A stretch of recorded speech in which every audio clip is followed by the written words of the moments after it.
Gunman's Reckoning by Max Brand. Chapter 1. The 50 empty freights danced and rolled and rattled on the rough road bed and filled Jericho Pass with thunder. The big engine was laboring and grunting at the grade, but 5 cars back the noise of the locomotive was lost.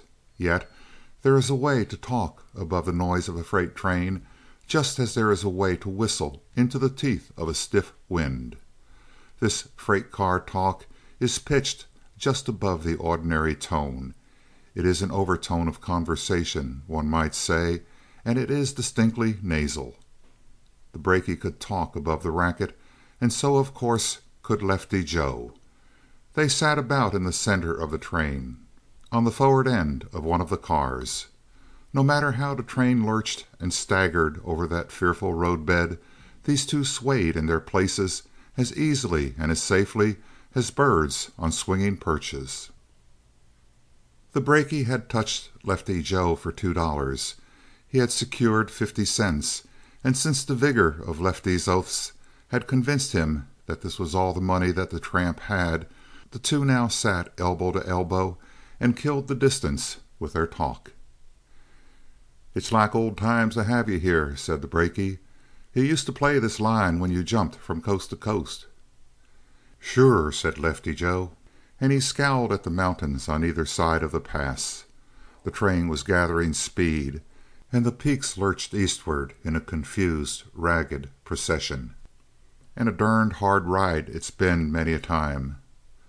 "Kind of queer to see you," continued the brakie. "Heard you was raisin' in the world."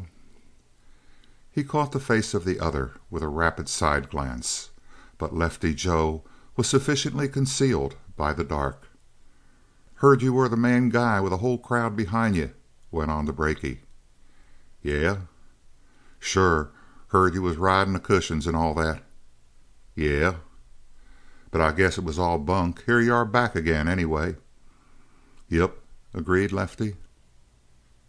The brakie scratched his head, for the silence of the tramp convinced him that there had been, after all, a good deal of truth in the rumor. He ran back on another tack and slipped about Lefty. "I never laid much on what they said," he averred. "I know you, Lefty. You can do a lot, but when it comes to leading a whole gang, like they said you was, and all that, well, I knew it was a lie. Used to tell 'em that." "You talked foolish then," burst out Lefty suddenly. "It was all straight." The brakie could hear the click of his companion's teeth at the period to this statement, as though he regretted his outburst. "Well, I'll be hanged," murmured the brakie innocently. Ordinarily Lefty was not easily lured, but this night he apparently was in the mood for talk. "Kennebuck Lou, the Clipper, and Suds, them and a lot more. They was all with me. They was all under me. I was the main guy." What a ring in his voice as he said it. The beaten general speaks thus of his past triumphs. The old man remembers his youth in such a voice. The brakie was impressed. He repeated the 3 names. "Even Suds," he said. "Was even Suds with you?" "Even Suds." The brakie stirred a little, wobbling from side to side as he found a more comfortable position. Instead of looking straight before him, he kept a side glance steadily upon his companion, and one could see that he intended to remember what was said on this night. "Even Suds," echoed the brakie. "Good heavens! And ain't he a man for you?" "He was a man," replied Lefty Joe with an indescribable emphasis. "Huh?" "He ain't a man any more." "Get bumped off?" "No, busted." The brakie considered this bit of news and rolled it back and forth and tried its flavor against his gossiping palate. "Did you fix him after you left?" "No." "I see. You busted him while he was still with you. Then Kennebec Lou and the Clipper get sore at the way you treat Suds. So here you are, back on the road with your gang all gone bust. Hard luck, Lefty." But Lefty whined with rage at this careless diagnosis of his downfall. "You're all wrong," he said. "You're all wrong. You don't know nothing." The brakie waited, grinning securely into the night and preparing his mind for the story. But the story consisted of one word, flung bitterly into the rushing air. Donnegan. "Him?" cried the brakie, starting in his place. "Donnegan," cried Lefty, and his voice made the word into a curse. The brakie nodded. "Them that get tangled with Donnegan don't last long. You ought to know that." At this the grief, hate, and rage in Lefty Joe were blended and caused an explosion. "Confound Donnegan! Who's Donnegan, I ask you? Who's Donnegan?" "Guy that makes trouble," replied the brakie, evidently hard put to it to find a definition. "Oh, don't he make it, though! Confound him!" "You ought to have stayed shut of him, Lefty." "Did I hunt him up, I ask you? Am I a nut? No, I ain't. Do I go along stepping on the tail of a rattlesnake?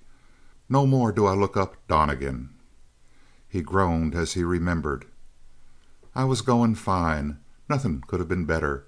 I had the boys together. We was doing so well that I was riding the cushions, and I went round planning the jobs. Nice clean work. No cans tied to it. But one day I had to meet Suds down in the Meriton jungle. You know?" "I heard. Plenty," said the brakie. "Oh, it ain't so bad, the Meriton. I've seen a lot worse.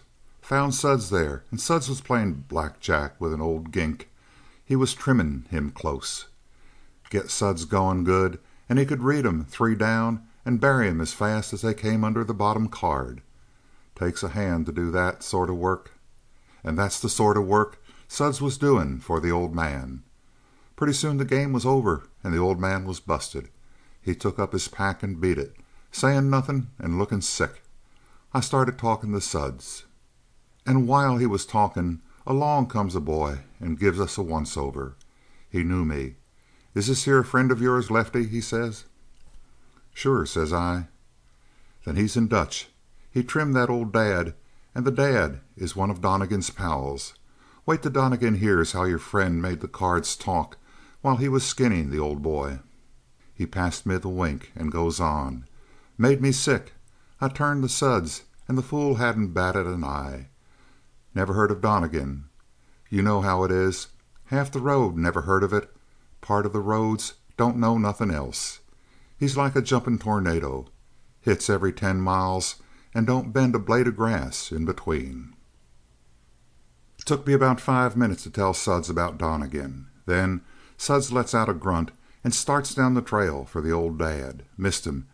Dad had got out of the jungle and copped the rattler. Suds comes back half green and half yeller. "I done it. I spilled the beans," he says. "That ain't half saying it," says I. Well, we lit out after that and beat it down the line as fast as we could. We got the rest of the boys together. I had a swell job planned up, everything staked. Then the first news comes that Donnegan was after Suds. News just dropped on us out of the sky. Suds, you know how he is. Strong bluff. Didn't bat an eye. Laughed at this Donnegan. Got a hold of an old pal of his named Levine, and he is a mighty hot scrapper. From a knife to a toenail, there was nothing that Levine couldn't use in a fight.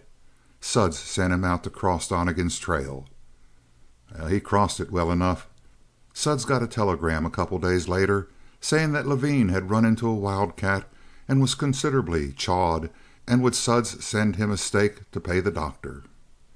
Well, after that, Suds got sort of nervous. Didn't take no interest in his work no more. Kept a weathered eye out, watching for the coming of Donnegan. And pretty soon he up and cleaned out of camp. Next day, sure enough, along comes Donnegan and asked for Suds. We kept still, all but Kennebec Lou. Kennebec is some fighter himself. 200 pounds of mule muscle, with the brain of a devil to tell what to do. Yes, you can lay it 10 to 1 that Kennebec is some fighter. That day he had a good edge from a bottle of rye he was trying for a friend. He didn't need to go far to find trouble in Donnegan. A wink and a grin was all they needed for a password, and then they went at each other's throats. Kennebec made the first pass and hit thin air. Before he got back on his heels, Donnegan hit him 4 times. Then Kennebec jumped back and took a fresh start with a knife. Here Lefty Joe paused and sighed. He continued after a long interval. 5 minutes later we was all busy tying up what was left of Kennebec. Donnegan was down the road whistling like a bird. And that was the end of my gang. What with Kennebec Lou and Suds both gone, what chance did I have to hold the boys together? End of chapter 1. The brakie heard this recital with the keenest interest, nodding from time to time. "What beats me, Lefty," he said at the end of the story, "is why you didn't knife into the fight yourself and take a hand with Donnegan." At this Lefty was silent.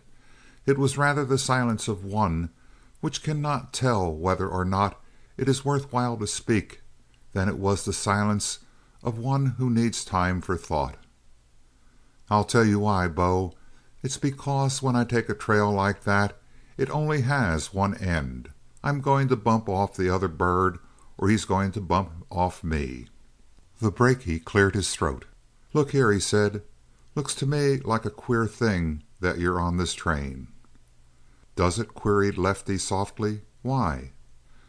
"Because Donnegan is 2 cars back, asleep." "The devil you say!" The brakie broke into laughter. "Don't kid yourself along," he warned. "Don't do it. It ain't wise with me." "What d'you mean?" "Come on, Lefty. Come clean. You'd better do a fade off this train." "Why, you fool!"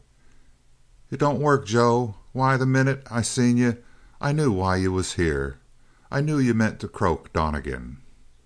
"Me croak him? Why should I croak him?" "Because you been trailing him 2,000 miles. Because you ain't got the nerve to meet him face to face, and you've got to sneak in and take a crack at him while he's lying asleep. That's you, Lefty Joe."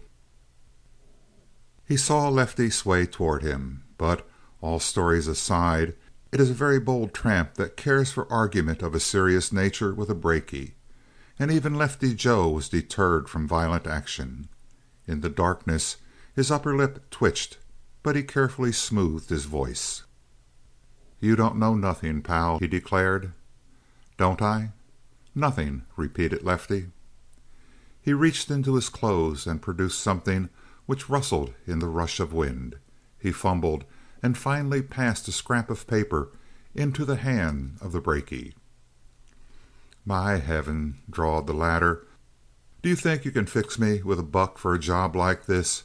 You can't bribe me to stand around while you bump off Donnegan. Can't be done, Lefty."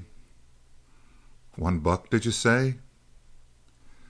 Lefty Joe expertly lighted a match in spite of the roaring wind, and by this wild light the brakie read the denomination of the bill with a gasp. He rolled up his face and was in time to catch the sneer on the face of Lefty before a gust snatched away the light of the match. They had topped the highest point in Jericho Pass, and now the long train dropped into the down grade with terrific speed. The wind became a hurricane, but to the brakie all this was no more than a calm night. His thoughts were raging in him, and if he looked back far enough he remembered the $1 which Donnegan had given him, and how he had promised Donnegan to give the warning before anything went wrong. He thought of this, but rustling against the palm of his right hand was the bill whose denomination he had read, and that figure ate into his memory, ate into his brain. After all, what was Donnegan to him? What was Donnegan but a worthless tramp? Without any answer to that last monosyllabic query, the brakie hunched forward and began to work his way up the train. The tramp watched him go with laughter. It was silent laughter.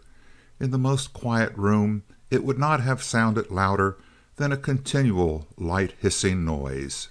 Then he in turn moved from his place and worked his way along the train in the opposite direction to that in which the brakie had disappeared.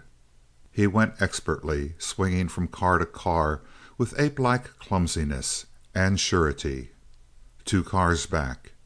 It was not so easy to reach the sliding door of that empty car, considering the fact that it was night, that the train was bucking furiously over the old roadbed. Lefty had a not altogether simple task before him, but he managed it with the same ape-like adroitness. He could climb with his feet as well as with his hands. He would trust a ledge as well as he would trust a rung of a ladder. Under his discreet manipulations from above, the door loosened, and it became possible to work it back. But even this the tramp did with considerable care. He took advantage of the lurching of the train, and every time the car jerked he forced the door to roll a little, so that it might seem for all the world as though the motion of the train alone were operating it. For suppose that Donnegan wakened out of his sound sleep and observed the motion of the door. He would be suspicious if the door opened in a single continued motion. But if it worked in these degrees, he would be hyper-suspicious if he dreamed of danger. So the tramp gave 5 whole minutes to that work. When it was done, he waited for a time, another 5 minutes perhaps, to see if the door would be moved back. And when it was not disturbed, but allowed to stand open, he knew that Donnegan still slept. It was time then for action, and Lefty Joe prepared for the descent into the home of the enemy. Let it not be thought that he approached this moment with a fallen heart, and with a cringing, snaky feeling as a man might be expected to feel when he approached to murder a sleeping foeman. For that was not Lefty's emotion at all.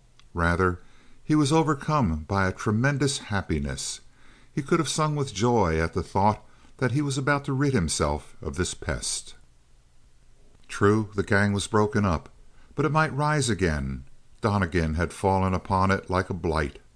But with Donnegan out of the way, would not Suds come back to him instantly?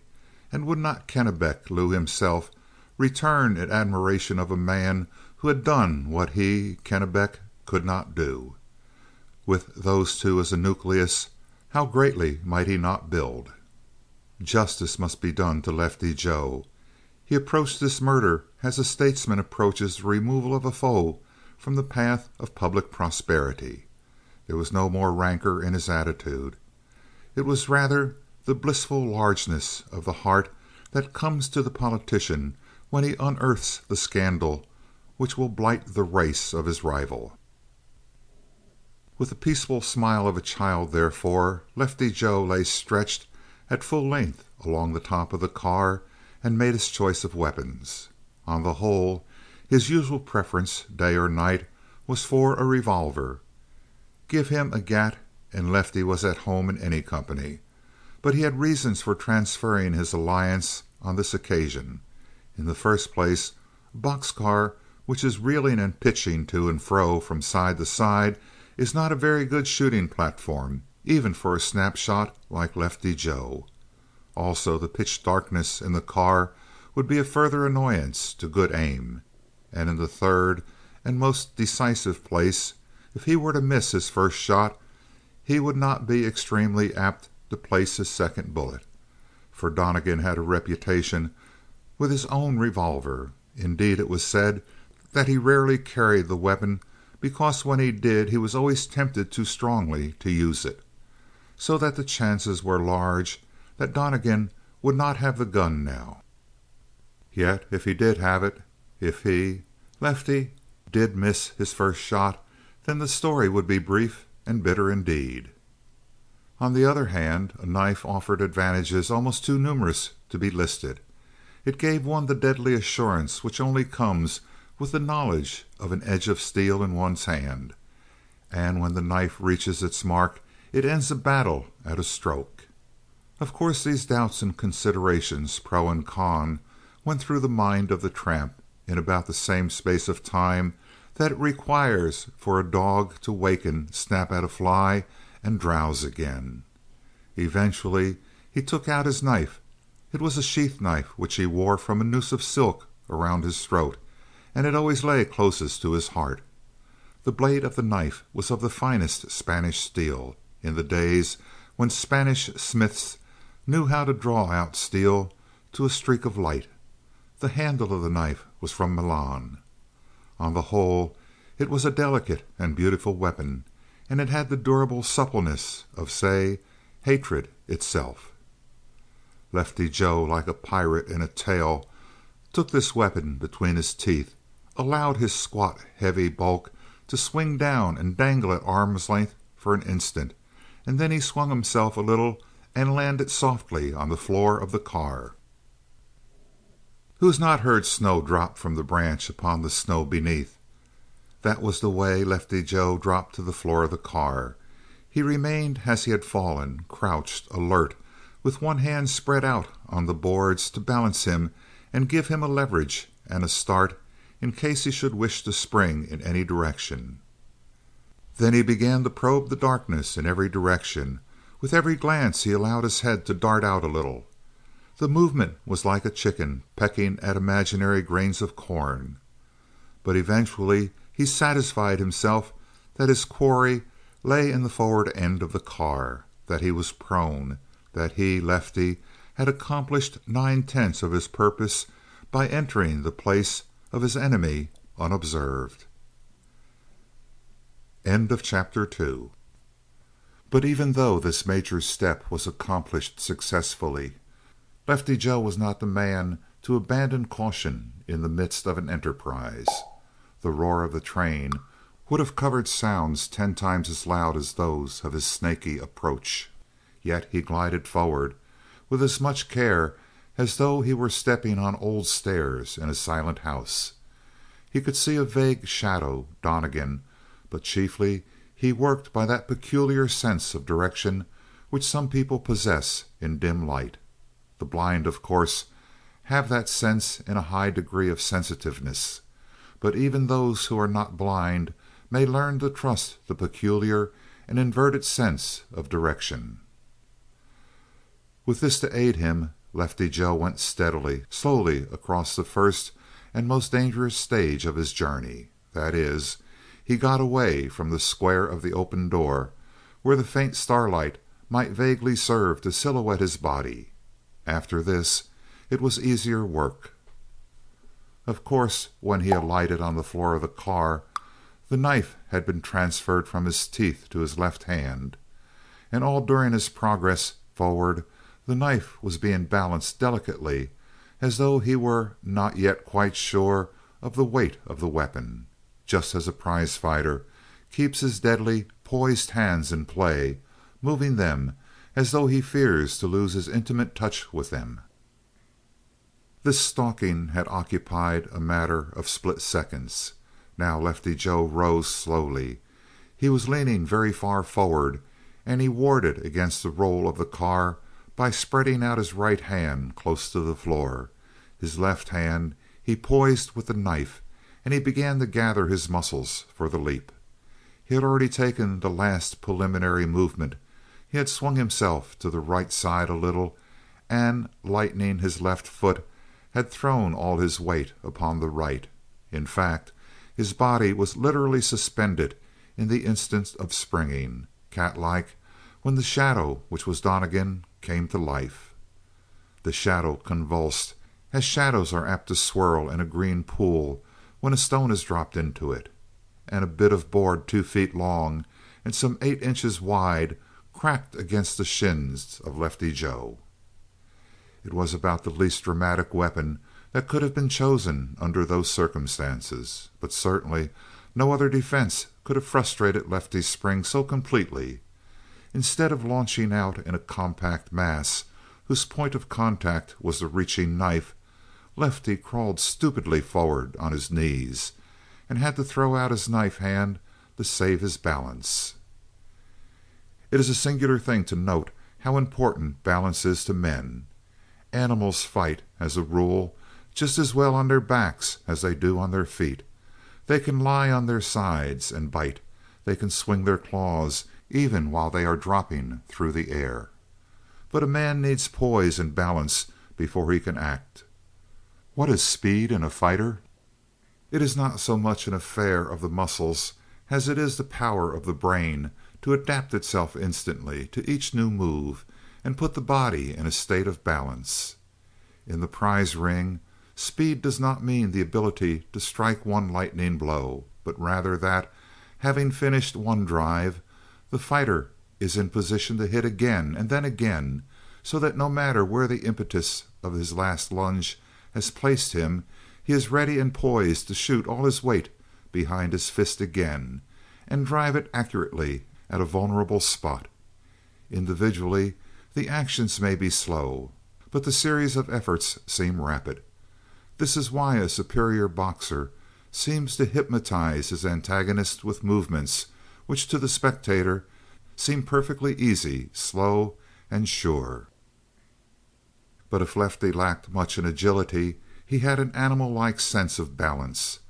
Sprawling, helpless, he saw the convulsed shadow that was Donnegan take form as a straight shooting body that plunged through the air above him. Lefty Joe dug his left elbow into the floor of the car and whirled back upon his shoulder, bunching his knees high over his stomach.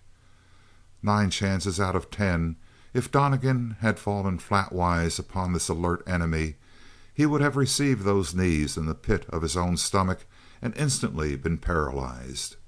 But in the jumping, rattling car, even Donnegan was capable of making mistakes. His mistake in this instance saved his life, for springing too far, he came down not in reaching distance of Lefty's throat, but with his chest on the knees of the older tramp. As a result, Donnegan was promptly kicked head over heels and tumbled the length of the car.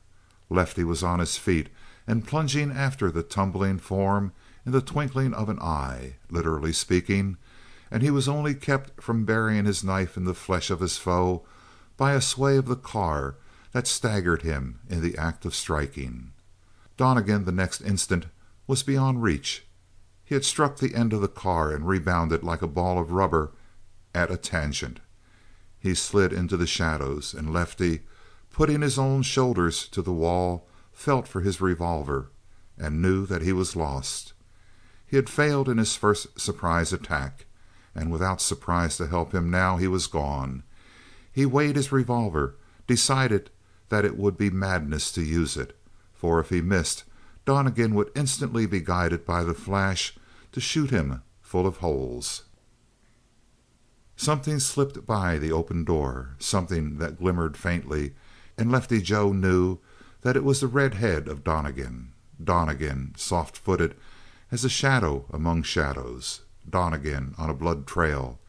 It lowered the heartbeat of Lefty Joe to a tremendous slow pulse. In that moment he gave up hope and resigned himself to die, determined to fight to the last gasp, as became one of his reputation and national celebrity on the road. Yet Lefty Joe was no common man and no common fighter. Now let the shade of Rusty Dick, whom Lefty met and beat in his glorious prime, let this shade arise and speak for the prowess of Lefty Joe. In fact, it was because he was such a good fighter himself that he recognized his helplessness in the hands of Donnegan. The faint glimmer of color had passed the door. It was dissolved in deeper shadows at once and soundlessly. Lefty knew that Donnegan was closer and closer. Of one thing he felt more and more confident, that Donnegan did not have his revolver with him. Otherwise he would have used it before. For what was darkness to this devil Donnegan? He walked like a cat, and most likely he could see like a cat in the dark. Instinctively the older tramp braced himself with his right hand held at a guard before his breast and the knife poised in his left, just as a man would prepare to meet the attack of a panther. He even took to probing the darkness in a strange hope to catch the glimmer of the eyes of Donnegan as he moved to the attack. If there were a hair's breadth of light, then Donnegan himself must go down. A single blow would do it. But the devil had instructed his favorite Donnegan how to fight. He did not come lunging through the shadows to meet the point of that knife. Instead, he had worked a snaky way along the floor, and now he leaped in and up at Lefty, taking him under the arms. A dozen hands, it seemed, laid hold on Lefty. He fought like a demon and tore himself away, but the multitude of hands pursued him. They were small hands. Where they closed, they tore the clothes and bit into his very flesh. Once a hand had him by the throat, and when Lefty jerked himself away, it was with the feeling that his flesh had been seared by 5 points of red-hot iron. All this time his knife was darting. Once it ripped through cloth, but never once did it find the target. And a half a second later Donnegan got his hold. The flash of the knife as Lefty raised it must have guided the other. He shot his right hand up behind the left shoulder of the other and imprisoned the wrist. Not only did it make the knife hand helpless, but by bearing down with his own weight, Donnegan could put his enemy in most exquisite torture. For an instant they whirled, then they went down, and Lefty was on top. Only for a moment. The impetus which had sent him to the floor was used by Donnegan to turn them over, and once fairly on top, his left hand was instantly at the throat of Lefty. Twice Lefty made enormous efforts, but then he was done. About his body the limbs of Donnegan were twisted, tightening with incredible force, just as hot iron bands sink resistlessly into place. The stranglehold cut away life at its source. Once he strove to bury his teeth in the arm of Donnegan. Once, as the horror caught at him, he strove to shriek for help. All he succeeded in doing was raising an awful, sobbing whisper. Then, looking death in the face, Lefty plunged into the great darkness. End of chapter 3. When he wakened, he jumped at a stride into the full possession of his faculties. He had been placed near the open door, and the rush of night air had done its work in reviving him. But Lefty, drawn back to life, felt only a vague wonder that his life had not been taken. Perhaps he was being reserved by the victor for an Indian death of torment. He felt cautiously and found that not only were his hands free, but his revolver had not been taken from him. A familiar weight was on his chest. The very knife had been returned to its sheath. Had Donnegan returned these things to show how perfectly he despised his enemy? "He's gone," groaned the tramp, sitting up quickly. "He's here," said a voice that cut easily through the roar of the train. "Waiting for you, Lefty."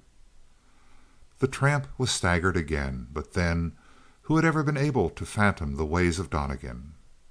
"Donnegan!" he cried with a sudden recklessness. "Yes." "You're a fool." "Yes." "For not finishing the job." Donnegan began to laugh. In the uproar of the train it was impossible really to hear the sound, but Lefty caught the pulse of it. He fingered his bruised throat, swallowing with a painful effort. An indescribable feeling came over him as he realized that he sat armed to the teeth within a yard of the man he wanted to kill, and yet he was as effectively rendered helpless as though iron shackles had been locked on his wrists and legs.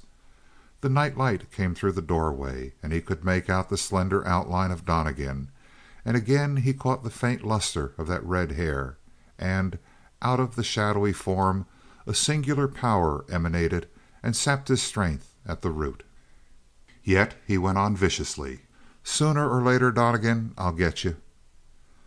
The red head of Donnegan moved, and Lefty Joe knew that the younger man was laughing again. "Why are you after me?" he asked at length.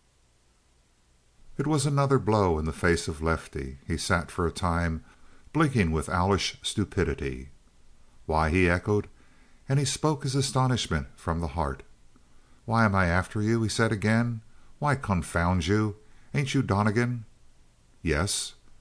"Don't the whole road know that I'm after you and you after me?"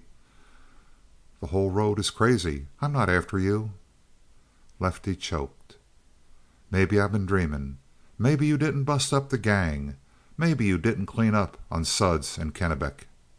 "Suds? Kennebec? I sort of remember meeting them." "You sort of the devil!" Lefty Joe sputtered the words, And after you cleaned up my crowd, ain't it natural and good sense for you to go on and try to clean up on me?" "Sounds like it." "But I figured to beat you to it.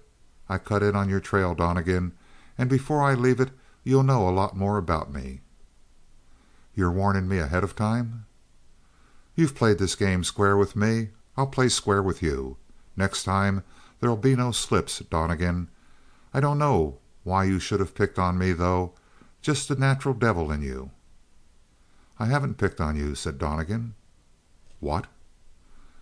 "I'll give you my word." A tingle ran through the blood of Lefty Joe. Somewhere he had heard in rumor that the word of Donnegan was as good as gold. He recalled that rumor now, and something of dignity in the manner with which Donnegan made his announcement carried a heavy weight. As a rule, the tramps vowed with many oaths. Here was one of the knights of the road who made his bare word sufficient, and Lefty Joe heard with great wonder. "All I ask," he said, "is why you hounded my gang, if you wasn't after me." "I didn't hound them. I ran into Suds by accident. We had trouble. Then Levine, then Kennebec Lou tried to take a fall out of me." A note of whimsical protest crept into the voice of Donnegan. "Somehow there's always a fight wherever I go," he said. "Fights just sort of grow up around me." Lefty Joe snarled. "You didn't mean nothing by just happening to run into three of my boys, one after another?" "Not a thing." Lefty rocked himself back and forth in an ecstasy of impatience. "Why don't you stay put?" he complained. "Why don't you stake out your own ground and stay put in it? You cut in on every guy's territory. There ain't any privacy any more since you hit the road. What you got, a roving commission?" Donnegan waited for a moment before he answered, and when he spoke his voice had altered. Indeed, he had a remarkable ability to pitch his voice into the roar of the freight train, and above or beneath it, and give it a quality such as he pleased. "I'm following a trail, but not yours," he admitted at length. "I'm following a trail. I've been at it these 2 years, and nothing has come of it." "Who you after?" "A man with red hair." "That tells me a lot." Donnegan refused to explain. "What you got against him? The color of his hair?" And Lefty roared contentedly at his own stale jest. "It's no good," replied Donnegan. "I'll never get on the trail." Lefty broke in. "You mean to say you've been working 2 solid years, and all on a trail that you ain't even found?" The silence answered him in the affirmative. "Ain't nobody been able to tip you off to him?" went on Lefty, intensely interested. "Nobody. You see, he's a hard sort to describe. Red hair, that's all there was about him for a clue. But if anyone ever saw him stripped, they'd remember him by a big blotchy birthmark on his left shoulder." Grunted Lefty Joe. He added, "What was his name?" "Don't know. He changed monikers when he took to the road." "What was he to you?" "A man I'm going to find." "No matter where the trail takes you?" "No matter where." At this Lefty was seized with unaccountable laughter. He literally strained his lungs with that Homeric outburst. When he wiped the tears from his eyes at length, the shadow on the opposite side of the doorway had disappeared. He found his companion leaning over him, and this time he could catch the dull glint of starlight on both hair and eyes. "What do you know?" asked Donnegan. "How do you stand toward this bird with the birthmark and the red hair?" queried Lefty with caution. "What do you know?" insisted Donnegan. All at once passion shook him.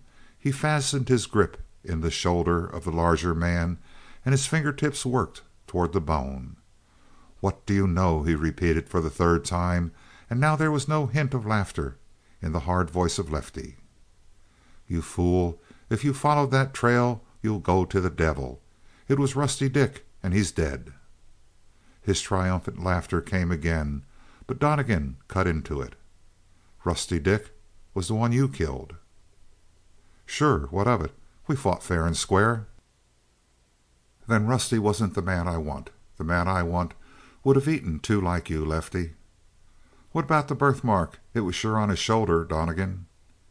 "Heavens!" whispered Donnegan. "What's the matter?" "Rusty Dick?" gasped Donnegan. Yes, it must have been he. "Sure it was. What did you have against him?" "It was a matter of blood between us," stammered Donnegan. His voice rose in a peculiar manner, so that Lefty shrank involuntarily. "You killed Rusty?" "Ask any of the boys. But between you and me, it was the booze that licked Rusty Dick. I just finished up the job and surprised everybody." The train was out of the mountains and in a country of scattering hills. But here it struck a steep grade and settled down to a grind of slow labor.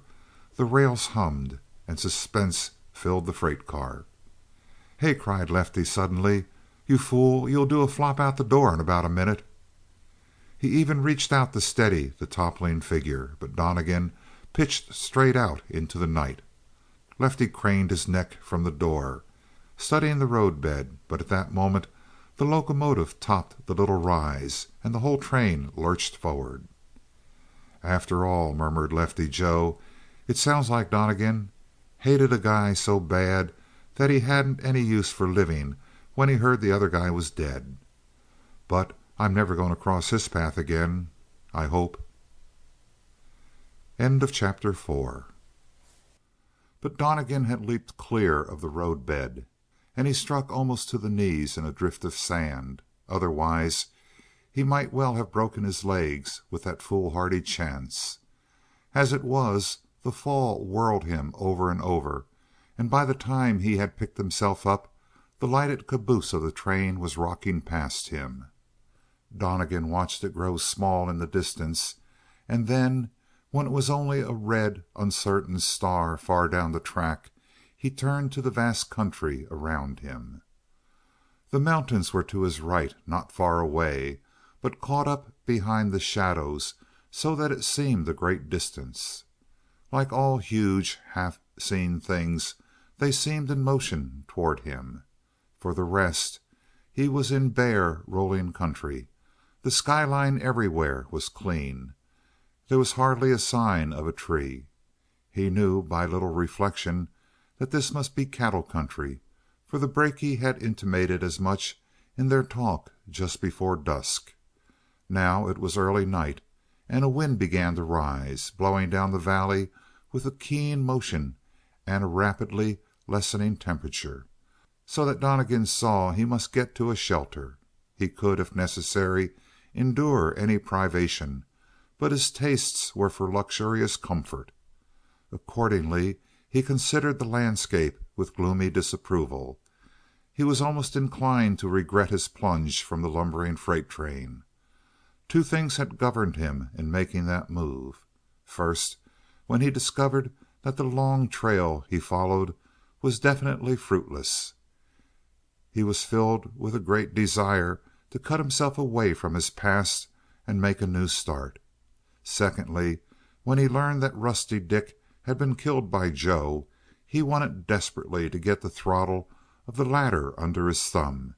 If ever a man risked his life to avoid a sin, it was Donnegan jumping from the train to keep from murder. He stooped to sight along the ground, for this was the best way at night, and often horizon lights are revealed in this manner. But now Donnegan saw nothing to serve as a guide. He therefore drew in his belt until it fitted snug about his gaunt waist, settled his cap firmly, and headed straight into the wind. Nothing could have shown his character more distinctly. When in doubt, head into the wind. With a jaunty, swinging step he sauntered along, and this time at least his tactics found an early reward. Topping the first large rise of ground, he saw in the hollow beneath him the outline of a large building, and as he approached it, the wind clearing a high blowing mist from the stars, he saw a jumble of outlying houses, sheds, barns, corrals. It was the nucleus of a big ranch. It is a maxim that if you wish to know a man, look at his library, and if you wish to know a rancher, look at his barn. Donnegan made a small detour to the left and headed for the largest of the barns. He entered it by the big sliding door which stood open, and he looked up and saw the stars shining through a gap in the roof. And then he stood quietly for a time listening to the voices of the wind in the ruin. Oddly enough, it was pleasant to Donnegan. His own troubles and sorrows had poured upon him so thickly in the past hour or so that it was soothing to find evidence of the distress of others. But perhaps this meant that the entire establishment was deserted. He left the barn and went toward the house. Not until he was close under its wall did he come to appreciate its size. It was one of those great rambling two-storied structures which the cattle kings of the past generation were fond of building. Standing close to it, he heard none of the intimate sounds of the storm blowing through cracks and broken walls. No matter into what disrepair the barns had fallen, the house was still solid. Only about the edges of the building the storm kept murmuring. Yet there was not a light, neither above nor below. He came to the front of the house. Still no sign of life. He stood at the door and knocked loudly upon it, and though when he tried the knob he found that the door was latched, yet no one came in response. He knocked again, and putting his ear close he heard the echoes walk through the interior of the building. After this the wind rose in sudden strength and deafened him with rattlings. Above him a shutter was swung open and then crashed to, so that the opening of the door was a shock of surprise to Donnegan. A dim light from a source which he could not direct suffused the interior of the hall. The door itself was worked open a matter of inches, and Donnegan was aware of two keen old eyes glittering out at him. Beyond this he could distinguish nothing. "Who are you?" asked a woman's voice. "And what do you want?" "I'm a stranger, and I want something to eat and a place to sleep. This house looks as if it might have spare rooms." "Where do you come from?" "Yonder," said Donnegan with a sufficiently noncommittal gesture. "What's your name?" "Donnegan." "I don't know you. Be off with you, Mr. Donnegan." He inserted his foot in the closing crack of the door. "Tell me where I'm to go," he persisted. At this her voice rose in pitch with squeaky rage. "I'll raise the house on you." "Raise him. Call down the man of the house. I can talk to him better than I can to you. But I won't walk off like this. If you can feed me, I'll pay you for what I eat." A shrill cackling. He could not make out the words, and since patience was not the first of Donnegan's virtue, he seized on the knob of the door and deliberately pressed it wide. Standing in the hall now and closing the door slowly behind him, he saw a woman with old, keen eyes shrinking away toward the staircase. She was evidently in great fear, but there was something infinitely malicious in the manner in which she kept working her lips soundlessly. She was shrinking and half turned away, yet there was a suggestion that in an instant she might whirl and fly at his face. The door now clicked, and with the windstorm shut away, Donnegan had a queer feeling of being trapped. "Now call the man of the house," he repeated. "See if I can't come to terms with him." "He'd make short work of you if he came," she replied. She broke into a shrill laughter, and Donnegan thought he had never seen a face so ugly. "If he came," she said, "you'd rue the day." "Well, I'll talk to you, then. I'm not asking charity. I want to pay for what I get." "This ain't a hotel. You go on down the road. Inside 8 miles you'll come to the town." 8 miles? That's nothing for a man to ride." "Not at all if I had something to ride." "You ain't got a horse?" "No." "Then how'd you come here?" "I walked." If this sharpened her suspicions, it sharpened her fears also. She put one foot on the lowest step of the stairs. "Be off with you, Mr. Donnegali, or whatever your outlandish name is. You'll get nothing here. What brings you—" A door closed and a footstep sounded lightly on the floor above, and Donnegan, already alert in the strange atmosphere of this house, gave back a pace so as to get an honest wall behind him. He noted that the step was quick and small, and preparing himself to meet a wisp of manhood which, for that matter, was the type he was most inclined to fear, Donnegan kept a corner glance upon the old woman at the foot of the stairs and steadily surveyed the shadows at the head of the rise. Out of that darkness a foot slipped. Not even a boy's foot, a very child's. The shock of it made Donnegan relax his caution for an instant, and in that instant she came into the reach of the light.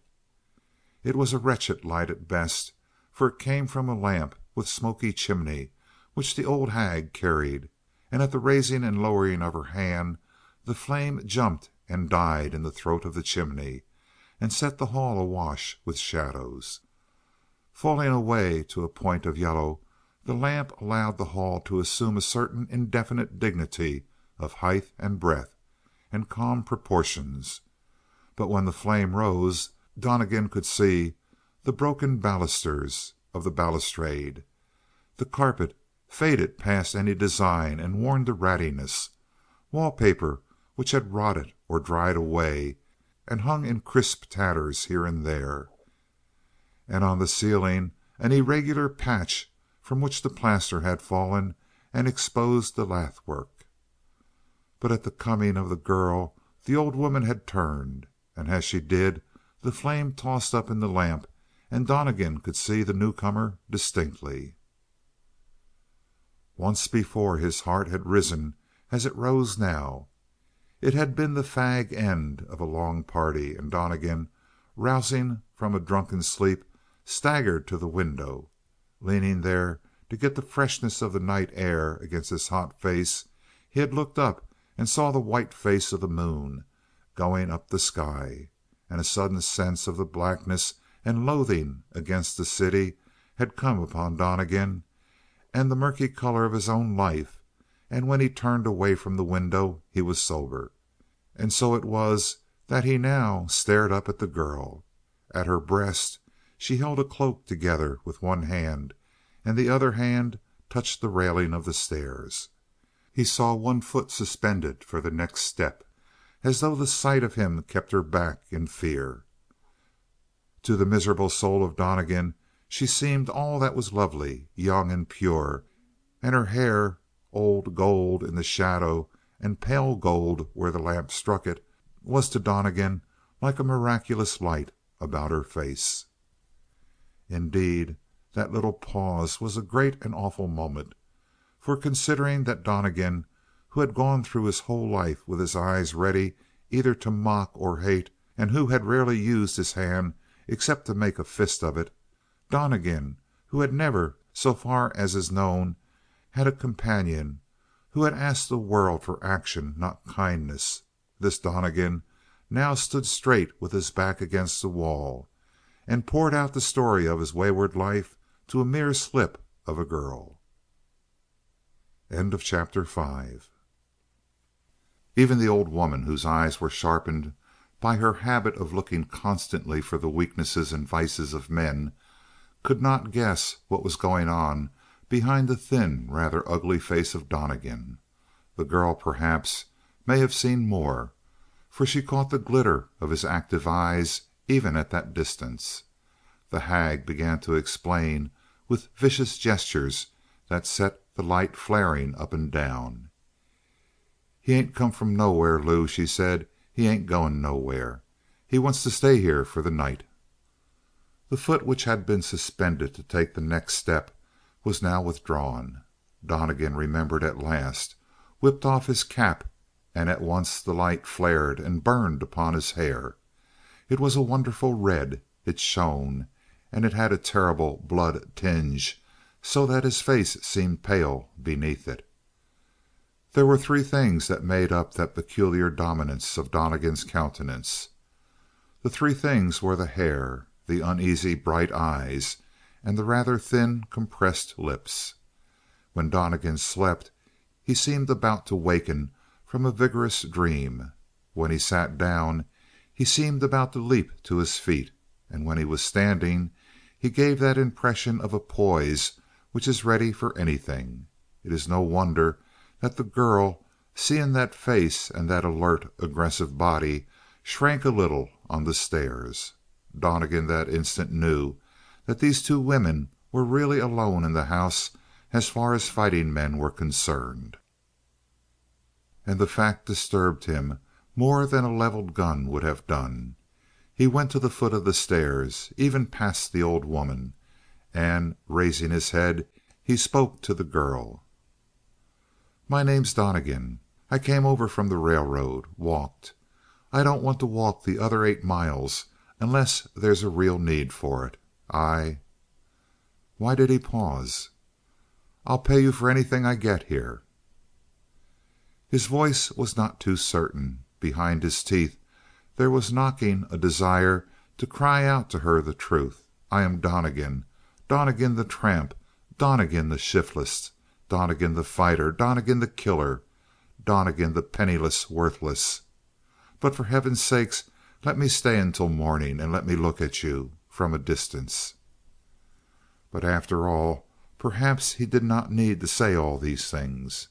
His clothes were rags. Upon his face there was a stubble of unshaven red, which made the pallor about his eyes more pronounced. If the girl had been half blind, she must have felt that here was a man of fire.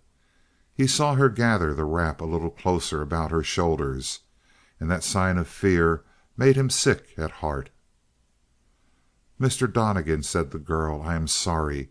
We cannot take you into the house. 8 miles?" Did she expect to turn a sinner from the gates of heaven with a mere phrase? He cast out his hand, and she winced as though he had shaken his fist at her. "Are you afraid?" cried Donnegan. "I don't control the house." He paused. Not that her reply had baffled him, but the mere pleasure of hearing her speak accounted for it. It was one of those low, light voices which are apt to have very little range or volume, and which break and tremble absurdly under any stress of emotion, and often they become shrill in a higher register, but inside conversational limits, if such a term may be used, there is no fiber so delightful, so purely musical. Suppose the word velvet applied to a sound. The voice came soothingly and delightfully upon the ear of Donnegan, from which the roar and rattle of the empty freight train had not quite departed. He smiled at her. "But," he protested, "this is west of the Rockies, and I don't see any other way out." The girl, all this time, was studying him intently, a little sadly, he thought. Now she shook her head, but there was more warmth in her voice. "I'm sorry. I can't ask you to stay without first consulting my father." "Go ahead. Ask him." She raised her hand a little. The thought seemed to bring her to the verge of trembling, as though he were asking a sacrilege. "Why not?" he urged. She did not answer, but instead her eyes sought the old woman as if to gain her interposition. She burst instantly into speech. "Which there's no good talking any more," declared the ancient vixen. "Are you wanting to make trouble for her with the colonel? Be off, young man. It ain't the first time I've told you you'd get nowhere in this house." There was no possible answer left to Donnegan, and he did, as usual, the surprising thing. He broke into laughter of such clear and ringing tone, such infectious laughter, that the old woman blinked in the midst of her wrath as though she were seeing a new man, and he saw the lips of the girl parted in wonder. "My father is an invalid," said the girl, "and he lives by strict rules. I could not break in on him at this time of the evening." "If that's all," Donnegan actually began to mount the steps, "I'll go in and talk to your father myself." She had retired one pace as he began advancing, but as the import of what he said became clear to her, she was rooted to one position by astonishment. "Colonel Macon, my father," she began. Then "Do you really wish to see him?" The hushed voice made Donnegan smile. It was such a voice as one boy uses when he asks the other if he really dares enter the pasture of the red bull. He chuckled again, and this time she smiled, and her eyes were widened, partly by fear of his purpose and partly from his nearness. They seemed to be suddenly closer together, as though they were on one side against a common enemy, and that enemy was her father. The old woman was cackling sharply from the bottom of the stairs, and then bobbing in pursuit and calling on Donnegan to come back. At length the girl raised her hand and silenced her with a gesture.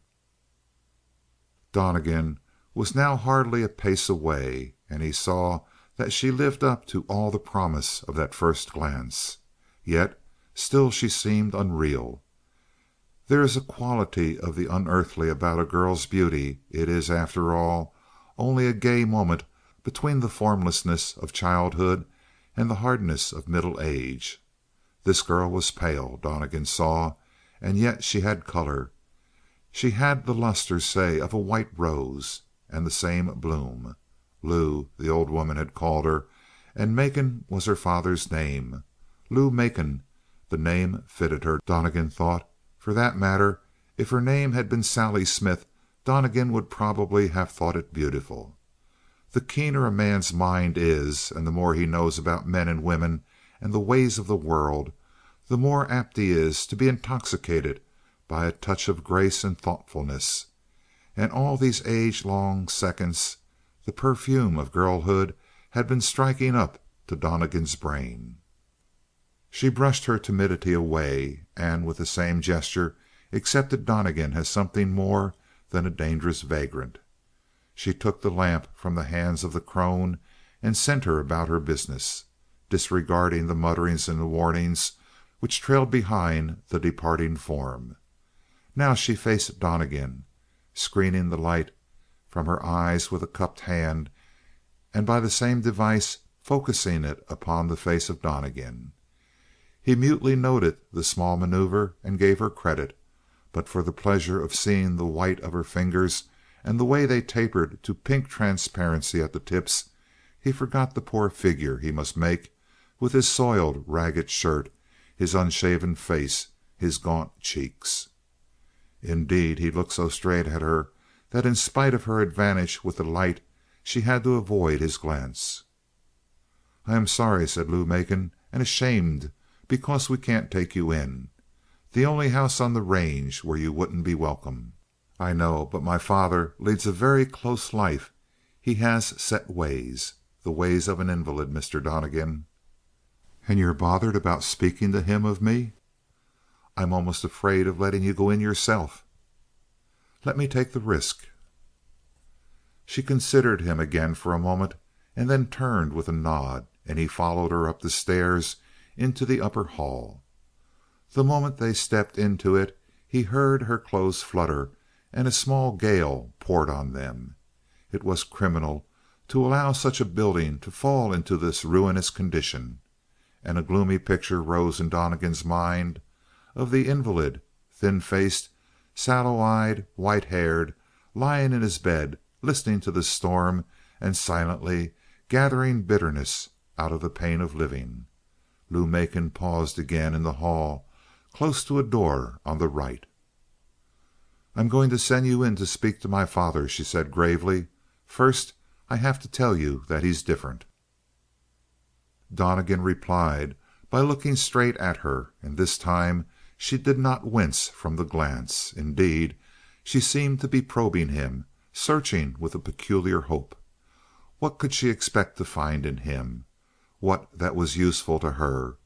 Not once in all his life had such a sense of impotence descended upon Donnegan. Her father? Bah! Invalid or no invalid, he would handle that fellow, and if the old man had an acrid temper, Donnegan at will could file his own speech to a point. But the girl? In the meager hand which held the lamp there was a power which all the muscles of Donnegan could not compass, and in his weakness he looked wistfully at her. I hope your talk will be pleasant. I hope so." She laid her hand on the knob of the door and withdrew it hastily. Then, summoning great resolution, she opened the door and showed Donnegan in. "Father," she said, "this is Mr. Donnegan. He wishes to speak to you." The door closed behind Donnegan, and hearing that whishing sound which the door of a heavy safe will make, he looked down at this and saw that it was actually inches thick. Once more the sense of being in a trap descended upon him. Chapter 6. He found himself in a large room which, before he could examine a single feature of it, was effectively curtained from his sight. Straight into his face shot a current of violent white light that made him blink. There was the natural recoil, but in Donnegan recoils were generally protected by several strata of will power and seldom showed in any physical action. On the present occasion his first dismay was swiftly overwhelmed by a cold anger at the insulting trick. This was not the trick of a helpless invalid. Donnegan could not see a single thing before him, but he obeyed a very deep instinct and advanced straight into the current of light. He was glad to see the light switched away. The comparative darkness washed across his eyes in a pleasant wave, and he was now able to distinguish a few things in the room. It was, as he had first surmised, quite large. The ceiling was high, the proportions comfortably spacious, but what astounded Donnegan was the real elegance of the furnishings. There was no mistaking the deep, silken texture of the rug upon which he stepped. The glow of light barely reached the wall, and there showed faintly in streaks along yellowish hangings. Beside a table which supported a big reading lamp, gasoline, no doubt, from the intensity of its light, sat Colonel Macon with a large volume spread across his knees. Donnegan saw two highlights: fine silver hair that covered the head of the invalid, and a pair of white hands fallen idly upon the surface of the big book. For if the silver hair suggested age, the smoothly finished hands suggested perennial youth. They were strong, carefully tended, complacent hands. They suggested to Donnegan a man sufficient unto himself. "Mr. Donnegan, I am sorry that I cannot rise to receive you. Now, what pleasant accident has brought me the favor of this call?" Donnegan was taken aback again, and this time more strongly than by the flare of light against his eyes. For in the voice he recognized the quality of the girl, the same softness, the same velvety richness, though the pitch was a bass. In the voice of this man there was the same suggestion that the tone would crack if it were forced either up or down. With this great difference, one could hardly conceive of a situation which would push that man's voice beyond its monotone. It flowed with deadly, all-embracing softness. It clung about one, it fascinated and baffled the mind of the listener. But Donnegan was not in the habit of being baffled by voices, neither was he a lover of formality. He looked about for a place to sit down, and immediately discovered that while the invalid sat in an enormous easy chair, bordered by shelves and supplied with wheels for raising and lowering the back and for propelling the chair about the room on its rubber tires, it was the only chair in the room which could make any pretensions towards comfort. As a matter of fact, aside from this one immense chair, devoted to the pleasure of the invalid, there was nothing in the room for his visitors to sit upon except two or three miserable, backless stools. But Donnegan was not long taken aback. He tucked his cap under his arm, bowed profoundly in honor of the colonel's compliment, and brought one of the stools to a place where it was no nearer the rather ominous circle of the lamplight than was the invalid himself. With his eyes accustomed to the new light, Donnegan could now take better stock of his host.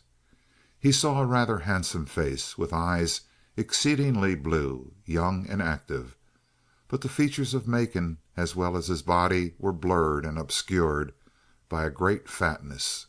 He was truly a prodigious man, and one could understand the stoutness with which the invalid chair was made. His great wrist dimpled like the wrist of a healthy baby, and his face was so enlarged with superfluous flesh that the lower part of it quite dwarfed the upper. He seemed, at first glance, a man with a low forehead and bright, careless eyes, and a body made immobile by flesh and sickness, a man whose spirits despised and defied pain. Yet a second glance showed that the forehead was, after all, a nobly proportioned one, and for all the bulk of that figure, for all the crippled chair, Donnegan would not have been surprised to see the bulk spring lightly out of the chair to meet him. For his own part, sitting back on the stool with his cap tucked under his arm and his hands folded about one knee, he met the faint, cold smile of the colonel with a broad grin of his own. "I can put it in a nutshell," said Donnegan. "I was tired, dead beat, needed a hand out, and rapped at your door. Along comes a mystery in the shape of an ugly looking woman who opens the door to me. Tries to shut me out. I decide to come in. She insists on keeping me outside. All at once I see that I have to get into the house. I am brought in. Your daughter tries to steer me off, sees that the job is more than she can get away with, and shelves me off upon you. And that, Colonel Macon, is the pleasant accident which brings you the favor of this call." It would have been a speech both stupid and pert in the mouth of another, but Donnegan knew how to flavor words with a touch of mockery of himself as well as another. There were two manners in which this speech could have been received, with a wink or with a smile, but it would have been impossible to hear it and grow frigid. As for the colonel, he smiled. It was a tricky smile, however, as Donnegan felt. It spread easily upon that vast face and again went out and left all to the dominion of the cold, bright eyes. "A case of curiosity," commented the colonel. "A case of hunger," said Donnegan. "My dear Mr. Donnegan, put it that way if you wish." "And a case of blankets needed for one night." "Really? Have you ventured into such country as this without any equipment?" "Outside of my purse, my equipment is of the invisible kind." "Wits?" suggested the colonel. "Thank you." "Not at all. You hinted at it yourself." "However, a hint is harder to take than to make."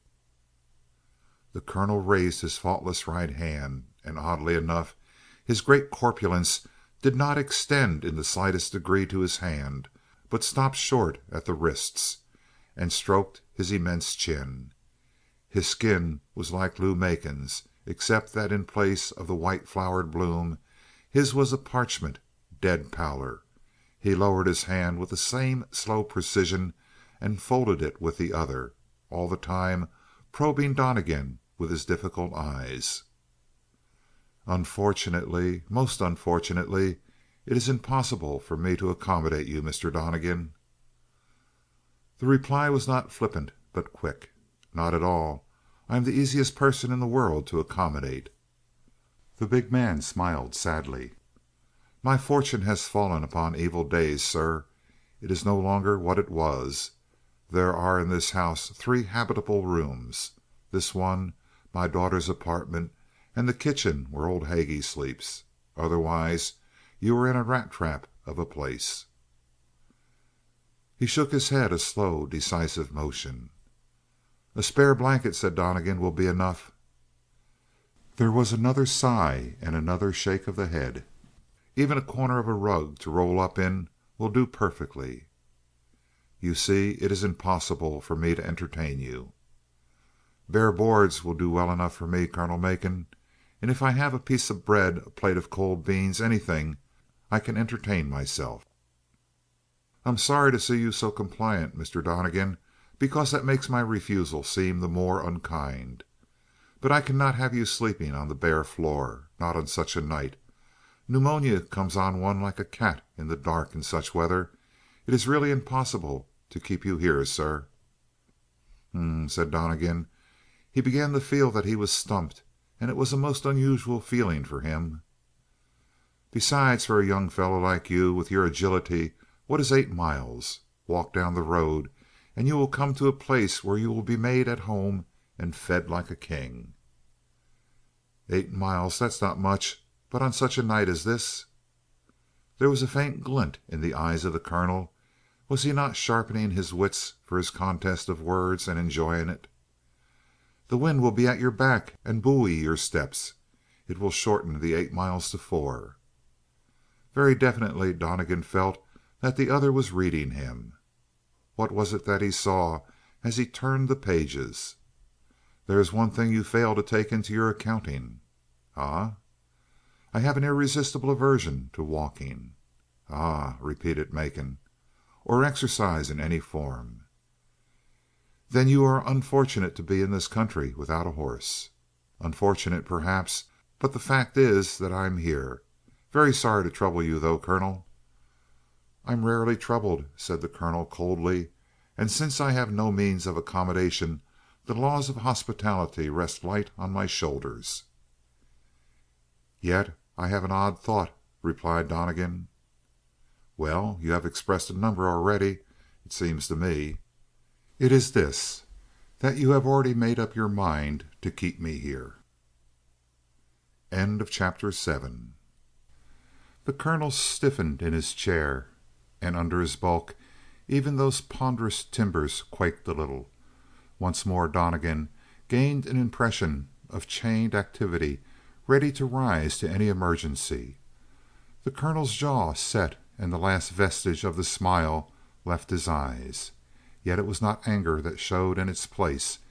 Instead, it was rather a hungry searching. He looked keenly into the face and the soul of Donnegan as a searchlight sweeps over waters by night. "You're a mind reader, Mr. Donnegan." "No more of a mind reader than a Chinaman is." "Ah, they are great readers of mind, my friend." Donnegan grinned, and at this the colonel frowned. "A great and mysterious people, sir. I keep evidence of them always about me. Look." He swept the shaft of the reading light up, and it fell upon a red vase against the yellow hangings. Even Donnegan's inexperienced eye read a price into that shimmering vase. "Queer color," he said. "Dusty claret. Ah, they have the only names for their colors. Think: peach bloom, liquid dawn, ripe cherry, oil green, green of powdered tea, blue of the sky after rain. What names for color! What other land possesses such a tongue that goes straight to the heart?" The colonel waved his faultless hands and then dropped them back upon the book with the tenderness of a benediction. "And their terms for texture: pearl's rime, lime peel, millet seed. Do not scoff at China, Mr. Donnegan. She is the fairy godmother, and we are the poor children." He changed the direction of the light. Donnegan watched him, fascinated. "But what convinced you that I wished to keep you here?" "To amuse you, Colonel Macon." The colonel exposed gleaming white teeth and laughed in that soft, smooth flowing voice. "Amuse me? For 15 years I have sat in this room and amused myself by taking in what I would and shutting out the rest of the world. I have made the walls thick and padded them to keep out all sound. You observe that there is no evidence here of the storm that is going on tonight. Amuse me, indeed." And Donnegan thought of Lou Macon in her old drab dress, huddling the poor cloak around her shoulders to keep out the cold, while her father lounged here in luxury. He could gladly have buried his lean fingers in that fat throat. From the first he had had an aversion to this man. "Very well, I shall go. It's been a pleasant chat, Colonel." "Very pleasant, and thank you. But before you go, taste this whiskey. It will help you when you enter the wind." He opened a cabinet in the side of the chair and brought out a black bottle and a pair of glasses and put them on the broad arm of the chair. Donnegan sauntered back. "You see," he murmured, "you will not let me go." At this the colonel raised his head suddenly and glared into the eyes of his guest, and yet so perfect was his muscular and nerve control that he did not interrupt the thin stream of amber which trickled into one of the glasses. Looking down again, he finished pouring the drinks. They pledged each other with emotion and drank. It was very old, very oily, and Donnegan smiled as he put down the empty glass. "Sit down," said the colonel in a new voice. Donnegan obeyed. "Fate," went on the colonel, "rules our lives. We give our honest endeavors, but the deciding touch is the hand of fate." He garnished this absurd truism with a wave of his hand so solemn that Donnegan was chilled, as though the fat man were actually conversant with the three sisters. "Fate has brought you to me, therefore I intend to keep you." "Here?" "In my service. I am about to place a great mission and a great trust in your hands." "In the hands of a man you know nothing about?" "I know you as if I had raised you." Donnegan smiled, and shaking his head, the red hair flashed and shimmered. "As long as there is no work attached to the mission, it may be agreeable to me." "But there is work." "Then the contract is broken before it is made." "You are rash, but I had rather begin with a descent and then work upward." Donnegan waited. "To balance against work—" "Excuse me. Nothing balances against work for me." "To balance against work," continued the colonel, raising a white hand, and by that gesture crushing the protest of Donnegan, "there is a great reward." "Colonel Macon, I have never worked for money before, and I shall not work for it now." "You trouble me with interruptions. Who mentioned money? You shall not have a penny." "No?" "The reward shall grow out of the work." "And the work?" "Is fighting." At this Donnegan narrowed his eyes and searched the fat man thoroughly. It sounded like the talk of a charlatan, and yet there was a crispness to these sentences that made him suspect something underneath. For that matter, in certain districts his name and his career were known. He had never dreamed that reputation could have come within 1,000 miles of this part of the mountain desert. "You should have told me in the first place," he said with some anger, "that you knew me." "Mr. Donnegan, upon my honor, I never heard your name before my daughter uttered it." Donnegan waited soberly. "I despise charlatanry as much as the next man. You shall see the steps by which I judged you. When you entered the room I threw a strong light upon you. You did not blanch. You immediately walked straight into the shaft of light, although you could not see a foot before you." "And that proved—" "A combative instinct and coolness. Not the sort of brute vindictiveness that fights for a rage, for a cool-minded love of conflict. Is that clear?" Donnegan shrugged his shoulders.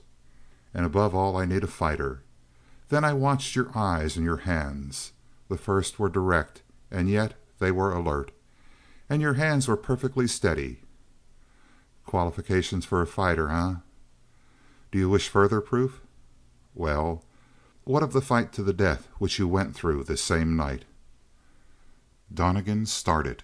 It was a small movement, that flinching, and he covered it by continuing the upward gesture of his hand to his coat.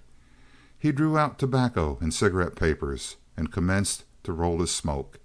Looking up, he saw that the eyes of Colonel Macon were smiling, although his face was grave. A glint of understanding passed between the two men, but not a spoken word. "I assure you there was no death tonight," said Donnegan at length. "Tush, of course not. But the tear on the shoulder of your coat, ah, that is too smooth edged for a tear, too long for the bite of a scissors. Am I right?" "Tush, not a word." The colonel beamed with an almost tender pride, and Donnegan, knowing that the fat man looked upon him as a murderer newly come from a death, considered the beaming face and thought many things in silence. "So it was easy to see that in coolness, courage, fighting instinct, skill, you are probably what I want. Yet something more than all those qualifications is necessary for the task which lies ahead of you." You pile up the bad features, eh? To entice you, Donnegan. For one man, paint a rosy beginning, and once under way, he will manage the hard part. For you, show you the hard shell, and you will trust it contains the choice flesh. I was saying that I waited to see other qualities in you, qualities of the judgment, and suddenly you flashed upon me a single glance. I felt it clash against my willpower. I felt your look go past my guard like a rapier slipping around my blade. I, Colonel Macon, was for the first time outfaced, outmaneuvered. I admit it, for I rejoice in meeting such a man. And the next instant you told me that I should keep you here out of my own wish. Admirable. The admiration of the colonel, indeed, almost overwhelmed Donnegan. But he saw, in spite of the genial smile, the face suffused with warmth. The colonel was watching him every instant, flinty-eyed. Donnegan did as he had done on the stairs. He burst into laughter. When he had done, the colonel was leaning forward in his chair, with his fingers interlacing, examining his guest from beneath somber brows. As he sat lurched forward, he gave a terrible impression of that reserved energy which Donnegan had sensed before. "Donnegan," said the colonel, "I shall talk no more nonsense to you. You are a terrible fellow." And Donnegan knew that, for the first time in the colonel's life, he was meeting another man upon equal ground. End of chapter 8. In a way, it was an awful tribute, for one great fact grew upon him, that the colonel represented almost perfectly the power of absolute evil. Donnegan was not a squeamish sort, but the fat, smiling face of Macon filled him with unutterable aversion. A dozen times he would have left the room, but a silken thread held him back, the thought of Lou. "I shall be terse and entirely frank," said the colonel, and at once Donnegan reared triple guard and balanced himself for attack or defense. "Between you and me," went on the fat man, "deceptive words are folly, a waste of energy." He flushed a little. "You are, I believe, the first man who has ever laughed at me." The click of his teeth as he snapped them on this sentence seemed to promise that he should also be the last. "So I tear away the veils which made me ridiculous, I grant you. Donnegan, we have met each other just in time." "True," said Donnegan. "You have a task for me that promises a lot of fighting, and in return I get lodgings for the night." "Wrong, wrong. I offer you much more. I offer you a career of action in which you may forget the great sorrow which has fallen upon you, and in the battles which lie before you, you will find oblivion for the sad past which lies behind you." Here Donnegan sprang to his feet with his hand caught at his breast, and he stood quivering in an agony. Pain worked him as an anger would do, and his slender frame swelling, his muscles taut, he stood like a panther, enduring the torture because knows it is folly to attempt to escape. "You are a human devil," Donnegan said at last, and he sank back upon his stool. For a moment he was overcome, his head falling upon his breast, and even when he looked up his face was terribly pale and his eyes dull. His expression, however, cleared swiftly, and aside from the perspiration which shone on his forehead, it would have been impossible 10 seconds later to discover that the blow of the colonel had fallen upon him. All of this the colonel had observed and noted with grim satisfaction. Not once did he speak until he saw that all was well. "I am sorry," he said at length in a voice almost as delicate as the voice of Lou Macon. "I am sorry, but you forced me to say more than I wished to say." Donnegan brushed the apology aside. His voice became low and hurried. "Let's get on in the matter. I'm eager to learn from you, Colonel." "Very well. Since it seems that there is a place for both of our interests in this matter, I shall run on in my tale and make it, as I promised you before, absolutely frank and curt. I shall not descend into small details. I shall give you a main sketch of the high points. for all men of mind are apt to be confused by the face of a thing, whereas the heart of it is perfectly clear to them. He settled into his narrative. "You have heard of the Corner? No? Well, that is not strange. But a few weeks ago gold was found in the sands where the valley of Young Muddy and Christobel rivers join. The Corner is a long, wide triangle of sand, and the sand is filled with a gold deposit brought down from the headwaters of both rivers and precipitated here, where one current meets the other and reduces the resultant stream to sluggishness. The sands are rich, very rich." He had become a trifle flushed as he talked, and now, perhaps to cover his emotion, he carefully selected a cigarette from the humidor beside him and lighted it without haste before he spoke another word. "Long ago I prospected over that valley. A few weeks ago it was brought to my attention again. I determined to stake some claims and work them, but I could not go myself. I had to send a trustworthy man. Whom should I select? There was only one possible. Jack Landis is my ward. A dozen years ago his parents died, and they sent him to my care, for my fortune was then comfortable. I raised him with as much tenderness as I could have shown my own son. I lavished on him the affection and—" Here Donnegan coughed lightly. The fat man paused, and observing that this hypocrisy did not draw the veil over the bright eyes of his guest, he continued: "In a word, I made him one of my family, and when the need for a man came I turned to him.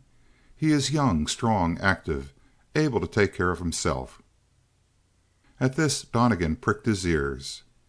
"He went accordingly to the Corner and staked the claims and filed them as I directed. I was right. There was gold. Much gold. It panned out in nuggets." He made an indescribable gesture, and through his strong fingers Donnegan had a vision of yellow gold pouring. But there is seldom a discovery of importance claimed by one man alone. This was no exception. A villain named William Lester, known as a scoundrel over the length and breadth of the cattle country, claimed that he had made the discovery first. He even went so far as to claim that I had obtained my information from him, and he tried to jump the claim staked by Jack Landis, whereupon Jack, very properly, shot Lester down, not dead unfortunately, but slightly wounded. In the meantime the rush for the Corner started. In a week there was a village. In a fortnight there was a town. In a month the Corner had become the talk of the ranges. Jack Landis found in the claims a mint. He sent me back a mere souvenir." The fat man produced from his vest pocket a little chunk of yellow, and with a dexterous motion whipped it at Donnegan. It was done so suddenly, so unexpectedly, that the wanderer was well nigh taken by surprise. But his hand flashed up and caught the metal before it struck his face. He found in the palm of his hand a nugget weighing perhaps 5 ounces, and he flicked it back to the colonel. "He sent me the souvenir, but that was all. Since that time I have waited. Nothing has come. I sent for word, and I learned that Jack Landis had betrayed his trust, fallen in love with some undesirable woman of the mining camp, denied my claim to any of the gold to which I had sent him. Unpleasant news? Yes. Ungrateful boy? Yes. But my mind is hardened against adversity. Yet this blow struck me close to the heart, because Landis is engaged to marry my daughter Lou. At first I could hardly believe in his disaffection, but the truth has at length been borne home to me. The scoundrel has abandoned both Lou and me." Donnegan repeated slowly: "Your daughter loves this chap?" The colonel allowed his glance to narrow, and he could do this the more safely because at this moment Donnegan's eyes were wandering into the distance. In that unguarded second Donnegan was defenseless, and the colonel read something that set him beaming. "She loves him, of course," he said, "and he is breaking her heart with his selfishness." "He is breaking her heart?" echoed Donnegan. The colonel raised his hand and stroked his enormous chin. Decidedly, He believed that things were getting on very well. "This is the position," he declared. "Jack Landis was threatened by the wretch Lester and shot him down. But Lester was not single handed. He belongs to a wild crew led by a mysterious fellow of whom no one knows very much, a deadly fighter, it is said, and a keen organizer and handler of men. Red-haired, wild, smooth, a bundle of contradictions. They call him Lord Nick because he has the pride of a nobleman and the cunning of the devil. He has gathered a few chosen spirits and cool fighters, the Pedlar, Joe Rix, Harry Masters, all celebrated names in the cattle country. They worship Lord Nick partly because he is a genius of crime and partly because he understands how to guide them so that they may rob and even kill with impunity. His peculiarity is his ability to keep within the bounds of the law. If he commits a robbery, he always first establishes marvelous alibis and throws the blame towards someone else. If it is the case of a killing, it is always the other man who is the aggressor. He has been before a jury a half a dozen times, but the devil knows the law and pleads his own case with a tongue that twists the heart out of the stupid jurors. You see, no common man. And this is the leader of the group of which Lester is one of the most debased members. He had no sooner been shot than Lord Nick himself appeared. He had his followers with him. He saw Jack Landis, threatened him with death, and made Jack swear that he would hand over half of the profits of the mines to the gang, of which I suppose Lester gets his due proportion. At the same time, Lord Nick attempted to persuade Jack that I, his adopted father, you might say, was really in the wrong, and that I had stolen the claim from this wretched Lester. He waved this disgusting accusation into a mist and laughed with hateful softness. The result is this. Jack Landis draws a vast revenue from the mines. Half of it he turns over to Lord Nick, and Lord Nick in return gives him absolute freedom and backing in the camp, where he is and probably will continue the dominant factor. As for the other half, Landis spends it on this woman with whom he has become infatuated, and not a penny comes through to me." Colonel Macon leaned back in his chair, and his eyes became fixed upon a great distance. He smiled, and the blood turned cold in the veins of Donnegan. "Of course, this adventuress, this Nelly Lebrun, plays hand in glove with Lord Nick and his troop. Unquestionably, she shares her spoils, so that 9/10 of the revenue from the mines is really flowing back through the hands of Lord Nick, and Jack Landis has become a silly figurehead. He struts about the streets of the Corner as a great mine owner, and with the power of Lord Nick behind him, not one of the people of the gambling houses and dance halls dare cross him. So that Jack has come to consider himself a great man. Is that clear?" Donnegan had not yet drawn his gaze entirely back from the distance. "This is the possible solution," went on the colonel. "Jack Landis must be drawn away from the influence of this Nelly Lebrun. He must be brought back to us and shown his folly, both as regards to the adventuress and Lord Nick. For as long as Nelly has a hold on him, just so long Lord Nick will have his hand in Jack's pocket. You see how beautifully their plans and their work dovetail. How, therefore, am I to draw him from Nelly? There is only one way. Send my daughter to the camp. Send Lou to the Corner, and let one glimpse of her beauty turn the shabby prettiness of this woman to a shadow. Lou is my last hope." At this, Donnegan wakened. His sneer was not a pleasant thing to see. "Send her to a new mining camp? Colonel Macon, you have the gambling spirit. You are willing to take great chances?" So, murmured the colonel, a little taken back. "But I should never send her except with an adequate protector." "An adequate protector? Even against these celebrated gunmen who run the camp, as you have already admitted?" "An adequate protector. You are the man." Donnegan shivered. "I take your daughter to the camp and play her against Nelly Lebrun to win back Jack Landis? Is that the scheme?" "It is." "Ah," murmured Donnegan, and he got up and began to walk the room, white faced. The colonel watched him in a silent agony of anxiety. "She truly loves this Landis?" asked Donnegan, swallowing. "A love that has grown out of their long intimacy together since they were children." "Bah, calf love. Let the fellow go and she will forget him. Hearts are not broken in these days by disappointments in love affairs." The colonel writhed in his chair. "But, Lou, you did not know her heart," he suggested. "If you looked closely at her you would have seen that she is pale. She does not suspect the truth, but I think she is wasting away because Jack hasn't written for weeks." He saw Donnegan wince under the whip. "It is true," murmured the wanderer. "She is not like others, heaven knows." He turned. "And what if I fail to bring over Jack Landis with the sight of Lou?" The colonel relaxed. The great crisis was past and Donnegan would undertake the journey. "In that case, my dear lad, there is an expedient so simple that you astonish me by not perceiving it. If there is no way to wean Landis away from the woman, then get him alone and shoot him through the heart.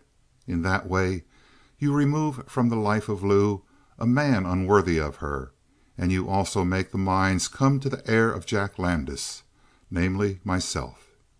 And in the latter case, Mr. Donnegan, be sure, oh, be sure, that I should not forget who brought the mines into my hands." Chapter 9. 50 miles over any sort of going is a stiff march.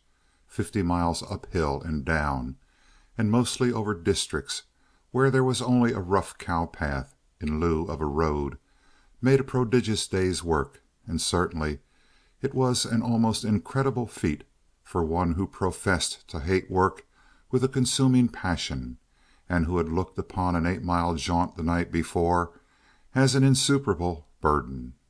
Yet such was the distance which Donnegan had covered, and now he drove the pack mule out on the shoulder of the hill in full view of The Corner, with the triangle of the Young Muddy and Christobel rivers embracing the little town. Even the gaunt, leggy mule was tired to the dropping point, and the tough buckskin which trailed up behind went with downward head.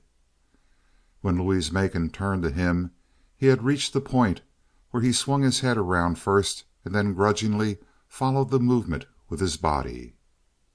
The girl was tired also, in spite of the fact that she had covered every inch of the distance in the saddle. There was that violet shade of weariness under her eyes and her shoulders slumped forward.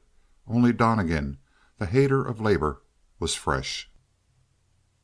They had started in the first dusk of the coming day. It was now the yellow time of the slant afternoon sunlight. Between these 2 points there had been a body of steady plodding. The girl had looked askance at that gaunt form of Donnegan's when they began, but before 3 hours, seeing that the spring never left his step nor the swinging rhythm his stride, she began to wonder. This afternoon nothing he did could have surprised her. From the moment he entered the house the night before he had been a mystery. Till her death day she would not forget the fire with which he had stared up at her from the foot of the stairs. But when he came out of her father's room, not cowed and whipped as most men left it, he looked at her with a veiled glance, and since that moment there had always been a mist of indifference over his eyes when he looked at her. In the beginning of that day's march all she knew was that her father trusted her to this stranger, Donnegan, to take her to The Corner, where he would find Jack Landis and bring Jack back to his old allegiance and find what he was doing with his time and his money.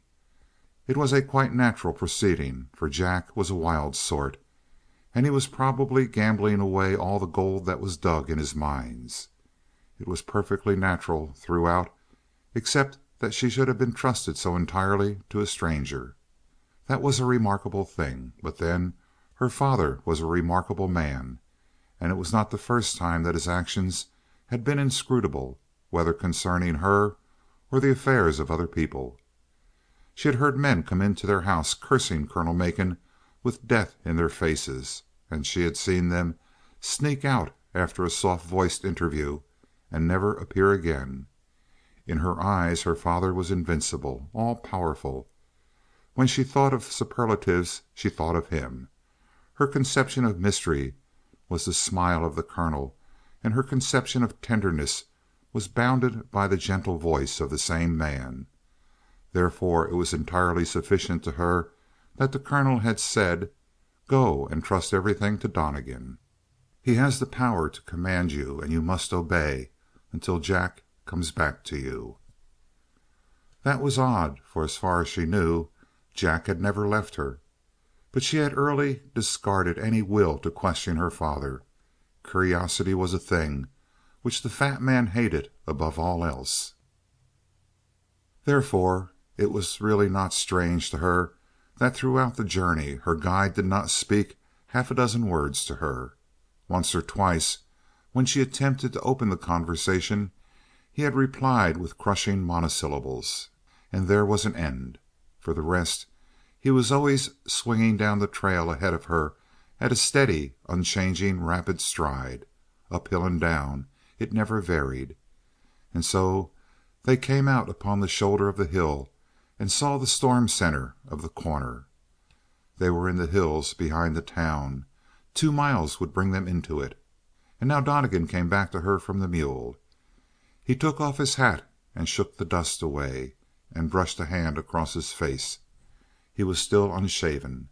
The red stubble made him hideous, and the dust and perspiration covered his face as with a mask. Only his eyes were rimmed with white skin.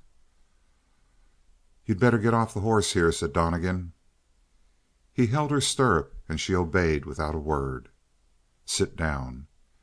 She sat down on the flat-topped boulder which he designated, and looking up, observed the first sign of emotion in his face. He was frowning, and his face was drawn a little. "You are tired?" he stated. "A little." "You are tired," said the wanderer, in a tone that implied dislike of any denial. Therefore she made no answer. "I'm going down into the town to look things over. I don't want to parade you through the streets until I know where Landis is to be found and how he'll receive you. The Corner is a wild town. You understand?"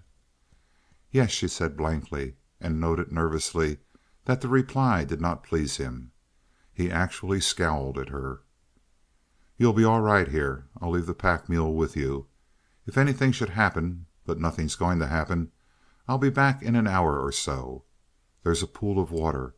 You can get a cold drink there and wash up if you want to while I'm gone. But don't go to sleep." "Why not?" "A place like this is sure to have a lot of stragglers hunting around it. Bad characters, you understand?" She could not understand why he should make a mystery of it, but then he was almost as strange as her father. His careful English and his ragged clothes were typical of him inside and out. "You have a gun there in your holster. Can you use it?" "Yes." "Try it." It was a .32, a woman's light weapon. She took it out and balanced it in her hand. "The blue rock down the hillside. Let me see you chip it." Her hand went up, and without pausing to sight along the barrel, she fired. Fire flew from the rock, and there appeared a white, small scar. Donnegan sighed with relief. "If you squeezed the butt rather than pulled the trigger," he commented, "you would have made a bullseye that time. Now, I don't mean that in any likelihood you'll have to defend yourself. I simply want you to be aware that there's plenty of trouble around The Corner." "Yes," said the girl. "You're not afraid?" "Oh, no." Donnegan settled his hat a little more firmly upon his head. He had been on the verge of attributing her gentleness to a blank, stupid mind. He began to realize that there was metal under the surface. He felt that some of the qualities of her father were echoed faintly and at a distance in the child. In a way, she made him think of an unawakened creature. When she was roused, if the time ever came, it might be that her eye could become a thing alternately of fire and ice, and her voice might carry with a ring. "This business has to be gotten through quickly," he went on. "One meeting with Jack Landis will be enough." She wondered why he set his jaw when he said this.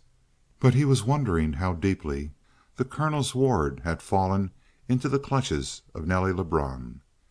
If that first meeting did not bring Landis to his senses, what followed? One of two things. Either the girl must stay on in The Corner and try her hand with her fiancé again, or else the final brutal suggestion of the colonel must be followed. He must kill Landis. It was a cold-blooded suggestion. But Donnegan was a cold-blooded man. As he looked at the girl where she sat on the boulder, he knew definitely, first and last, that he loved her, and that he would never again love any other woman. Every instinct drew him toward the necessity of destroying Landis. There was his stumbling block. But what if she truly loved Landis?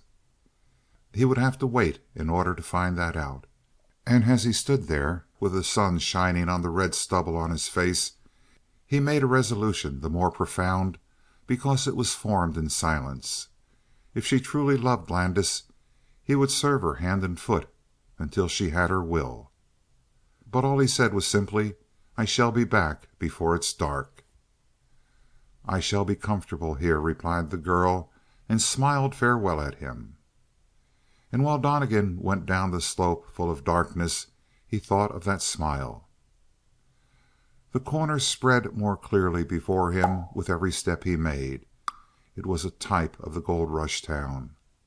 Of course, most of the dwellings were tents, dog tents, many of them, but there was a surprising sprinkling of wooden shacks, some of them of considerable size. Beginning at the very edge of the town and spread over the sand flats were the mines and the black sprinkling of laborers. And the town itself was roughly jumbled around one street. Over to the left the main road into The Corner crossed the wide, shallow ford of the Young Muddy River, and up this road he saw half a dozen wagons coming, wagons of all sizes. But nothing went out of The Corner. People who came stayed there, it seemed. He dropped over the lower hills, and the voice of the gold town rose to him. It was a murmur like that of an army preparing for battle. Now and then a blast exploded, for what purpose he could not imagine in this school of mining. But as a rule the sounds were subdued by the distance. He caught the muttering of many voices, in which laughter and shouts were brought into the level of a whisper at close hand.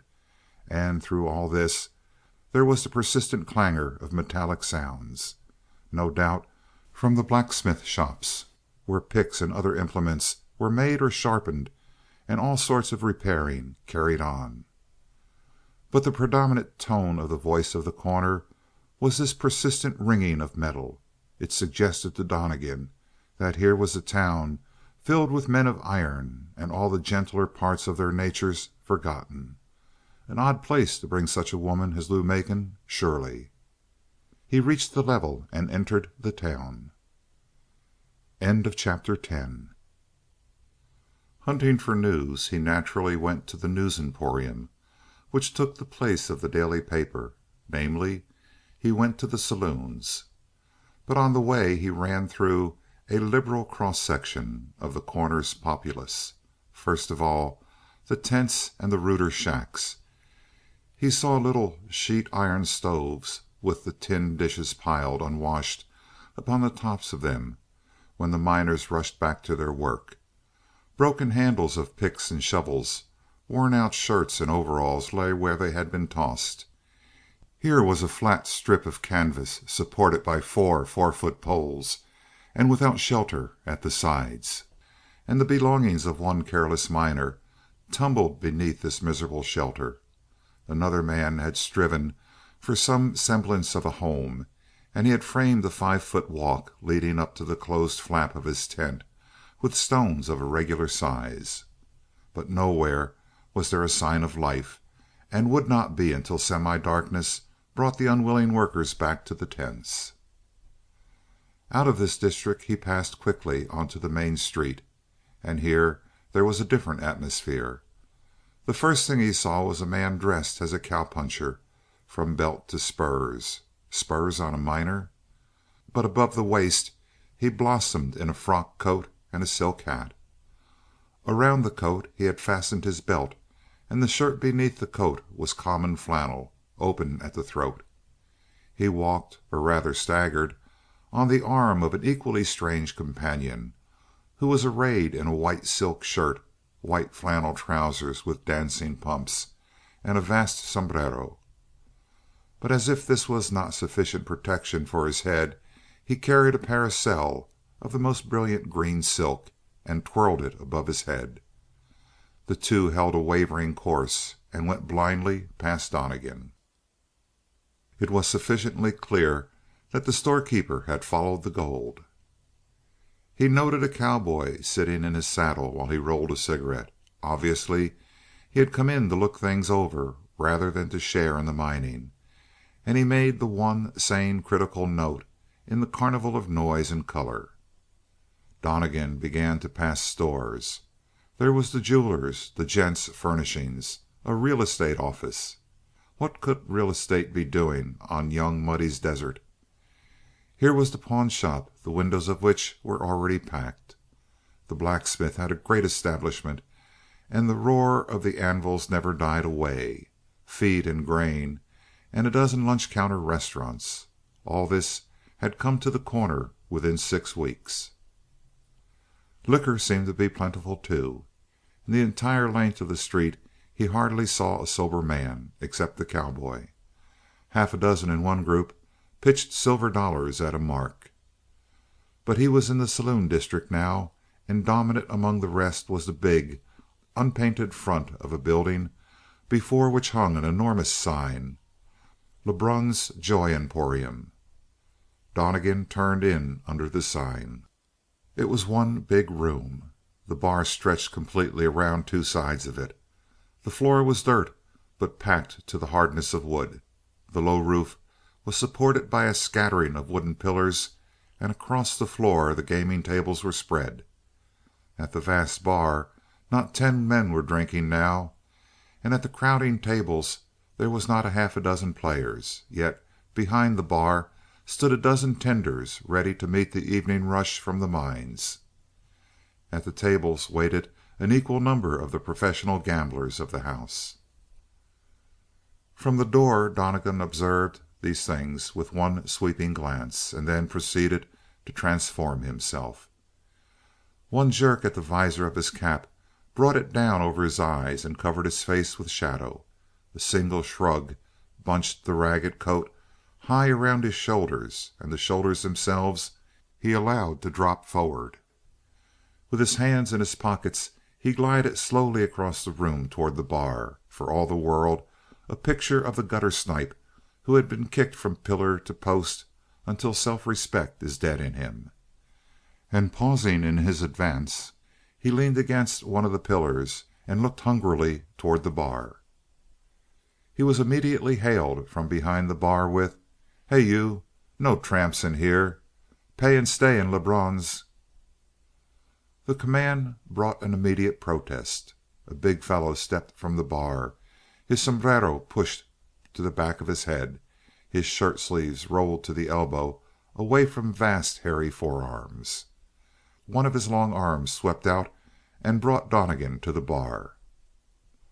"I ain't no prophet," declared the giant, "but I can spot a man that's dry. What d'you have, Bud?" And to the bartender he added, "Leave him be, partner, unless you're all set for considerable noise in here." "Long as his drinks are paid for," muttered the bartender. "Here he stays. But these floaters do make me tired." He jabbed the bottle across the bar at Donnegan and spun a glass noisily at him, and the floater observed the angry bartender with a frightened side glance, and then poured his drink gingerly. When the glass was half full he hesitated and sought the face of the bartender again for permission to go on. "Fill her up," commanded the giant. "Fill her up, lad, and drink hearty." "I never yet," observed the bartender darkly, "seen a beggar that wasn't a hog." At this Donnegan's protector shifted his belt so that the holster came a little more forward on his thigh. "Son," he said, "how long you been in these parts?" "Long enough," declared the other, and lowered his black brows. "Long enough to be sick of it." "Maybe, maybe," returned the cowpuncher miner. "Meantime, you tie to this. We got queer ways out here. When a gent drinks with us he's our friend. This lad here is my partner just now. If I was him I would of knocked your head off before now for what you've said." "I don't want no trouble," Donnegan said whiningly. At this the bartender chuckled, and the miner showed his teeth in his disgust. "Every gent has got his own way," he said sourly. "But while you drink with Hal Stern, you drink with your chin up, Bud, and don't forget it. And them that tries to run over you got to run over me." Saying this, he laid his large left hand on the bar and leaned a little toward the bartender, but his right hand remained hanging loosely at his side. It was near the holster, as Donnegan noticed. And the bartender, having met the boring glance of the big man for a moment, turned surlily away.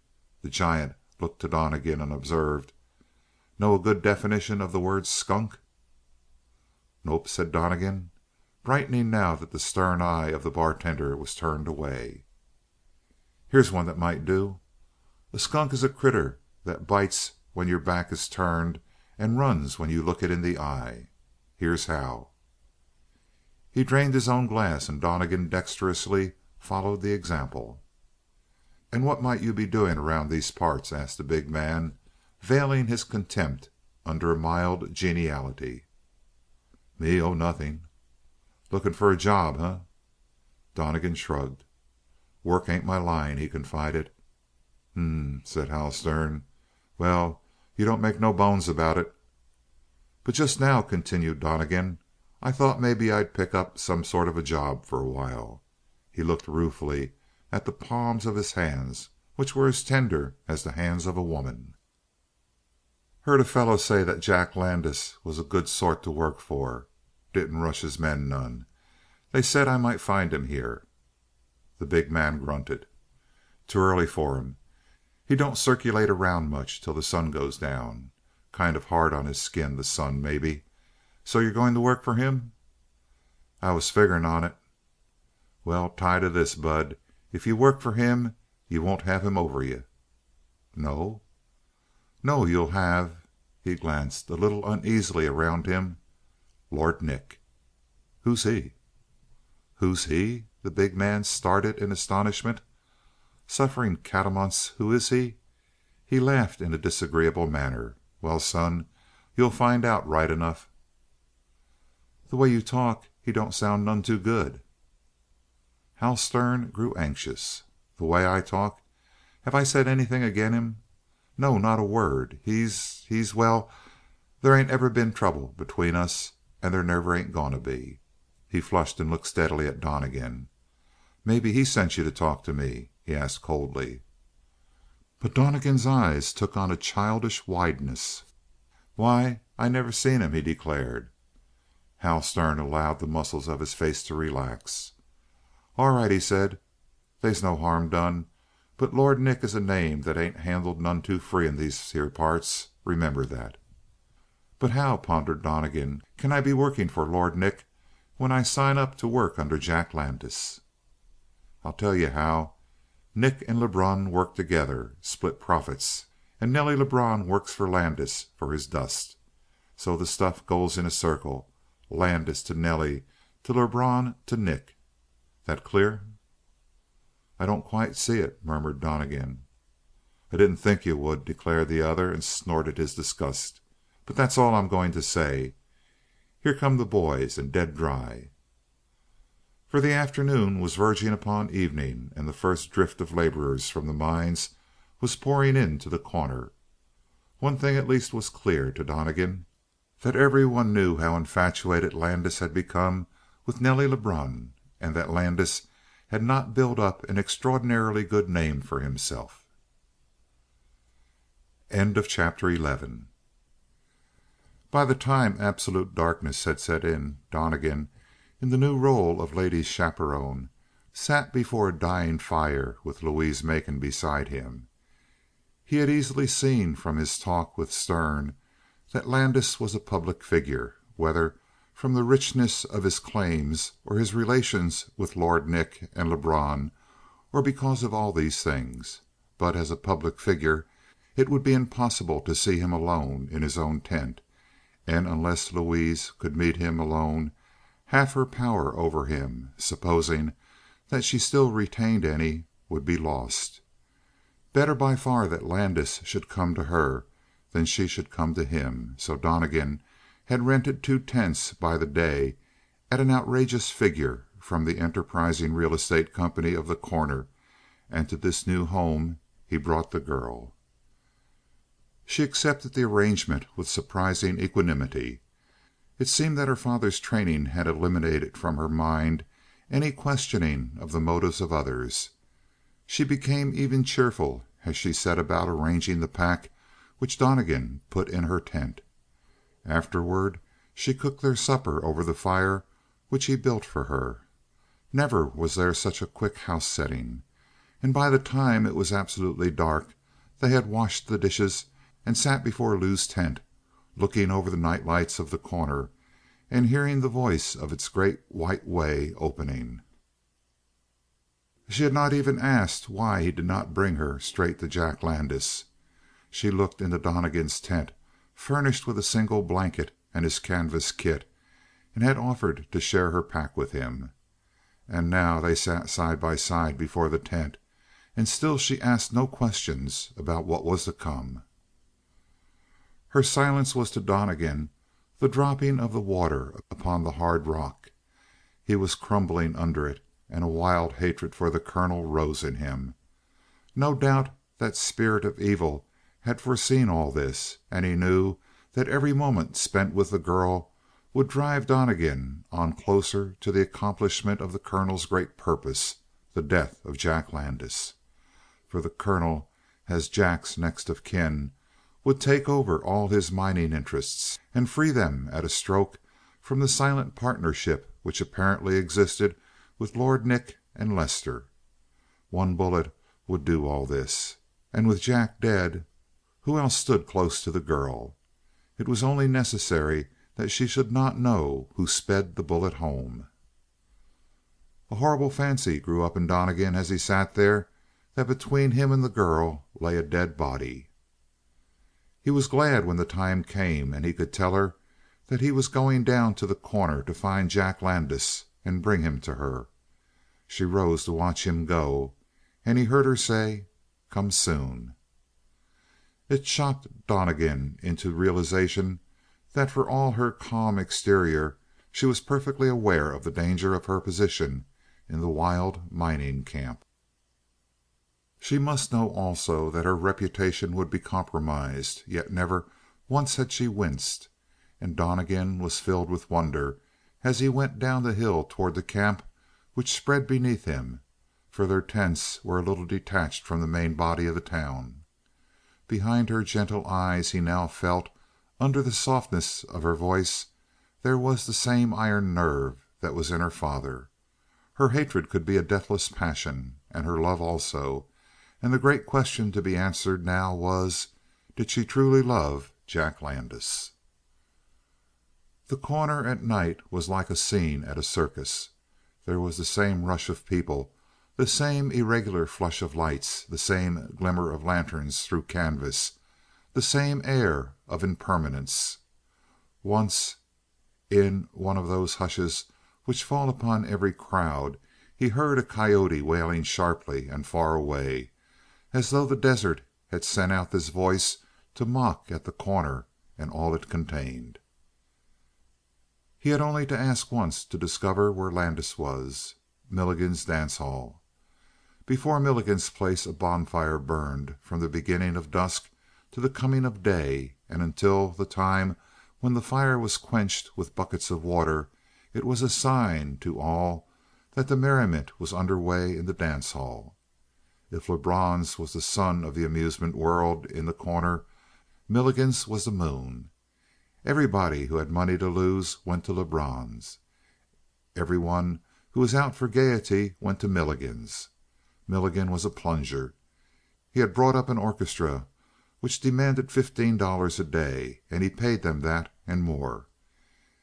He not only was able to do this, but he established a bar at the entrance, from which all who entered were served with a free drink. The entrance, also, was not subject to charge. The initial drink at the door was spiced to encourage thirst, so Milligan made money as fast and far more easily than if he had been digging it out of the ground.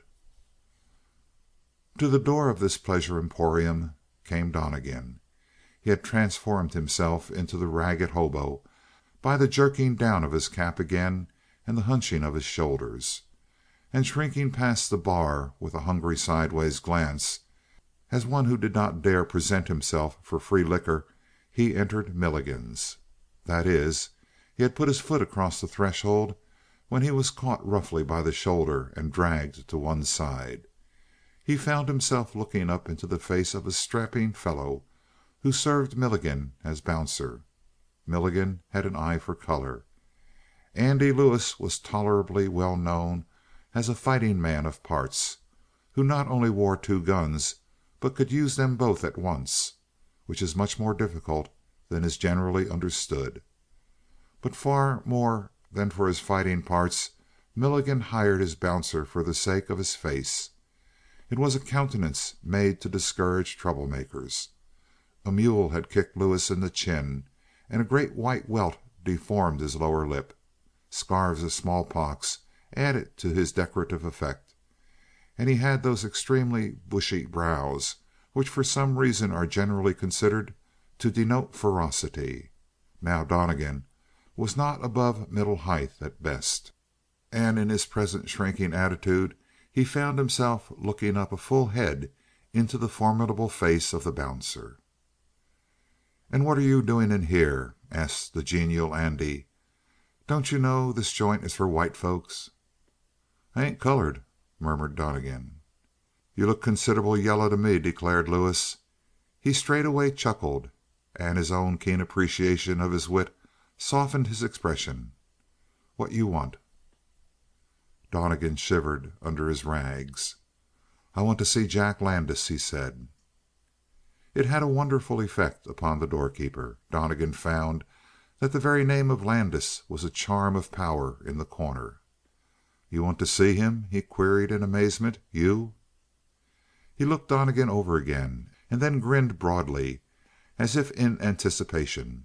"Well, go ahead. There he sits. No, he's dancing." The music was in full swing. It was chiefly brass, but now and then, in softer moments, one could hear a violin squeaking uncertainly.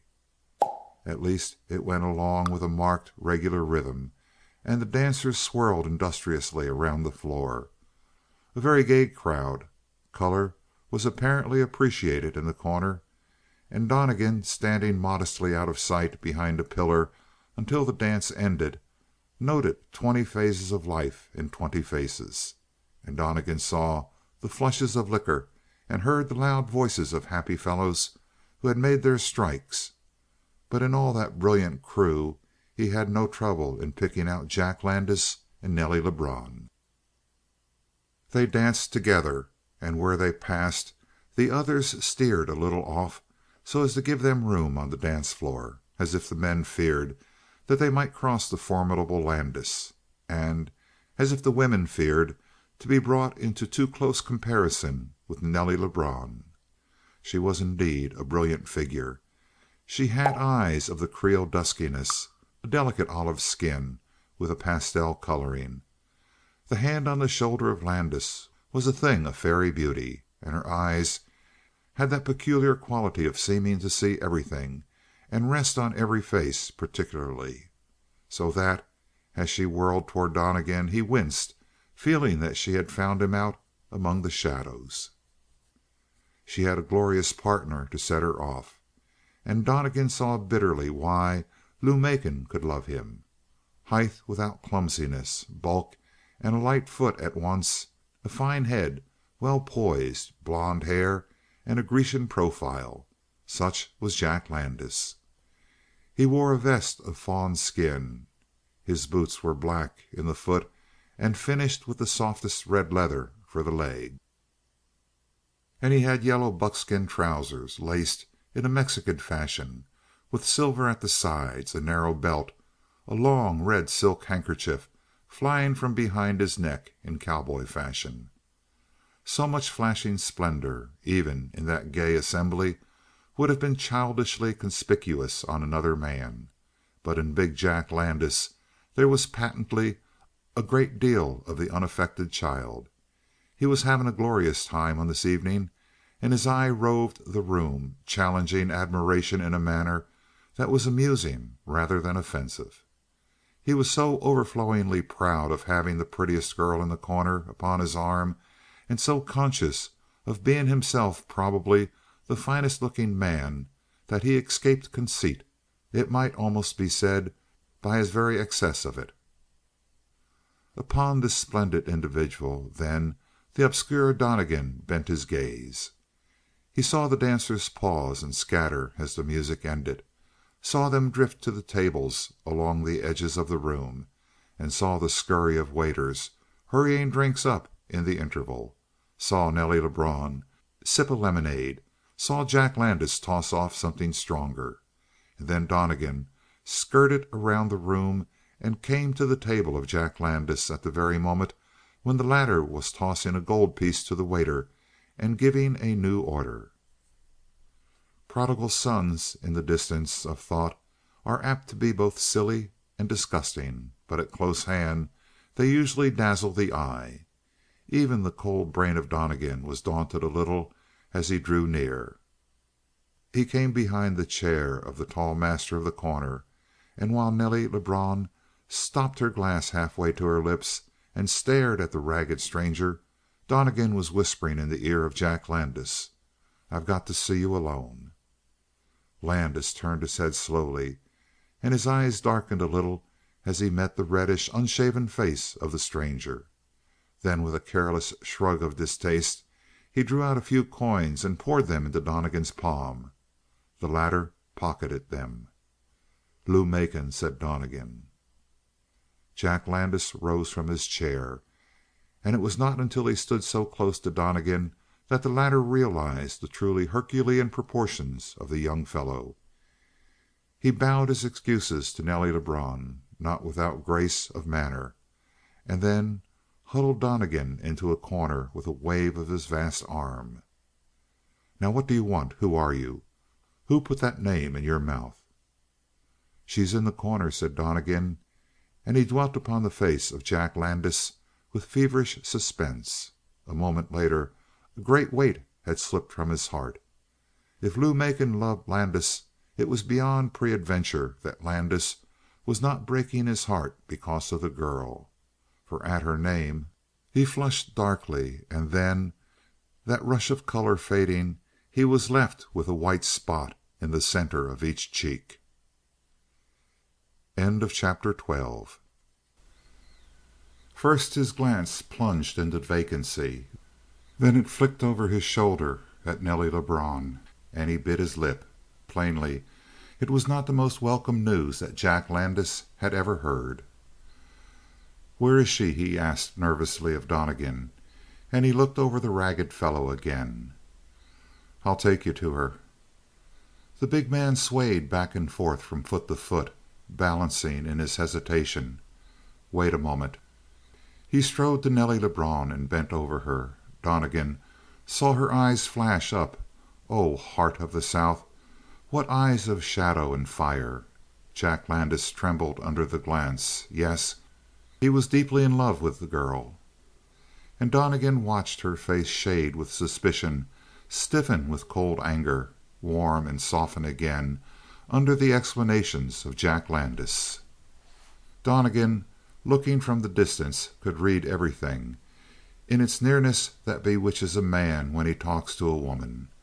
When Odysseus talked to Circe, no doubt he stood on the farther side of the room. When Landis came again he was perspiring from the trial of fire through which he had just passed. "Come," he ordered, and set out at a sweeping stride. plainly he was anxious to get this matter done with as soon as possible. As for Donnegan, he saw a man whom Landis had summoned to take his place sit down at the table with Nelly Lebrun. She was laughing with the newcomer as though nothing troubled her at all. But over his shoulder her glance probed the distance and followed Jack Landis. She wanted to see the messenger again, the man who had called her companion away. But in this it was a fox challenging fox. Donnegan took note and was careful to place between him and the girl every pillar and every group of people. As far as he was concerned, her first glance must do to read and judge and remember him by. Outside, Landis shot several questions at him in swift succession. He wanted to know how the girl happened to make the trip. Above all, what the colonel was thinking and doing, and if the colonel himself had come. But Donnegan replied with monosyllables, and Landis, apparently reconciling himself to the fact that the messenger was a fool, ceased his questions. They kept close to a run all the way out of the camp and up the hillside to the two detached tents where Donnegan and the girl slept that night. A lantern burned in both the tents. "She has made things ready for me," thought Donnegan, his heart opening. "She has kept house for me." He pointed out Lou's tent to his companion, and the big man, with a single low word of warning, threw open the flap of the tent and strode in. There was only the split part of a second between the rising and the fall of the canvas, but in that swift interval Donnegan saw the girl starting up to receive Landis. Her calm was broken at last. Her cheeks were flushed. Her eyes were starry with what? Expectancy? Love? It stopped Donnegan like a blow in the face and turned his heart to lead, and then shamelessly he glided around the tent and dropped down beside it to eavesdrop. After all, there was some excuse. If she loved the man, he, Donnegan, would let him live. If she did not love him, he, Donnegan, would kill him like a worthless rat under heel. That is, if he could. No wonder that the wanderer listened with heart and soul. He missed the first greeting. It was only a jumble of exclamations. But now he heard, "But Lou, what a wild idea! Across the mountains? With whom?" "The man who brought you here." "Who is he?" "I don't know." "You don't know? He looks like a shifty little rat to me." "He's big enough, Jack." Such small praise was enough to set Donnegan's heart thumping. "Besides, father told me to go with him, to trust him." "Ah!" There was an abrupt chilling and lowering of Landis' voice. "The colonel knows him? He's one of the colonel's men?" Plainly the colonel was to him as the rod to the child. "Why didn't you come directly to me?" "We thought it would be better not to." Your guide. Well, what was the colonel's idea in sending you here? Heavens above, doesn't he know that a mining camp is no place for a young girl? And you haven't a sign of a chaperone. Lou, what the devil can I do? What was in his mind?" "You haven't written for a long time." "Good Lord, written? Letters?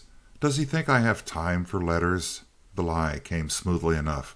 "Working day and night?" Donnegan smoothed his whiskers and grinned into the night. Landis might prove better game than he had anticipated. "He worried," said the girl, and her voice was as even as ever. "He worried and sent me to find out if anything is wrong." Then, "Nonsense. What is there to worry about? Lou, I'm half inclined to think that the colonel doesn't trust me." She did not answer. Was she reading beneath the boisterous assurance of Landis? "One thing is clear to me, and to you too, I hope. The first thing is to send you back in a hurry." Still no answer. "Lou, do you distrust me?" At length she managed to speak, but it was with some difficulty. "There is another reason for sending me." "Tell me." "Can't you guess, Jack?" "I'm not a mind reader." "The cad!" said Donnegan through his teeth. It's the old reason. Money? Yes. A shadow swept across the side of the tent. It was Landis waving his arm carelessly. "If that's all, I can fix you up and send you back with enough to carry the colonel along. Look here. Why, I have 500 with me. Take it, Lou. There's more behind it, but the colonel mustn't think that there's as much money in the mines as people say. No idea how much living costs up here. Heavens, no, and the price of labor, and they'll shirk the job from dawn to dark. I have to watch 'em every minute, I tell you." He sighed noisily. "But the end of it is, dear," how that small word tore into the heart of Donnegan, who crouched outside, "that you must go back tomorrow morning.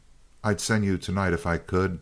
As a matter of fact, I don't trust the red-haired rat who—" The girl interrupted while Donnegan still had control of his hair-trigger temper. "You forget, Jack. Father sent me here, but he did not tell me to come back." At this Jack Landis burst into an enormous laughter. "You don't mean, Lou, that you actually intend to stay on?" "What else can I mean?"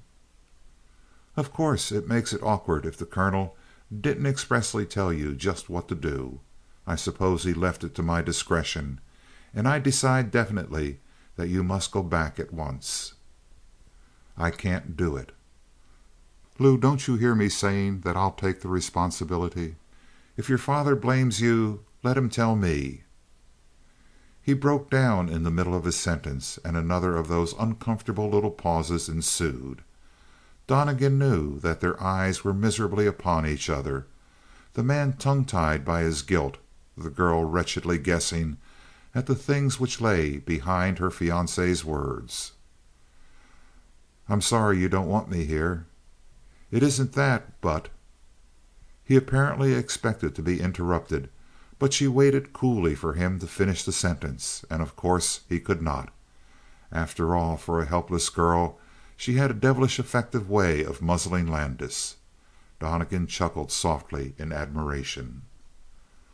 All at once she broke through the scene. Her voice did not rise or harden, but it was filled with finality, as though she were weary of the interview. "I'm tired out. It's been a hard ride, Jack. You go home now and look me up again any time tomorrow." Lou, I feel mighty bad about having you up here in this infernal tent when the camp is full and—" "You can't lie across the entrance to my tent and guard me, Jack. Besides, I don't need you for that. The man who's with me will protect me." "He doesn't look capable of protecting a cat." "My father said that in any circumstances he would be able to take care of me." This reply seemed to overwhelm Landis. "The colonel trusts him as far as all that?" he muttered. "Then I suppose you're safe enough. But what about comfort, Lou?" "I've done without comfort all my life. Run along, Jack, and take this money with you. I can't have it." "But didn't the colonel send—" "You can express it through to him. To me it's not pleasant to take it." "Why, Lou, you don't mean—" "Good night, Jack. I don't mean anything except that I'm tired." The shadow swept along the wall of the tent again. Donnegan, with a shaking pulse, saw the profile of the girl and the man approach as he strove to take her in his arms and kiss her good night, and then one slender bar of shadow checked Landis. "Not tonight." "Lou, you aren't angry with me?" "No, but you know I have queer ways. Just put this down as one of them. I can't explain." There was a muffled exclamation, and Landis went from the tent and strode down the hill. He was instantly lost in the night. But Donnegan, turning to the entrance flap, called softly. He was bidden to come in, and when he raised the flap he saw her sitting with her hands clasped loosely and resting upon her knees. Her lips were a little parted and colorless. Her eyes were dull with a mist, and though she rallied herself a little, the wanderer could see that she was only half aware of him. The face which he saw was a milestone in his life, for he had loved her jealously, fiercely before, but seeing her now, dazed, hurt, and uncomplaining, tenderness came into Donnegan. It spread to his heart with a strange pain and made his hands tremble. All that he said was, "Is there anything you need?" "Nothing," she replied, and he backed out and away. But in that small interval he had turned out of the course of his gay, selfish life. If Jack Landis had hurt her like this, if she loved him so truly, then Jack Landis she should have. There was an odd mixture of emotions in Donnegan, but he felt most nearly like the poor man from whose hand his daughter tugs back and looks wistfully, hopelessly into the bright window at all the toys. What pain is there greater than the pain that comes to the poor man in such a time? He huddles his coat about him, for his heart is as cold as a Christmas day, and if it would make his child happy he would pour out his heart's blood on the snow. Such was the grief of Donnegan as he backed slowly out into the night. Though Jack Landis were fixed as high as the moon, he would tear him out of his place and give him to the girl. End of chapter 13. The lantern went out in the tent. She was asleep, and when he knew that, Donnegan went down into the corner. He had been trying to think out a plan of action, and finding nothing better than to thrust a gun stupidly under Landis' nose and make him mark time, Donnegan went into Lebrun's place, as if he hoped the bustle there would supply him with ideas. Lebrun's was going full blast. It was not filled with the shrill mirth of Milligan's. Instead, all voices were subdued to a point here. The pitch was never raised. If a man laughed, he might show his teeth, but he took good care that he did not break into the atmosphere of the room. For there was a deadly undercurrent of silence which would not tolerate more than murmurs on the part of others. Men sat grim-faced over the cards. The man who was winning, with his cold, eager eye; the chronic loser of the night, with his iron smile; the professional, ever debonair, with the dull eye which comes from looking too often and too closely into the terrible face of chance. A very keen observer might have observed a resemblance between those men and Donnegan. Donnegan roved swiftly here and there. The calm eye and the smooth play of an obvious professional in a linen suit kept him for a moment at one table, looking on. Then he went to the games, and after changing the gold which Jack Landis had given as alms to silver dollars, he lost it with precision upon the wheel. He went on from table to table, from group to group. In Lebrun's his clothes were not noticed. It was no matter whether he played or did not play, whether he won or lost, they were too busy to notice. But he came back at length to the man who wore the linen coat and who won so easily. Something in his method of dealing appeared to interest Donnegan greatly. It was jackpot. The chips were piled high, and the man in the linen coat was dealing again. How deftly he mixed the cards! Indeed, all about him was elegant, from the turn of his black cravat to the cut of the coat. An inebriate passed, shouldered, and disturbed his chair, and rising to put it straight again, the gambler was seen to be about the height and build of Donnegan. Donnegan studied him with the interest of an artist. Here was a man, harking back to Nelly Lebrun and her love of brilliance, who would probably win her preference over Jack Landis for the simple reason that he was different. That is, there was more in his cravat to attract astonished attention in the corner than there was in all the silver lace of Landis. And he was a man's man, no doubt of that. On the inebriate he had flashed one glance of fire, and his lean hand had stirred uneasily toward the breast of his coat. Donnegan, who missed nothing, saw and understood. Interested? He was fascinated by this man because he recognized the kinship which existed between them.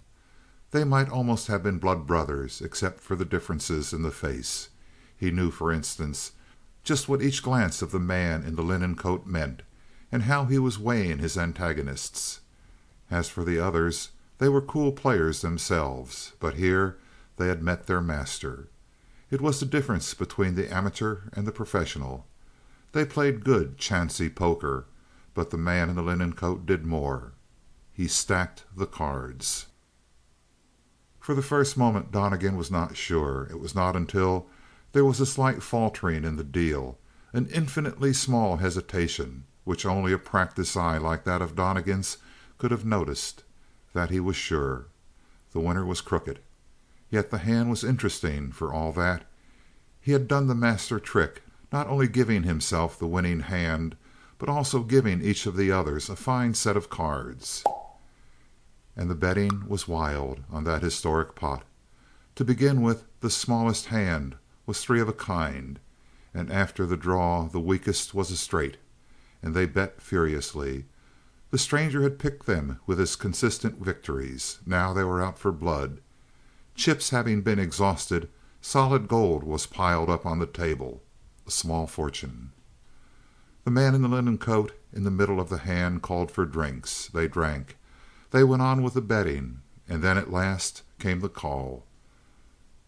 Donnegan could have clapped his hands to applaud the smooth rascal. It was not an affair of breaking the others who sat in. They were all prosperous mine owners, and probably had been carefully selected according to the size of purse in preparation for the sacrifice. But the stakes were swept into the arms and then the canvas bag of the winner. If it was not enough to ruin the miners, it was at least enough to clean them out of ready cash and discontinue the game on that basis. They rose. They went to the bar for a drink. But while the winner led the way, two of the losers dropped back a trifle and fell into earnest conversation, frowning. Donnegan knew perfectly what the trouble was. They had noticed that slight faltering in the deal. They were putting their mental notes on the game together. But the winner, apparently unconscious of suspicion, lined up his victims at the bar. The first drink went hastily down. The second was on the way. It was standing on the bar. And here he excused himself. He broke off in the very middle of a story, and telling them that he would be back any moment, stepped into a crowd of newcomers. The moment he disappeared, Donnegan saw the other four put their heads close together, and saw a sudden darkening of faces. But as for the genial winner, he had no sooner passed to the other side of the crowd and out of view than he turned directly toward the door. His careless saunter was exchanged for a brisk walk, and Donnegan, without making himself conspicuous, was hard-pressed to follow that pace. At the door he found that the gambler, with his canvas sack under his arm, had turned to the right toward the line of saddled horses which stood in the shadow. And no sooner did he reach the gloom at the side of the building than he broke into a soft, swift run. He darted down the line of horses until he came to one which was already mounted. This Donnegan saw as he followed somewhat more leisurely and closer to the horses to avoid observance. He made out that the man already on horseback was a big Negro, and that he had turned his own mount and a neighboring horse out from the rest of the horses, so that they were both pointing down the street of the corner. Donnegan saw the Negro throw the lines of his lead horse into the air. In exchange he caught the sack, which the runner tossed to him, and then the gambler leaped into his saddle. It was a simple but effective plan. Suppose he were caught in the midst of a cheat. His play would be to break away to the outside of the building, shooting out the lights if possible, trusting to the confusion to help him, and there he would find his horse ready for him at a time when a second might be priceless. On this occasion, no doubt, the clever rascal had sensed the suspicion of the others. At any rate, he lost no time. He waited neither to find his stirrups nor grip the reins firmly, but the same athletic leap which carried him into the saddle set the horse in motion, and from a standing start the animal broke into a headlong gallop. He received, however, an additional burden at once. For Donnegan, from the second time he saw the man of the linen coat, had been revolving a daring plan, and during the poker game the plan had slowly matured. The moment he made sure that the gambler was heading for a horse, he increased his own speed. Ordinarily he would have been noted. But now, no doubt, the gambler feared no pursuit except one accompanied by a hue and cry. He did not hear the shadow-footed Donnegan racing over the soft ground behind him, but when he had gained the saddle Donnegan was close behind with the impetus of his run to aid him. It was comparatively simple, therefore, to spring high in the air, and he stuck fairly and squarely behind the saddle of the man in the linen coat. When he landed, his revolver was in his hand and the muzzle jabbed into the back of the gambler. The other made one frantic effort to twist around, then recognized the pressure of the revolver and was still. The horses, checking their gallops in unison, were softly dog-trotting down the street. "Call off your man," warned Donnegan, for the big Negro had reined back. The gun already gleamed in his hand. A gesture from the gambler sent the gun into obscurity, yet still the fellow continued to fall back. "Tell him to ride ahead." "Keep in front, George." "And not too far." "Very well. And now?" "We'll talk later. Go straight on, George, to the clump of trees beyond the end of the street. And ride straight. No dodging." "It was a good hand you played," continued Donnegan, taking note that of the many people who were now passing them, none paid the slightest attention to two men riding on one horse and chatting together as they rode. "It was a good hand, but a bad deal. Your thumb slipped on the card, eh?" "You saw, eh?" muttered the other. "And two of the others saw it, but they weren't sure till afterward." "I know. The blockheads. But I spoiled their game for them. Are you one of us, pal?" But Donnegan smiled to himself. For once at least the appeal of gambler to gambler should fail. "Keep straight on," he said. "We'll talk later on." Chapter 14. Before Donnegan gave the signal to halt in a clear space where the starlight was least indistinct, they reached the center of the trees. "Now, George," he said, "drop your gun to the ground." There was a flash and a faint thud. "Now the other gun." "There ain't any more, sir." "Your other gun," repeated Donnegan. A little pause. "Do what he tells you, George," said the gambler at length, and a second weapon fell. "Now keep on your horse and keep a little off to the side," went on Donnegan, "and remember that if you try to give me the jump I might miss you in this light, but I'd be sure to hit your horse. So don't take any chances, George. Now, sir, just hold your hands over your head and then dismount." He already had gone through the gambler and taken his weapons. He was now obeyed. The man of the linen coat tossed up his arms, flung his right leg over the horn of the saddle, and slipped to the ground. Donnegan joined his captive. "I warn you first," he said gently, "that I am quite expert with a revolver, and that it will be highly dangerous to attempt to trick me. Lower your arms if you wish, but please be careful of what you do with your hands. There are such things as knife throwing, I know, but it takes a fast wrist to flip a knife faster than a bullet. We understand each other?" "Perfectly," agreed the other. "By the way, my name is Godwin. And suppose we become frank. You are in temporary distress. It was impossible for you to make a loan at the moment, and you are driven to this forced touch. Now, if half—" "Hush," said Donnegan. "You are too generous. But the present question is not one of money. I have long since passed over that. The money is now mine. Steady." This to George, who lurched in the saddle, but Godwin was calm as stone. "It is not the question of the money that troubles me, but the question of the men. I could easily handle one of you, but I fear to allow both of you to go free. You would return on my trail. There are such things as waylayings by night, eh? And so, Mr. Godwin, I think my best way out is to shoot you through the head. When your body is found it will be taken for granted that the servant killed the master for the sake of the money which he won by crooked card play. I think that's simple. Put your hands up, George, or by heck, I'll let the starlight shine through you." The huge arms of George were raised above his head. Godwin, in the meantime, had not spoken. "I almost think you mean it," he said after a short pause. "Good," said Donnegan. "I do not wish to kill you unprepared." There was a strangled sound deep in the throat of Godwin.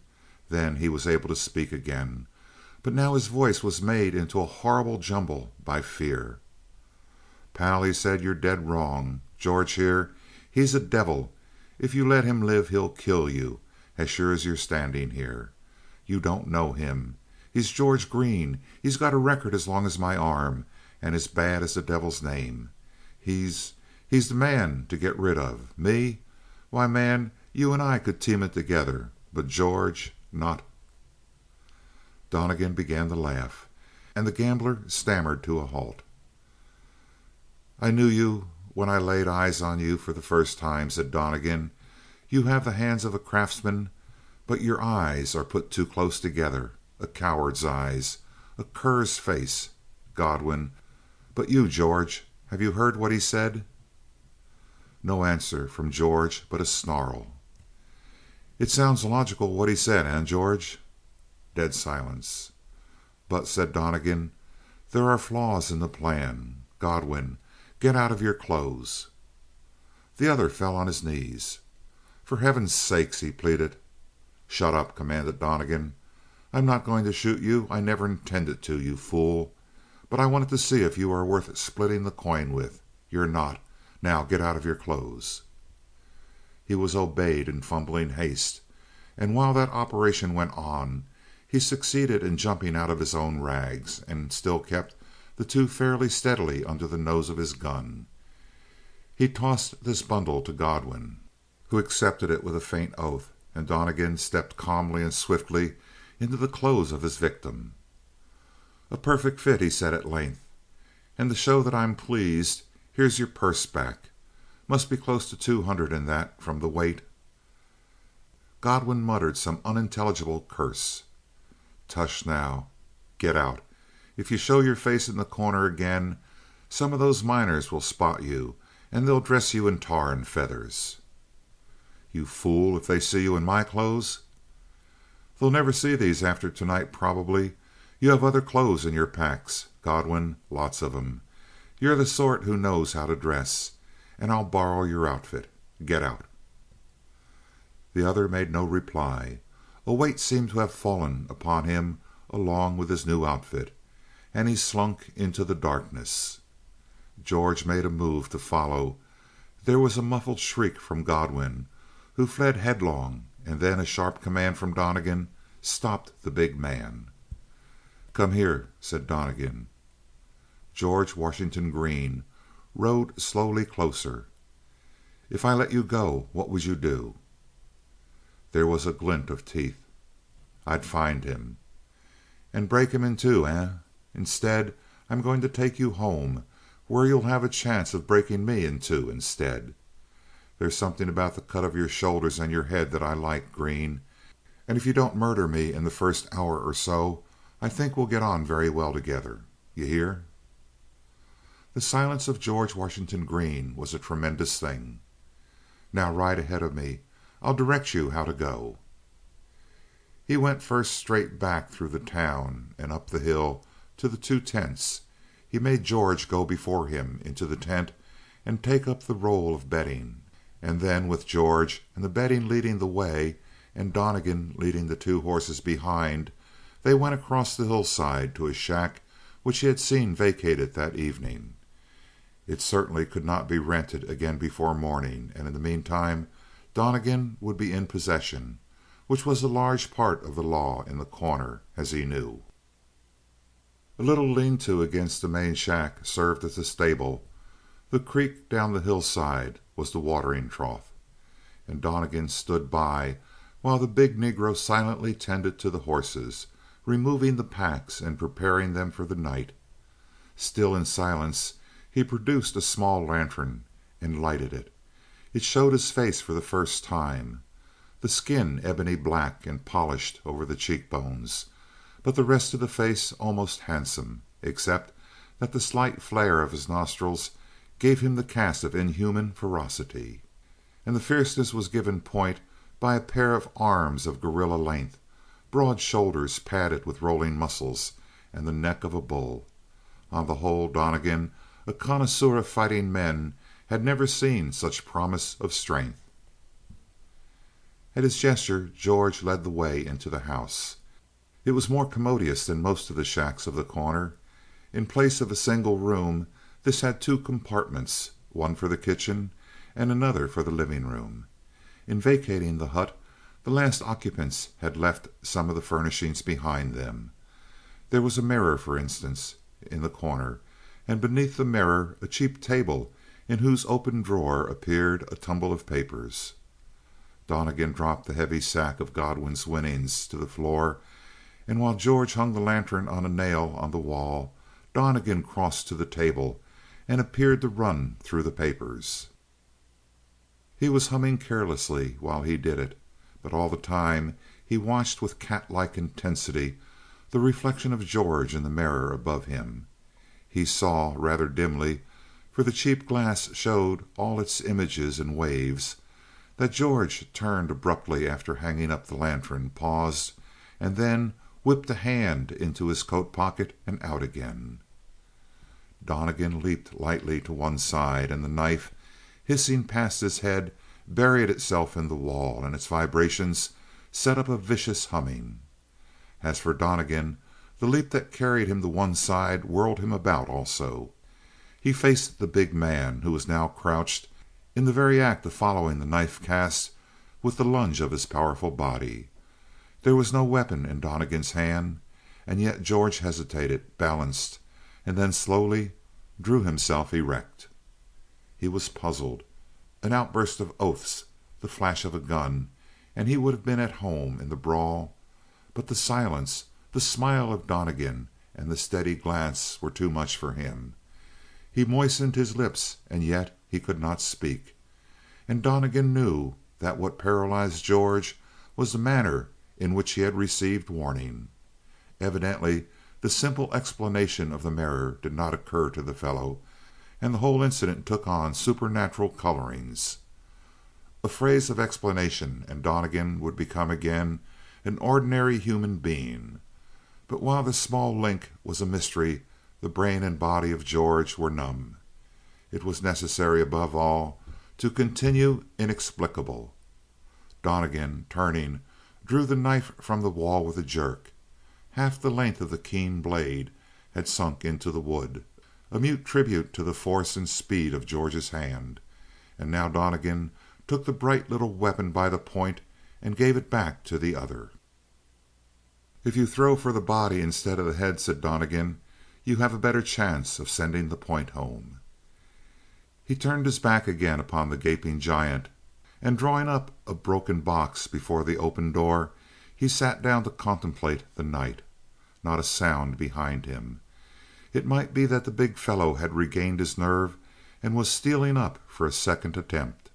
But Donnegan would have wagered his soul that George Washington Green had had his first and last lesson, and that he would rather play with Bear Lightning than ever again cross his new master. At length, "When you make down the bunks," said Donnegan, "put mine farthest from the kitchen. You had better do that first." "Yes, sir," came the deep bass murmur behind him. And the heart of Donnegan stirred, for that "sir" meant many things. Presently George crossed the floor with a burden. There was the whish of the blankets being unrolled, and then a slight pause. It seemed to him that he could hear a heavier breathing. Why? And searching swiftly back through his memory, he recalled that his other gun, a stub-nosed .38, was in the center of his blanket roll. And he knew that George had the weapon in his big hand. One pressure of the trigger would put an end to Donnegan. One bullet would give George the canvas sack and its small treasure. "When you clean my gun," said Donnegan, "take the action to pieces and go over every part." He could actually feel the start of George. Then, "Yes, sir," in a subdued whisper.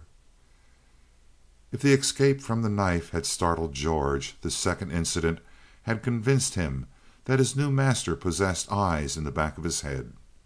And Donnegan, paying no further heed to him, looked steadily across the hillside to the white tent of Lou Macon, 50 yards away.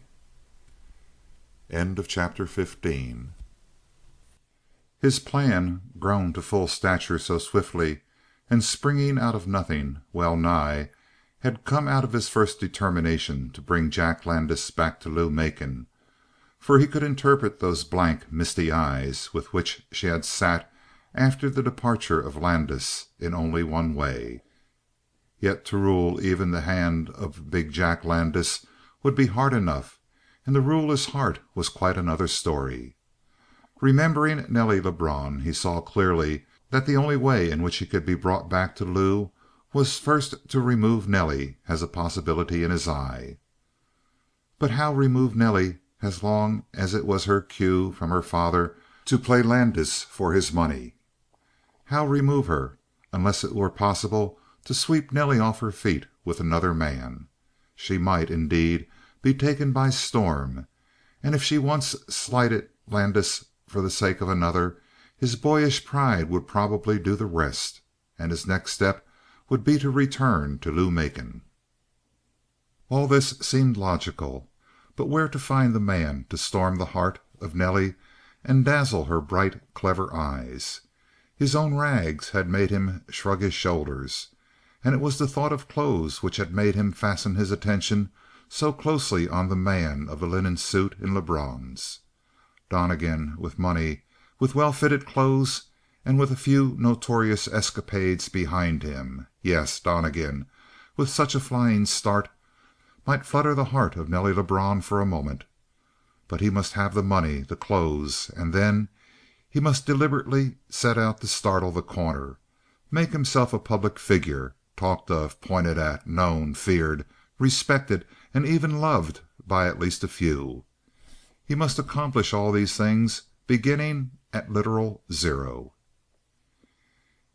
It was the impossible nature of this that tempted Donnegan, but the paradoxical picture of the ragged skulker in Milligan's actually sitting at the same table with Nelly Lebrun and receiving her smiles stayed with him. He intended to rise literally phoenix-like out of the ashes, and the next morning, in the red time of dawn, he sat drinking the coffee which George Washington Green had made for him, and considering the details of the problem. Clothes, which had been a main obstacle, were now accounted for, since, as he had suspected, the packs of Godwin contained a luxurious wardrobe of considerable compass. At that moment, for instance, Donnegan was wrapped in a dressing gown of padded silk, and his feet were encased in slippers. But clothes were the least part of his worries. To startle the Corner, and thereby make himself attractive in the eyes of Nelly Lebrun, overshadowing Jack Landis, that was the thing. But to startle the Corner, where gold strikes were events of every 24 hours just now, where robberies were common gossip, and where the killings now averaged nearly 3 a day, to startle the Corner was like trying to startle the theatrical world with a sensational play. Indeed, this parallel could have been pursued, for Donnegan was the nameless actor and the mountain desert was the stage on which he intended to become a headliner. No wonder, then, that his lean face was compressed in thought. Yet no one could have guessed it by his conversation. At the moment he was interrupted. His talk ran somewhat as follows: "George, Godwin taught you how to make coffee?" "Yes, sir," from George. Since the night before he had appeared totally subdued. Never once did he venture a comment, and even Donnegan was conscious of big, bright eyes watching him in a reverent fear not untinged by superstition. Once in the middle of the night he had wakened and seen the vast shadow of George's form leaning over the sack of money.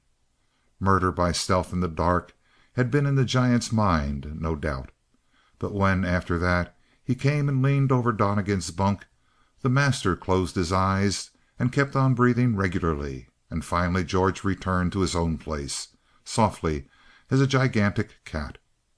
Even in the master's sleep he found something to be dreaded, and Donnegan knew that he could now trust the fellow through anything. In the morning, at the first touch of light, he had gone to the stores and collected provisions, and a comfortable breakfast followed. Godwin, resumed Donnegan, was talented in many ways. The big man showed his teeth in silence, for since Godwin proposed the sacrifice of the servant to preserve himself, George had apparently altered his opinion of the gambler. A talented man, George, but he knew nothing of coffee. It should never boil. It should only begin to cream through the crust. Let that happen. Take the pot from the fire, put it back, and let the surface cream again. Do this 3 times, and then pour the liquid from the grounds, and you'll have the right strength and the right heating. You understand?" "Yes, sir." "And concerning the frying of bacon?"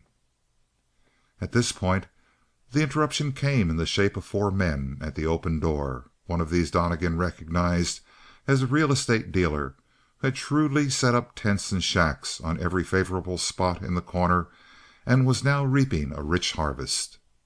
Gloster was his name. It was patent that he did not see in the man in the silk dressing robe the unshaven miscreant of the day before who had rented the 2 tents. "Howdy," he said, standing on the threshold with the other 3 in the background. Donnegan looked at him and through him. "My name is Gloster. I own this shack, and I've come to find out why you're in it." "George," said Donnegan, "speak to him. Tell him that I know houses are scarce in The Corner, that I found this place by accident vacant, that I intend to stay in it on purpose." George Washington Green instantly rose to the situation. He swallowed a vast grin and strode to the door. And though Mr. Gloster's face crimsoned with rage at such treatment, he controlled his voice. In The Corner, manhood was apt to be reckoned by the pound, and George was a giant. "I heard what your boss said, buddy," said Gloster, "but I've rented this cabin and the next one to these 3 gents and their party, and they want a home. Nothing to do but vacate. Which speed is the thing I want. 30 minutes will—" "30 minutes don't change nothing," declared George in his deep, soft voice. The real estate man choked. Then, "You tell your boss that jumping a cabin is like jumping a claim. There's a law in The Corner for gents like him." George made a gesture of helplessness, but Gloster turned to the 3. "Both shacks are none at all," said the spokesman. "One ain't big enough to do us any good. But if this bird won't vamoose—" He was a tolerably rough appearing sort, and he was backed by 2 of a kind. No doubt dangerous action would have followed had not George shown himself capable of rising to a height. He stepped from the door. He approached Gloster and said in a confidential whisper that reached easily to the other 3: "There ain't any call for a quick play, mister. Watch yourself. Maybe you don't know who the boss is."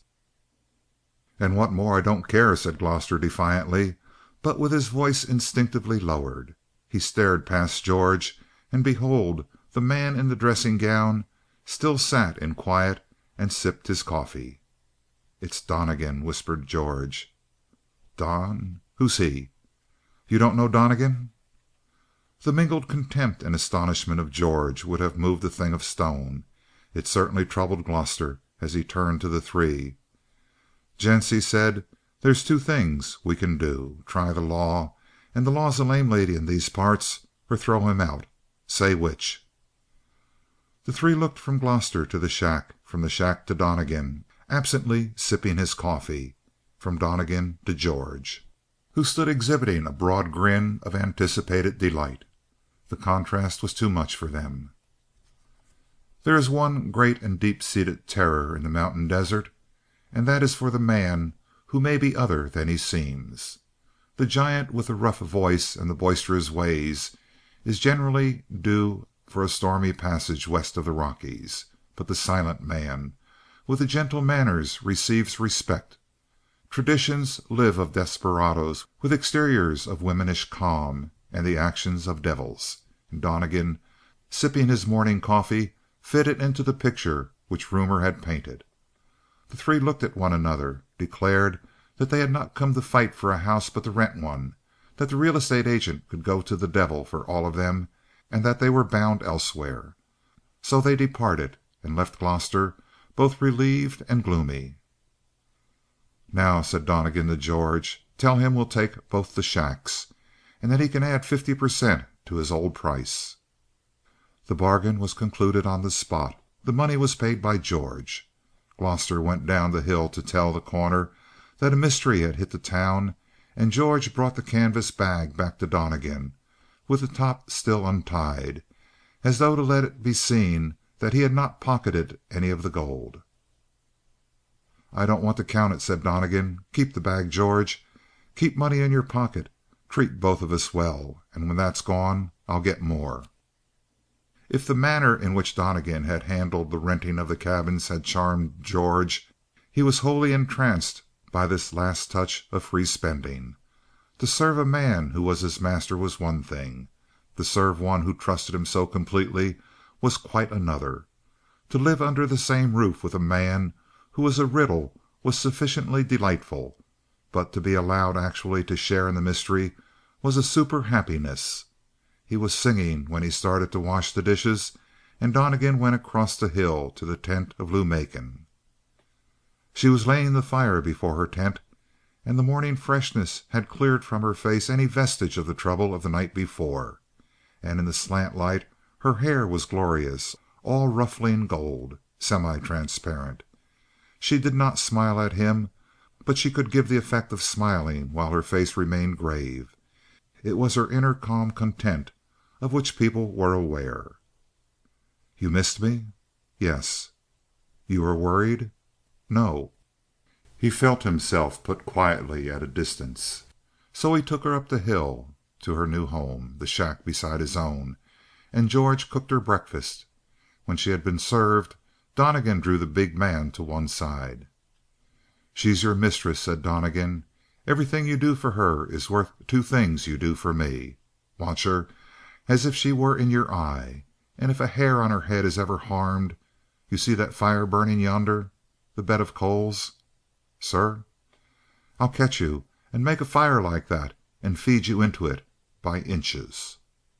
And the pale face of Donnegan became for an instant the face of a demon. George Washington Green saw and never forgot. Afterward, in order that he might think, Donnegan got on one of the horses he had taken from Godwin and rode over the hills. They were both leggy chestnuts with surprising signs of blood, and all the earmarks of sprinters. But in Godwin's trade sharp getaways were probably often necessary. The pleasure he took in the action of the animal kept him from getting into his problem. How to startle The Corner, how to follow up the opening gun which he had fired at the expense of Gloster and the three miners. He broke off later in the day to write a letter to Colonel Macon, informing him that Jack Landis was tied hard and fast by Nelly Lebrun, and that for the present nothing could be done except wait, unless the colonel had suggestions to offer. The thought of the colonel, however, stimulated Donnegan, and before mid-afternoon he had thought of a thing to do. End of chapter 16. The bar in Milligan's was not nearly so pretentious an affair as the bar in Lebrun's, but it was of a far higher class. Milligan had even managed to bring in a few bottles of wine, and he had dispensed cheap claret at $2 a glass when the miners wished to celebrate a rare occasion. There were complaints, not of the taste, but of the lack of strength, so Milligan fortified his liquor with pure alcohol, and after that the claret went like a sweet song in The Corner. Among other things, he sold mint juleps, and it was the memory of the big sign proclaiming this fact that furnished Donnegan with his idea. He had George Washington Green put on his town clothes, a riding suit in which Godwin had had him dress for the sake of formal occasions. Resplendent in black boots, yellow riding breeches, and blue silk shirt, the big man came before Donnegan for instructions. "Go down to Milligan's," said the master. "They don't allow colored people to enter the door, but you go to the door and start for the bar.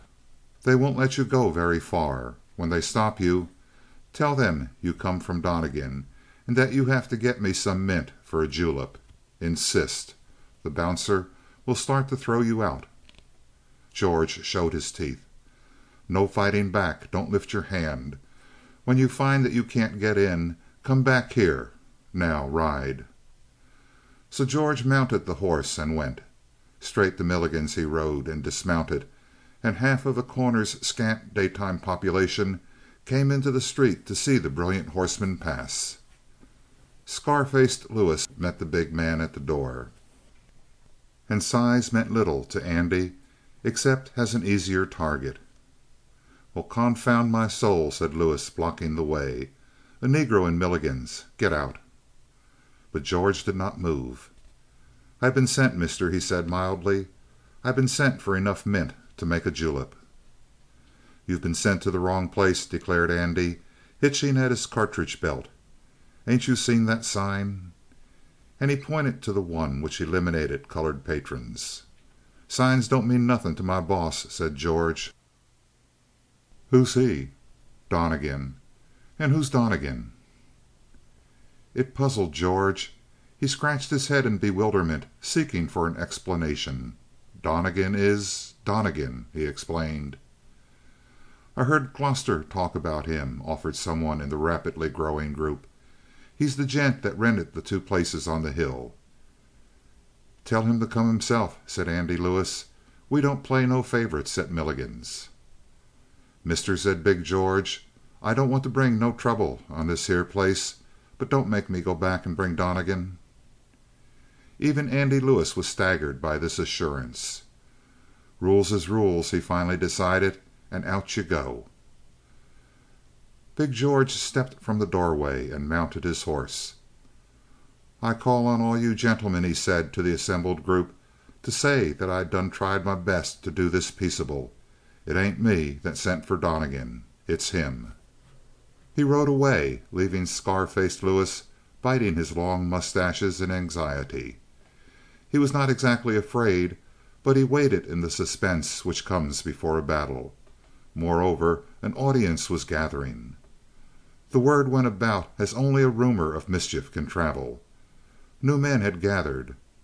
The few day gamblers tumbled out of Lebrun's across the street to watch the fun. The storekeepers were in their doors. Lebrun himself, withered and dark and yellow of eye, came to watch. And here and there through the crowd there was a spot of color where the women of the town appeared, and among others Nelly Lebrun, with Jack Landis beside her.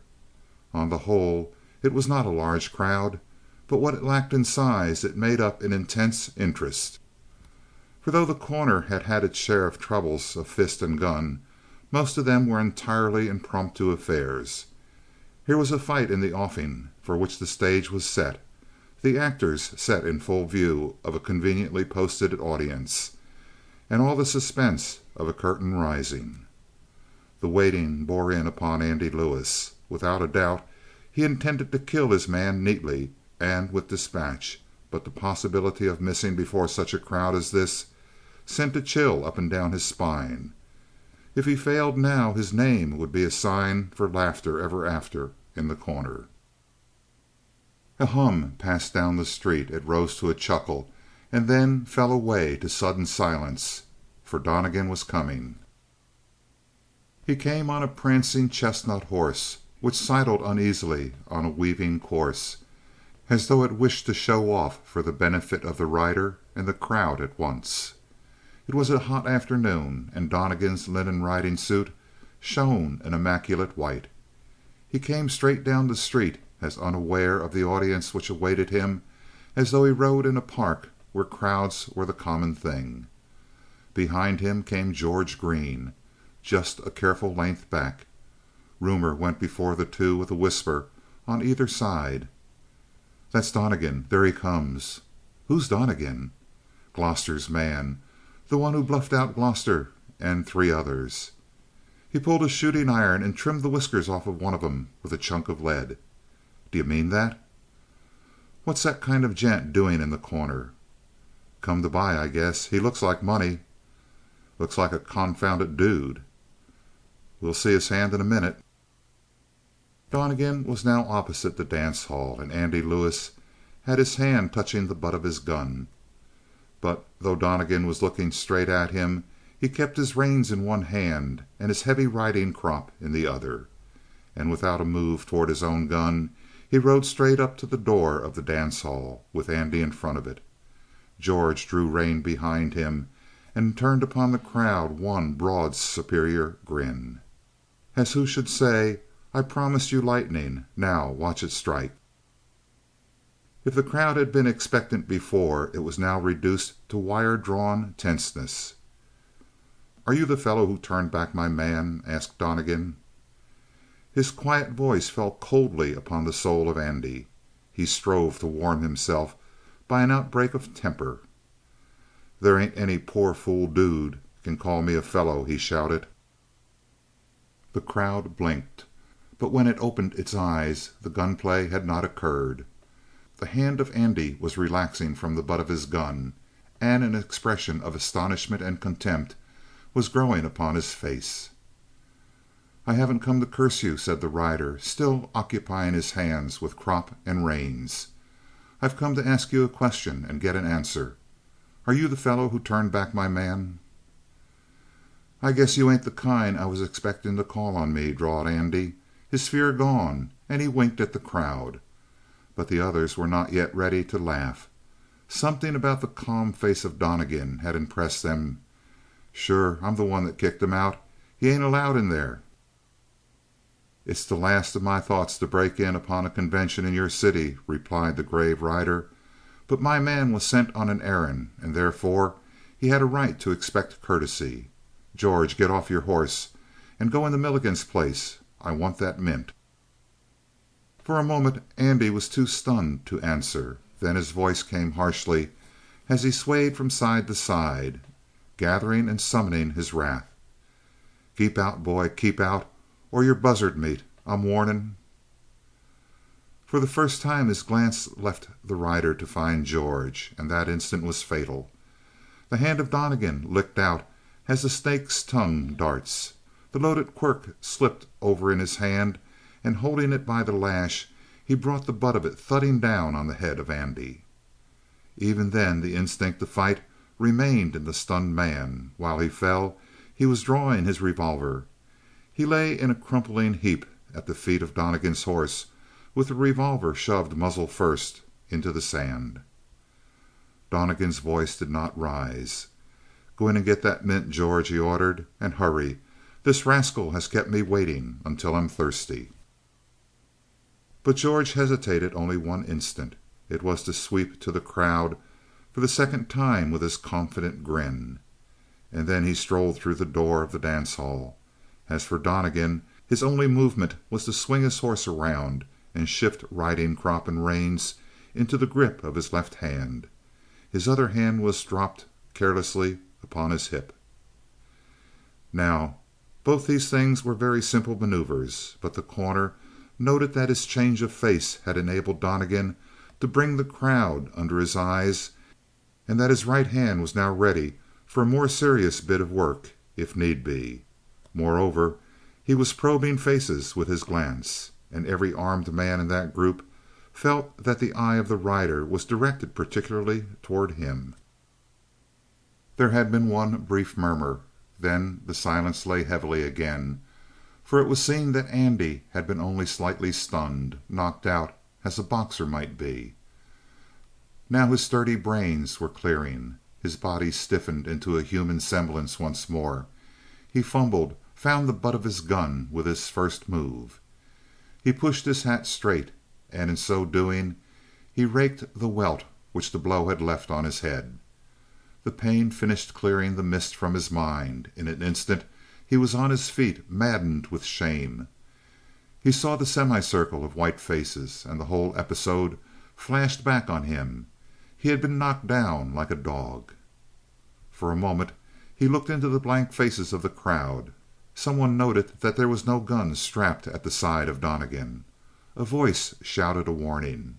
"Stop, Lewis. The dude ain't got a gun. It's murder." It was now that Lewis saw Donnegan sitting the saddle directly behind him, and he whirled with a moan of fury. It was a twist of his body in his eagerness rather than a turning of his feet. and he was half around before the rider moved. Then he conjured a gun from somewhere in his clothes. There was the flash of steel, an explosion, and scar faced Lewis was on his knees with a scream of pain, holding his right forearm with his left hand. The crowd hesitated still for a second, as though it feared to interfere, but Donnegan had already put up his weapon. A wave of the curious spectators rushed across the street and gathered around the injured man. They found that he had been shot through the fleshy part of the thumb, and the bullet, ranging down the arm, had sliced a furrow to the bone all the way to the elbow. It was a grisly wound. Big George Washington Green came running to the door of the dance hall with a sprig of something green in his hand. One glance assured him that all was well, and once more that wide, confident grin spread upon his face. He came to the master and offered the mint, and Donnegan, raising it to his face, inhaled the scent deeply. "Good," he said. "And now for a julep. George, let's go home." Across the street a dark-eyed girl had clasped the arm of her companion in hysterical excitement. "Did you see?" she asked of her tall companion. "I saw a murderer shoot down a man. He ought to be hung for it." "But the mint. Did you see him smile over it? Oh, what a devil he is, and what a man!" Jack Landis flashed a glance of suspicion down at her, but her dancing eyes had quite forgotten him. They were following the progress of Donnegan down the street. He rode slowly, and George kept that formal distance, just a length behind. End of chapter 17. Before Milligan's, the crowd began to buzz like murmuring hornets around a nest that has been tapped, when they pour out and cannot find the disturber. It was a rather helpless milling around the wounded man, and Nelly Lebrun was the one who worked her way through the crowd and came to Andy Lewis. She did not like Andy. She had been known to refer to him as a cowardly hawk of a man, but now she bullied the crowd in a shrill voice and made them bring water and cloth. Then she cleansed and bandaged the wound in Andy Lewis's arm, and had some of them take him away. By this time the outskirts of the crowd had melted away, but those who had really seen all parts of the little drama remained to talk. The subject was a real one.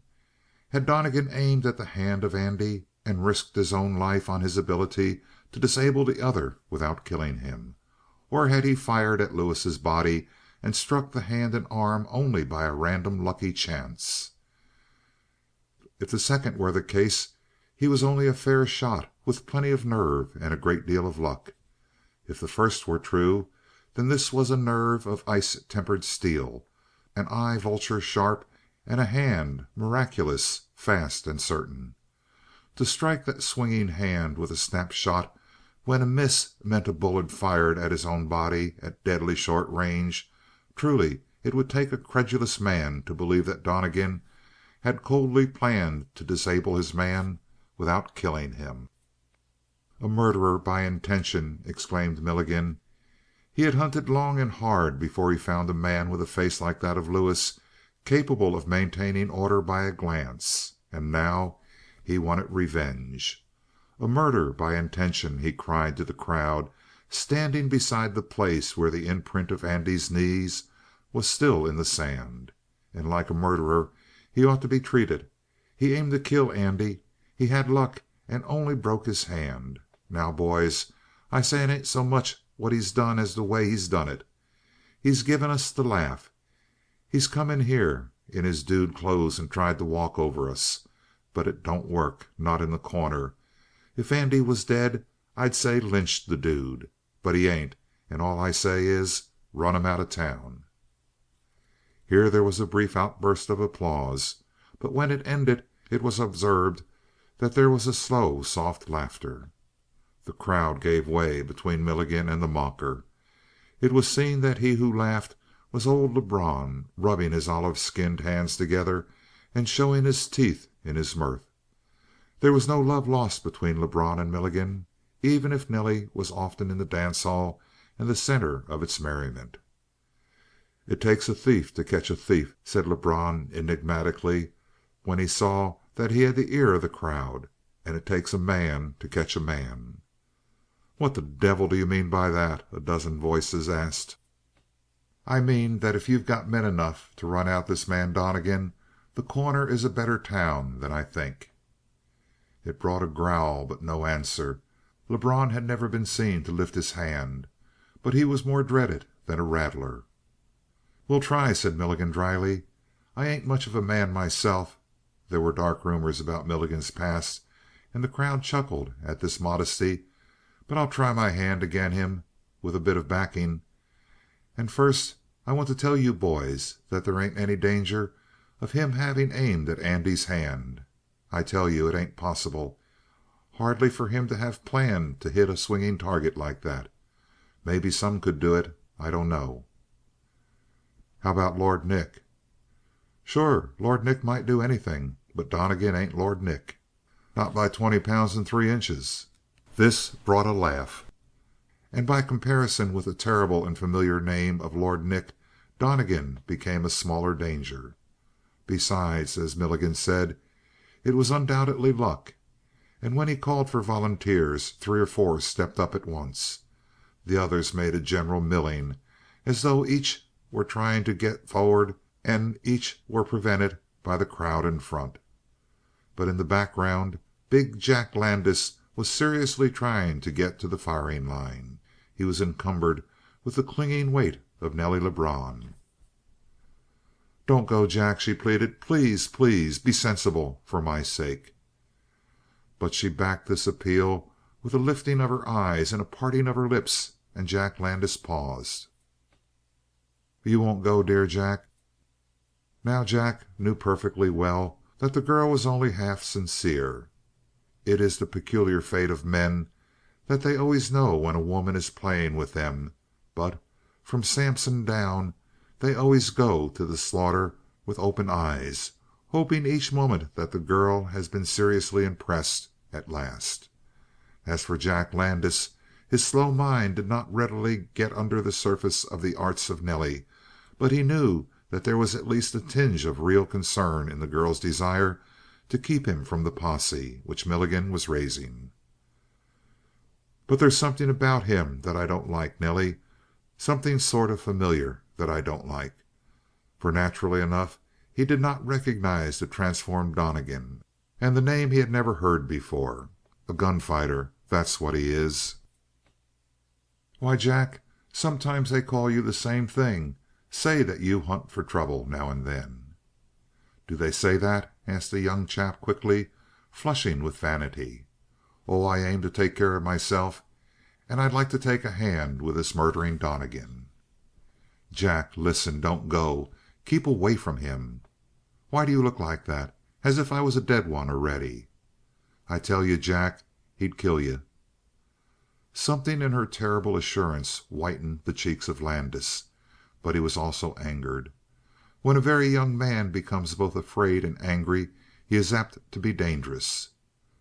"What do you know of him?" he asked suspiciously. "You silly! But I saw his face when he lifted that mint. He had already forgotten about the man he had just shot down. He was thinking of nothing but the scent of the mint. And did you notice his giant servant? He never had a moment's doubt of Donnegan's ability to handle the entire crowd. I tell you, it gave me a chill of ghosts to see that big black fellow's eyes. He knew that Donnegan would win, and Donnegan won. Jack, you're a big man and a strong man and a brave man, and we all know it. But don't be foolish. Stay away from Donnegan." He wavered just an instant. If she could have sustained her pleading gaze a moment longer, she would have won him. But at the critical instant her gaze became distant.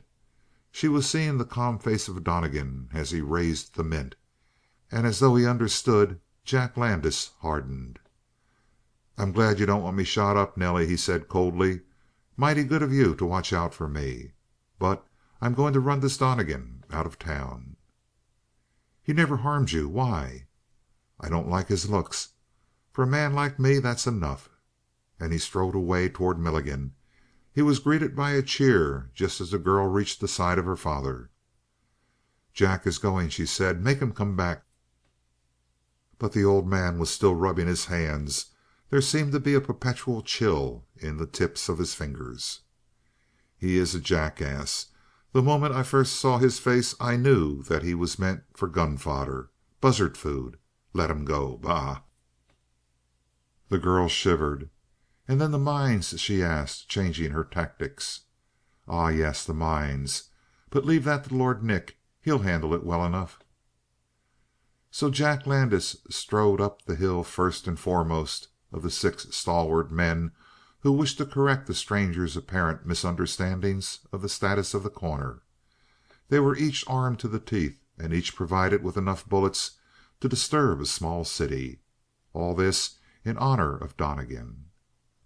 They found the shack wrapped in the warm, mellow light of the late afternoon, and on a flat topped rock outside it big George sat whittling a stick into a grotesque imitation of a snake coiled.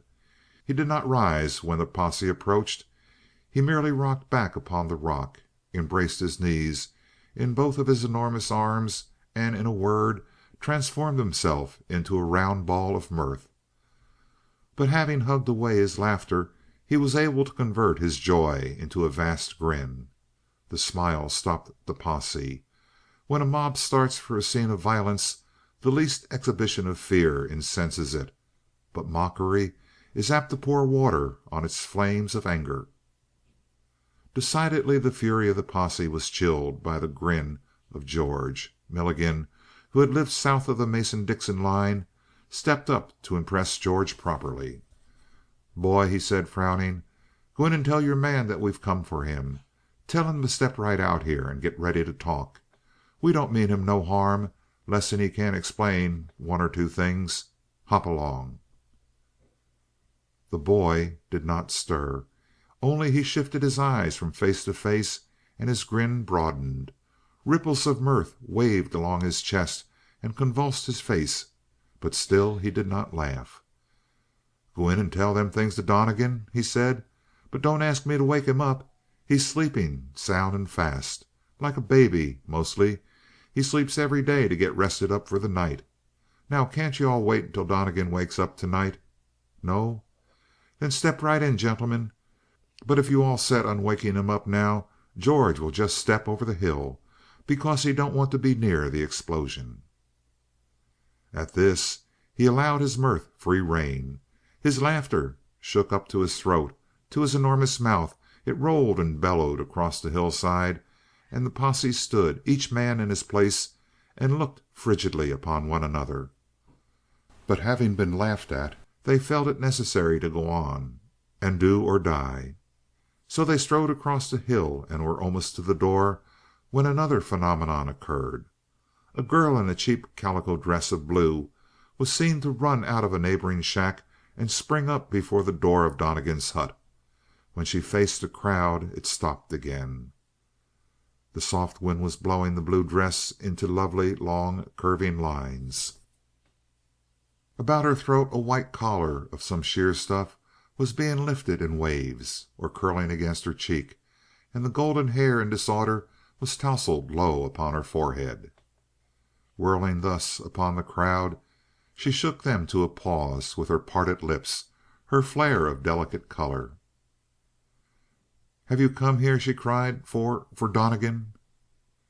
"Lady," began someone, and then looked about for Jack Landis, who was considered quite a hand with the ladies. But Jack Landis was discovered fading out of view down the hillside.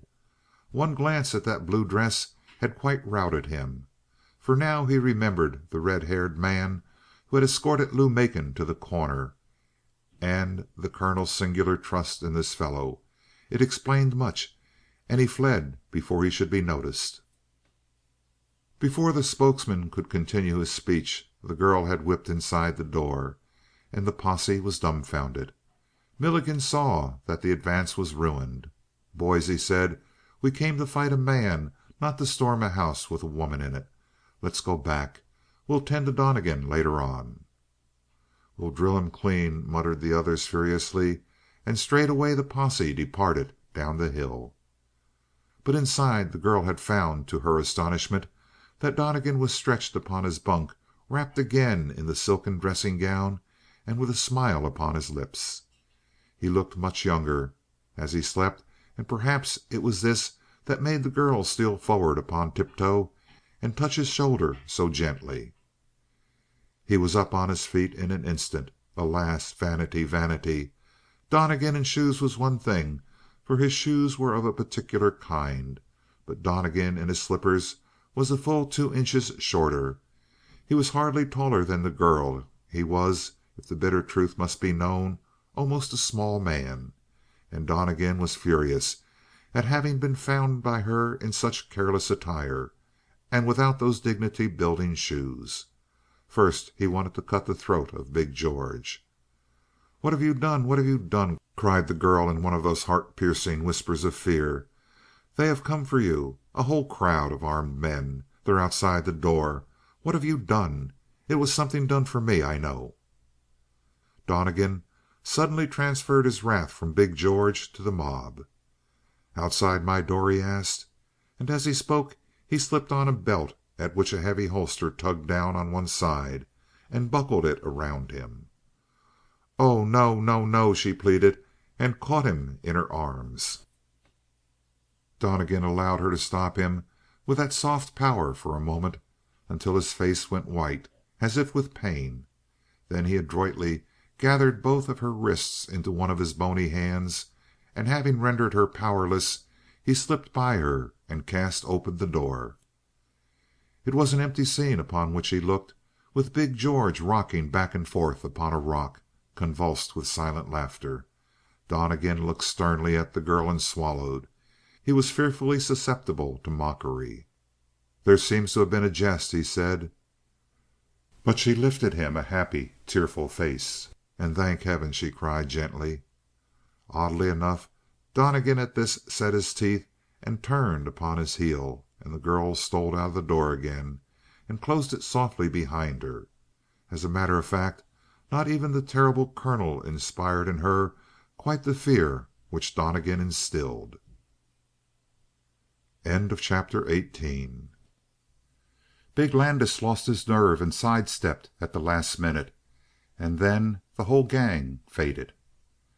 This was the way the rumors of the affair always ended at each repetition in Lebrun's and Milligan's that night. The Corner had had many things to talk about during its brief existence, but nothing to compare with a man who entered a shooting scrape with such a fellow as Scar faced Lewis, all for the sake of a spray of mint. And the main topic of conversation was, did Donnegan aim at the body or at the hand of the bouncer? On the whole, it was an excellent thing for Milligan's. The place was fairly well crowded, with a few vacant tables, for everyone wanted to hear Milligan's version of the affair. He had a short and vigorous one, trimmed with neat oaths. It was all the girl in the blue calico dress. According to him, the posse couldn't storm a house with a woman in it, or even conduct a proper lynching in her presence. And no one was able to smile when Milligan said this. Neither was anyone nervy enough to question the courage of Landis. It looked strange, that sudden flight of his, but then he was a proven man.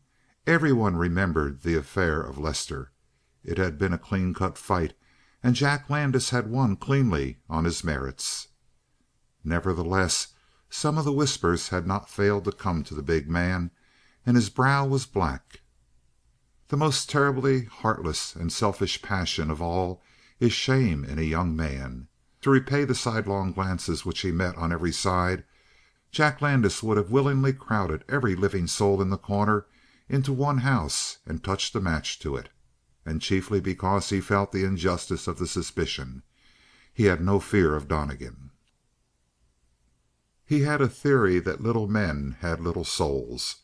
Not that he ever formulated the theory in words, but he vaguely felt it and adhered to it.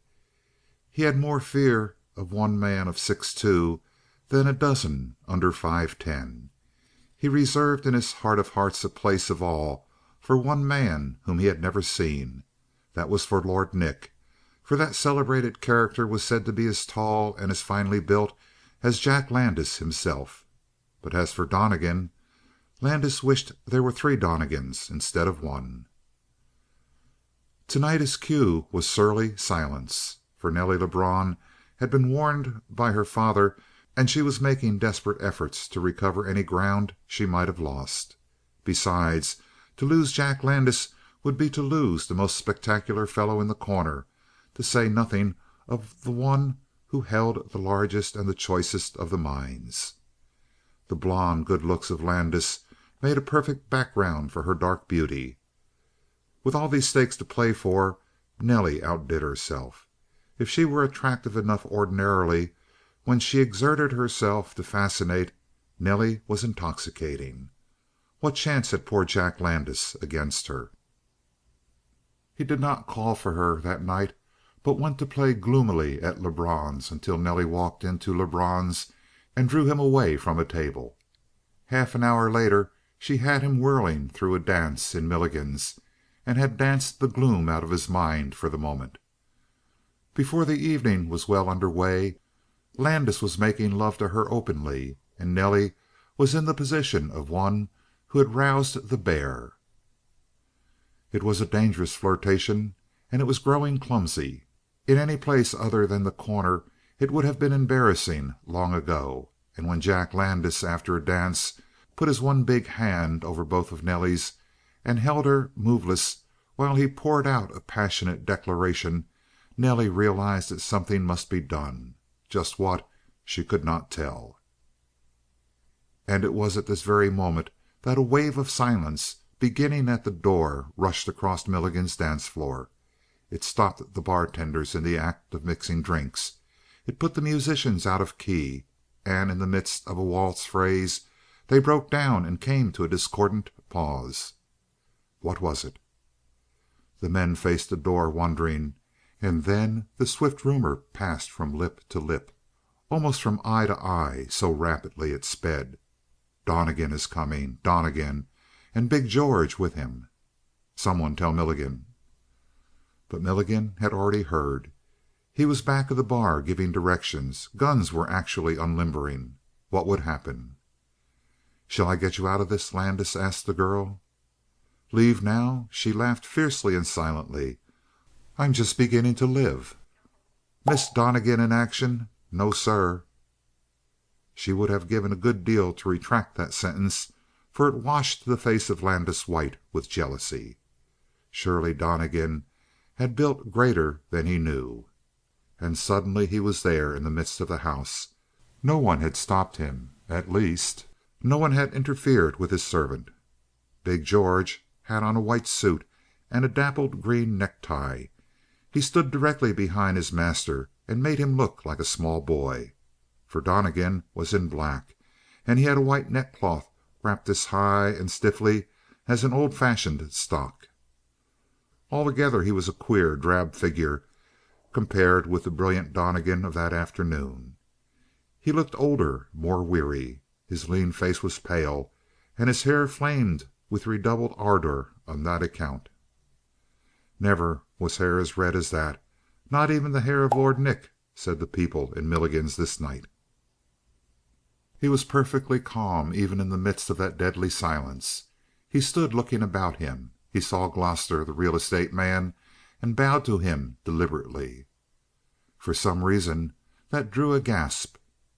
Then he observed the table, which was apparently to his fancy, and crossed the floor with a light, noiseless step, Big George padding heavily behind him. At the little round table he waited until George had drawn out the chair for him, and then he sat down. He folded his arms lightly upon his breast and once more surveyed the scene, and Big George drew himself up behind Donnegan. Just once his eyes rolled and flashed savagely in delight at the sensation that they were making. Then the face of George was once again impassive.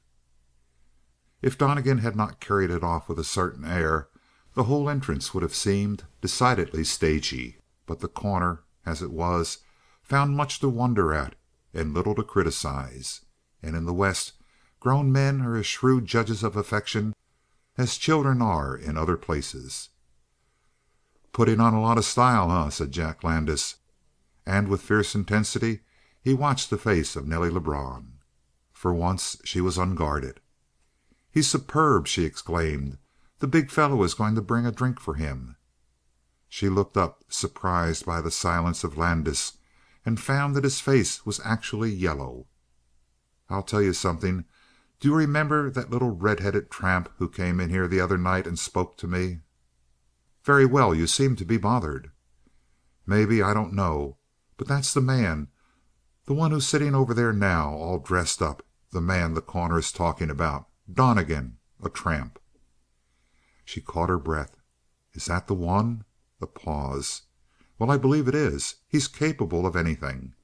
"I think you like him all the better for knowing that." "Jack, you're angry."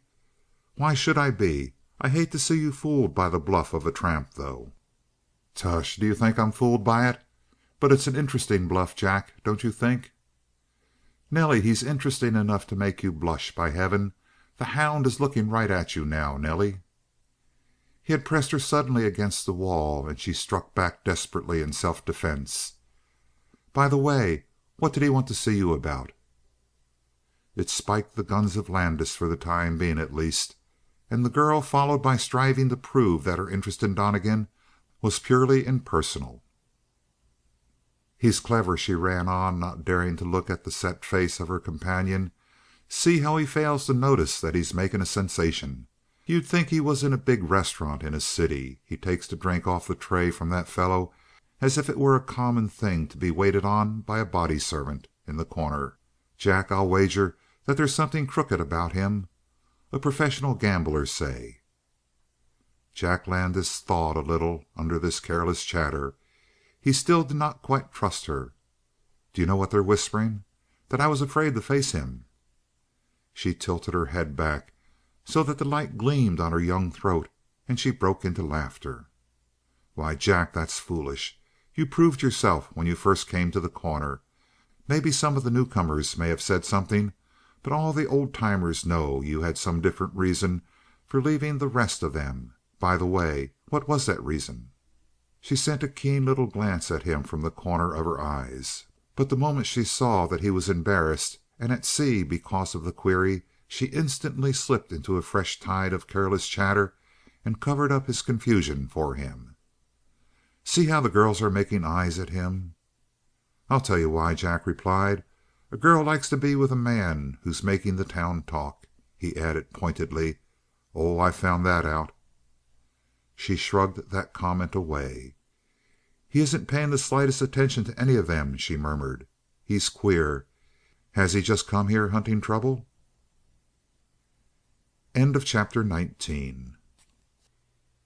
It should be understood that before this the men in Milligan's had reached a subtly unspoken agreement that red-haired Donnegan was not one of them. In a word, they did not like him because he made a mystery of himself, and also because he was different.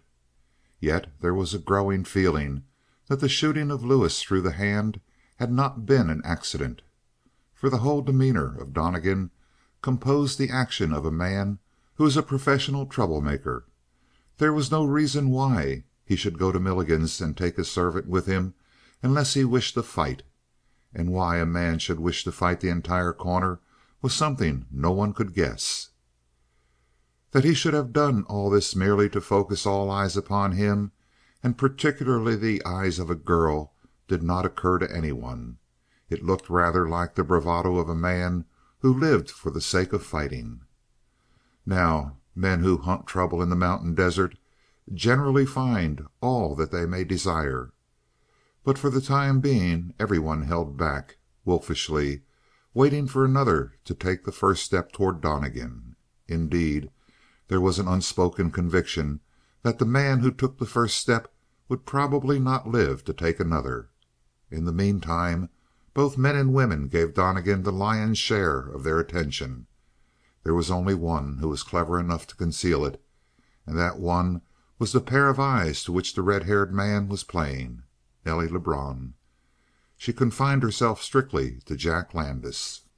So it was that when Milligan announced the tag dance and the couple swirled onto the floor gaily, Donnegan decided to take matters into his own hands and offer the first overt act. It was clumsy; he did not like it, but he hated this delay. And he knew that every moment he stayed on there with big George behind the chair was another red flag flaunted in the face of The Corner. He saw the men who had no girl with them brighten at the announcement of the tag dance. And when the dance began, he saw the prettiest girls tagged quickly, one after the other. All except Nelly Lebrun. She swung securely around the circle in the big arms of Jack Landis.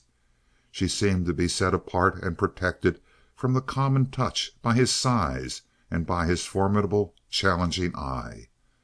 Donnegan felt as never before the unassailable position of this fellow, not only from his own fighting qualities, but because he had behind him the whole unfathomable power of Lord Nick and his gang. Nelly approached in the arms of Landis in making the first circle of the dance floor. Her eyes, grown dull as she surrendered herself wholly to the rhythm of the waltz, saw nothing. They were blank as unlighted charcoal. She came opposite Donnegan. Her back was toward him. She swung in the arms of Landis, and then, past the shoulder of her partner, she flashed a glance at Donnegan. The spark had fallen on the charcoal, and her eyes were aflame. Aflame to Donnegan. The next instant the veil had dropped across her face once more. She was carried on, leaving Donnegan tingling. A wise man upon whom that look had fallen might have seen, not Nelly Lebrun in the cheap dance hall, but Helen of Sparta and all of Troy's dead. But Donnegan was clever, not wise, and he saw only Nelly Lebrun and the broad shoulders of Jack Landis. Let the critic deal gently with Donnegan. He loved Lou Macon with all his heart and his soul, and yet because another beautiful girl had looked at him, there he sat at his table with his jaw set and the devil in his eye. And while she and Landis were whirling through the next circumference of the room, Donnegan was seeing all sides of the problem. If he tagged Landis, it would be casting the glove in the face of the big man, and in the face of old Lebrun, and in the face of that mysterious and evil power, Lord Nick himself. And consider that besides these he had already insulted all of The Corner. Why not let things go on as they were? Suppose he were to allow Landis to plunge deeper into his infatuation? Suppose he were to bring Lou Macon to this place and let her see Landis sitting with Nelly, making love to her with every tone in his voice, every light in his eye? Would that not cure Lou? And would that not open the door to Donnegan? And remember, in considering how Donnegan was tempted, that he was not a conscientious man. He was, in fact, what he seemed to be, a wanderer, a careless vagrant, living by his wits. For all this, he had been touched by the divine fire, a love that is greater than self. And the more deeply he hated Landis, the more profoundly he determined that he should be discarded by Nelly and forced back to Lou Macon. In the meantime, Nelly and Jack were coming again. They were close, they were passing, and this time her eye had no spark for Donnegan. Yet he rose from his table, reached the floor with a few steps, and touched Landis lightly on the shoulder. The challenge was passed. Landis stopped abruptly and turned his head. His face showed merely dull astonishment. The current of the dancers split and washed past on either side of the motionless trio, and on every face there was a glittering curiosity. What would Landis do? Nothing. He was too stupefied to act. He, Jack Landis, had actually been tagged while he was dancing with the woman which all The Corner knew to be his girl. And before his befogged senses cleared, the girl was in the arms of the red-haired man and was lost in the crowd. What a buzz went around the room! For a moment Landis could no more move than he could think. Then he sent a sullen glance toward the girl and retreated to their table. The childish sullenness clouded his face while he sat there. Only one decision came clearly to him. He must kill Donnegan. In the meantime, people noted two things. The first was that Donnegan danced very well with Nelly Lebrun, and his red hair beside the silken black of the girl's was a startling contrast.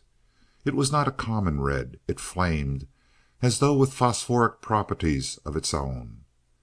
But they danced well, and the eyes of both of them were gleaming. Another thing, men did not tag Donnegan any more than they had offered to tag Landis.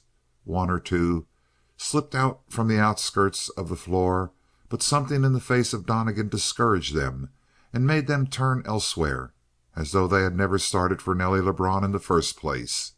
Indeed, to a 2-year-old child it would have been apparent that Nelly and the red-headed chap were interested in each other. As a matter of fact, they did not speak a single syllable until they had gone around the floor one complete turn and the dance was coming toward an end. It was he who spoke first, gloomily. "I shouldn't have done it. I shouldn't have tagged him." At this she drew back a little so that she could meet his eyes. "Why not?" "The whole crew will be on my trail." "What crew?" "Beginning with Lord Nick."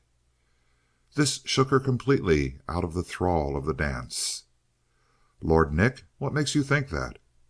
"I know he's thick with Landis. It'll mean trouble." He was so simple about it that she began to laugh. It was not such a voice as Lou Macon's. It was high and light, and one could suspect that it might become shrill under a stress. "And yet it looks as though you've been hunting trouble," she said. "I couldn't help it," said Donnegan naively. It was a very subtle flattery, this frankness from a man who had puzzled all The Corner. Nelly Lebrun felt that she was about to look behind the scenes, and she tingled with delight. "Tell me," she said, "why not?" "Well," said Donnegan, "I had to make a noise because I wanted to be noticed." She glanced about her. Every eye was upon them. "You've made your point," she murmured. "The whole town is talking of nothing else." "I don't care an ounce of lead about the rest of the town." "Then " She stopped abruptly, seeing toward what he was tending, and the heart of Nelly Lebrun fluttered for the first time in many a month. She believed him implicitly. It was for her sake that he had made all this commotion, to draw her attention. For every lovely girl, no matter how cool-headed, has a foolish belief in the power of her beauty. As a matter of fact, Donnegan had told her the truth. It had been all to win her attention, from the fight for the mint to the tagging for the dance. How could she dream that it sprang out of any other than a wild devotion to her? And while Donnegan coldly calculated every effect, Nelly Lebrun began to see in him the man of a dream, a spirit out of a dead age, a soul of knightly, reckless chivalry. In that small confession he cast a halo about himself which no other hand could ever remove entirely so far as Nelly Lebrun was concerned. "You understand?" he was saying quietly. She countered with a question as direct as his confession.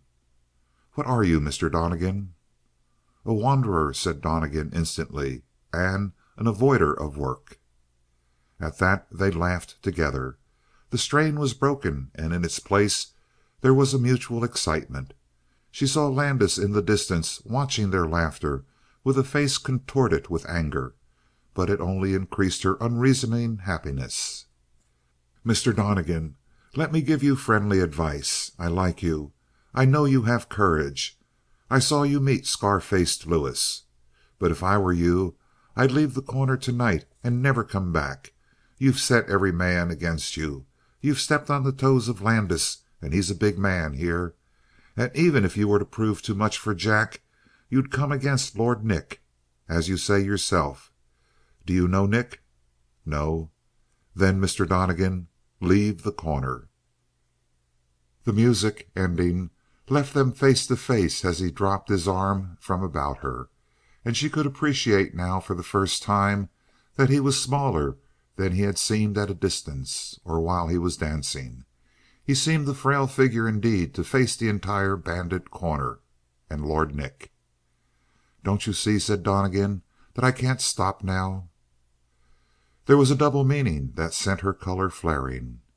He added in a low, tense voice, I've gone too far. Besides, I'm beginning to hope." She paused, then made a little gesture of abandon. "Then stay, stay," she whispered, with eyes on fire. "And good luck to you, Mr. Donnegan." Chapter 20.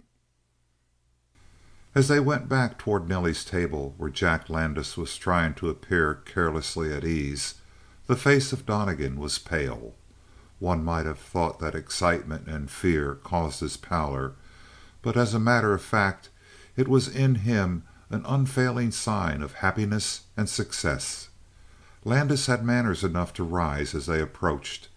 He found himself being presented to the smaller man. He heard the cool, precise voice of Donnegan acknowledging the introduction, and then the red-headed man went back to his table, and Jack Landis was alone with Nelly Lebrun again. He scowled at her, and she tried to look repentant, but since she could not keep the dancing light out of her eyes, she compromised by looking steadfastly down at the table, which convinced Landis that she was thinking of her late partner. He made a great effort, swallowed, and was able to speak smoothly enough. "Looked as if you were having a pretty good time with that tramp." The color in her cheeks was anger. Landis took it for shame. "He dances beautifully," she replied. "Yeah, he's pretty smooth. Take a gent like that, it's hard for a girl to see through him." "Let's not talk about him, Jack." "All right. Is he going to dance with you again?" "I promised him the third dance after this." For a time Landis could not trust his voice. Then, "Kind of sorry about that, because I'll be going home before then." At this she raised her eyes for the first time. He was astonished and a little horrified to see that she was not in the least flustered, but very angry. "You'll go home before I have a chance for that dance?" she asked. "You're acting like a 2-year-old, Jack. You are." He flushed. Burning would be too easy a death for Donnegan. "He's making a laughing stock out of me. Look around the room." "Nobody's thinking about you at all, Jack. You're just self-conscious." Of course it was pouring acid upon an open wound, but she was past the point of caution. "Maybe they ain't," said Landis, controlling his rage. "I don't figure that I amount to much, but I rate myself as high as a skunk like him." It may have been a smile that she gave him. At any rate, he caught the glint of teeth, and her eyes were as cold as steel points. If she had actually defended the stranger, she would not have infuriated Landis so much. "Well, what does he say about himself?" "He says frankly that he's a vagrant." "And you don't believe him?" She did not speak. "Making a play for sympathy. Confound a man like that, I say." Still she did not answer, and now Landis became alarmed. "Do you really like him, Nelly?" "I liked him well enough to introduce him to you, Jack." "I'm sorry I talk so plain, if you put it that way," he admitted heavily. "I didn't know you picked up friends so fast as all that." He could not avoid adding this last touch of the poison point.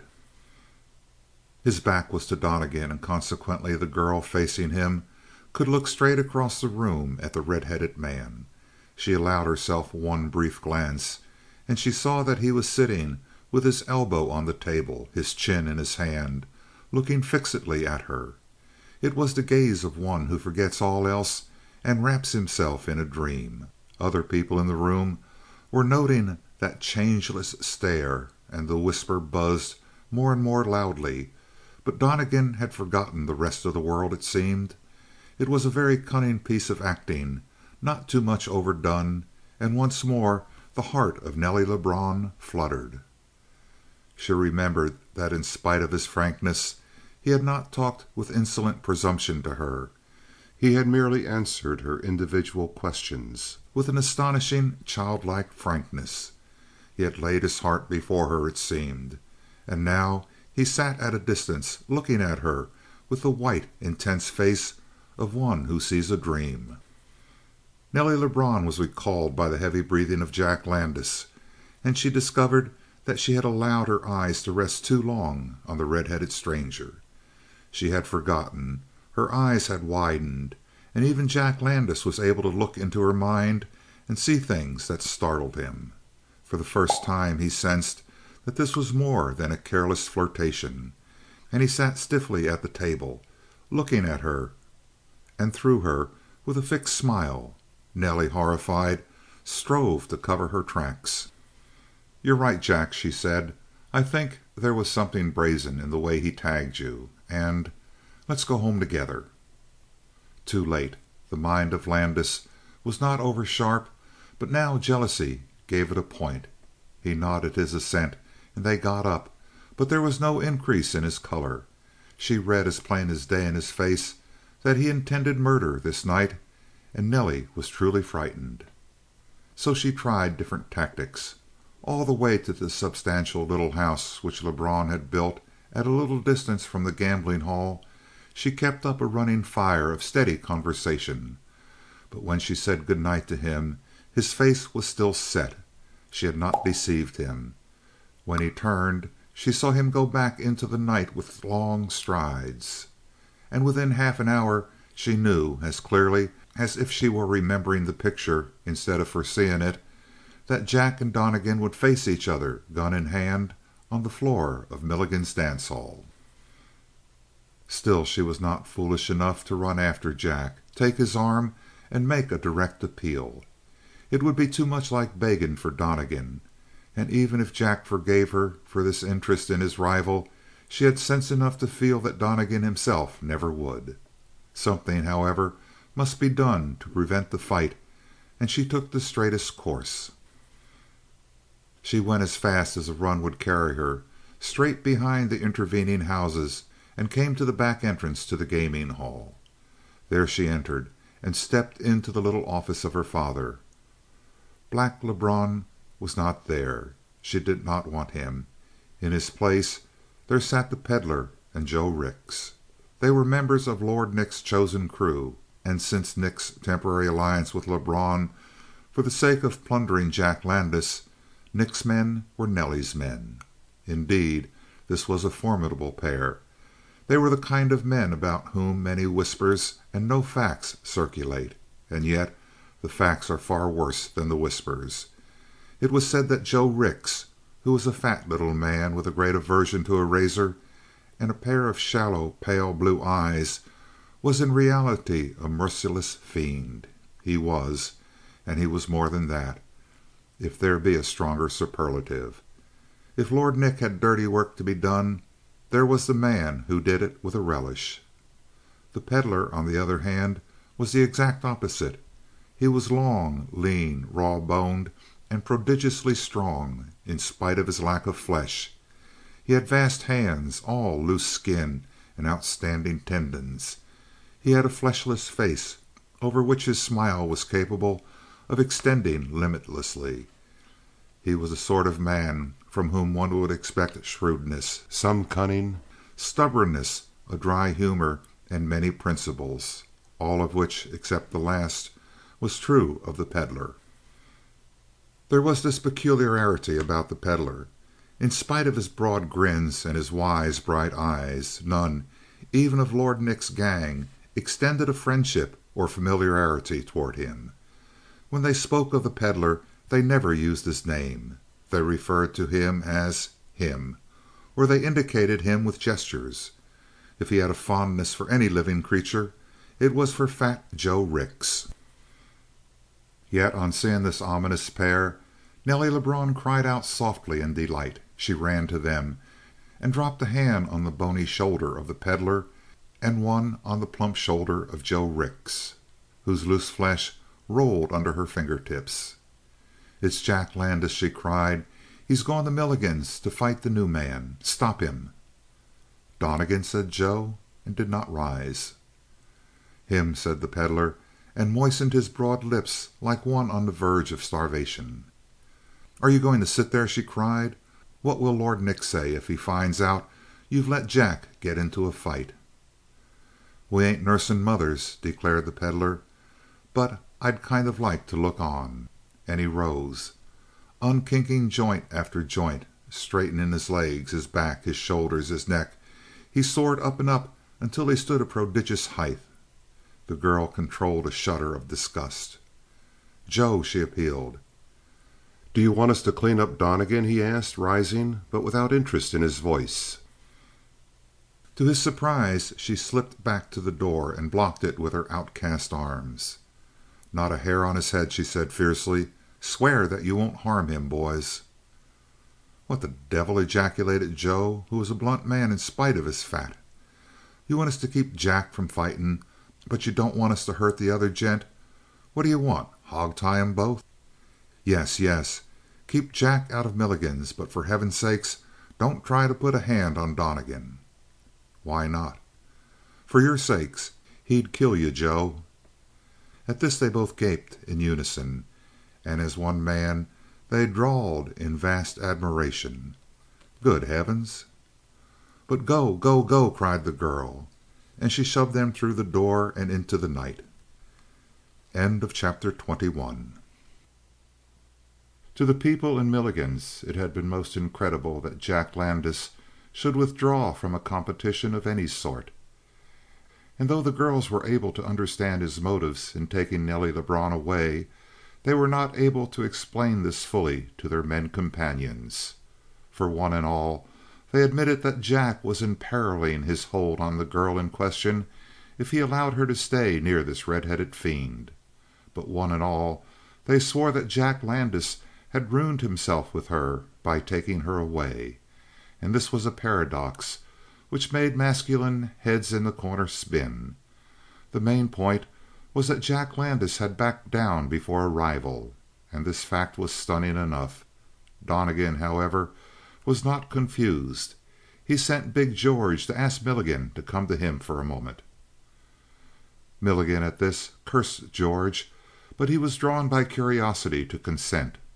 A moment later he was seated at Donnegan's table, drinking his own liquor as it was served to him from the hand of Big George.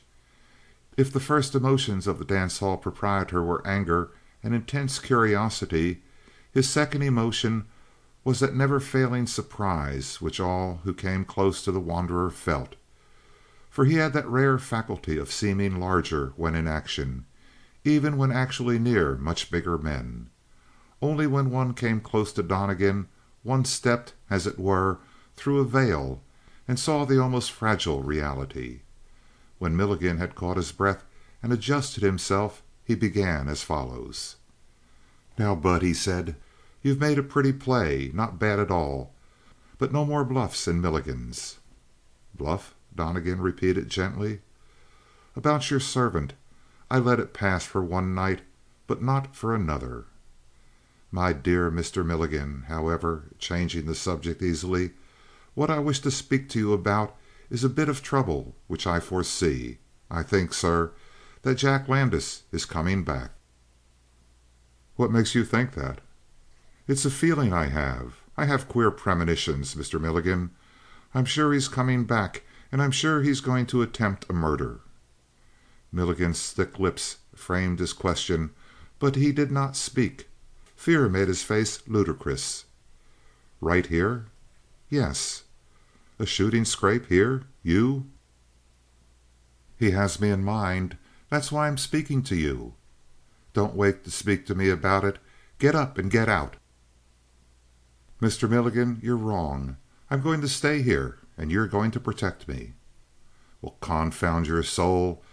There ain't much nerve about you, is there?" "You run a public place. You have to protect your patrons from insult." "And who began it then? Who started walking on Jack's toes? Now you come whining to me. By heck, I hope Jack gets you." "You're a genial soul," said Donnegan. "Here's to you." But something in his smile as he sipped his liquor made Milligan sit straighter in his chair.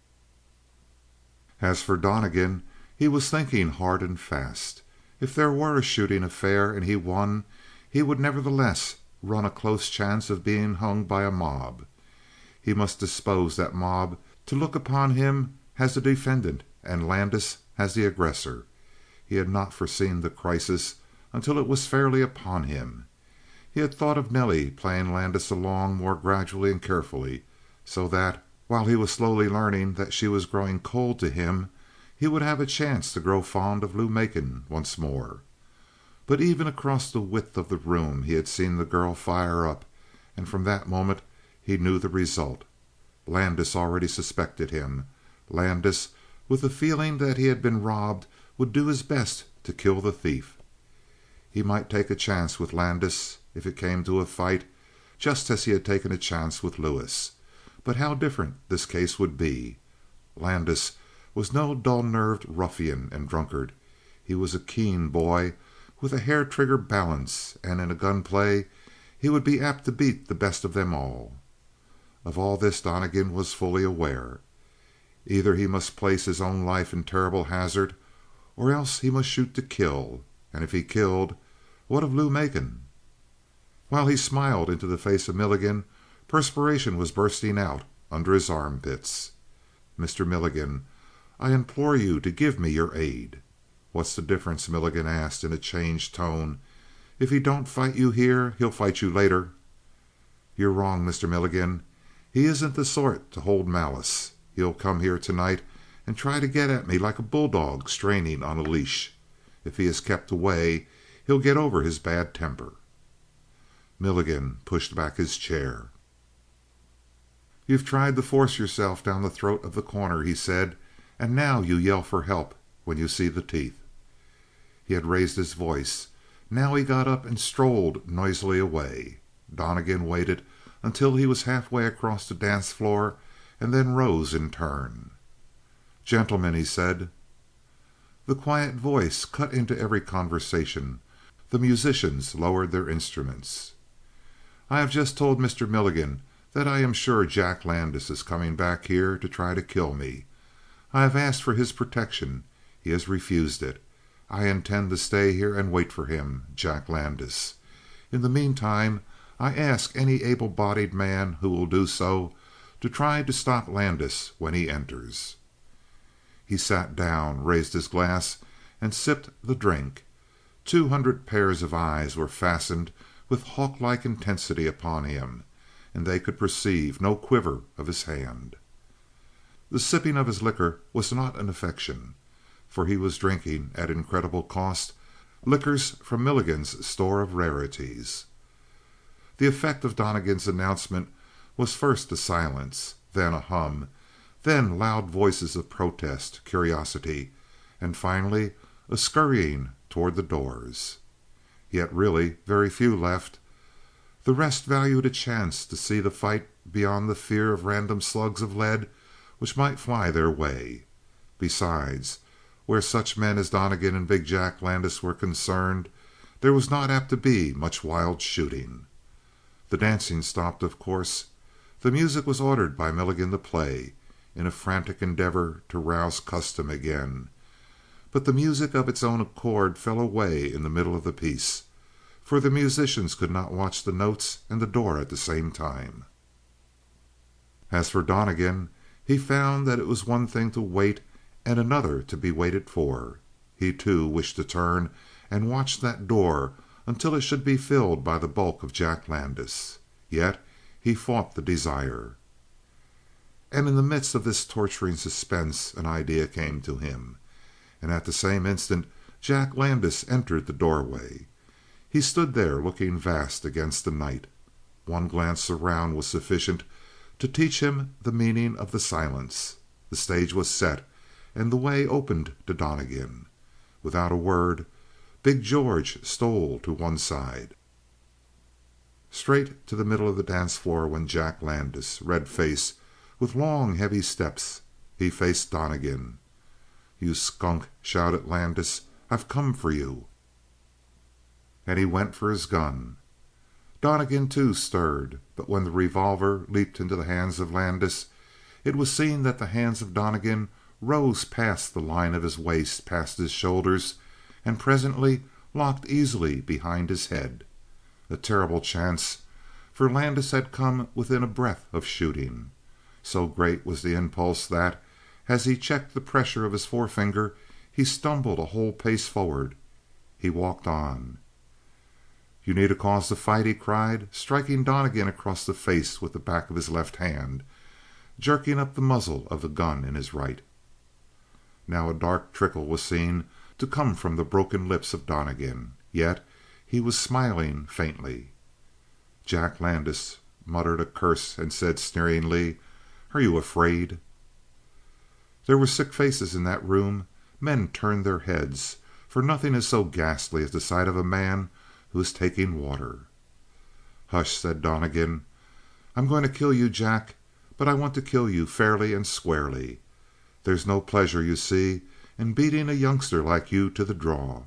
I want to give you a fighting chance. Besides," he removed one hand from behind his head and waved it carelessly to where the men of The Corner crouched in the shadow, "you people have seen me drill one chap already, and I'd like to shoot you in a new way. Is that agreeable?" Two terrible known figures detached themselves from the gloom near the door. "Hark to this gent sing," said one, and his name was the Pedlar. "Hark to him sing, Jack, and we'll see that you get fair play." "Good," said his friend Joe Rix. "Let him take his try, Jack." As a matter of fact, had Donnegan reached for a gun, he would have been shot before even Landis could bring out a weapon, for the steady eye of Joe Rix, hidden behind the Pedlar, had been looking down a revolver barrel at the forehead of Donnegan, waiting for that first move. But something about the coolness of Donnegan fascinated them. "Don't shoot, Joe," the Pedlar had said. "That bird is the chief over again. Don't plug him."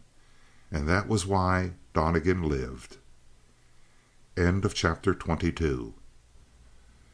If he had taken the eye of the hardened Rix, and still the harder Pedlar, he had stunned the men of The Corner, and breathlessly they waited for his proposal to Jack Landis. He spoke with his hands behind his head again, after he had slowly taken out a handkerchief and wiped his chin. "I'm a methodical fellow, Landis," he said. "I hate to do an untidy piece of work. I have been disgusted with myself since my little falling out with Lewis. I intended to shoot him cleanly through the hand, but instead of that I tore up his whole forearm. Sloppy work, Landis. I don't like it. Now, in meeting you, I want to do a clean, neat, precise job. One that I'll be proud of." A moaning voice was heard faintly in the distance. It was the Pedlar, who had wrapped himself in his gaunt arms and was crooning softly with unspeakable joy. "Hark to him sing! Hark to him sing! A ringer for the chief!" "Why should we be in such a hurry?" continued Donnegan. "You see that clock in the corner? Tut, tut, turn your head and look. Do you think I'll drop you while you look around?" Landis flung one glance over his shoulder at the big clock, whose pendulum worked solemnly back and forth. "In 5 minutes," said Donnegan, "it will be 11 o'clock. And when it is 11 o'clock, the clock will chime. Now, Landis, you and I shall sit down here like gentlemen and drink our liquor and think our last thoughts. Heavens, man, is there anything more disagreeable than being hurried out of life? But when that clock chimes, we draw our guns and shoot each other through the heart, the brain, wherever we have chosen. But, Landis, if one of us should inadvertently, or through nervousness, beat the clock's chime by a split part of a second, the good people of The Corner will fill that one of us promptly full of lead." He turned to the crowd. "Gentlemen, is it a good plan?" As well as a Roman crowd, if it wanted to see a gladiator die, the frayed nerves of The Corner responded to the stimulus of this delightful entertainment. There was a joyous chorus of approval. "When the clock strikes, then," said Landis, and flung himself down in a chair, setting his teeth over his rage. Donnegan smiled benevolently upon him. Then he turned again and beckoned to George. The big man strode closer and leaned. "George," he said, "I'm not going to kill this fellow." "No, sir. Certainly, sir," whispered the other. "George can kill him for you, sir." Donnegan smiled wanly. "I'm not going to kill him, George, on account of the girl on the hill, you know. And the reason is that she's fond of the lubber. I'll try to break his nerve, George, and drill him through the arm. Say, no, I can't take chances like that. But if I have him shaking in time, I'll shoot him through the right shoulder, George." But if I miss and he gets me instead, mind you, never raise a hand against him. If you so much as touch his skin, I'll rise out of my grave and haunt you. You hear? Good bye, George." But big George withdrew without a word, and the reason for his speechlessness was the glistening of his eyes. "If I live," said Donnegan, "I'll show that George that I appreciate him." He went on aloud to Landis. "So glum, my boy. Tush! We still have 4 minutes left. Are you going to spend your last 4 minutes hating me?" He turned. "Another liquor, George. 2 of them." The big man brought the drinks, and having put one on the table of Donnegan, he was directed to take the other to Landis. "It's really good stuff," said Donnegan. "I'm not an expert on these matters, but I like the taste. Will you try it?" It seemed that Landis dared not trust himself to speech, as though a vast and deadly hatred were gathered in him, and he feared lest it should escape in words the first time he parted his teeth. He took the glass of liquor and slowly poured it upon the floor. From the crowd there was a deep murmur of disapproval, and Landis, feeling that he had advanced the wrong foot in the matter, glowered scornfully about him, and then stared once more at Donnegan. "Just as you please," said Donnegan, sipping his glass. "But remember this, my young friend, that a fool is a fool, drunk or sober." Landis showed his teeth, but made no other answer, and Donnegan anxiously flashed a glance at the clock. He still had 3 minutes. 3 minutes in which he must reduce this stalwart fellow to a trembling, nervous wreck. Otherwise he must shoot to kill, or else sit there and become a certain sacrifice for the sake of Lou Macon. Yet he controlled the muscles of his face and was still able to smile as he turned again to Landis. "3 minutes left," he said. 3 minutes for you to compose yourself, Landis. Think of it, man. All the good life behind you. Have you nothing to remember, nothing to soften your mind? Why die, Landis, with a curse in your heart and a scowl on your lips?" Once more Landis stirred his lips, but there was only the flash of his teeth. He maintained his resolute silence. "Ah," murmured Donnegan, "I am sorry to see this. And before all your admirers, Landis, before all your friends, look at them scattered there under the lights and in the shadows. No farewell word for them, nothing kindly to say. Are you going to leave them without a syllable of good fellowship?" "Confound you," muttered Landis. There was another hum from the crowd. It was partly wonder, partly anger. Plainly they were not pleased with Jack Landis on this day. Donnegan shook his head sadly. "I hoped," he said, "that I could teach you how to die, but I fail. And yet you should be grateful to me for one thing, Jack. I have kept you from being a murderer in cold blood. I kept you from killing a defenseless man, as you intended to do when you walked up to me a moment ago." He smiled genially in mockery, and there was a scowl on the face of Landis. 2 minutes, said Donnegan. Leaning back in his chair, he yawned. For a whole minute he did not stir. 1 minute, he murmured inquisitively. And there was a convulsive shudder through the limbs of Landis. It was the first sign that he was breaking down under the strain. There remained only 1 minute in which to reduce him to a nervous wreck. The strain was telling in other places. Donnegan turned and saw in the shadow and about the edges of the room a host of drawn, tense faces and burning eyes. Never, while they lived, would they forget that scene. "And now that the time is close," said Donnegan, "I must look to my gun." He made a gesture. How it was, no one was swift enough of eye to tell. But a gun appeared in his hand. At the flash of it, Landis' weapon leaped up to the mark, and his face convulsed.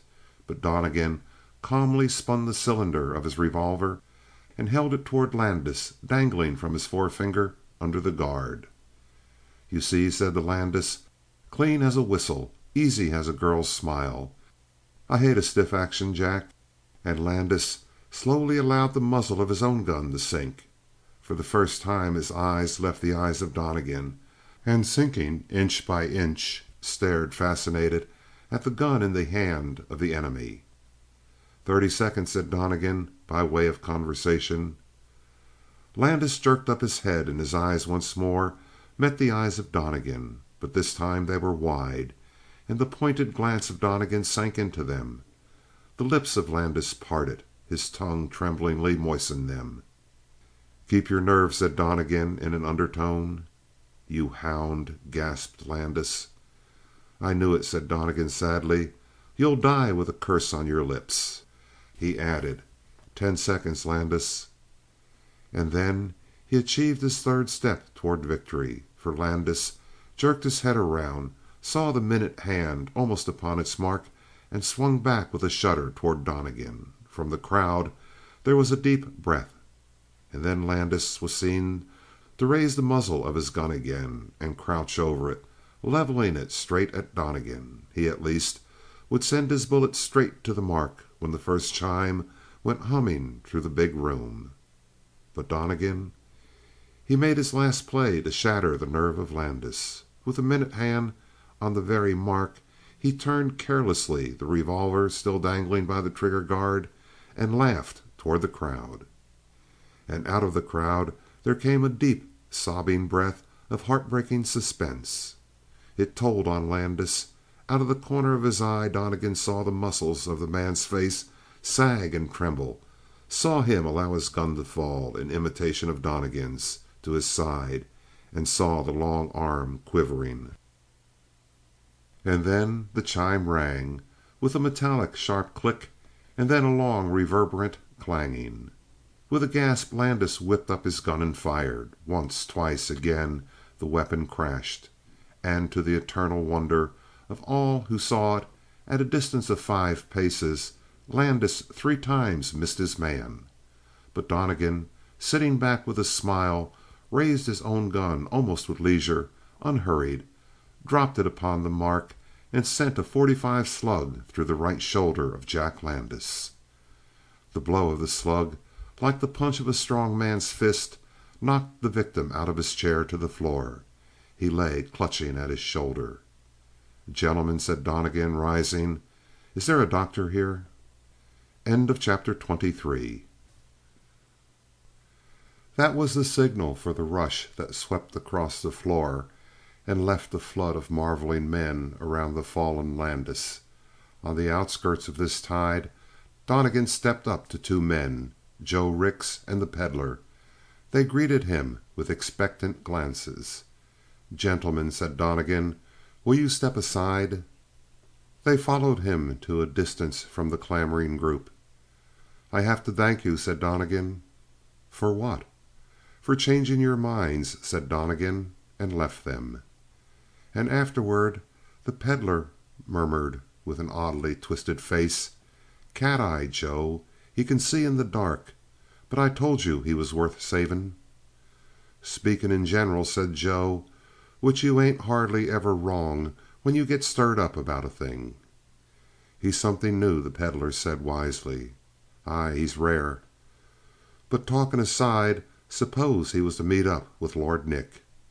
The smile of Joe Rix was marvelously evil. "You've got a great mind for great things," he declared. "You ought to have been in politics." In the meantime the doctor had been found. The wound had been cleansed. It was a cruel one, for the bullet had torn its way through flesh and sinew, and for many a week the fighting arm of Jack Landis would be useless. It had, moreover, carried a quantity of cloth into the wound, and it was almost impossible to cleanse the hole satisfactorily. As for the bullet itself, it had whipped cleanly through at that short distance, making nothing of its target. A door was knocked off its hinges, but before the wounded man was placed upon it, Lebrun appeared at the door into Milligan's. He was never a very cheery fellow in appearance, and now he looked like a demoniac. He went straight to Joe Rix and the skeleton form of the Pedlar. He raised one finger as he looked at them. "I've heard," said Lebrun. "Lord Nick likewise shall hear." Joe Rix changed color. He bustled about together with the Pedlar and lent a hand in carrying the wounded man to the house of Lebrun, for Nelly Lebrun was to be the nurse of Landis. In the meantime Donnegan went up the hill with big George behind him. Already he was a sinisterly marked man. Working through the crowd near Lebrun's gambling hall, a drunkard in the midst of a song stumbled against him, but the sight of the man with whom he had collided sobered him as swiftly as the lash of a whip across his face. It was impossible for him in that condition to grow pale, but he turned a vivid purple. "Sorry, Mr. Donnegan." Donnegan, with a shrug of his shoulders, passed on. The crowd split before him, for they had heard his name. There were brave men, he knew, among them, men who would fight to the last drop of blood rather than be shamed, but they shrank from Donnegan without shame, as they would have shrunk from the coming of a rattler had their feet been bare.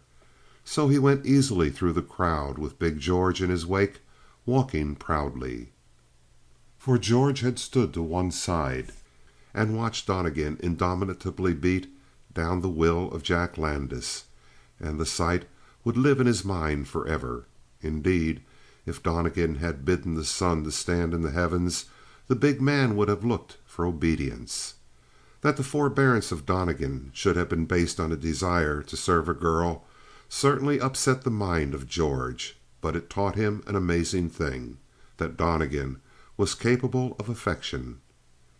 The terrible Donnegan went on. In his wake the crowd closed slowly, for many had paused to look after the little man, until they came to the outskirts of the town and climbed the hill toward the two shacks.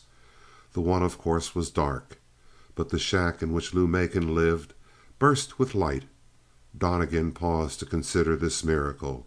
He listened, and he heard voices, the voice of a man laughing loudly. Thinking something was wrong, he hurried forward and called loudly. What he saw when he was admitted made him speechless. Colonel Macon, ensconced in his invalid chair, faced the door, and near him was Lou Macon. Lou rose, half frightened by the unexpected interruption, but the liquid laughter of the colonel set all to rights at once. "Come in, Donnegan, come in, lad," said the colonel. "I heard a man's voice," Donnegan said, half apologetically. The sick color began to leave his face, and relief swept over it slowly. "I thought something might be wrong. I didn't think of you." And looking down, as all men will in moments of relaxation from a strain, he did not see the eyes of Lou Macon grow softly luminous as they dwelt upon him. "Come in, George," went on the colonel, "and make yourself comfortable in the kitchen. Close the door. Sit down, Donnegan. When your letter came, I saw that I was needed here. Lou, have you looked into our friend's cabin? No? Nothing like a woman's touch to give a man the feeling of homeliness. Lou, step over to Donnegan's cabin and put it to rights. Yes, I know that George takes care of it, but George is one thing, and your care will be another. Besides, I must be alone with him for a moment. Man talk confuses a girl, Lou. You shouldn't listen to it." She withdrew with that faint, dreamy smile with which she had often heard the instructions of her father, as though she were only listening with half of her mind. When she was gone, though the door to the kitchen stood wide open, and big George was in it, the colonel lowered his bass voice so successfully that it was as safe as being alone with Donnegan. "And now for facts," he began. "But," said Donnegan, "how that chair? How in the world have you come here?" The colonel shook his head. "My dear boy, you grieve and disappoint me. The manner in which a thing is done is not important. Mysteries are usually simply explained. As for my small mystery, a neighbor on the way to the corner with a wagon stopped in, and I asked him to take me along. So here I am. But now for your work here, lad." "Bad," said Donnegan. "I gathered you had been unfortunate, and now you have been fighting." "You have heard?" "I see it in your eye, Donnegan. When a man has been looking fear in the face for a long time, an image of it remains in his eyes. They are wider, glazed with the other thing." "It was forced on me," said Donnegan. "I have shot Landis." He was amazed to see the colonel was vitally affected. His lips remained parted over his next word, and one eyelid twitched violently. But the spasm passed over quickly when he raised his perfect hands and pressed them together just under his chin. He smiled in a most winning manner that made the blood of Donnegan run cold. "Donnegan," he said softly, "I see that I have misjudged you. I underestimated you. I thought, indeed, that your rare qualities were qualified by painful weaknesses. But now I see that you are a man, and from this moment we shall act together with open minds."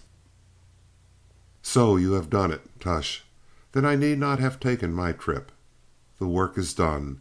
The mines come to me as the heir of Jack. And yet, poor boy, I pity him. He misjudged me. He should not have ventured to this deal with Lord Nick and his compatriots." "Wait!" exclaimed Donnegan. "You're wrong. Landis is not dead." Once more the colonel was checked, but this time the alteration in his face was no more than a comma's pause in a long balanced sentence. It was impossible to obtain more than one show of emotion from him in a single conversation. "Not dead? Well, Donnegan, that is unfortunate. And after you had punctured him you had no chance to send home the finishing shot?" Donnegan merely watched the colonel and tapped his bony fingers against the point of his chin. "Ah," murmured the colonel, "I see another possibility. It is almost as good. It may even be better than his death. You have disabled him, and having done this, you at once take him to a place where he shall be under your surveillance. This, in fact, is a very comfortable outlook for me and my interests. But for you, Donnegan, how the devil do you benefit by having Jack flat on his back, sick, helpless, and in a perfect position to excite all the sympathies of Lou?" Now Donnegan had known cold-blooded men in his day, but that there existed such a man as the colonel had never come into his mind. He looked upon the colonel, therefore, with neither disgust nor anger, but with a distant and almost admiring wonder. For perfect evil always wins something akin to admiration from more common people. "Well," continued the colonel, a little uneasy under this silent scrutiny. Silence was almost the only thing in the world that could trouble him. "Well, Donnegan, my lad, this is your plan, is it not? To shoot down Landis, then take possession of him while I nurse him back to health, hold a gun, metaphorically speaking, to his head, and make him do as I please, sign some lease, say, of the mines to you?" The colonel shifted himself to a more comfortable position in his chair, brought the tips of his fingers together under his vast chin, and smiled benevolently upon Donnegan. "It is as I thought," he murmured. "Donnegan, you are rare, you are exquisite." "And you," said Donnegan, "are a scoundrel." "Exactly. I am very base." The colonel laughed. "You and I alone can speak with intimate knowledge of me." His chuckle shook all his body and set the folds of his face quivering. His mirth died away when he saw Donnegan come to his feet. "Eh?" he called. "Goodbye," said Donnegan. "But where? Landis, Donnegan, what devil is in your eye?" "A foolish devil, Colonel Macon. I surrender the benefits of all my work for you and go to make sure that you do not lay your hands upon Jack Landis." The colonel opened and closed his lips foolishly, like a fish gasping silently out of water. It was rare indeed for the colonel to appear foolish. "In heaven's name, Donnegan?" The little man smiled. He had a marvelously wicked smile, which came from the fact that his lips could curve while his eyes remained bright and straight and malevolently unwrinkled. He laid his hand upon the knob of the door. "Donnegan," cried the colonel, gray of face, "give me 1 minute." Chapter 24. Donnegan stepped to a chair and sat down. He took out his watch and held it in his hand, studying the dial, and the colonel knew that his time limit was taken literally. "I swear to you," he said, "that if you can help me to the possession of Landis while he is ill, I shall not lay a finger upon him or harm him in any way." "You swear?" said Donnegan, with that ugly smile. "My dear boy, do you think I am reckless enough to break a promise I have given to you?" The cynical glance of Donnegan probed the colonel to the heart, but the eye of the fat man did not wince. Neither did he speak again, but the two calmly stared at each other. At the end of the minute Donnegan slipped the watch into his pocket. "I am ready to listen to reason," he said, and the colonel passed one of his strong hands across his forehead. "Now," and he sighed, "I feel that the crisis is past. With a man of your caliber, Donnegan, I fear a snap judgment above all things. Since you give me a chance to appeal to your reason, I feel safe. As from the first, I shall lay my cards upon the table. You are fond of Lou. I took it for granted that you would welcome a chance to brush Landis out of your path. It appears that I am wrong. I admit my error. Only fools cling to convictions. Wise men are ready to meet new viewpoints. Very well. You wish to spare Landis for reasons of your own, which I do not pretend to fathom. Perhaps you pity him. I cannot tell. Now you wonder why I wish to have Landis in my care if I do not intend to put an end to him and thereby become owner of his mines. I shall tell you frankly. I intend to own the mines. If not through the death of Jack, then through a legal act signed by the hand of Jack." "A willing signature?" asked Donnegan calmly.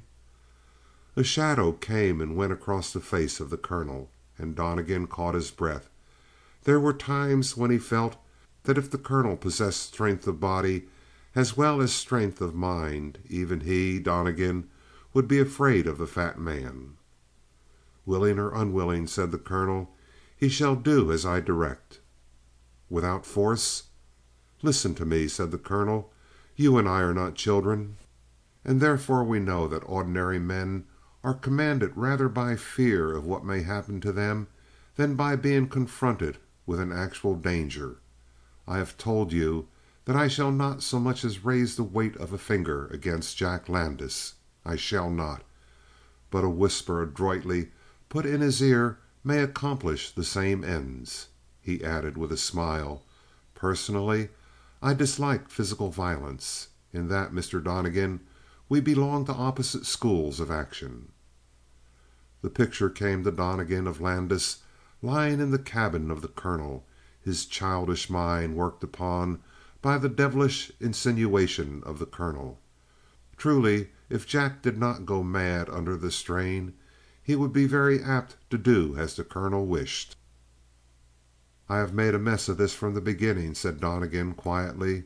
"In the first place, I intended to play the role of the self-sacrificing. You don't understand? I didn't expect that you would. In short, I intended to send Landis back to Lou by making a flash that would dazzle the Corner and dazzle Nelly Lebrun as well, win her away from Landis, you see. But the fool, as soon as he saw that I was flirting with the girl, lowered his head and charged at me like a bull. I had to strike him down in self-defense. But now you ask me to put him wholly in your possession, Colonel. You omit one link in your chain of reasoning. The link is important to me. What am I to gain by placing him within the range of your whispering?" "Tush! Do I need to tell you? I still presume you are interested in Lou, though you attempted to do so much to give Landis back to her. Well, Donnegan, you must know that when she learns it was a bullet from your gun that struck down Landis, she'll hate you, my boy, as if you were a snake. But if she knows that after all you were forced into the fight, and that you took the first opportunity to bring Jack into my parental care, her sentiments may change. No, they will change." Donnegan left his chair and began to pace the floor. He was no more self-conscious in the presence of the colonel than a man might be in the presence of his own evil instincts. And it was typical of the colonel's insight that he made no attempt to influence the decision of Donnegan after this point was reached. He allowed him to work out the matter in his own way. At length Donnegan paused. "What's the next step?" he asked. The colonel sighed, and by that sigh he admitted more than words could tell. "A reasonable man," he said, "is the delight of my heart. The next step, Donnegan, is to bring Jack Landis to this house." "Tush," said Donnegan. "Bring him away from Lebrun? Bring him away from the tigers of Lord Nick's gang? I saw them at Milligan's place tonight. A bad set, Colonel Macon." "A set you can handle," said the colonel calmly. "Ah?" "The danger will in itself be the thing that tempts you," he went on. "To go among those fellows, wild as they are, and bring Jack Landis away to this house." "Bring him here?" said Donnegan with indescribable bitterness, "so that she may pity his wounds? Bring him here where she may think of him and tend him and grow to hate me?" "Grow to fear you," said the colonel. "An excellent thing to accomplish," said Donnegan coldly. "I have found it so," remarked the colonel, and lighted a cigarette. He drew the smoke so deep that when it issued again from between his lips it was a most transparent, bluish vapor. Fear came upon Donnegan. Not fear, surely, of the fat man, helpless in his invalid's chair, but fear of the mind working ceaselessly behind those hazy eyes. He turned without a word and went to the door. The moment it opened under his hand, he felt a hysterical impulse to leap out of the room swiftly and slam the door behind him, to put a bar between him and the eye of the colonel, just as a child leaps from the dark room into the lighted and closes the door quickly to keep out the following night. He had to compel himself to move with proper dignity. When outside, he sighed. The quiet of the night was like a blessing compared with the ordeal of the colonel's devilish coldness. Macon's advice had seemed almost logical the moment before. Win Lou Macon by the power of fear. Well enough. For was not fear the thing which she had followed all her life? Was it not through fear that the colonel himself had reduced her to such abject, unquestioning obedience? He went thoughtfully to his own cabin, and downheaded in his musings, he became aware with a start of Lou Macon in the hut. She had changed the room as her father had bidden her to do. Just wherein the difference lay, Donnegan could not tell. There was a touch of evergreen in one corner. She had laid a strip of bright cloth over the rickety little table, and in 10 minutes she had given the hut a semblance of permanent livableness. Donnegan saw her now with some vestige of the smile of her art upon her face, but she immediately smoothed it to perfect gravity. He had never seen such perfect self-command in a woman. "Is there anything more I can do?" she asked, moving toward the door. "Nothing." "Good night." "Wait." She still seemed to be under the authority which the colonel had delegated to Donnegan when they started for the corner. She turned, and without a word came back to him. And a pang struck through Donnegan. What would he not have given if she had come at his call, not with these dumb eyes, but with a spark of kindliness? Instead, she obeyed him as a soldier obeys a commander. "There has been trouble," said Donnegan. "Yes," she said, but there was no change in her face. "It was forced upon me." Then he added, "It amounted to a shooting affair." There was a change in her face now indeed. A glint came in her eyes, and the suggestion of the colonel which he had once or twice before sensed in her now became more vivid than ever before. The same contemptuous heartlessness which was the colonel's most habitual expression now looked at Donnegan out of the lovely face of the girl. "They were fools to press you to the wall," she said. "I have no pity for them." For a moment Donnegan only stared at her. On what did she base her confidence in his prowess as a fighting man? "It was only one man," he said huskily. Ah, there he had struck her home. As though the words were a burden, She shrank from him. Then she slipped suddenly close to him and caught both his hands. Her head was raised far back. She had pressed close to him. She seemed in every line of her body to plead with him against himself, and all the veils which had curtained her mind from him dropped away. He found himself looking down into eyes full of fire and shadow, and eager lips, and the fiber of her voice made her whole body tremble. "It isn't Jack," she pleaded. "It isn't Jack that you fought with?" And he said to himself, "She loves him with all her heart and soul." "It is he," said Donnegan in an agony. Pain may be like a fire that tempers some strong men. And now Donnegan, because he was in torment, smiled, and his eye was as cold as steel. The girl flung away his hands. "You bought murderer!" she cried at him. "He is not dead." "But you shot him down." "He attacked me. It was self-defense."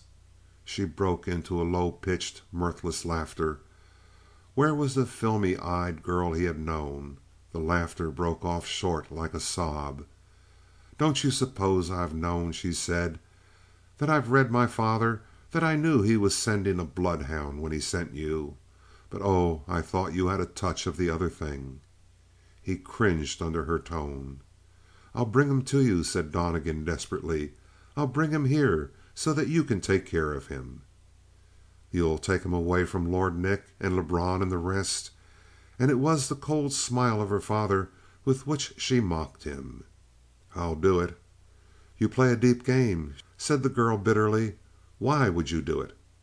"Because," said Donnegan faintly, "I love you." Her hand had been on the knob of the door. Now she twitched it open and was gone, and the last that Donnegan saw was the width of the startled eyes. "As if I were a leper," muttered Donnegan. "By heaven, she looked at me as if I were unclean." But once outside the door the girl stood with both hands pressed to her face, stunned. When she dropped them they folded against her breast and her face tipped up. Even by starlight, had Donnegan been there to look, he would have seen the divinity which comes in the face of a woman when she loves. End of chapter 25. Had he been there to see, even in the darkness, he would have known, and he could have crossed the distance between their lives with a single step, and taken her into his heart. But he did not see.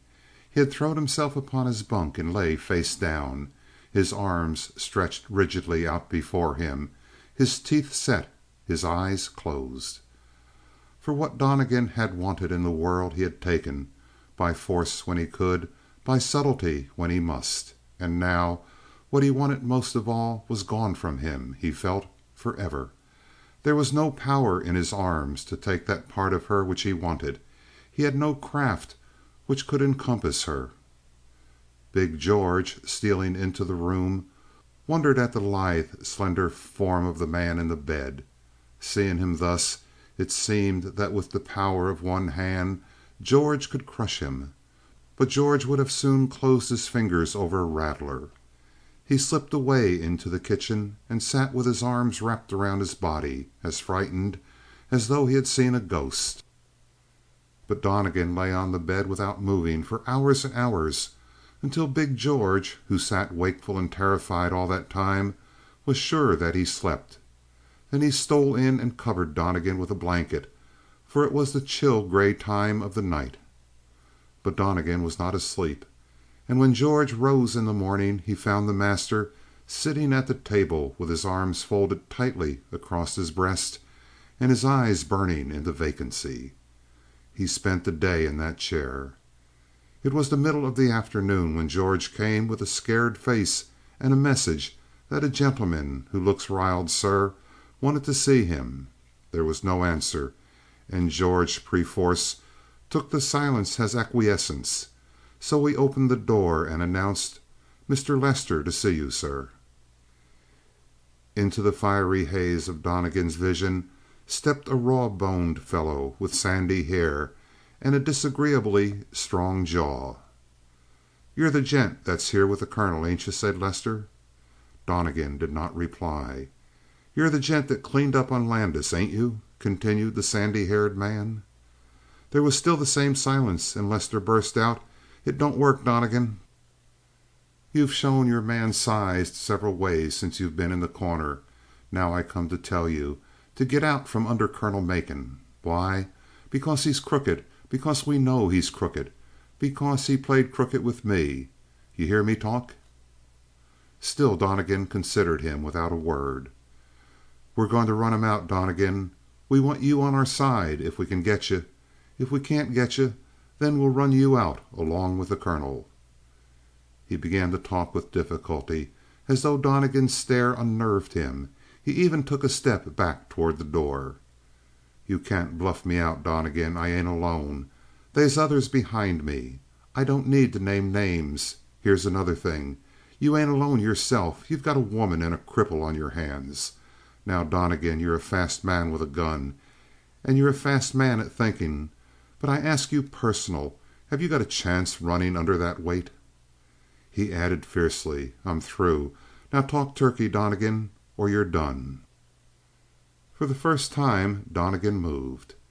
It was to make to big George a significant signal with his thumb, indicating the visitor. However, Lester did not wait to be thrown bodily from the cabin. One enormous oath exploded from his lips, and he backed sullenly through the door and slammed it after him. "It kind of looks," said big George, "like a war, sir." And still Donnegan did not speak, until the afternoon was gone and the evening, and the full black of the night had swallowed up the hills around The Corner. Then he left the chair, shaved and dressed carefully, looked to his revolver, stowed it carefully and invisibly away among his clothes, and walked leisurely down the hill. An outbreak of cursing, stamping, hair-tearing, shooting could not have affected big George as his quiet departure did. He followed unordered, but as he stepped across the threshold of the hut he rolled up his eyes to the stars. "Oh, heavens above," muttered George, "have mercy upon Mr. Donnegan. He ain't happy." And he went down the hill, making sure that he was fit for battle with knife and gun. He had sensed Donnegan's mental condition accurately enough. The heart of the little man was swelled to the point of breaking. A 24-hour vigil had whitened his face, drawn in his cheeks, and painted his eyes with shadow. And now he wanted action. He wanted excitement, strife, competition, something to fill his mind. And naturally enough he had two places in mind, Lebrun's and Milligan's. It is hard to relate the state of Donnegan's mind at this time. Chiefly he was conscious of a peculiar and cruel pain that made him hollow.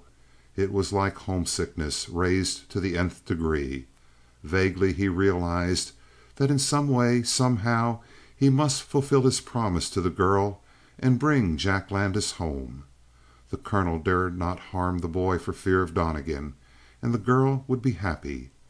For that very reason Donnegan wanted to tear Landis to shreds. It is not extremely heroic for a man tormented with sorrow to go to a gambling hall and then to a dance hall to seek relief. But Donnegan was not a hero. He was only a man, and since his heart was empty he wanted something that might fill it. Indeed, like most men, suffering made him a good deal of a boy. So the high heels of Donnegan tapped across the floor of Lebrun's. A murmur went before him whenever he appeared now, and a way opened for him. At the roulette wheel he stopped, placed 50 on red, and watched it double 3 times. George, at a signal from the master, raked in the winnings, and Donnegan sat at a faro table and won again, and again rose disconsolately and went on. For when men do not care how luck runs, it never fails to favor them. The devotees of fortune are the ones she punishes. In the meantime the whisper ran swiftly through The Corner: "Donnegan is out hunting trouble." About the good that is in men rumor often makes mistakes, but for evil she has an infallible eye, and at once sets all of her thousand tongues wagging. Indeed, any man with half an eye could not fail to get the meaning of his fixed glance, his hard set jaw, and the straightness of his mouth. If he had been a ghost, men could not have avoided him more sedulously. And the giant servant who stalked at his back. Not that The Corner was peopled with cowards. The true Westerner avoids trouble, but cornered he will fight like a wildcat. So people watched from the corner of their eyes as Donnegan passed. He left Lebrun's. There was no competition. Luck blindly favored him, and Donnegan wanted contest, excitement. He crossed the Milligans. Rumor was there before him. A whisper conveyed to a pair of mighty-limbed cowpunchers that they were sitting at the table which Donnegan had occupied the night before, and they wisely rose without further hint and sought other chairs. Milligan, anxious-eyed, hurried to the orchestra, and with a blast of sound they sought to cover up the entry of the gunman. As a matter of fact, that blare of horns only served to announce him. Something was about to happen. The eyes of men grew shadowy. The eyes of women brightened. And then Donnegan appeared, with George behind him, and crossed the floor straight to his table of the night before. Not that he had forethought in going toward it, but he was moving absent-mindedly.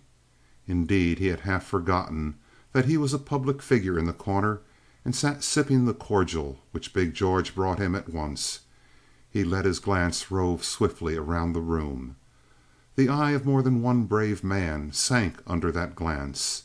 The eye of more than one woman smiled back at him. But where the survey of Donnegan halted was on the face of Nelly Lebrun.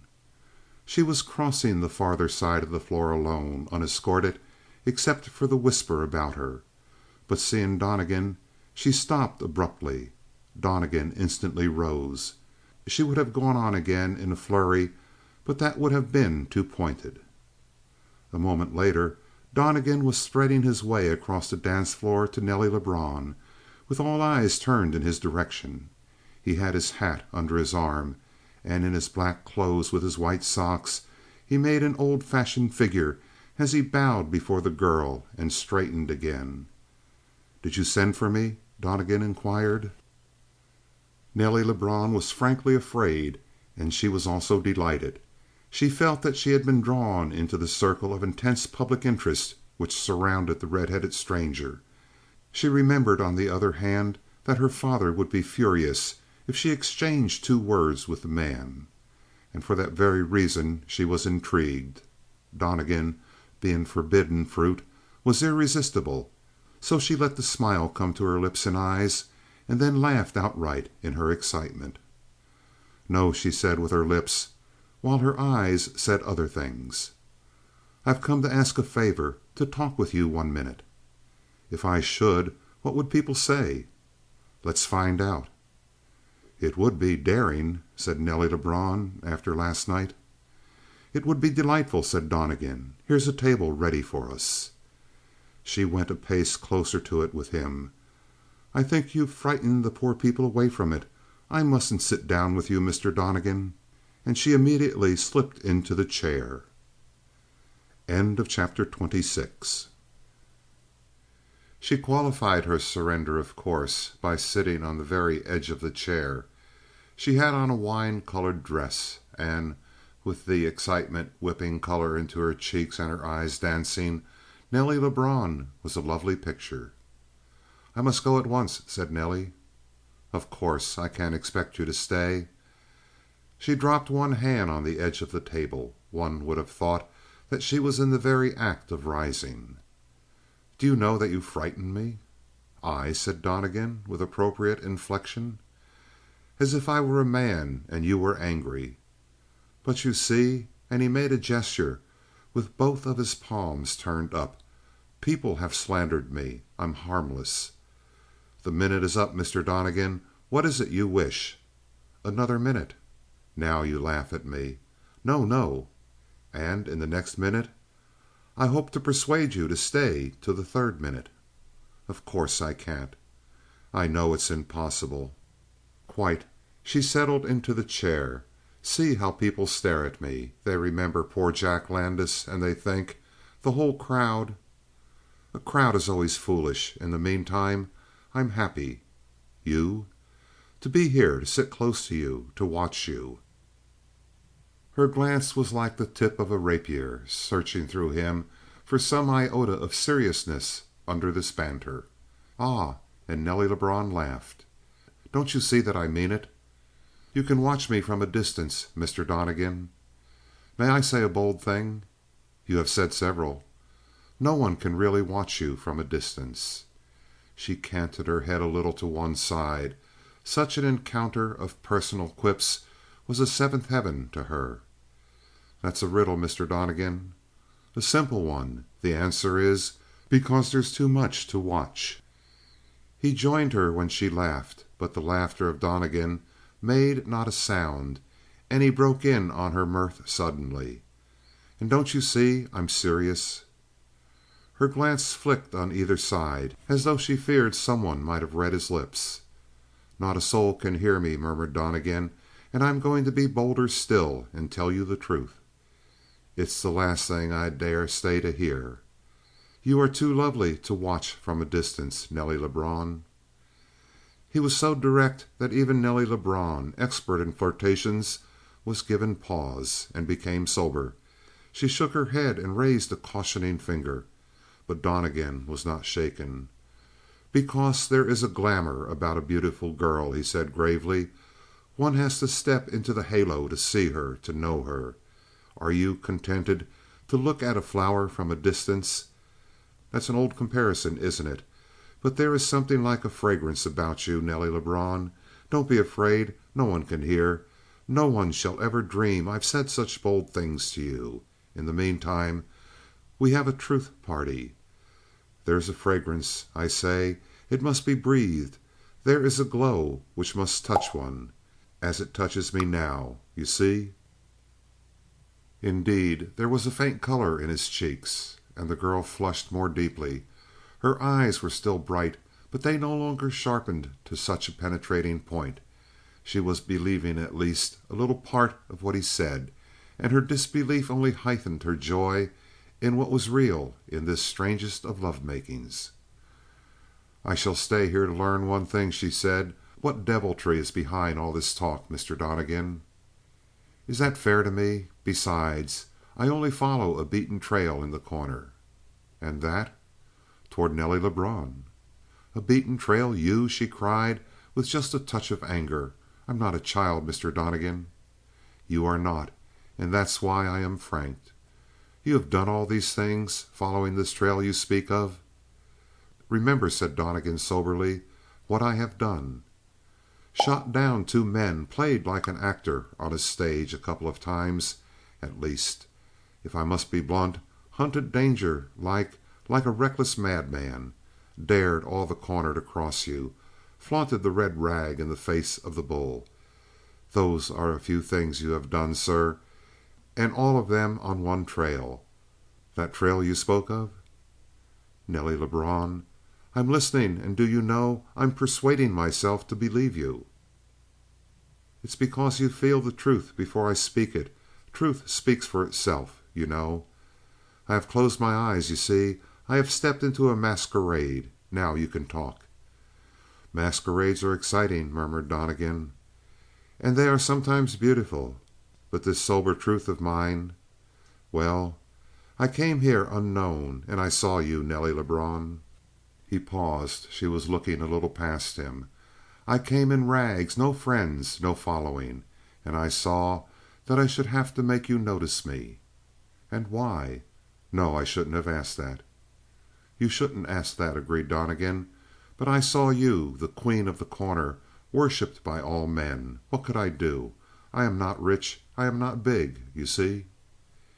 He drew her attention to his smallness with a flush which never failed to touch the face of Donnegan when he thought of his size, and he seemed to swell and grow greater in the very instant she glanced at him. "What could I do? One thing fight. I have fought. I have fought to get the eye of The Corner, but most of all to attract your attention. I came closer to you. I saw that one man blocked the way, mostly. I decided to brush him aside. How? By fighting. She had not been carried away by his argument. She was watching him like a lynx every moment. "Not by that. By bluffing. You see, I was not fool enough to think that you would particularly notice a fighting bully." He laid his open hand on the table. It was like exposing both strength and weakness, and into such a trap it would have been a singularly hard-minded woman who might not have stepped. Nelly Lebrun leaned a little closer. She forgot to criticize. "It was a bluff. I saw that Landis was big and good-looking, and what was I beside him? Nothing. I could only hope that he was hollow, yellow, you see. So I tried the bluff. You know about it. The clock and all that claptrap. But Landis wasn't yellow. He didn't crumble. He lasted long enough to call my bluff, and I had to shoot in self-defense. And then, when he lay on the floor, I saw that I had failed." "Failed?" He lowered his eyes for fear that she would catch the glitter of them. "I knew that you would hate me for what I had done, because I had only proved that Landis was a brave youngster with enough nerve for 9 out of 10. And I came tonight to ask you to forgive me. No, not that. Only to ask you to understand. Do you?" He raised his glance suddenly at that, and their eyes met with one of these electric shocks which will go tingling through two people.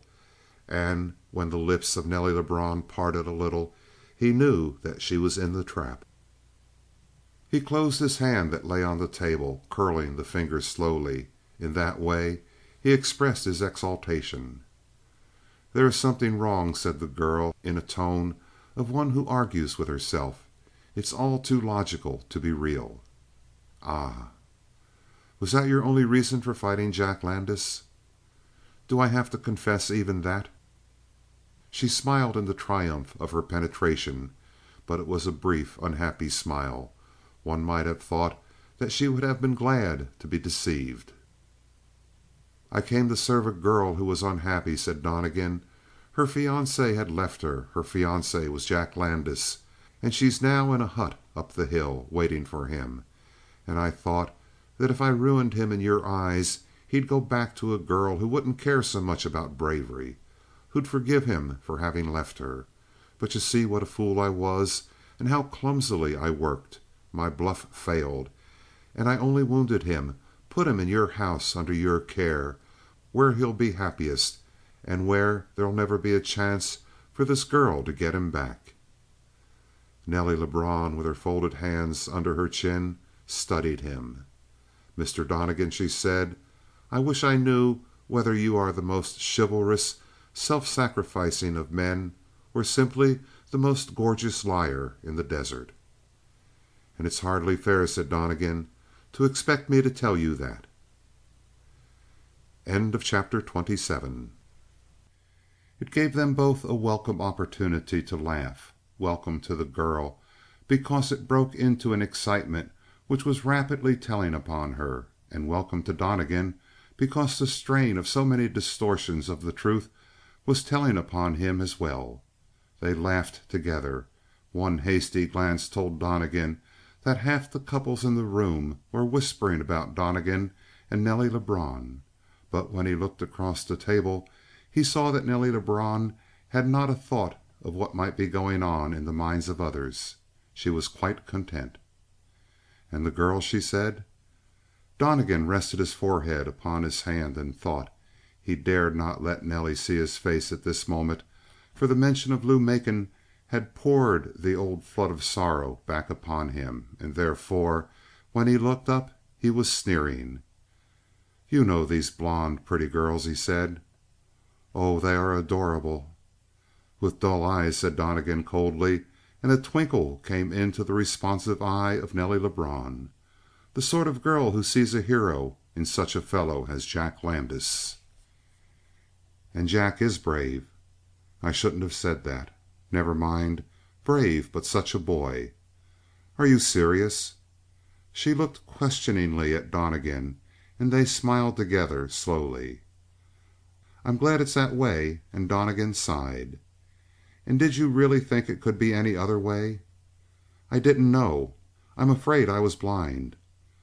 But the poor girl on the hill, I wish I could see her." She was watching Donnegan very sharply again. "A good idea. Why don't you? You seem to like her." "Yes," said Donnegan judiciously. "She has an appealing way. I'm very sorry for her, but I've done my best. I can't help her." "Isn't there some way?" "Of what?" "Of helping her." Donnegan laughed. "Go to your father and persuade him to send Landis back to her." She shook her head. "Of course, that wouldn't do. There's business mixed up in all this, you know." "Business? Well, I guessed at that." "My part in it wasn't very pleasant," she remarked sadly. Donnegan was discreetly silent, knowing that silence extracts secrets. "They made me flirt with poor Jack. I really liked him." How much the past tense may mean. "Poor fellow," murmured the sympathetic Donnegan. "But why?" With gathering heat. "Couldn't you help me do the thing I can't do alone? Why couldn't you get him away from the house?" "With Joe Rix and the Pedlar guarding him?" "They'll be asleep in the middle of the night." "But Jack would wake up and make a noise." "There are things that would make him sleep through anything." "But how could he be moved?" "On a horse litter kept ready outside." "And how carried to the litter?" "I would carry him." The girl looked at him with a question, and then with a faint smile beginning. "Easily," said Donnegan, stiffening in his chair. "Very easily." It pleased her to find this weakness in the pride of the invincible Donnegan. It gave her a secure feeling of mastery. So she controlled her smile and looked with a sort of superior kindliness upon the red headed little man. "It's no good," Nelly Lebrun said with a sigh. "Even if he were taken away, and then it would get you into a bad mess." "Would it? Worse than I'm in?" "Hush! Lord Nick is coming to The Corner, and no matter what you've done so far, I think I could quiet him. But if you were to take Landis away, then nothing could stop him." Donnegan sneered.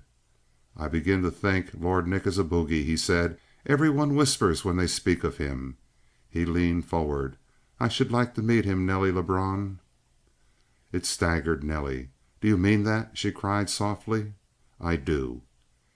She caught her breath, and then a spark of deviltry gleamed. "I wonder," said Nelly Lebrun, and her glance weighed Donnegan. "All I ask is a fair chance," he said. "He is a big man," said the girl maliciously. The never failing blush burned in the face of Donnegan. "A large target is more easily hit," he said through his teeth. His thoughts played back and forth in her eyes. "I can't do it," she said. Donnegan played a random card. "I was mistaken," he said darkly. "Jack was not the man I should have faced. Lord Nick?" "No, no, no, Mr. Donnegan." "You can't persuade me. Well, I was a fool not to guess it." "I really think," said the girl gloomily, "that as soon as Lord Nick comes you'll hunt him out." He bowed to her with cold politeness. "In spite of his size," said Donnegan through his teeth once more. At this the girl's face softened and grew merry. "I'm going to help you take Jack away," she said, "on one condition." "And that?"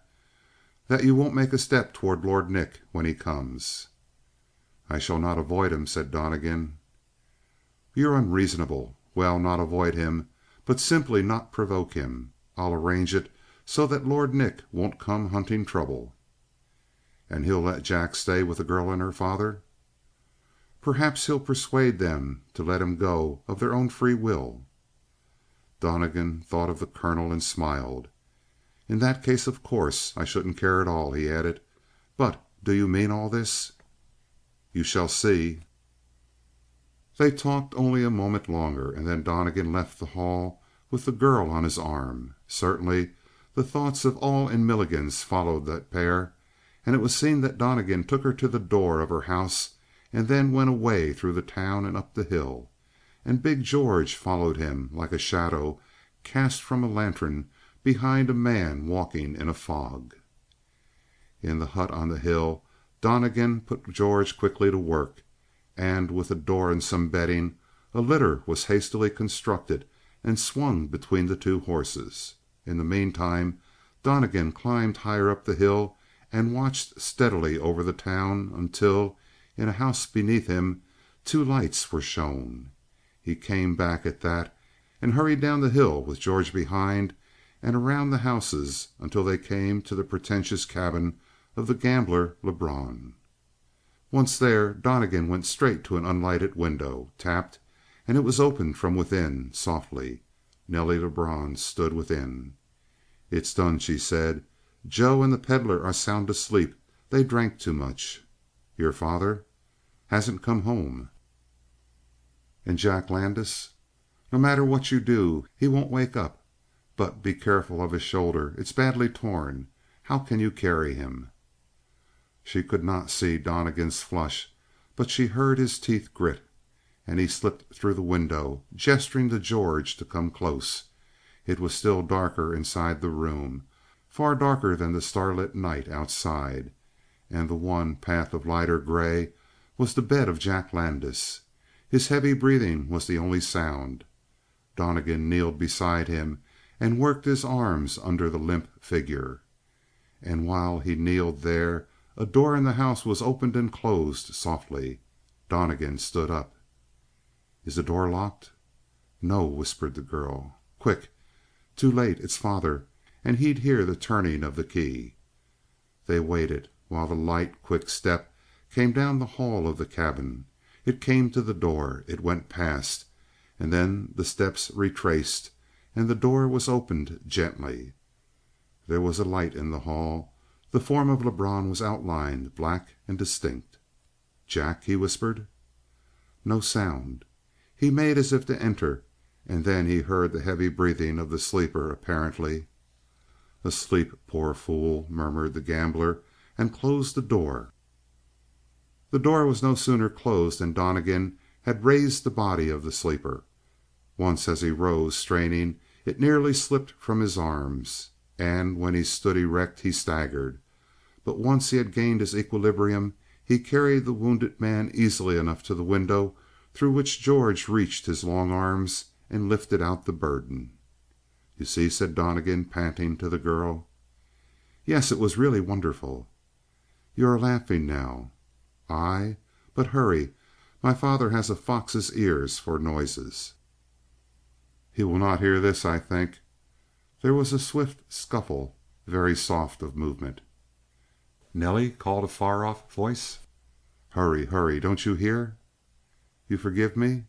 "No, yes. But hurry." "You will remember me?" "Mr. Donnegan." "Adieu." She caught a picture of him sitting in the window for the split part of a second, with his hat off, bowing to her. Then he was gone, and she went into the hall, panting with excitement. "Heavens!" Nelly Lebrun murmured. "I feel as if I had been hunted, and I must look it. What if he—" Whatever the thought was, she did not complete it. "It may have been for the best," added Nelly Lebrun. Chapter 28. It is your phlegmatic person who can waken easily in the morning, but an active mind readjusts itself slowly to the day. So Nelly Lebrun roused herself with an effort and scowled toward the door at which the hand was still rapping. "Yes?" she called drowsily. "This is Nick. May I come in?" "This is who?" The name had brought her instantly into complete wakefulness. She was out of bed, had slipped her feet into her slippers and whipped the dressing gown around her while she was asking the question. It was a luxurious boudoir which she had managed to equip. Skins of the lynx, cunningly matched, had been sewn together to make her a rug, and the soft fur of the wildcat was the outer covering of her bed. She threw back the tumbled bedclothes, tossed a half dozen pillows into place, transforming it into a day couch, and ran to the mirror. And in the meantime the deep voice outside the door was saying, "Yes, Nick. May I come in?" She gave a little ecstatic cry, but while it was still tingling on her lips, she was winding her hair into shape with lightning speed, had dipped the tips of her fingers in cold water, and rubbed her eyes awake and brilliant. and with one circular rub had brought the color into her cheeks. Scarcely 10 seconds from the time when she first answered the knock, Nelly was opening the door and peeping out into the hall. The rest was done by the man without. He cast the door open with the pressure of his foot, caught the girl in his arms and kissed her, and while he closed the door the girl slipped back and stood with one hand pressed against her face. And her face held that delightful expression halfway between laughter and embarrassment. As for Lord Nick, he did not even smile. He was not, in fact, a man who was prone to gentle expressions, but having been framed by nature for a strong dominance over all around him, his habitual expression was a proud self-containment. It would have been insolence in another man. In Lord Nick it was rather leonine. He was as fully tall as Jack Landis, but he carried his height easily, and was so perfectly proportioned that unless he was seen beside another man he did not look large. The breadth of his shoulders was concealed by the depth of his chest, and the girth of his throat was made to appear quite normal by the lordly size of the head it supported. To crown and set off his magnificent body there was a handsome face, and he had the combination of active eyes and red hair which was noticeable in Donnegan, too. In fact, there was a certain resemblance between the two men, in the set of the jaw, for instance, in the gleam of the eye, and above all, in an indescribable ardor of spirit which exuded from them both. Except, of course, that in Donnegan one was conscious of all spirit and very little body, but in Lord Nick hand and eye were terribly mated. Looking upon so splendid a figure, it was no wonder that the mountain desert had forgiven the crimes of Lord Nick because of the careless insolence with which he treated the law. It requires an exceptional man to make a legal life attractive and respected. It takes a genius to make law-breaking glorious. No wonder that Nelly Lebrun stood with her hand against her cheek, looking him over, smiling happily at him, and questioning him about his immediate past, all in the same glance.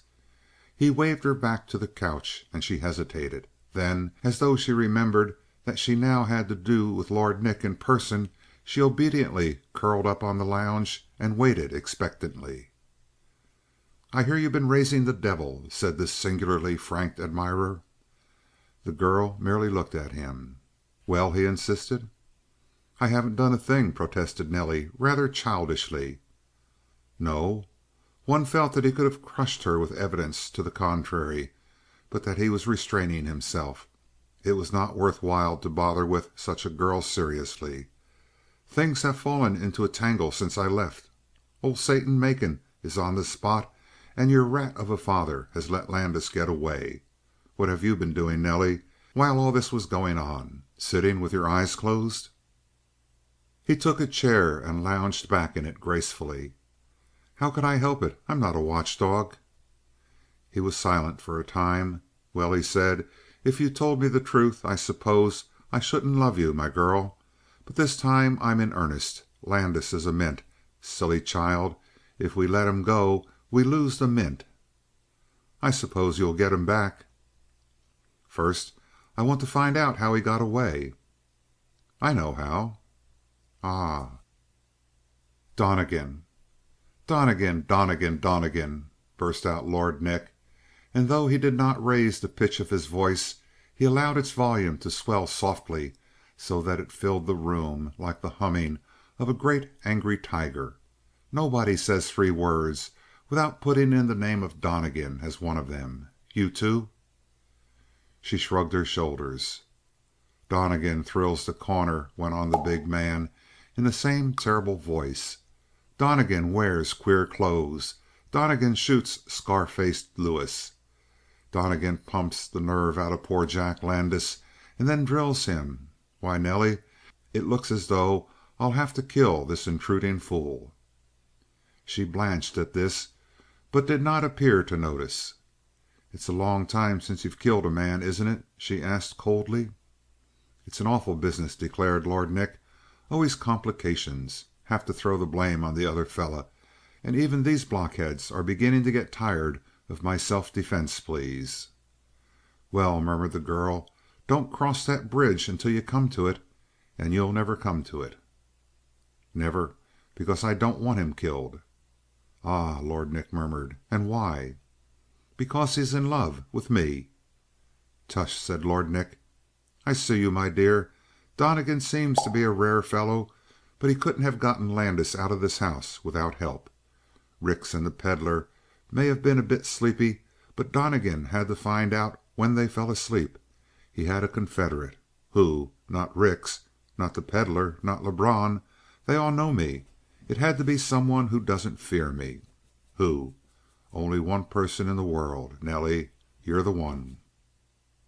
She hesitated a breathless instant. "Yes," she said, "I am." She added, as he stared calmly at her, considering, "There's a girl in the case. She came up here to get Landis. Seems as he was in love with her once. I pitied her. I sent him back to her. Suppose he's a mint. Haven't we coined enough money out of him? Besides, I couldn't have kept on with it." "No?" "He was getting violent, and he talked marriage all day, every day. I haven't any nerves, you say. But he began to put me on edge, so I got rid of him." "Nelly, are you growing a conscience?" She flushed, and then set her teeth. "But I'll have to teach you business methods, my dear. I have to bring him back." "You'll have to go through Donnegan to do it." "I suppose so." "You don't understand, Nick. He's different." "Eh?" "He's like you."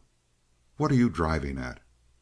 "Nick, I tell you upon my word of honor, no matter what a terrible fighter you may be, Donnegan will give you trouble. He has your hair and your eyes, and he moves like a cat. I've never seen such a man, except you. I'd rather see you fight the plague than fight Donnegan." For the first time Lord Nick showed real emotion. He leaned a little forward. "Just what does he mean to you?" he asked. "I've stood for a good deal, Nelly. I've given you absolute freedom. But if I ever suspect you " The lion was up in him unmistakably now, and the girl shrank. "If it were serious, do you suppose I'd talk like this?" "I don't know. You're a clever little devil, Nell, but I'm clever too, and I begin to see through you.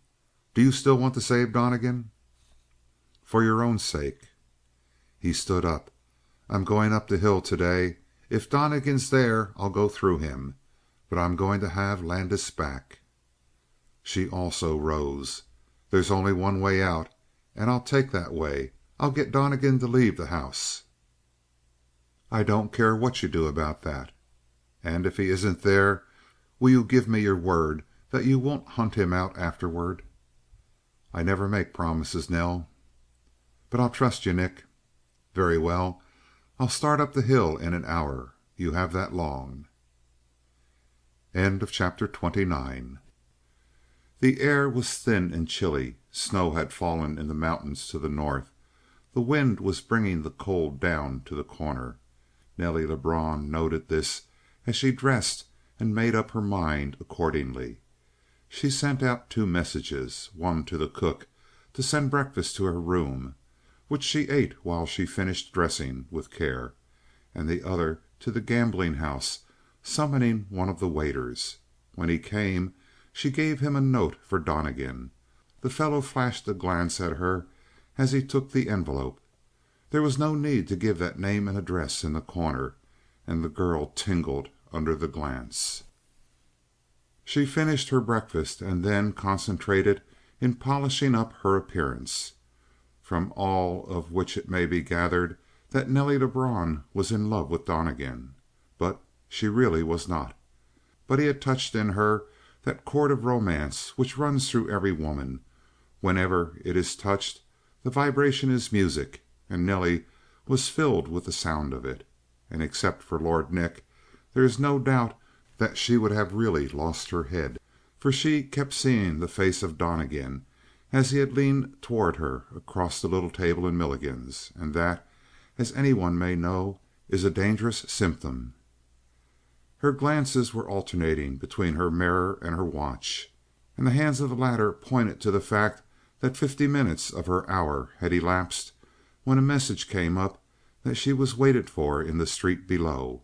So Nelly Lebrun went down in her riding costume, the corduroy swishing at each step, and tapping her shining boots with a riding crop. Her own horse she found at the hitching rack, and beside it Donnegan was on his chestnut horse. It was a tall horse, and he looked more diminutive than ever before, pitched so high in the saddle. He was on the ground in a flash, with the reins tucked under one arm and his hat under the other. She became aware of gloves and white linen stock, a pale, narrow face. Truly, Donnegan made a natty appearance. "There's no day like a cool day for riding," she said, "and I thought you might agree with me." He untethered her horse while he murmured an answer.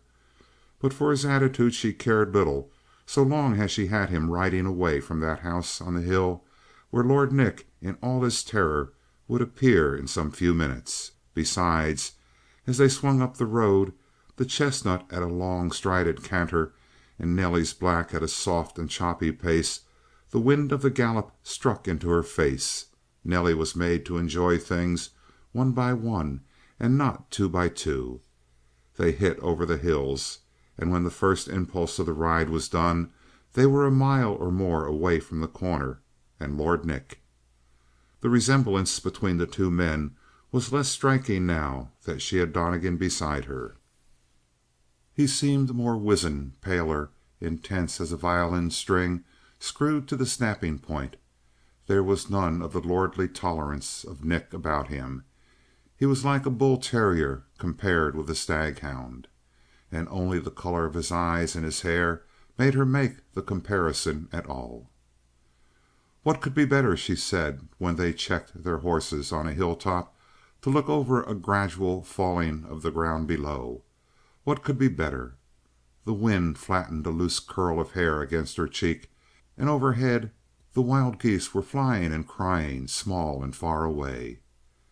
"One thing better," said Donnegan, "and that is to sit in a chair and see this." She frowned at such frankness. It was almost blunt discourtesy. "You see, I'm a lazy man." "How long has it been," the girl asked sharply, "since you have slept?"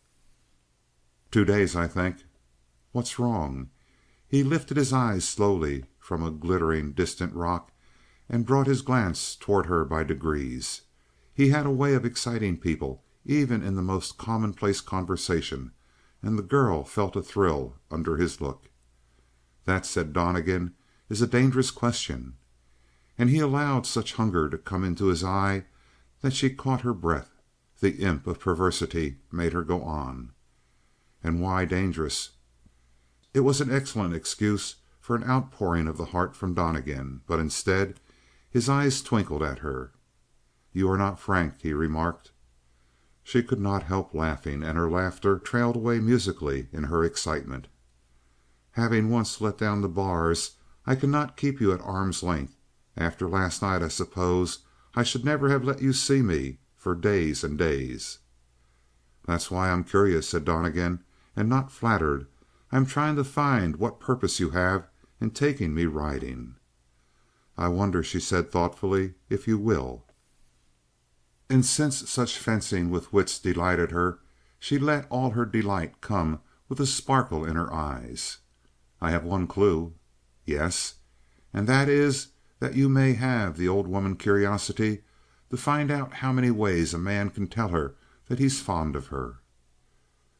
Though she flushed a little, she kept her poise admirably. "I suppose that is part of my interest," she admitted. "I can think of a great many ways of saying it," said Donnegan. "I am the dry desert, you are the rain, and yet I remain dry and produce no grass." "A very pretty comparison," said the girl with a smile. "A very green one," and Donnegan smiled. "I am the wind, and you are the wild geese, and yet I keep on blowing after you are gone and do not carry away a feather of you." "Pretty again." "And silly, but really you are very kind to me, and I shall try not to take too much advantage of it." "Will you answer a question?" "I'd rather ask one, but go on." "What made you so dry a desert, Mr. Donnegan?" That is a very leading question again. I don't mean it that way, for you had the same sad, hungered look the first time I saw you, when you came into Milligan's in that beggarly disguise. I shall confess one thing. It was not a disguise. It was the fact of me. I am a beggarly person. Nonsense. I'm not witless, Mr. Donnegan. You talk well. You have an education.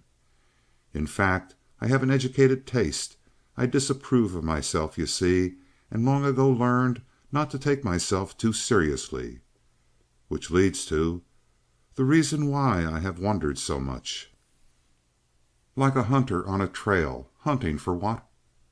A chance to sit in a saddle or a chair and talk as we are talking. Which seems to be idly.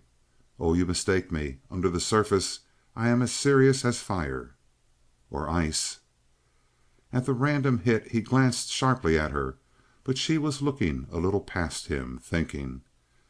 I have tried to get at the reason behind all your reasons, she said. You came on me in a haphazard fashion, and yet you are not a haphazard sort. Do you see nothing serious about me? I see that you are unhappy, said the girl gently, and I am sorry. Once again Donnegan was jarred, and he came within an ace of opening his mind to her, of pouring out the truth about Lou Macon.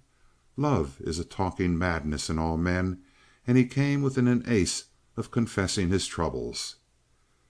Let's go on, she said, loosening her rein. Why not cut back in a semicircle toward the corner? Toward the corner? No, no. There was a brightening of his eye as he noted her shudder of distaste or fear, and she strove to cover her traces. I'm sick of the place, she said eagerly. Let's get as far away from it as we may. But yonder is a very good trail leading past it. Of course we'll ride that way if you wish, but I'd rather go straight ahead. If she had insisted stubbornly, he would have thought nothing, but the moment she became politic, he was on his guard.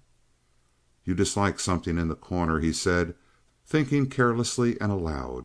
You are afraid of something back there, but what could you be afraid of? Then you may be afraid of something for me. Ah, I have it. They have decided to get me for taking Jack Landis away. Joe Rix and the peddler are waiting for me to come back. He looked steadily, and she attempted to laugh. Joe Rix and the peddler? I would not stack 10 like them against you. Then it is someone else. I haven't said so. Of course, there's no one. She shook her rein again, but Donnegan sat still in his saddle and looked fixedly at her. That's why you brought me out here, he announced. Oh, Nelly Lebrun, what's behind your mind? Who is it? By heaven, it's this Lord Nick. Mr. Donnegan, you're letting your imagination run wild. It's gone straight to the point, but I'm not angry. I think I may get back in time. He turned his horse, and the girl swung hers beside him and caught his arm. Don't go, she pleaded. You're right, it's Nick, and it's suicide to face him. The face of Donnegan set cruelly. The main obstacle, he said. Come and watch me handle it. But she dropped her head and buried her face in her hands, and, sitting there for a long time, she heard his careless whistling blow back to her as he galloped toward the corner. End of chapter 30. If Nelly Lebrun had consigned him mentally to the worms, that thought made not the slightest impression upon Donnegan. A chance for action was opening before him, and above all, a chance of action in the eye of Lou Macon, and he welcomed with open arms the thought that he would have an opportunity to strike for her and keep Landis with her. He went arrowy straight and arrowy fast to the cabin on the hill, and he found ample evidence that it had become a center of attention in the corner. There was a scattering of people in the distance, apparently loitering with no particular purpose, but undoubtedly because they awaited an explosion of some sort. He went by a group at which the chestnut shied, and as Donnegan straightened out the horse again, he caught a look of both interest and pity on the faces of the men. Did they give him up so soon as it was known that Lord Nick had entered the lists against him? Had all his display in The Corner gone for nothing as against the repute of this terrible mystery man? His vanity made him set his teeth again. Dismounting before the cabin of the colonel, he found that worthy in his invalid chair, enjoying a sun bath in front of his house. But there was no sign of Lord Nick, no sign of Lou. A grim fear came to Donnegan that he might have to attack Nick in his own stronghold, for Jack Landis might already have been taken away to the Lebrun house. So he went straight to the colonel, and when he came close he saw that the fat man was apparently in the grip of a chill. He had gathered a vast blanket about his shoulders and kept drawing it tighter. Beneath his eyes, which looked down to the ground, there were violet shadows. "I've lost," said Donnegan through his teeth. "Lord Nick has been here."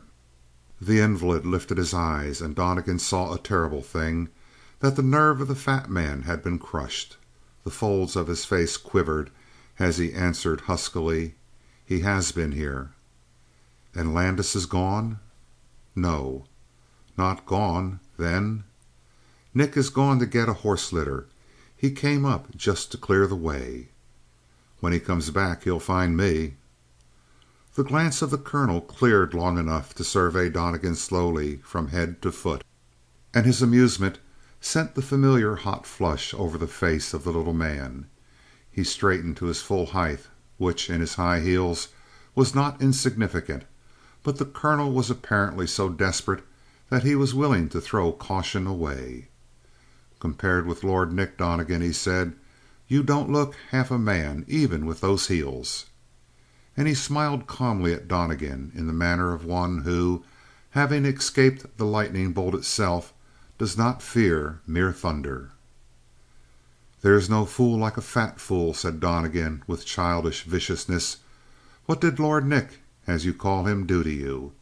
He brought out the yellow, my friend."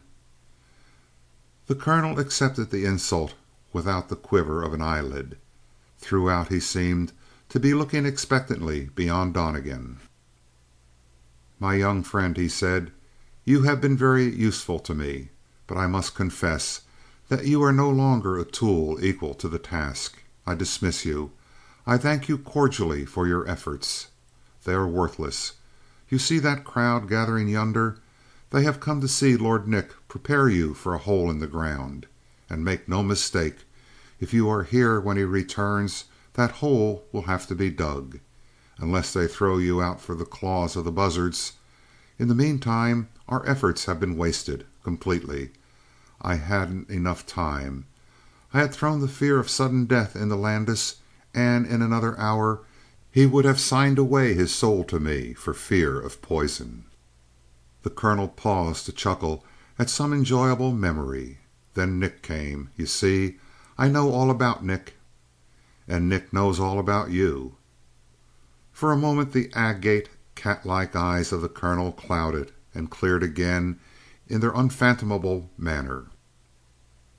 "At moments, Donnegan," he said, "you have rare perceptions. That is exactly it. Nick knows just about everything concerning me. And so, roll your pack and climb on your horse and get away. I think you may have another 5 minutes before he comes." Donnegan turned on his heel. He went to the door of the hut and threw it open. Lou sat beside Landis, holding his hand, and the murmur of her voice was still pleasant as an echo through the room when she looked and saw Donnegan. At that she rose, and her face hardened as she looked at him. Landis also lifted his head, and his face was convulsed with hatred. So Donnegan closed the door and went softly away to his own shack. She hated him even as Landis hated him, it seemed. He should have known that he would not be thanked for bringing back her lover to her with a bullet through his shoulder. Sitting in his cabin, he took his head between his hands and thought of life and death, and made up his mind. He was afraid. If Lord Nick had been the devil himself, Donnegan could not have been more afraid. But if the big stranger had been 10 devils instead of one, Donnegan would not have found it in his soul to run away. Nothing remained for him in the corner, it seemed, except his position as a man of power, a dangerous fighter.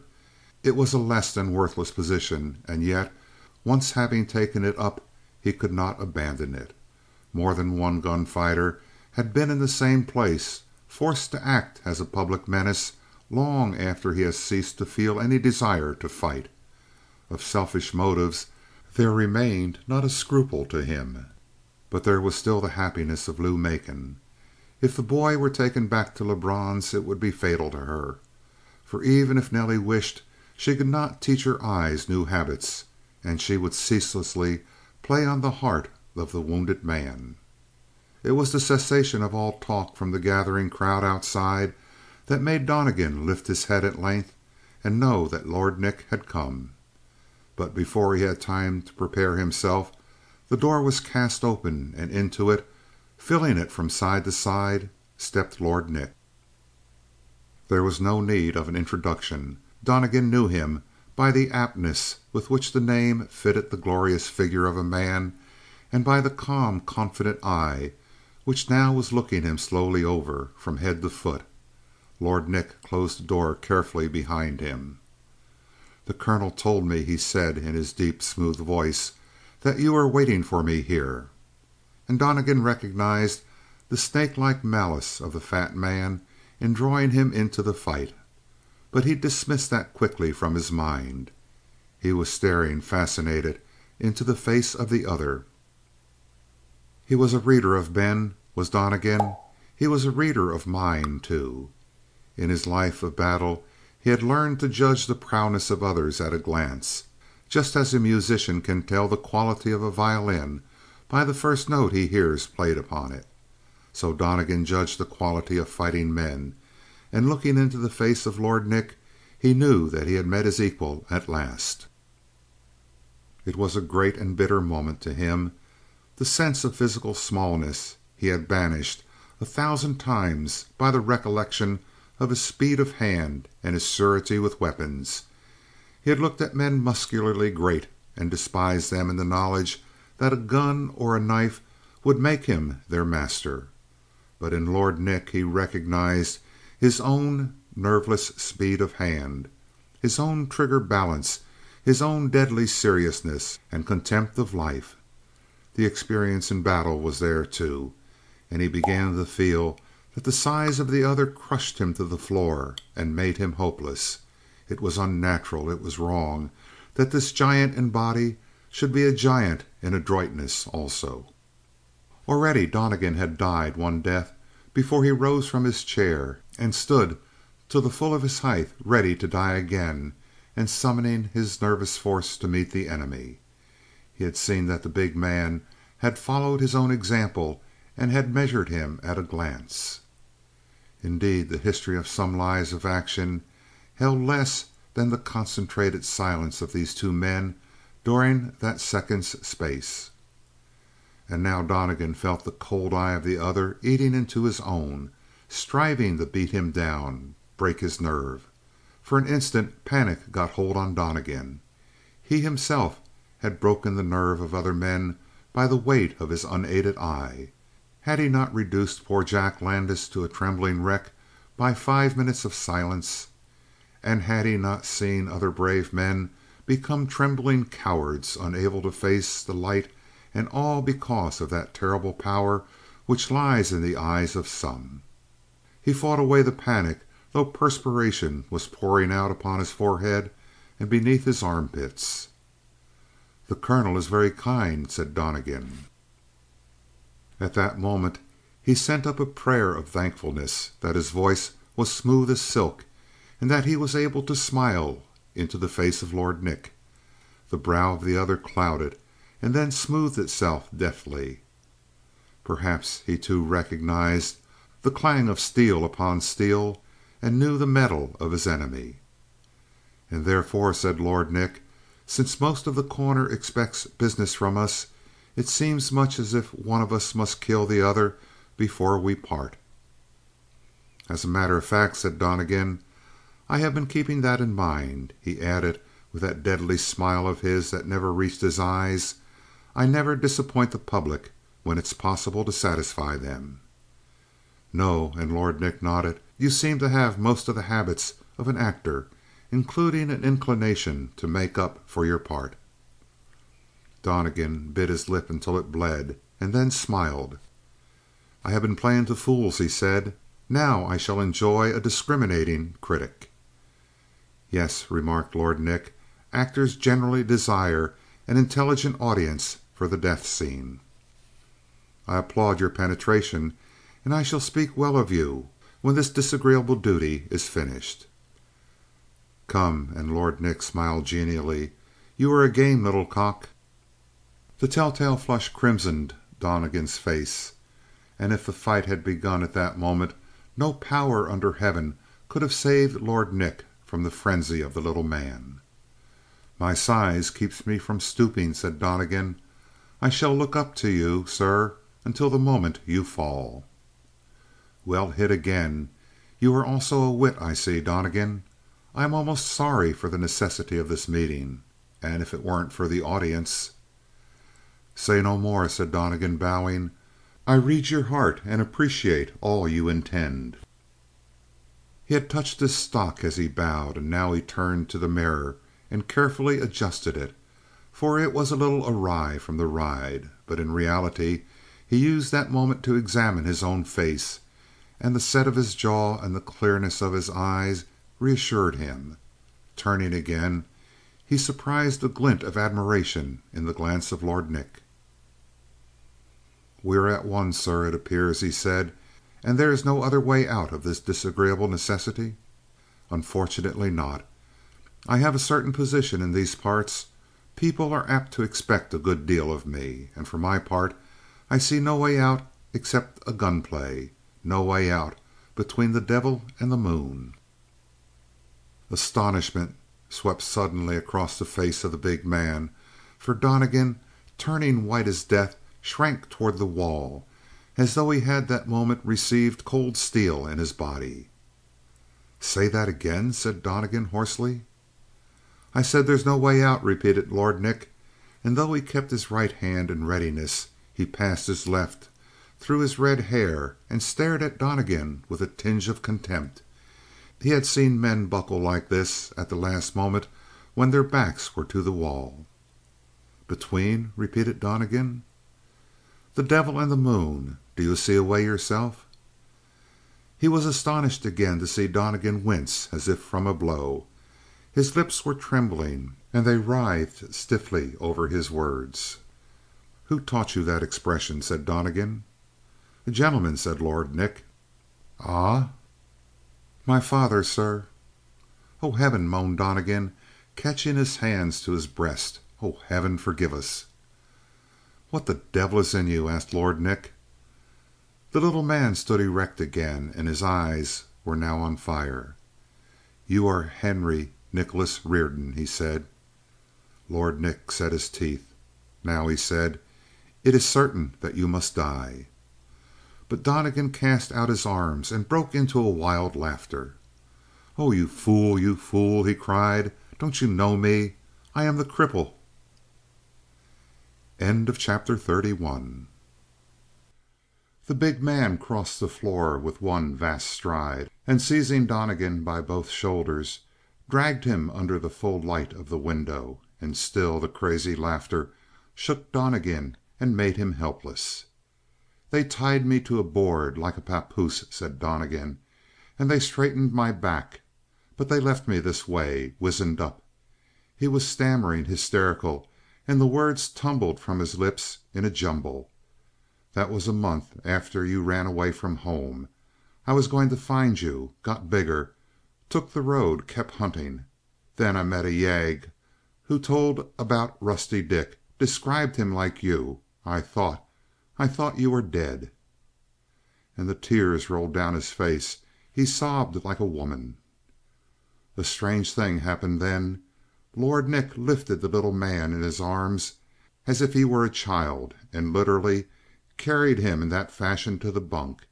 He put him down tenderly, still with one mighty arm around his back. "You are Garry, you?" "Garrison Donnegan Reardon. Aye, That's what I am. Henry, don't say that you don't know me." "But you're back. I thought—" "I know. Hopeless, they said I was. But they brought in a young doctor. Now look at me. Little. I never grew big, but hard, Henry, as leather." And he sprang to his feet, and knowing that Donnegan had begun life as a cripple, it was easy to appreciate certain things about his expression, a cold wistfulness, and his manner of reading the minds of men. Lord Nick was like a man in a dream. He dragged Donnegan back to the bunk and forced him to sit down with the weight of his arms. And he could not keep his hands from his younger brother, as though he were blind and had to use the sense of touch to reassure him. "I heard lies. They said everybody was dead. I thought the fever killed them all except me. Uncle Toby took me in. He was a devil. Helped me along.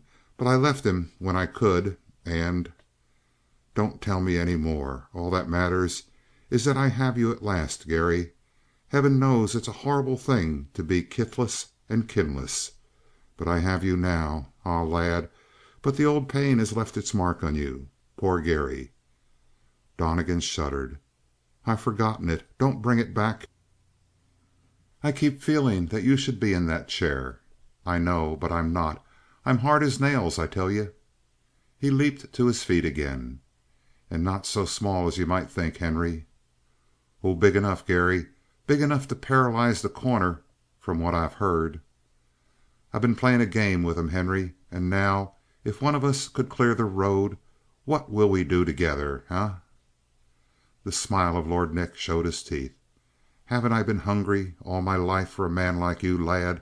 Somebody to stand and guard my back while I faced the rest of the world. And I'll do my share of the facing, too. You will, Garry, but I'm your elder." Man, nobody's my elder except one that's spent half his life as I have done." "We'll teach you to forget the pain.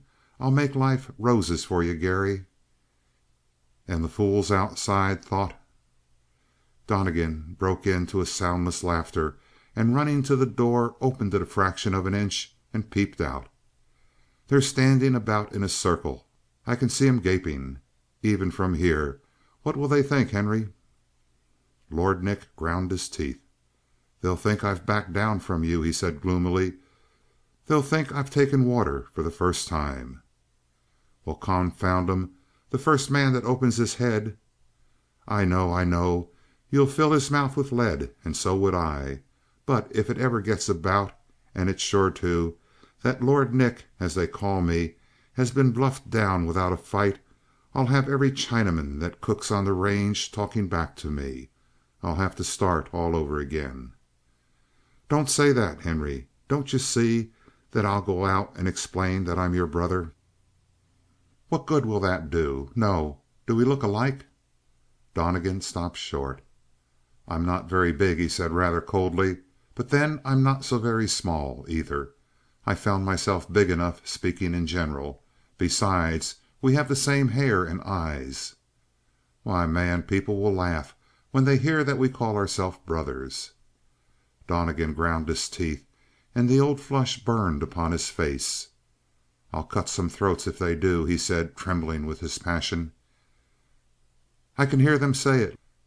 Lord Nick walked in on Donnegan, prepared to eat him up. He measured him up and down, saw that he was a fighting wildcat in spite of his size, and decided to back out. And Donnegan was willing. They couldn't come out without a story of some kind, with the whole world expecting a death in that cabin. So they framed a crazy cock and bull story about being brothers. I can hear them say that, Donnegan, and it makes me wild." "Do you call me Donnegan?" said Donnegan sadly. No, Garry, don't be so touchy. You never got over that, I see. Still all pride and fire." "You're not very humble yourself, Henry."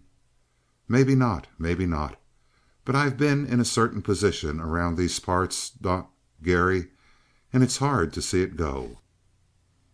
Donnegan closed his eyes in deep reverie, and then he forced out the words one by one. "Henry, I'll let everybody know that I was the one who backed down, that we were about to fight." He was unable to speak. He tore the stock loose at his throat and went on. "We were about to fight. I lost my nerve. You couldn't shoot a helpless man. We began to talk. We found out we are brothers." "Damnation!" broke out Lord Nick, and he struck himself violently across the forehead with the back of his hand. "I'm a skunk, Garry, lad. Why, for a minute I was about to let you do it. No, no, no! 1,000 times no!" It was plain to be seen that he was arguing himself away from the temptation. "What do I care what they say? We'll cram the words back down their throats and be hanged to them. Here I am worrying about myself like a selfish dog, without letting myself be happy over finding you. But I am happy, Garry. Heaven knows it, and you don't doubt it, do you, old fellow?"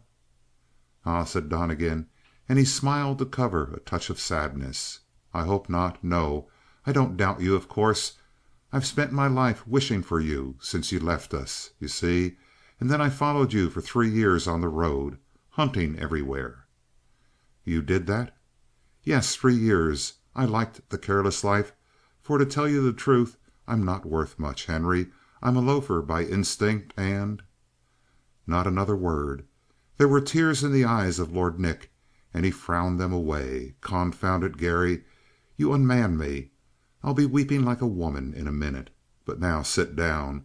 We still have some things to talk over, and we'll get to a quick conclusion." "Ah, yes," said Donnegan, and at the emotion which had come in the face of Lord Nick, his own expression softened wonderfully. A light seemed to stand in his face.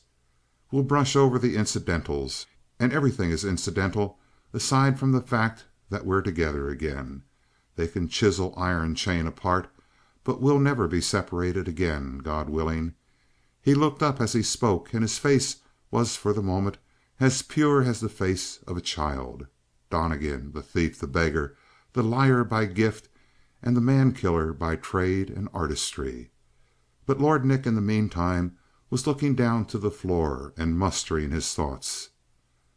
"The main thing is entirely simple," he said. "You'll make one concession to my pride, Garry boy." "Can you ask me?" said Donnegan softly. He cast out his hands in a gesture that offered his heart and his soul. "Can you ask me? Anything I have is yours." "Don't say that," answered Lord Nick tenderly. "But this small thing, my pride, you know. I despise myself for caring what people think, but I'm weak. I admit it, but I can't help it." "Talk out, man. You'll see if there's a bottom to the things that I can give." "Well, it's this. Everyone knows that I came up here to get young Jack Landis and bring him back to Lebrun's, from which you stole him, you clever young devil. Well, I'll simply take him back there, Garry, and then I'll never have to ask another favor of you." He was astonished by a sudden silence, and looking up again, he saw that Donnegan sat with his hand at his breast. It was a singularly feminine gesture to which he resorted. It was a habit which had come to him in his youth in the invalid chair, when the ceaseless torment of his crippled back became too great for him to bear. And clearly, indeed, those days were brought home to Lord Nick as he glanced up, for Donnegan was staring at him in the same old familiar agony, mute and helpless. End of chapter 32. At this Lord Nick very frankly frowned in turn. And when he frowned, his face grew marvelously dark, like some wrathful god, for there was a noble, a Grecian purity to the profile of Henry Nicholas Reardon. And when he frowned he seemed to be scorning, from a distance, ignoble earthly things which troubled him. "I know it isn't exactly easy for you, Garry," he admitted. "You have your own pride, you have your own position here in The Corner, but I want you to notice that mine is different. You have spent a day for what you have in The Corner here. I've spent 10 years. You've played a prank, acted a part, and cast a jest for what you have. But for the place which I hold, brother mine, I've schemed with my wits, played fast and loose, and killed men. Do you hear? I've bought it with blood, and things you buy at such a price ought to stick, eh?" He banished his frown. The smile played suddenly across his features. "Why, I'm arguing with myself. But that look you gave me a minute ago had me worried for a little while." At this, Donnegan, who had allowed his head to fall so that he seemed to be nodding in acquiescence, now raised his face, and Lord Nick perceived the same white pain upon it. The same look which had been on the face of the cripple so often in the other days. "Henry," said the younger brother, "I give you my oath that my pride has nothing to do with this. I'd let you drive me barefoot before you through the street yonder. I'd let every soul in The Corner know that I have no pride where you're concerned. I'll do whatever you wish, with one exception, and that one is the unlucky thing you ask. Partner, you mustn't ask for Jack Landis. Anything else I'll work like a slave to get for you. I'll fight your battles. I'll serve you in any way you name. But don't take Landis back." He talked eagerly, the words coming with a rush, and he found at the end that Lord Nick was looking at him in bewilderment. "When a man is condemned to death," said Lord Nick slowly, "suppose somebody offers him anything in the world that he wants, palaces, riches, power, everything except his life. What would the condemned man say to a friend who made such an offer? He'd laugh at him, and then call him a traitor. Ah, but I don't laugh at you, Garry. I simply explain to you why I have to have Landis back. Listen." He counted off his points upon the tips of his fingers in the confident manner of a teacher who deals with a stupid child, waiting patiently for the young mind to comprehend. "We've been bleeding Jack Landis. Do you know why? Because it was Lester who made the strike up here. He started out to file his claim. He stopped at the house of Colonel Macon. That old devil learned the location, learned everything, detained Lester with a trick, and rushed young Landis away to file the claims for himself. Then when Lester came up here, he found that his claims had been jumped, and when he went to the law there was no law that could help him. He had nothing but his naked word for what he had discovered. And naturally the word of a ruffian like Lester had no weight against the word of Landis. And, you see, Landis thought that he was entirely in the right. Lester tried the other way, tried to jump the claims, and was shot down by Landis. So Lester sent for me. What was I to do? Kill Landis? The mine would go to his heirs. I tried a different way, bleeding him of his profits, after I explained to him that he was in the wrong. He half admitted that, but he naturally wouldn't give up the mines even after we almost proved to him that Lester had the first right. So Landis has been mining the gold, and we've been drawing it away from him. It looks tricky, but really it's only just, and Lester and Lebrun split with me. But I tell you, Garry, that I'd give up everything without an afterthought. I'll give up the money, and I'll make Lebrun and Lester shut up without a word. I'll make them play square, and not try to knife Landis in the back. I'll do all that willingly for you. But, Garry, I can't give up taking Landis back to Lebrun's and keeping him there until he's well. Why, man, I saw him in the hut just now. He wants to go. He's afraid of the old colonel as if he were poison, and I think he's wise in being afraid." "The colonel won't touch him," said Donnegan. "No?" "No. I've told him what would happen if he does." "Tush, Garry. Colonel Macon is the coldest blooded murderer I've ever known. But come out in the open, lad. You'll see that I'm ready to listen to reason, except on one point. Tell me why you're so set on this keeping of Landis here against my will, and even against the lad's own will. I'm reasonable, Garry. Do you doubt that?" Explaining his own mildness, the voice of Lord Nick swelled again and filled the room, and he frowned on his brother. But Donnegan looked on him sadly. "There is a girl," he began. "Why didn't I guess it?" exclaimed Lord Nick. "If you ever find a man unreasonable, stubborn, and foolish, you'll always find a woman behind it. All this trouble because of a piece of calico?" He leaned back, laughing thunderously in his relief. "Come, come. I was prepared for a tragedy. Now tell me about this girl. Who and what is she?" "The daughter of the colonel." "You're in love with her? I'm glad to hear it, Garry. As a matter of fact, I've been afraid that you were hunting in my own preserve. But if it's the colonel's daughter, you're welcome to her. So you love the girl. She's pretty, lad." "I love her," said Donnegan in an indescribably tender voice. "I love her. Who am I to love her? A thief, a man killer, a miserable play actor, a gambler, a drunkard. I love her? Bah!" If there was one quality of the mind with which Lord Nick was less familiar than with all others, it was humbleness of spirit. He now abased his magnificent head, and resting his chin in the mighty palm of his hand, he stared with astonishment and commiseration into the face of Donnegan. He seemed to be learning new things every moment about his brother. "Leave me out of the question," said Donnegan.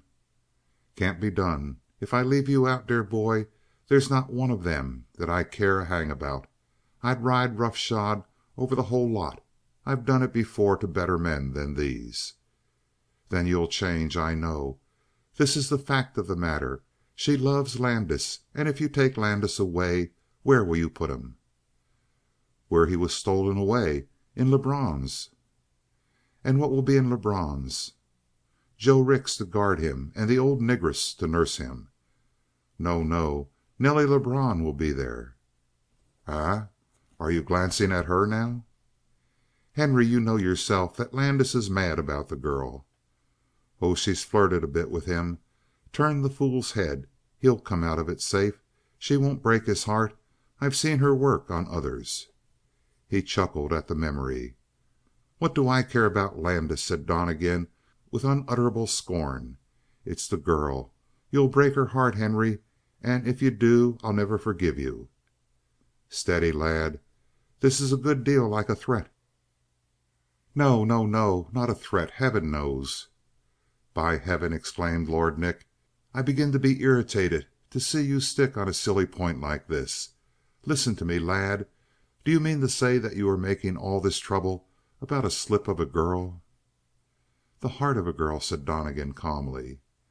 "Let Landis go. Then take her in your arms and kiss her worries away. I warrant you can do it. I gather from Nell that you're not tongue tied around women." "I?" echoed Donnegan, turning pale. "Don't jest at this, Henry. I'm as serious as death. She's the type of woman made to love one man, and one man only. Landis may be common as dirt, but she doesn't see it. She's fastened her heart on him. I looked in on her a little while ago. She turned white when she saw me. I brought Landis to her, but she hates me because I had to shoot him down." "Garry," said the big man with a twinkle in his eye, "you're in love." It shook Donnegan to the core, but he replied instantly: "If I were in love, don't you suppose that I would have shot to kill when I met Landis?" At this his brother blinked, frowned, and shook his head. The point was apparently plain to him and wiped out his previous convictions. Also, it eased his mind. "Then you don't love the girl?" "I?" "Either way, my hands are cleared of the worry. If you want her, let me take Landis. If you don't want her, what difference does it make to you except silly sentiment?" Donnegan made no answer. "If she comes to Lebrun's house, I'll see that Nell doesn't bother him too much." "Can you control her?" "If she wants to see this fool, can you keep her away? And if she goes to him, can you control her smiling?" "Certainly," said Lord Nick, but he flushed heavily. Donnegan smiled. "She's a devil of a girl," admitted Henry Reardon. "But this is beside the point, which is that you're sticking on a matter that means everything to me, and which is only a second hand interest to you a point of sentiment. You pity the girl. What's pity? Bah! I pity a dog in the street. But would I cross you, Garry lad, to save the dog? Sentiment, I say. Silly sentiment." Donnegan rose. "It was silly sentiment," he said hoarsely, "that put me on the road following you, Henry. It was a silly sentiment that turned me into a wastrel, a wanderer, a man without a home and without friends." "It's wrong to throw that in my face," muttered Lord Nick.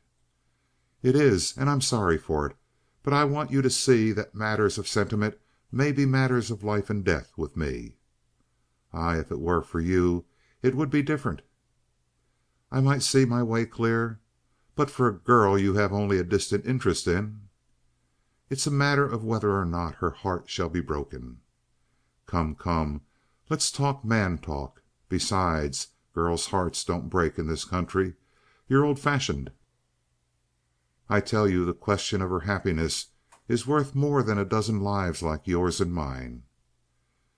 There had been a gathering impatience in Lord Nick. Now he also leaped to his feet, a giant. "Tell me in one word. You stick on this point?" "In one word? Yes." "Then you deny me, Garry. You set me aside for a silly purpose of your own, a matter that really doesn't mean much to you. It shows me where I stand in your eyes, and nothing between the devil and the moon shall make me sidestep." They remained silent, staring at each other. Lord Nick stood with a flush of anger growing.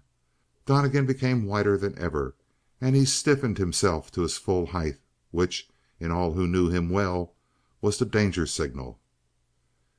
"You take Landis?" he said softly. "I do." "Not," said Donnegan, "while I live." "You mean?" cried Lord Nick. "I mean it." They had been swept back to a point at which the strangest of scenes began. But this time there was an additional element horror. "You'd fight?" "To the death, Henry." "Garry, if one of us should kill the other, he'd be cursed forever." "I know it." "And she's worth even this?" "A thousand times more. What are we? Dust in the wind, dust in the wind. But a woman like that is divine, Henry." Lord Nick swayed a little, setting himself in balance like an animal preparing for the leap. "If it comes to the pinch, it's you who will die," he said. "You've no chance against me, Garry. And I swear to you that I won't weaken. You prove that you don't care for me. You put another above me. It's my pride, my life, that you'd sacrifice to the whim of a girl." His passion choked him. "Are you ready?" said Donnegan. "Yes." "Move first." "I have never formed the habit." "Nor I. You fool. Take what little advantage you can, because it won't help you in the end." "You shall see. I have second sight, Henry, and it shows me you dead on the floor there, looking bigger than ever, and I see the gun smoking in my hand, and my heart as dead as ashes. Oh, Henry, if there were only some other way!" They were both pale now. "Aye," murmured Lord Nick. "If we could find a judge. My hand turns to lead when I think of fighting you, Garry." Perspiration stood on the face of Donnegan. "Name a judge. I'll abide by the decision." "Some man?" "No, no. What man could understand me? A woman, Henry." "Nell Lebrun." "The girl who loves you? You want me to plead before her?" "Put her on her honor and she'll be as straight as a string with both of us." For a moment Donnegan considered, and at length: "She loves you, Henry. You have that advantage. You have only to let her know that this is a vital matter to you, and she'll speak as you wish her to speak." "Nonsense. You don't know her. You've seen yourself that no man can control her absolutely." "Make a concession." "1,000, Garry, dear boy, if they'll get us clear from this horrible mess." "Only this. Leave The Corner for a few hours. Give me until tonight. Let me see Nelly during that time. You've had years to work on her. I only want this time to put my own case before her." "Thank heaven that we're coming to see light and a way out." "Aye, Henry." The big man wiped his forehead and sighed in his relief. "A minute ago I was ready. But we'll forget all this. What will you do? How will you persuade Nelly? I almost think you intend to make love to her, Garry." The little man turned paler still. "It is exactly what I intend," he said quietly. The brow of Lord Nick darkened solemnly, and then he forced a laugh. "She'll be afraid to turn me down, Garry. But try your own way." He bit his lips. "Why, if you influence her that way, do it. What's a fickle jade to me? Nothing." "However I do it, you'll stick by her judgment, Henry?" The perspiration had started on Lord Nick's forehead again. Doubt swayed him, but pride forced him on. "I'll come again tonight," he said gloomily. "I'll meet you in Milligan's." "In Milligan's, then." Lord Nick, without a word of farewell, stamped across the hut and out. As for Donnegan, he stepped backward. His legs buckled beneath him, and when big George entered with a scared face, he found the little man half sitting on the bunk, half lying against the wall with the face and the staring eyes of a dead man. Chapter 33. It was a long time before Donnegan left the hut, and when he came out the crowd which had gathered to watch the fight, or at least to mark the reports of the guns when those two terrible warriors met, was scattered. There remained before Donnegan only the colonel in his invalid's chair. Even from the distance one could see that his expression was changed, and when the little red-headed man came near, the colonel looked up to him with something akin to humility. "Donnegan," he said, stopping the other as Donnegan headed for the door of the hut.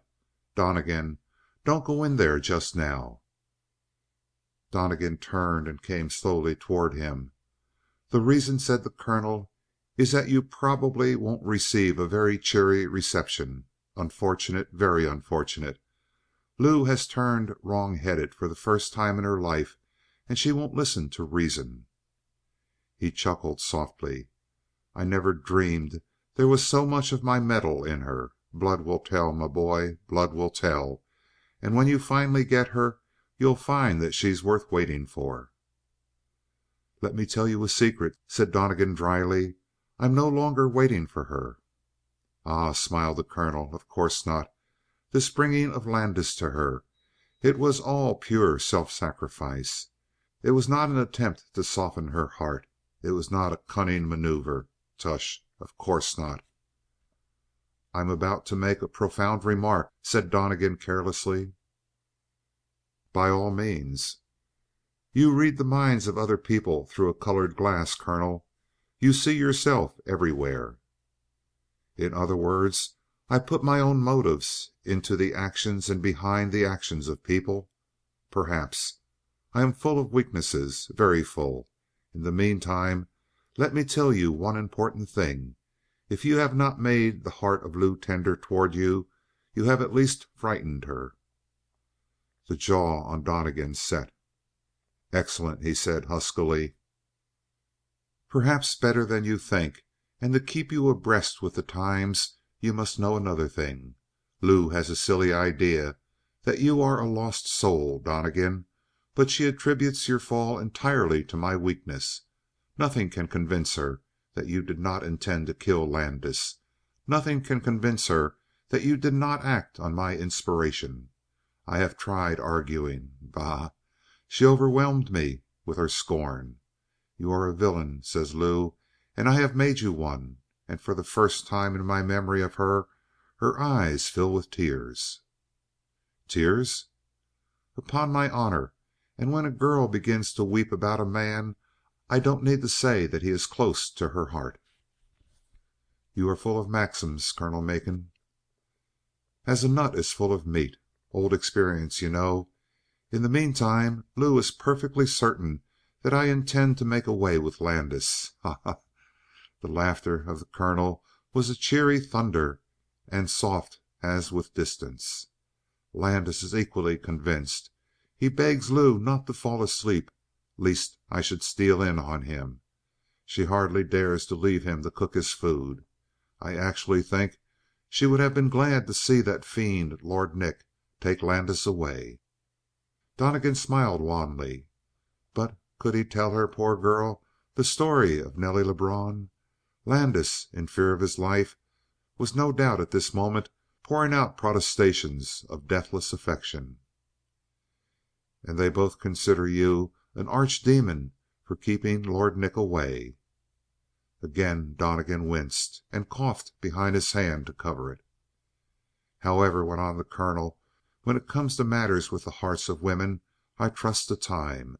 Time alone will show her that Landis is a puppy."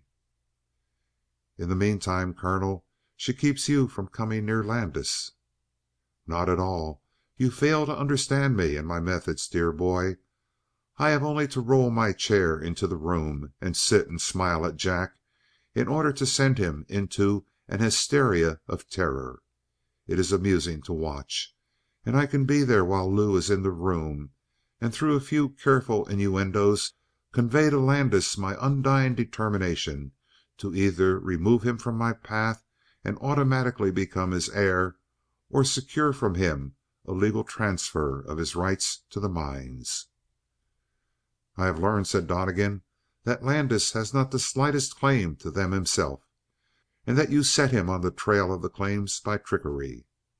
The colonel did not wince. "Of course not," said the fat trickster.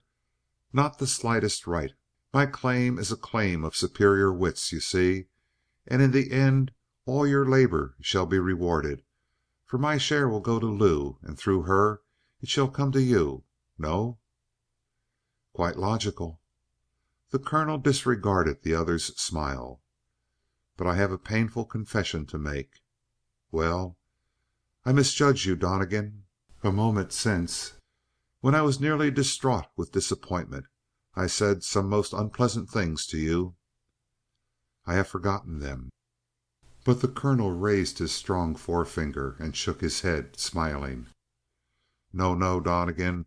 If you deny it, I shall know that you are harboring the most undying grudge against me. As a matter of fact, I have just had an interview with Lord Nick, and that cursed fellow put my nerves on edge."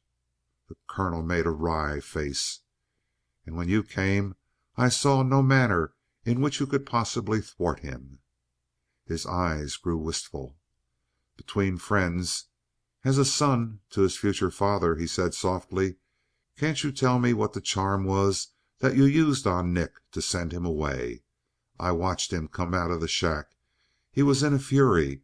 I could see that by the way his head thrust out between his big shoulders. And when he went down the hill he was striding like a giant, but every now and then he would stop short and his head would go up as if he were tempted to turn around and go back, but he didn't quite have the nerve.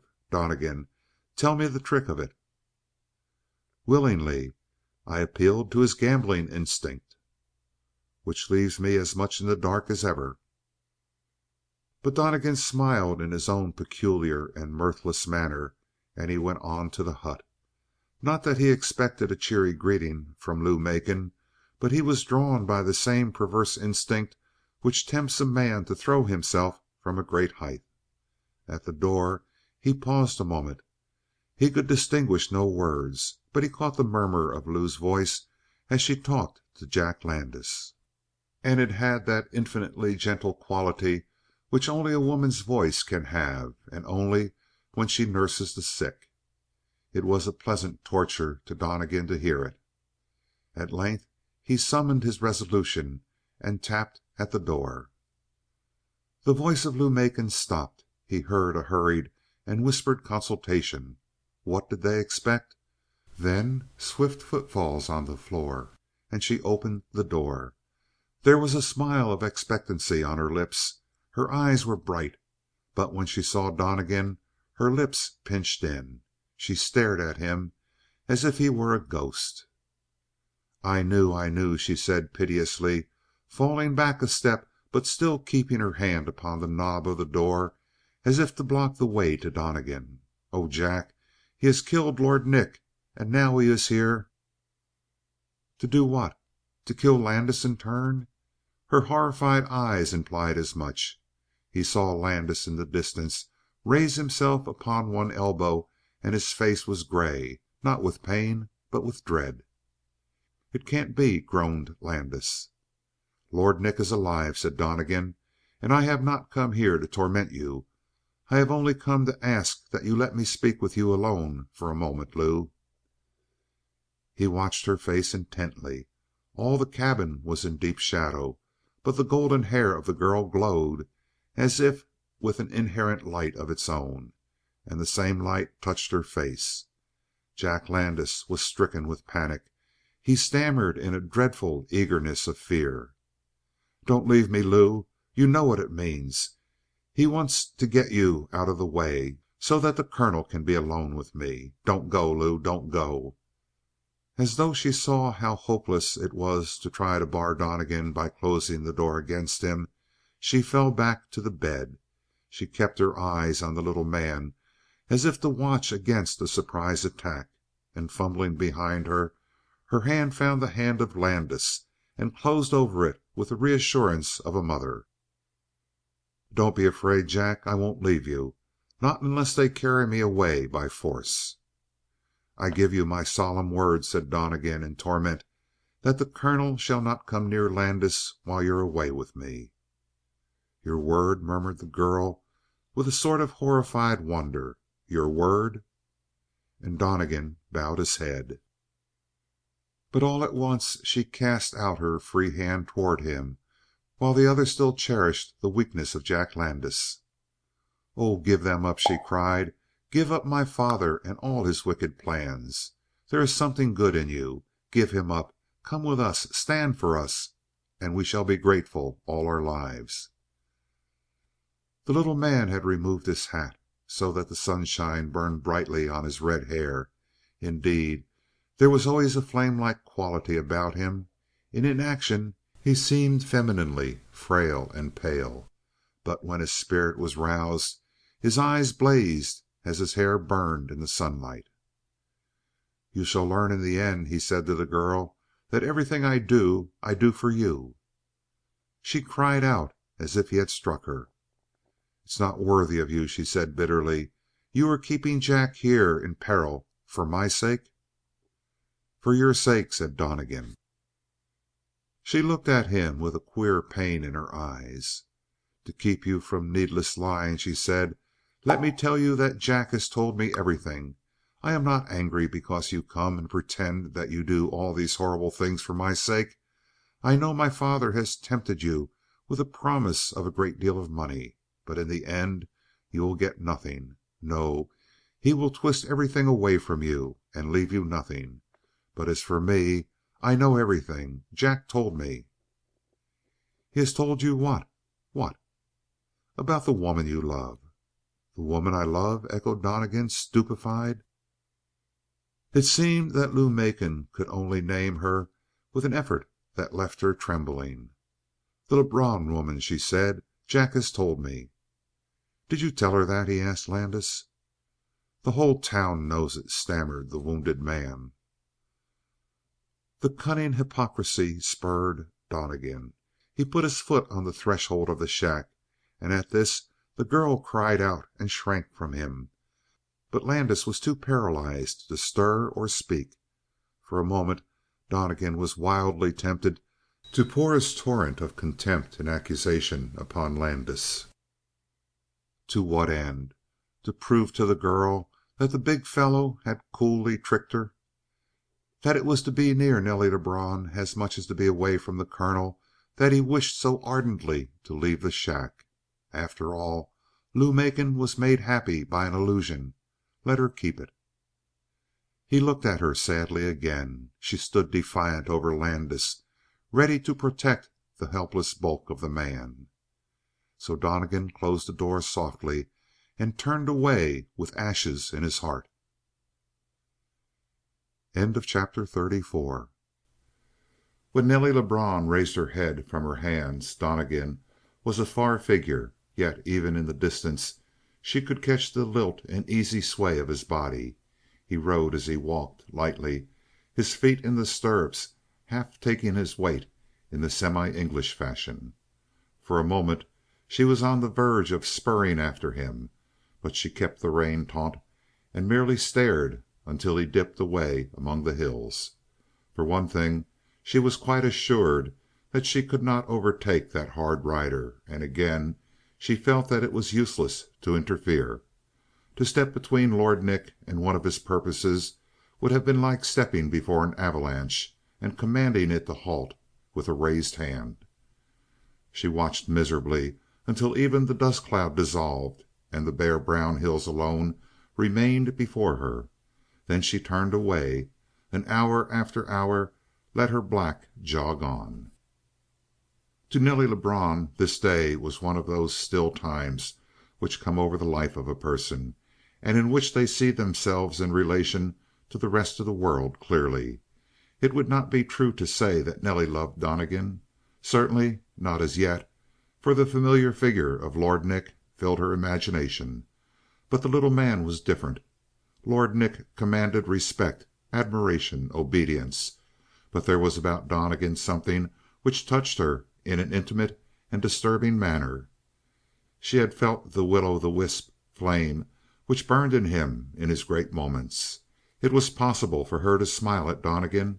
It was possible even to pity him for his fragility, his touchy pride about his size, to criticize his fondness for taking the center of the stage even in a cheap little mining camp like this, and strutting about, the center of all attention. Yet there were qualities in him which escaped her, a possibility of metallic hardness, a pitiless fire of purpose. To Lord Nick he was as the bull terrier to the mastiff. But above all, she could not dislodge the memory of his strange talk with her at Lebrun's. Not that she did not season the odd avowals of Donnegan with a grain of salt, but even when she had discounted all that he said, she retained a quivering interest. Somewhere beneath his words she sensed reality. Somewhere beneath his actions she felt a selfless willingness to throw himself away. As she rode, she was comparing him steadily with Lord Nick. And as she made the comparison, she felt more and more assured that she could pick and choose between the two. They loved her, both of them. With Nick, it was an old story. With Donnegan, it might be equally true in spite of its newness. And Nelly Lebrun felt rich. Not that she would have been willing to give up Lord Nick, by no means. But neither was she willing to throw away Donnegan. Diamonds in one hand and pearls in the other. Which handful must she discard? She remained riding an unconscionable length of time, and when she drew rein again before her father's house, the black was flecked with foam from his clamped bit, and there was a thick lather under the stirrup leathers. She threw the reins to the servant who answered her call, and went slowly into the house. Donnegan by this time was dead. She began to feel that it would be hard to look Lord Nick in the face again. His other killings had often seemed to her glorious. She had rejoiced in the invincibility of her lover. Now he suddenly took on the aspect of a murderer. She found the house hushed. Perhaps everyone was at the gaming house, for now it was mid-afternoon. But when she opened the door to the apartment which they used as a living room, she found Joe Rix and the Pedlar and Lester sitting side by side, silent. There was no whiskey in sight.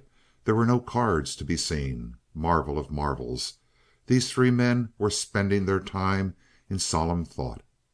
A sudden thought rushed over her, and her cry told where her heart really lay, at least at this time. "Lord Nick, has he been?" The Pedlar lifted his gaunt head and stared at her without expression. It was Joe Rix who answered. "Nick's upstairs." "Safe?" "Not a scratch." She sank into a chair with a sigh, but was instantly on edge again with the second thought. "Donnegan?" she whispered. "Safe and sound," said Lester coldly. She could not gather the truth of the statement. "Then Nick got Landis back before Donnegan returned?" "No." Like any other girl, Nelly Lebrun hated a puzzle above all things in the world, at least a puzzle which affected her new friends. "Lester, what's happened?" she demanded. At this, Lester, who had been brooding upon the floor, raised his eyes and then switched one leg over the other. He was a typical cowman, was Lester, from his crimson handkerchief knotted about his throat to his shop-made boots which fitted slenderly about his instep with the care of a gloved hand. "I don't know what happened," said Lester. "Which looks like what counts is the things that didn't happen. Landis is still with that devil Macon. Donnegan is loose without a scratch, and Lord Nick is in his room with a face as black as a cloudy night." And briefly he described how Lord Nick had gone up the hill, seen the colonel, come back, taken a horse litter, and gone up the hill again, while the populace of The Corner waited for a crash. For Donnegan had arrived in the meantime. And how Nick had gone into the cabin, remained a singularly long time, and then come out with a face half white and half red and an eye that dared anyone to ask questions. He had strode straight home to Lebrun's and gone to his room, and there he remained, never making a sound. "But I'll give you my way of reading the sign on that trail," said Lester. "Nick goes up the hill to clean up on Donnegan. He sees him. They size each other up in a flash. They figure that if there's a gun it means a double killing, and they simply haul off and say a perlite fare thee well." The girl paid no attention to these remarks. She was sunk in a brown study. "There's something behind it all," she said, more to herself than to the men. "Nick is proud as the devil himself, and I can't imagine why he'd let Donnegan go. Oh, it might have been done if they'd met alone in the desert, but with the whole town looking on and waiting for Nick to clean up on Donnegan. No, it isn't possible. There must have been a showdown of some kind."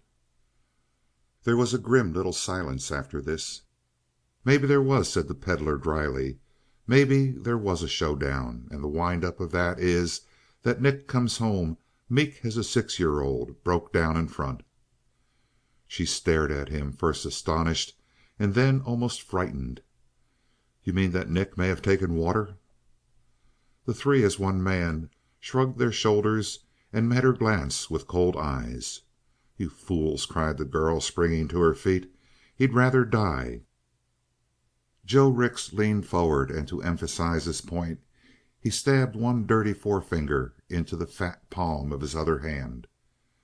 "You just start thinking back," he said solemnly, "and you will remember that Donnegan has done some pretty slick things." Lester added with a touch of contempt, "Like shooting down Landis one day and then sitting down and having a nice long chat with you the next. I don't know how he does it." "That hunch of yours," said the girl fiercely, "ought to be roped and branded lie. Lester, don't look at me like that. And if you think Nick has lost his grip on things, you're dead wrong. Step light, Lester, and the rest of you, or Nick may hear you walk and think." She flung out of the room and raced up the stairs to Lord Nick's room. There was an interval without response after her first knock, but when she rapped again he called out to know who was there. At her answer she heard his heavy stride cross the room, and the door opened slowly. His face, as she looked up to it, was so changed that she hardly knew him.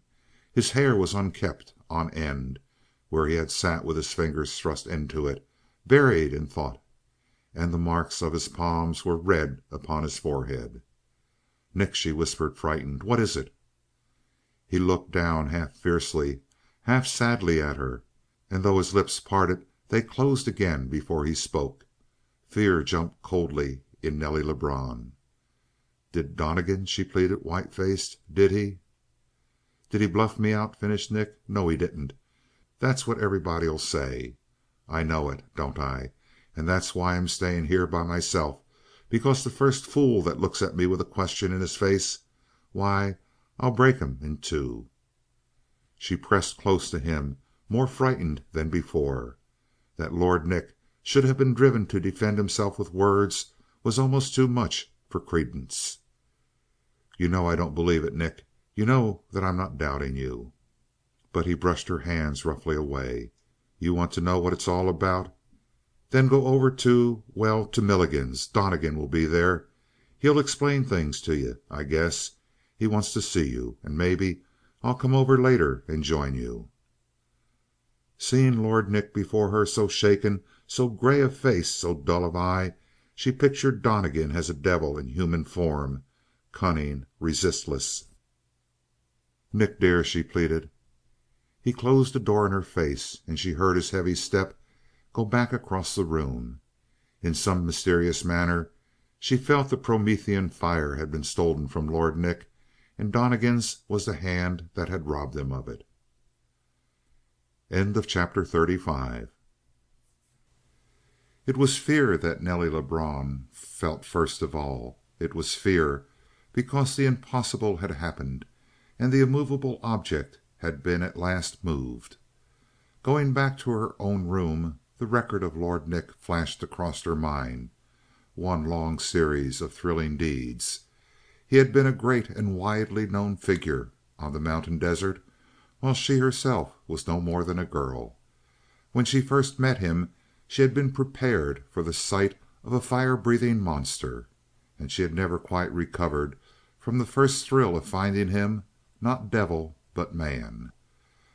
Quite oddly, now that there seemed to be another man as powerful as Lord Nick, or even more terrible, she felt for the big man more tenderly than ever, for like all women, there was a corner of her heart into which she wished to receive a thing she could cherish and protect.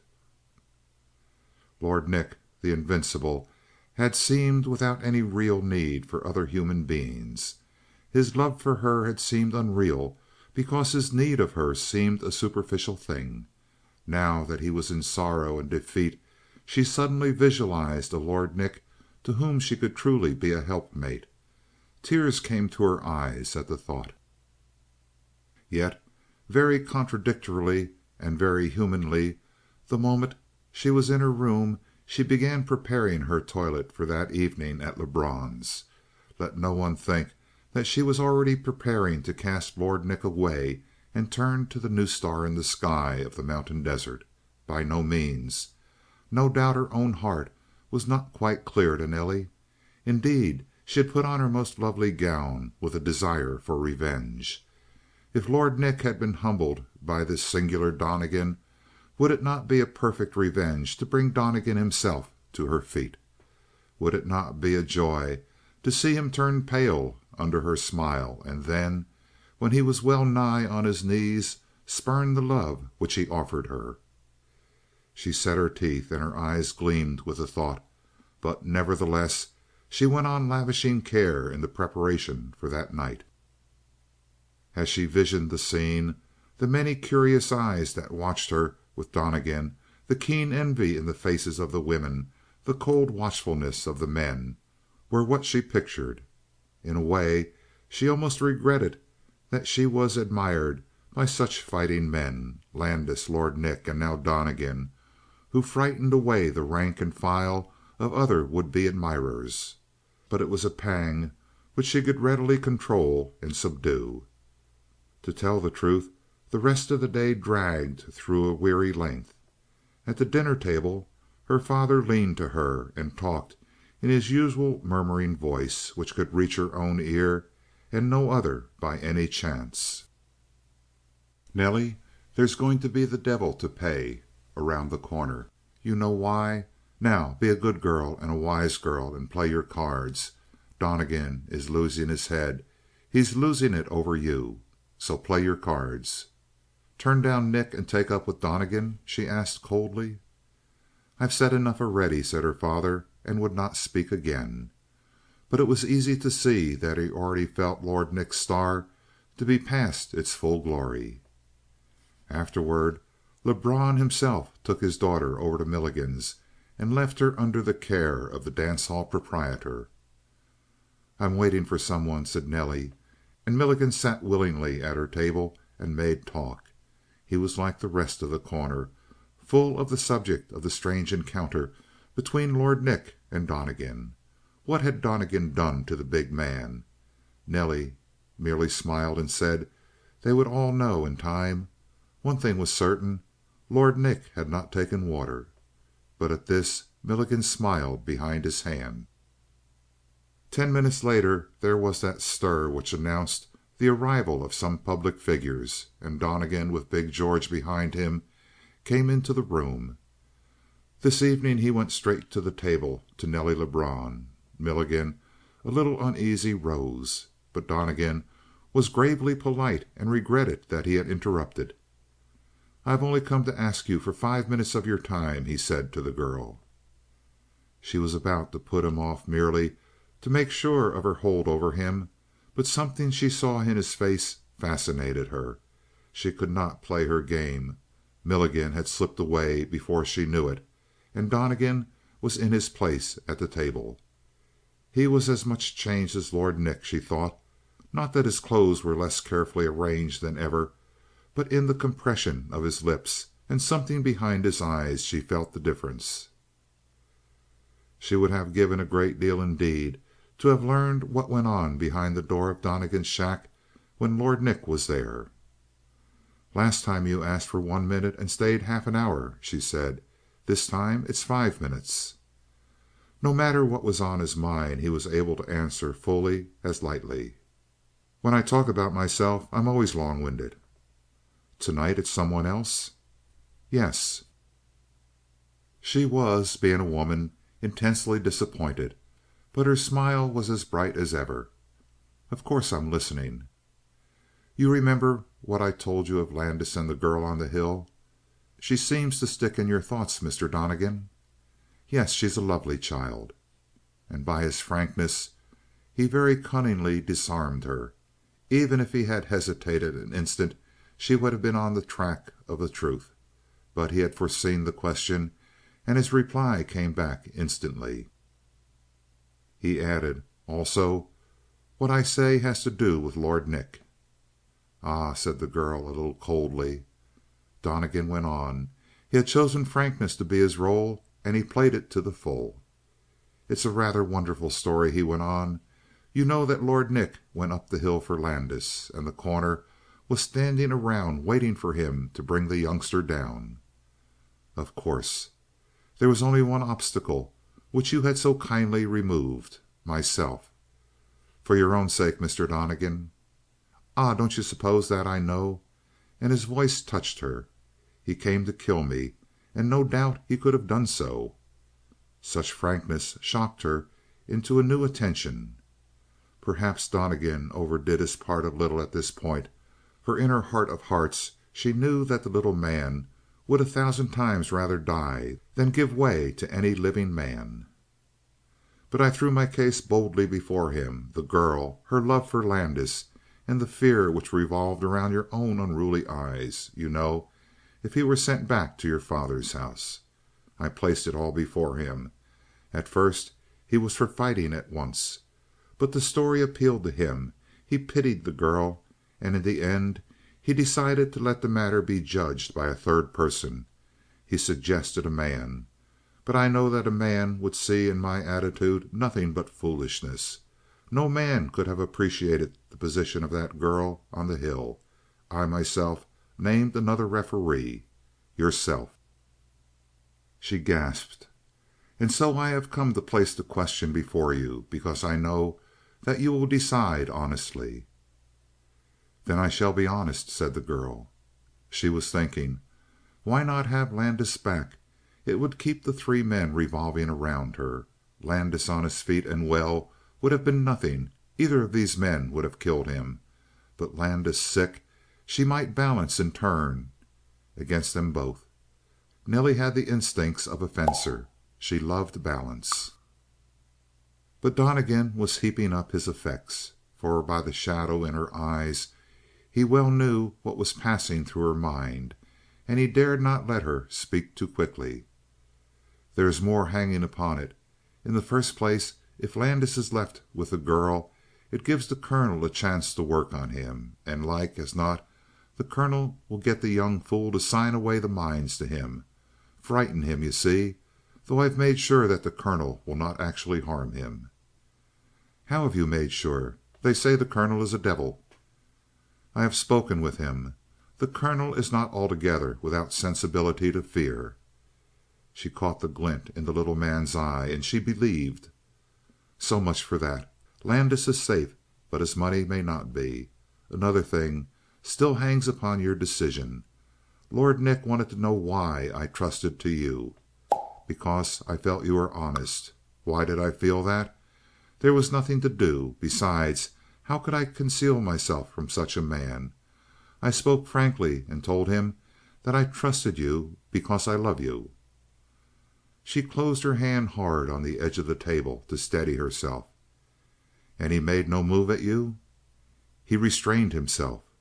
"Lord Nick?" gasped the incredulous girl. "He is a gentleman," said Donnegan, with a singular pride which she could not understand. He went on, "And unfortunately I fear that if you decide in favor of my side of the argument, I fear that Lord Nick will feel that you " He was apparently unable to complete his sentence. "He will feel that you no longer care for him," said Donnegan at length. The girl pondered him with cloudy eyes. "What is behind all this frankness?" she asked coldly. "I shall tell you. Hopelessness is behind it. Last night I poured my heart at your feet, and I had hope. Today I have seen Lord Nick, and I no longer hope. Ah, he is worthy of a lovely woman's affection, and I " He called her attention to himself with a deprecatory gesture. "Do you ask me to hurt him like this?" said the girl. "His pride is the pride of the fiend. Love me, he would hate me."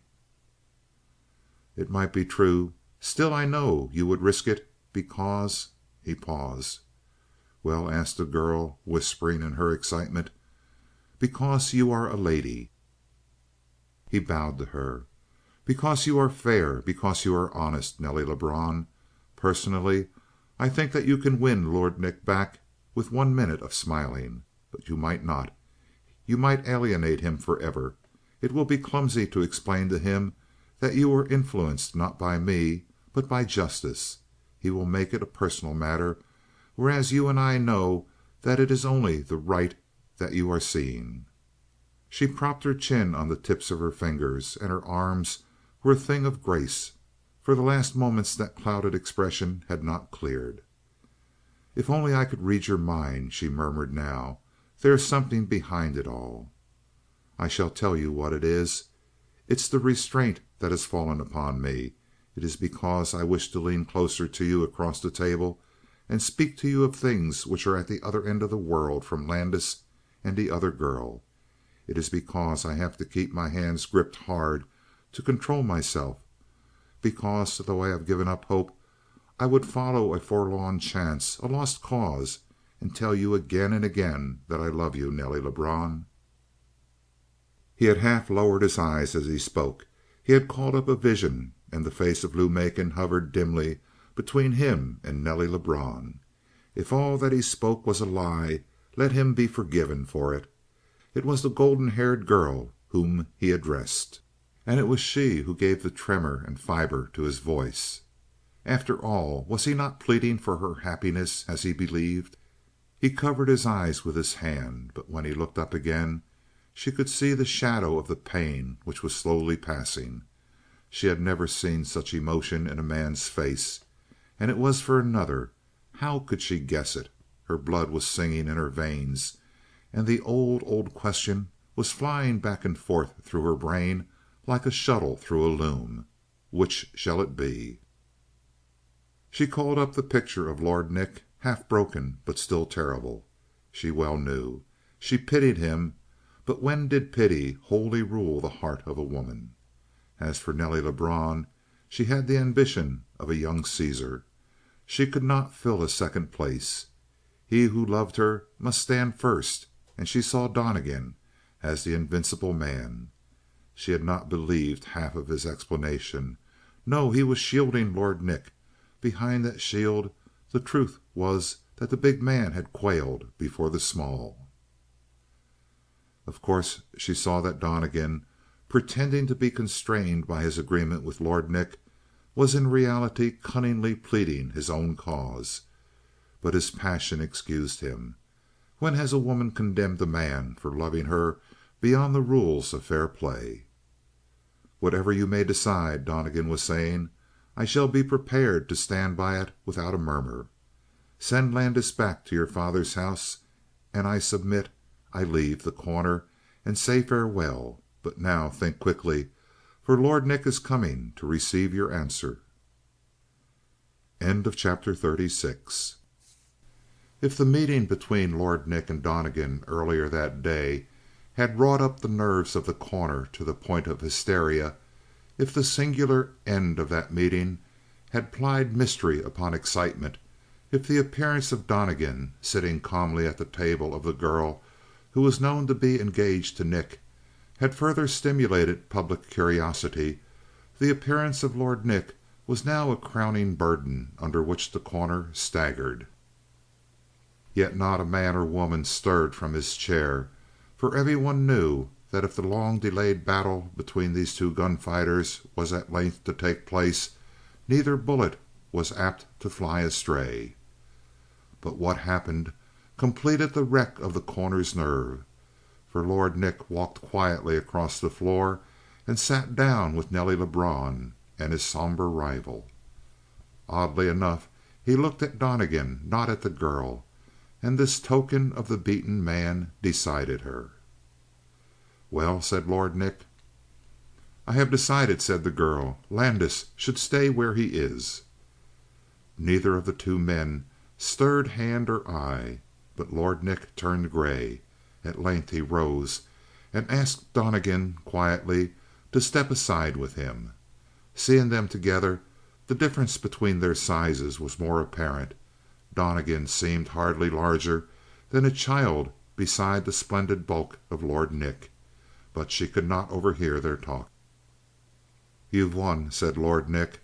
"Both Landis and Nelly and—" "Wait," broke in Donnegan eagerly. "Henry, I've persuaded Nelly to see my side of the case, but that doesn't mean that she has turned from you to—" "Stop," put in Lord Nick between his teeth. "I've not come to argue with you or ask advice or opinions. I've come to state facts. You've crawled in between me and Nelly like a snake in the grass. Very well. You're my brother. That keeps me from handling you. You've broken my reputation, just as I said you would do. The bouncer at the door looked me in the eye and smiled when I came in." He had to pause a little, breathing heavily and avoiding Donnegan's eyes. Finally he was able to continue. "I'm going to roll my blankets and leave. The Corner and everything I have in it. You'll get my share of most things, it seems." He smiled after a ghastly, mirthless fashion. "I give you a free road. I surrender everything to you, Donnegan. But there are two things I want to warn you about. It may be that my men will not agree with me. It may be that they'll want to put up a fight for the mine. They can't get at it without getting at Macon. They can't get at him without removing you, and they'll probably try it. I warn you now. Another thing, from this moment there's no blood ties between us. I've found a brother and lost him in the same day. And if I ever cross you again, Donnegan, I'll shoot you on sight. Remember, I'm not threatening. I simply warn you in advance. If I were you, I'd get out of the country. Avoid me, Donnegan, as you'd avoid the devil." And he turned on his heel. He felt the eyes of the people in the room follow him by jerks, dwelling on every one of his steps. Near the door, stepping aside to avoid a group of people coming in, he half turned, and he could not avoid the sight of Donnegan and Nelly Lebrun at the other end of the room. He was leaning across the table, talking with a smile on his lips. At that distance he could not mark the pallor of the little man's face, and Nelly Lebrun was laughing, laughing already, and oblivious of the rest of the world. Lord Nick turned, a blur coming before his eyes, and made blindly for the door. A body collided with him. Without a word he drew back his massive right fist and knocked the man down. The stunned body struck against the wall and collapsed along the floor. Lord Nick felt a great madness swell in his heart. Yet he set his teeth, controlled himself, and went on toward the house of Lebrun. He had come within an eyelash of running amuck, and the quivering hunger for action was still swelling and ebbing in him when he reached the gambler's house. Lebrun was not in the gaming house, no doubt, at this time of night, but the rest of Nick's chosen men were there. They stood up as he entered the room. Henry Masters, newly arrived, the Pedlar Joe Rix, three names famous in the mountain desert for deeds which were not altogether a pleasant aroma in the nostrils of the law-abiding, but whose sins had been deftly covered from legal proof by the cunning of Nick, and whose bravery itself had half redeemed them. They rose as three wolves rise at the coming of the leader, but this time there was a question behind their eyes, and he read it in gloomy silence. "Well?" asked Henry Masters. In the old days not one of them would have dared to voice the question, but now things were changing, and well, Lord Nick could read the change and its causes. "Are you talking to me?" asked Nick, and he looked straight between the eyes of Masters. The glance of the others did not falter, and it maddened Nick. "I'm talking to you," said Masters coldly enough. "What happened between you and Donnegan?" "What should happen?" asked Lord Nick. "Maybe all this is a joke," said Masters bitterly. He was a square-built man with a square face and a wrinkled, fleshy forehead. In intelligence Nick ranked him first among the men, and if a new leader were to be chosen, there was no doubt as to where the choice of the men would fall. No doubt that was why Masters put himself forward now, ready to brave the wrath of the chief. "Maybe we're fooled," went on Masters. "Maybe there ain't any call for you to fall out with Donnegan." "Maybe there's a call to find out this," answered Lord Nick. "Why did you leave the mines? What are you doing here?" The other swallowed so hard that he blinked. "I left the mines," he declared through his set teeth, "because I was run off of 'em." "Ah," said Lord Nick, for the devil was rising in him. "I always had an idea that you might be yellow, Masters." The right hand of Masters swayed toward his gun, hesitated, and then poised idly. "You heard me talk?" persisted Lord Nick brutally. "I called you yellow. Why don't you draw on me? I called you yellow, you swine, and I call the rest of you yellow. You think you have me down? Why, curse you, if there were 30 of your cut, I'd say the same to you." There was a quick shift. The three men faced Lord Nick, but each from a different angle, and opposing them he stood superbly indifferent, his arms folded, his feet braced. His arms were folded, but each hand, for all they knew, might be grasping the butt of a gun hidden away in his clothes. Once they flashed a glance from face to face, but there was no action. They were remembering only too well some of the wild deeds of this giant. "You think I'm through?" went on Lord Nick. "Maybe I am. Through with you. You hear me talk?" One by one his eyes dared them, and one by one they took up the challenge, struggled, and lowered their glances. He was still their master, and in that mute moment the three admitted it, the Pedlar last of all. Masters saw fit to fall back on the last remark. "I've swallowed a lot from you, Nick," he said gravely. "Maybe there'll be an end to what we take on these days, but now I'll tell you how yellow I was. A couple of gents come to me and tell me I'm through at the mine. I told them they were crazy. They said old Colonel Macon had sent them down to take charge. I laughed at 'em. They went away and came back. Who with? With the sheriff. And he flashed a paper on me. It was all drawn up clean as a whistle, trimmed up with a lot of whereases and hereinbefore mentioned and such like things. But the sheriff just give me a look, and then he tells me what it's all about. Jack Landis has signed over all the mines to the colonel, and the colonel has taken possession." As he stopped, a growl came from the others. "Lester is the man that has the complaint," said Lord Nick. "Where do the rest of you figure in?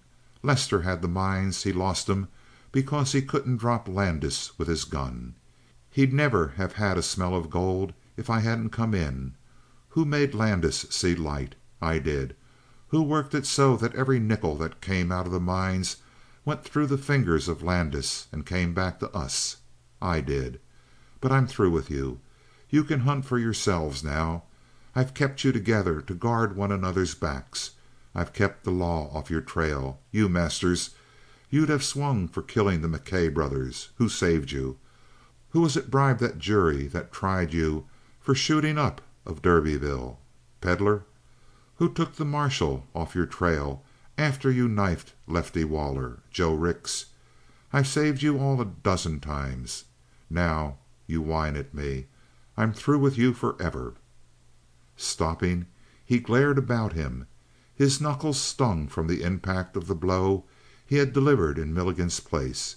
He hungered to have one of these three stir a hand and get into action. And they knew it. All at once they crumbled and became clay in his hands. "Chief," said Joe Rix, the smoothest spoken of the lot, and one who was supposed to stand especially well with Lord Nick on account of his ability to bake beans, Spanish. "Chief, you've said a whole pile. You're worth more than the rest of us all rolled together. Sure, we know that. There ain't any argument. But here's just one little point that I want to make. We was doing fine. The gold was running fine and free. Along comes this Donnegan. He busts up our good time. He forks in on your girl." Convulsion of the chief's face made Rix waver in his speech, and then he went on. "He shoots Landis, and when he misses killing him by some accident, he comes down here and grabs him out of Lebrun's own house. Smooth, eh? Then he makes Landis sign that deed to the mines. Oh, very nice work, I say. Too nice. Now, speaking man to man, there ain't any doubt you'd like to get rid of Donnegan. Why don't you? Because everybody has a jinx, and he's yours. I ain't easy scared, maybe, but I knew an albino with white eyes once, and just to look at him made me some sick. Well, Chief, there ain't anybody can say that you ever took water or ever will, but maybe the fact that this Donnegan has hair just as plumb red as yours may sort of get you off your feed. I'm just suggesting. Now, what I say is, let the rest of us take a crack at Donnegan, and you sit back and come in on the results when we've cleaned up. Do you give us a free road?" How much went through the brain of Lord Nick? But in the end he gave his brother up to death, for he remembered how Nelly Lebrun had sat in Milligan's laughing. "Do what you want," he said suddenly, "but I want to know none of your plans, and the man that tells me Donnegan is dead gets paid in lead." End of chapter 37. The smile of Joe Rix was the smile of a diplomat. It could be maintained upon his face as unwaveringly as if it were wrought out of marble while Joe heard insult and lie. As a matter of fact, Joe had smiled in the face of death more than once, and this is a school through which even diplomats rarely pass. Yet it was with an effort that he maintained the characteristic good-natured expression when the door to Donnegan's shack opened and he saw big George, and, beyond him, Donnegan himself. "Booze," said Joe Rix to himself instantly. For Donnegan was a wreck. The unshaven beard, it was the middle of the morning, was a reddish mist over his face. His eyes were sunken in shadow. His hair was uncombed. He sat with his shoulders hunched up like one who suffers from cold. Altogether, his appearance was that of one whose energy had been utterly sapped. "The top of the morning, Mr. Donnegan," said Joe Rix, and put his foot on the threshold. But since big George did not move, it was impossible to enter. "Who's there?" asked Donnegan. It was a strange question to ask, for by raising his eyes he could have seen, but Donnegan was staring down at the floor. Even his voice was a weak murmur. What a party he's had, thought Joe Rix. And after all, there was cause for a celebration. Had not the little man, in almost one stroke, won the heart of the prettiest girl in the corner, and also, did he not probably have a working share in the richest of the diggings? "I'm Joe Rix," he said. "Joe Rix?" murmured Donnegan softly. "Then you're one of Lord Nick's men." "I was," said Joe Rix. "Sort of attached to him, maybe." Perhaps this pointed remark won the interest of Donnegan. He raised his eyes, and Joe Rix beheld the most unhappy face he had ever seen. A bad hangover, he decided, and that makes it bad for me." "Come in," said Donnegan, in the same monotonous, lifeless voice. Big George, reluctantly it seemed, withdrew to one side, and Rix was instantly in the room and drawing out a chair so that he could face Donnegan. "I was," he proceeded, "sort of tied up with Lord Nick, but" and here he winked broadly "it ain't much of a secret that Nick ain't altogether a lord any more. Nope. Seems he's turned out sort of common, they say." "What fool," murmured Donnegan, "has told you that? What ass has told you that Lord Nick is a common sort?" It shocked Joe Rix, but being a diplomat he avoided friction by changing his tactics. "Between you and me," he said calmly enough, "I took what I heard with a grain of salt. They's something about Nick that ain't common, no matter what they say. Besides, they's some men that nobody but a fool would stand up to. It ain't hardly a shame for a man to back down from them." He pointed this remark with a nod to Donnegan. "I'll give you a bit of free information," said the little man, with his weary eyes lighted a little. "There's no man on the face of the earth who could make Lord Nick back down." Once more Joe Rix was shocked to the verge of gaping. He exercised a power of marvelous self control. "About that," he remarked as pointedly as before, "I got my doubts. Because there's some things that any gent with sense will always clear away from. Maybe not one man, but say a bunch, all standing together." Donnegan leaned back in his chair and waited. Both of his hands remained drooping from the edge of the table, and the tired eyes drifted slowly across the face of Joe Rix. It was obviously not the after effects of liquor. The astonishing possibility occurred to Joe Rix that this seemed to be a man with a broken spirit and a great sorrow. He blinked that absurdity away. "Coming to cases," he went on, "there's yourself, Mr. Donnegan. Now, you're the sort of man that doesn't sidestep nobody. Too proud to do it. But even you, I guess, would step carefully if there was a whole bunch agin you." "No doubt," remarked Donnegan. "I don't mean any ordinary bunch," explained Joe Rix, "but a lot of hard fellows. Gents that handle their guns like they was born with a holster on the hip." "Fellows like Nick's crowd?" suggested Donnegan quietly. At this thrust the eyes of Joe narrowed a little.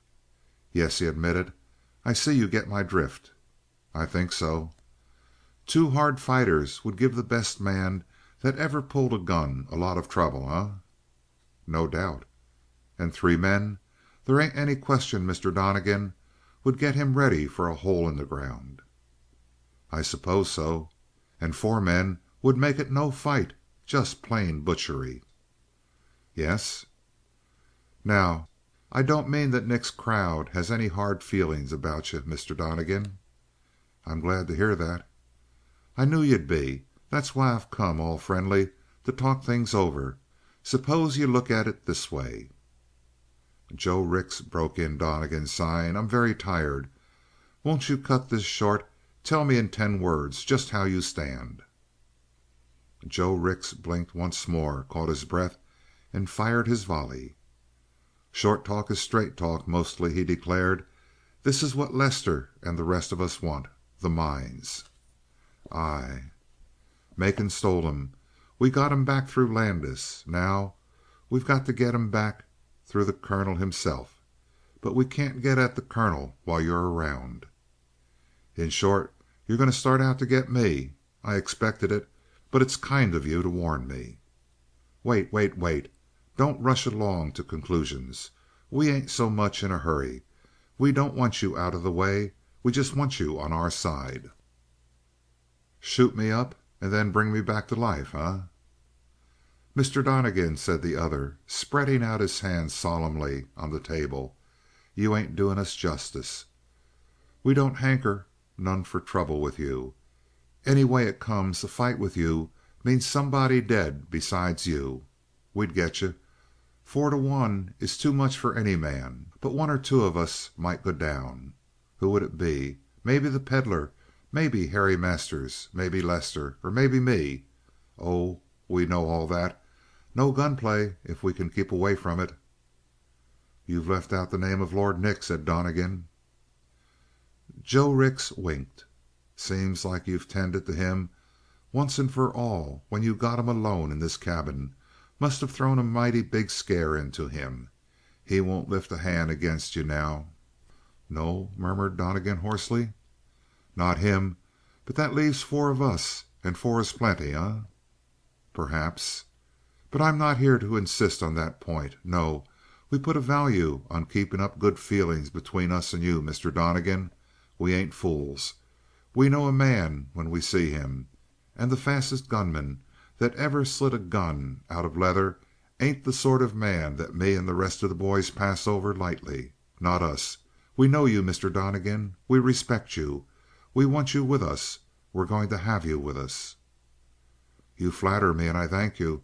But I'm glad to see that you are at last coming to the point." "I am.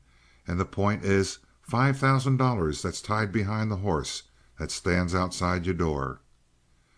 He pushed his fat hand a little way across the table, as though the gold, even then, were resting in it. A yellow tide of fortune. "For which," said Donnegan, "I'm to step aside and let you at the colonel?" "Right."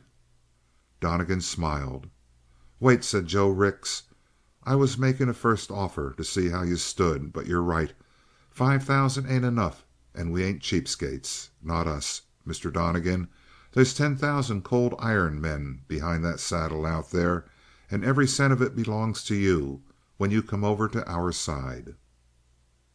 But Donnegan merely dropped his chin upon his hand and smiled mirthlessly at Joe Rix.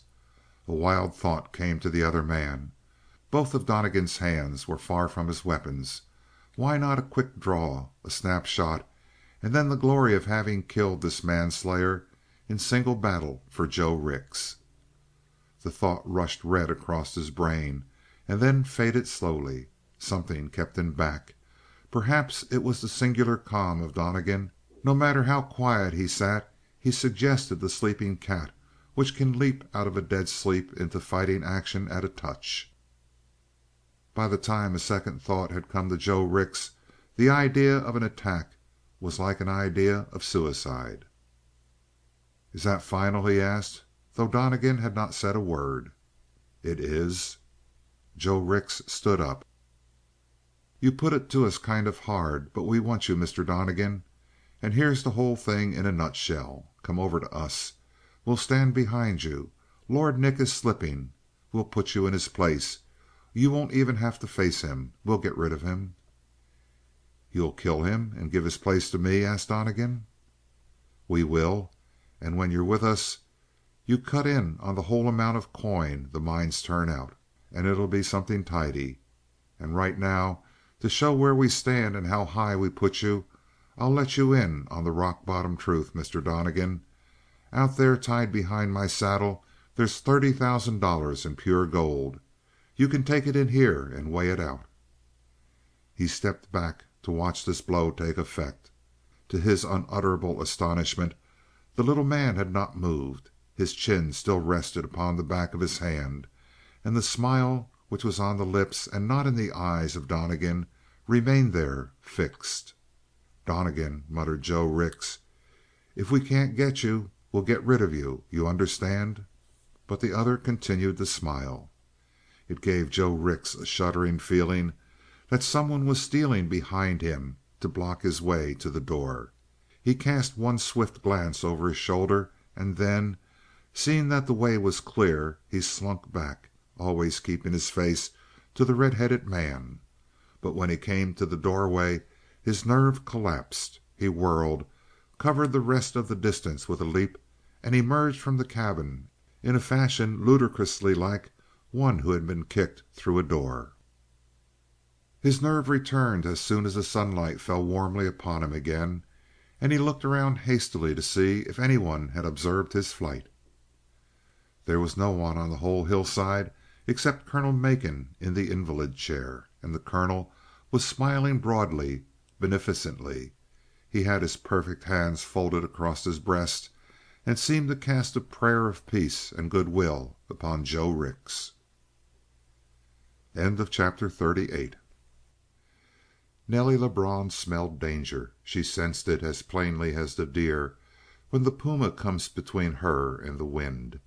The many tokens that something was wrong came to her by small hints which had to be put together before they assumed any importance. First of all, her father, who should have burst out at her in a tirade for having left Lord Nick for Donnegan, said nothing at all, but kept a dark smile on his face when she was near him. He even insinuated that Nick's time was done and that another was due to supersede him. In the second place, she had passed into a room where Masters, Joe Rix, and the Pedlar sat cheek by jowl in close conference with a hum of deep voice, but at her appearance all talk was broken off.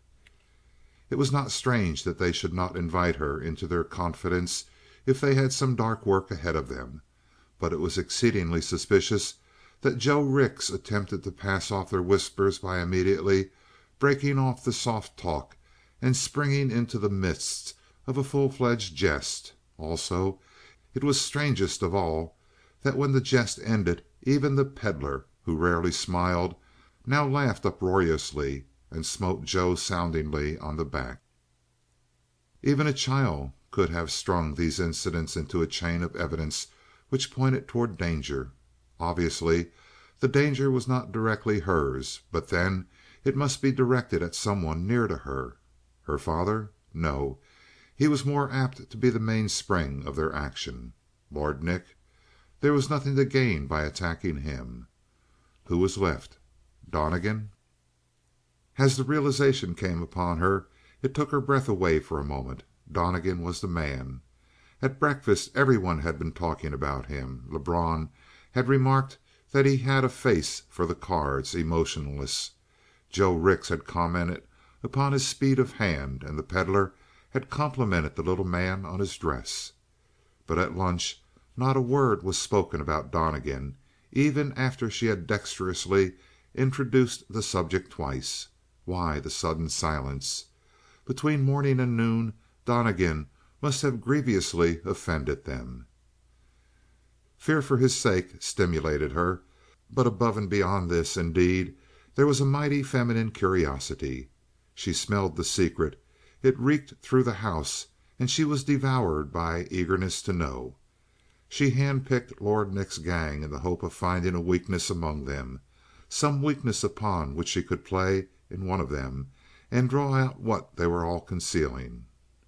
The Pedlar was as unapproachable as a crag on a mountaintop. Masters was wise as an outlaw bronco. Lester was probably not even in the confidence of the others, because since the affair with Landis his nerve had been shattered to bits, and the others secretly despised him for being beaten by the youngster at the draw. There remained, therefore, only Joe Rix. But Joe Rix was a fox of the first quality. He lied with the smoothness of silk. He could show a dozen colors in as many moments. Come to the windward of Joe Rix? It was a delicate business, but since there was nothing else to do, she fixed her mind upon it, working out this puzzle. Joe Rix wished to destroy Donnegan for reasons that were evidently connected with the mines, and she must step into his confidence to discover his plans. How should it be done? And there was a vital need for speed, for they might be within a step of executing whatever mischief it was that they were planning. She went down from her room. They were still there, only Joe Rix was not with them. She went to the apartment where he and the other three of Nick's gang slept, and rapped at the door. He maintained the smile when he saw her, but there was an uncertain quiver of his eyebrows that told her much. Plainly he was ill at ease. Suspicious? Aye, there were always clouds of suspicion drifting over the red, round face of Joe Rix. She put a tremor of excitement and trouble in her voice. "Come into my room, Joe, where we won't be interrupted." He followed her without a word, and since she led the way, she was able to relax her expression for a necessary moment. When she closed the door behind him and faced Joe again, she was once more ready to step into her part. She did not ask him to sit down. She remained for a moment with her hand on the knob and searched the face of Joe Rix eagerly. "Do you think he can hear?" she whispered, gesturing over her shoulder. "Who?" "Who but Lord Nick?" she exclaimed softly. The bewilderment of Joe clouded his face a second, and then he was able to smooth it away. What on earth was the reason for her concern about Lord Nick, he was obviously wondering. "I'll tell you why," she said, answering the unspoken question at once. "He's as jealous as the devil, Joe." The fat little man sighed as he looked at her. "He can't hear, not through that log wall, but we'll talk soft if you want." "Yes, yes, keep your voice down. He's already jealous of you, Joe." "Of me? He knows I like you, that I trust you, and just now he's on edge about everyone I look at." The surprising news which the first part of this sentence contained caused Joe to gape, and the girl looked away in concern, enabling him to control his expression, for she knew well enough that men hate to appear foolishly surprised, and particularly a fox like Joe Rix. "But what's the trouble, Nelly?" he added, with a touch of venom. "I thought everything was going smoothly with you, and I thought you weren't worrying much about what Lord Nick had in his mind." She stared at him as though astonished. "Do you think the same just as the rest of them?" she asked sadly. "Do you mean to say that you're fooled just the same as Harry Masters and the Pedlar and the rest of those fools, including Nick himself?" Joe Rix was by no means willing to declare himself a fool beforehand. He now mustered a look of much reserved wisdom. "I have my own doubts, Nell, but I'm not talking about them." He was so utterly at sea that she had to bite her lip hard to keep from breaking into ringing laughter. "Oh, I knew that you'd see through it, Joe," she cried softly. "You see what an awful mess I've gotten into." He passed a hurried hand across his forehead and then looked at her searchingly. But he could not penetrate her pretense of concern. "No matter what I think," said Joe Rix. "You come out with it frankly. I'll listen." "As a friend, Joe?" She managed to throw a plea into her voice that made Joe sigh. "Sure. You've already said that I'm your friend, and you're right." "I'm in terrible, terrible trouble. You know how it happened. I was a fool. I tried to play with Lord Nick, and now he thinks I was in earnest." As though the strength of his legs had given way, Joe Rix slipped down into a chair. "Go on," he said huskily. "You were playing with Lord Nick?" "Can't you put yourself in my place, Joe? It's always been taken for granted that I'm to marry Nick, and the moment he comes around everybody else avoids me as if I were poison. I was sick of it. And when he showed up this time it was the same old story. A man would as soon sign his own death warrant as ask me for a dance. You know how it is." He nodded, still at sea, but with a light beginning to dawn in his little eyes. "I'm only a girl, Joe. I have all the weakness of other girls. I don't want to be locked up in a cage just because I love one man." The avowal made Joe blink. It was the second time that day that he had been placed in an astonishing scene, but some of his old cunning remained to him. "Nell," he said suddenly, rising from his chair and going to her, "what are you trying to do to me? Pull the wool over my eyes?" It was too much for Nelly Lebrun. She knew that she could not face him without betraying her guilt, and therefore she did not attempt it. She whirled and flung herself on her bed, face down, and began to sob violently, suppressing the sounds, and so she waited. Presently a hand touched her shoulder lightly. "Go away!" cried Nelly in a choked voice. "I hate you, Joe Rix. You're like all the rest." His knee struck the floor with a soft thud. "Come on, Nell. Don't be hard on me. I thought you were stringing me a little, but if you're playing straight, tell me what you want." At that she bounced upright on the bed, and before he could rise she caught him by both shoulders. "I want Donnegan," she said fiercely. "What?" "I want him dead." Joe Rix gasped. "Here's the cause of all my trouble. Just because I flirted with him once or twice Nick thought I was in earnest, and now he's sulking, and Donnegan puts on airs and acts as if I belonged to him. I hate him, Joe. And if he's gone, Nick will come back to me. He'll come back to me, Joe, and I want him so." She found that Joe Rix was staring straight into her eyes, striving to probe her soul to its depths, and by a great effort she was enabled to meet that gaze. Finally the fat little man rose slowly to his feet. Her hands trailed from his shoulders as he stood up and fell helplessly upon her lap. "Well, I'll be hanged, Nell!" exclaimed Joe Rix. "What do you mean?" "You're not acting a part? No, I can see you mean it. But what a cold-blooded little—" He checked himself. His face was suddenly jubilant. "Then we've got him, Nell. We've got him if you're with us. We had him anyway, but we'll make sure of him if you're with us. Look at this. You saw me put a paper in my pocket when I opened the door of my room. Here it is." He displayed before the astonished eyes of Nelly Lebrun a paper covered with an exact duplicate of her own swift, dainty script, and she read: "Nick is terribly angry and is making trouble. I have to get away. It isn't safe for me to stay here. Will you help me? Will you meet me at the shack by Donnell's Ford tomorrow morning at 10 o'clock?" "But I didn't write it," cried Nelly Lebrun, bewildered. "Nelly," Joe Rix chuckled, flushing with pleasure, "you didn't. It was me. I kind of had an idea that you wanted to get rid of this Donnegan, and I was going to do it for you and then surprise you with the good news." "Joe, you forged it." "Don't bother saying pretty things about me and my pen," said Rix modestly. "This is nothing. But if you want to help me, Nelly—" His voice faded partly out of her consciousness as she fought against a tigerish desire to spring at the throat of the little fat man. But gradually it dawned on her that he was asking her to write out that note herself. Why? Because it was possible that Donnegan might have seen her handwriting, and in that case, though the imitation had been good enough to deceive Nelly herself, it probably would not for a moment fool the keen eyes of Donnegan. But if she herself wrote out the note, Donnegan was already as good as dead. "That is," concluded Joe Rix, "if he really loves you, Nell." "The fool!" cried Nelly. "He worships the ground I walk on, Joe, and I hate him for it."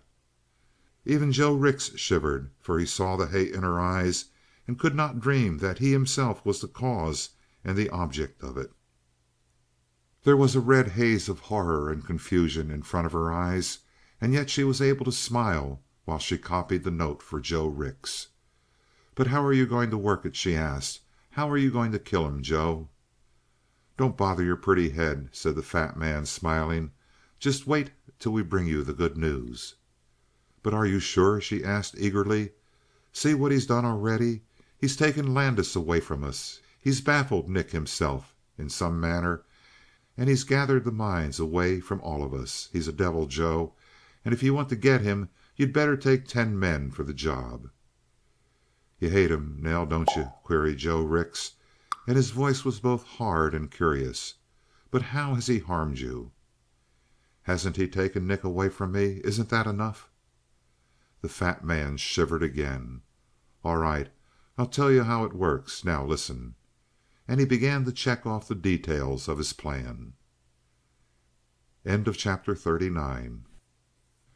The day passed and the night, but how very slowly for Nelly Lebrun. She went up to her room early, for she could no longer bear the meaning glances which Joe Rix cast at her from time to time. But once in her room it was still harder to bear the suspense as she waited for the noise to die away in the house. Midnight and a half hour more went by, and then at last the murmurs and the laughter stopped. She alone was wakeful in Lebrun's, and when that time came she caught a scarf around her hair and her shoulders, made of a flimsy material which would veil her face but through which she could see, and ventured out of her room and down the hall. There was no particular need for such caution, however, it seemed. Nothing stirred, and presently she was outside the house and hurrying behind the houses and up the hill. Still she met nothing. If The Corner lived tonight, its life was confined to Milligan's and the gambling house. She found Donnegan's shack and the one next to it, which the terrible colonel occupied, entirely dark. But only a moment after she tapped at the door it was opened. Donnegan, fully dressed, stood in the entrance, outlined blackly by the light which came faintly from the hooded lantern hanging on the wall. Was he sitting up all night, unable to sleep, because he waited breathlessly for that false tryst on the morrow? A great tenderness came over the heart of Nelly Lebrun. "It is I," she whispered. There was a soft exclamation. Then she was drawn into the room. "Is there anyone here?" "Only big George, but he's in the kitchen, and he won't hear. He never hears anything except what's meant for his ears. Take this chair." He was putting a blanket over the rough wood to make it more comfortable, and she submitted dumbly to his ministrations.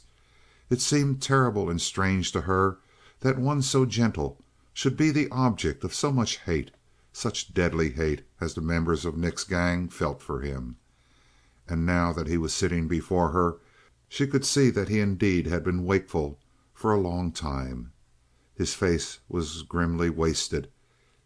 The lips were compressed as one who has endured long pain, and his eyes gleamed at her out of a profound shadow.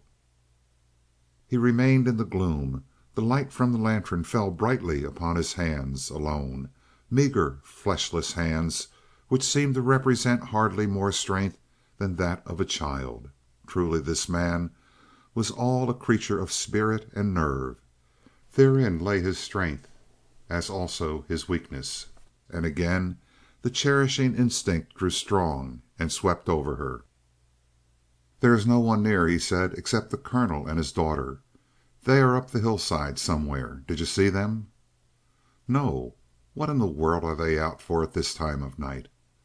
"Because the colonel only wakes up when the sun goes down. And now he's out there humming to himself, and never speaking a word to the girl. But they won't be far away. They'll stay close to see that no one comes near the cabin to get at Landis." He added, "They must have seen you come into my cabin." And his lips set even harder than before. Was it fear because of her? "They may have seen me enter, but they won't know who it was. You have the note from me?" "Yes." "It's a lie. It's a ruse. I was forced to write it to save you. For they're planning to murder you. Oh, my dear!" "Hush, hush! Murder?" "I've been nearly hysterical all day and all night. But thank heaven I'm here to warn you in time. You mustn't go. You mustn't go." "Who is it?" He had drawn his chair closer. He had taken her hands, and she noted that his own were icy cold, but steady as a rock. Their pressure soothed her infinitely. "Joe Rix, the Pedlar, Harry Masters. They'll be at the shack at 10 o'clock, but not I." "Murder? But a very clumsy scheme. 3 men leave town and commit a murder and then expect to go undetected, not even in the mountain desert." "But you don't understand. You don't understand. They're wise as foxes. They'll take no risk.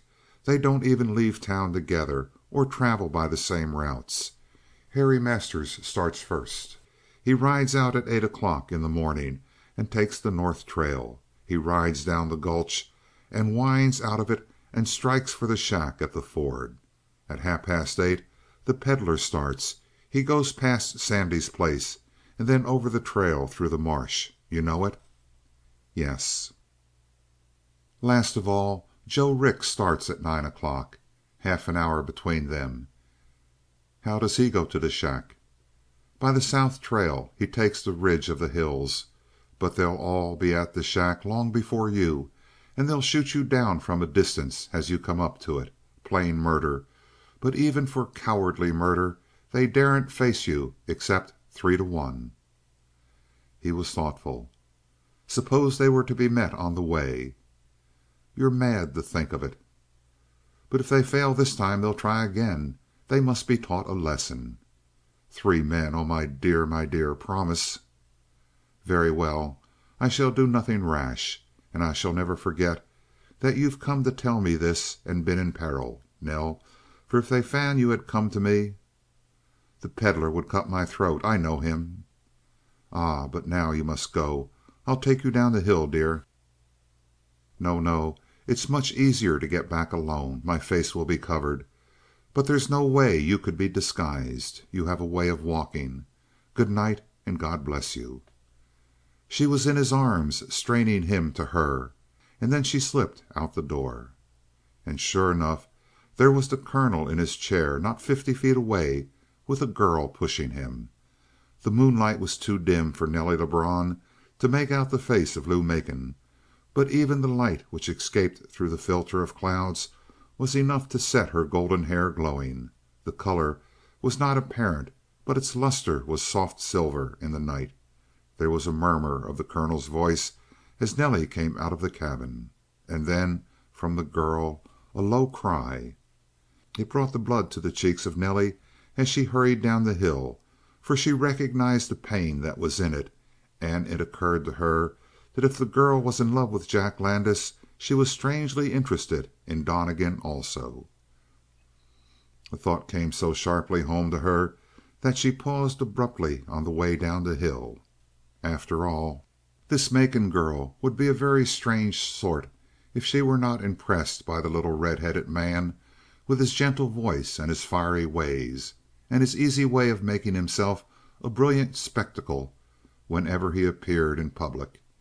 And Nelly remembered also, with a keen suspicion of a woman in love, how weakly Donnegan had responded to her embrace this night, how absent-mindedly his arms had held her, and how numbly they had fallen away when she turned at the door.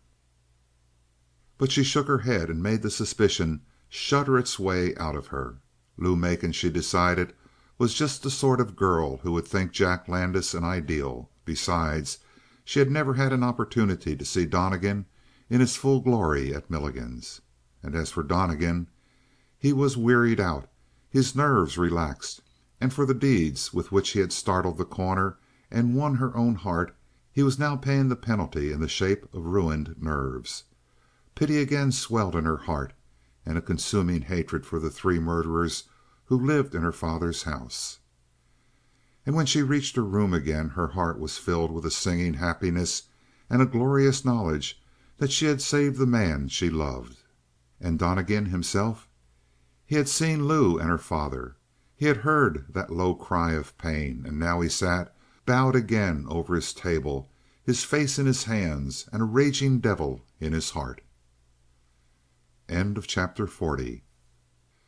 There was one complication which Nelly Lebrun might have foreseen after her pretended change of heart and her simulated confession to Joe Rix that she still loved the lion-like Lord Nick.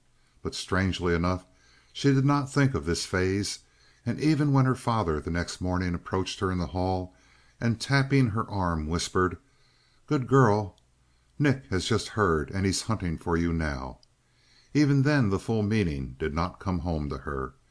It was not until she saw the great form of Lord Nick stalking swiftly down the hall that she knew. He came with a glory in his face which the last day had graven with unfamiliar lines, and when he saw her he threw up his hand so that it almost brushed the ceiling, and cried out. What could she do? Try to push him away? To explain?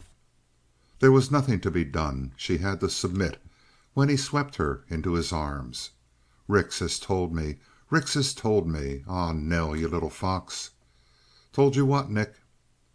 Was he, too, a party to the murderous plan? But he allowed himself to be pushed away.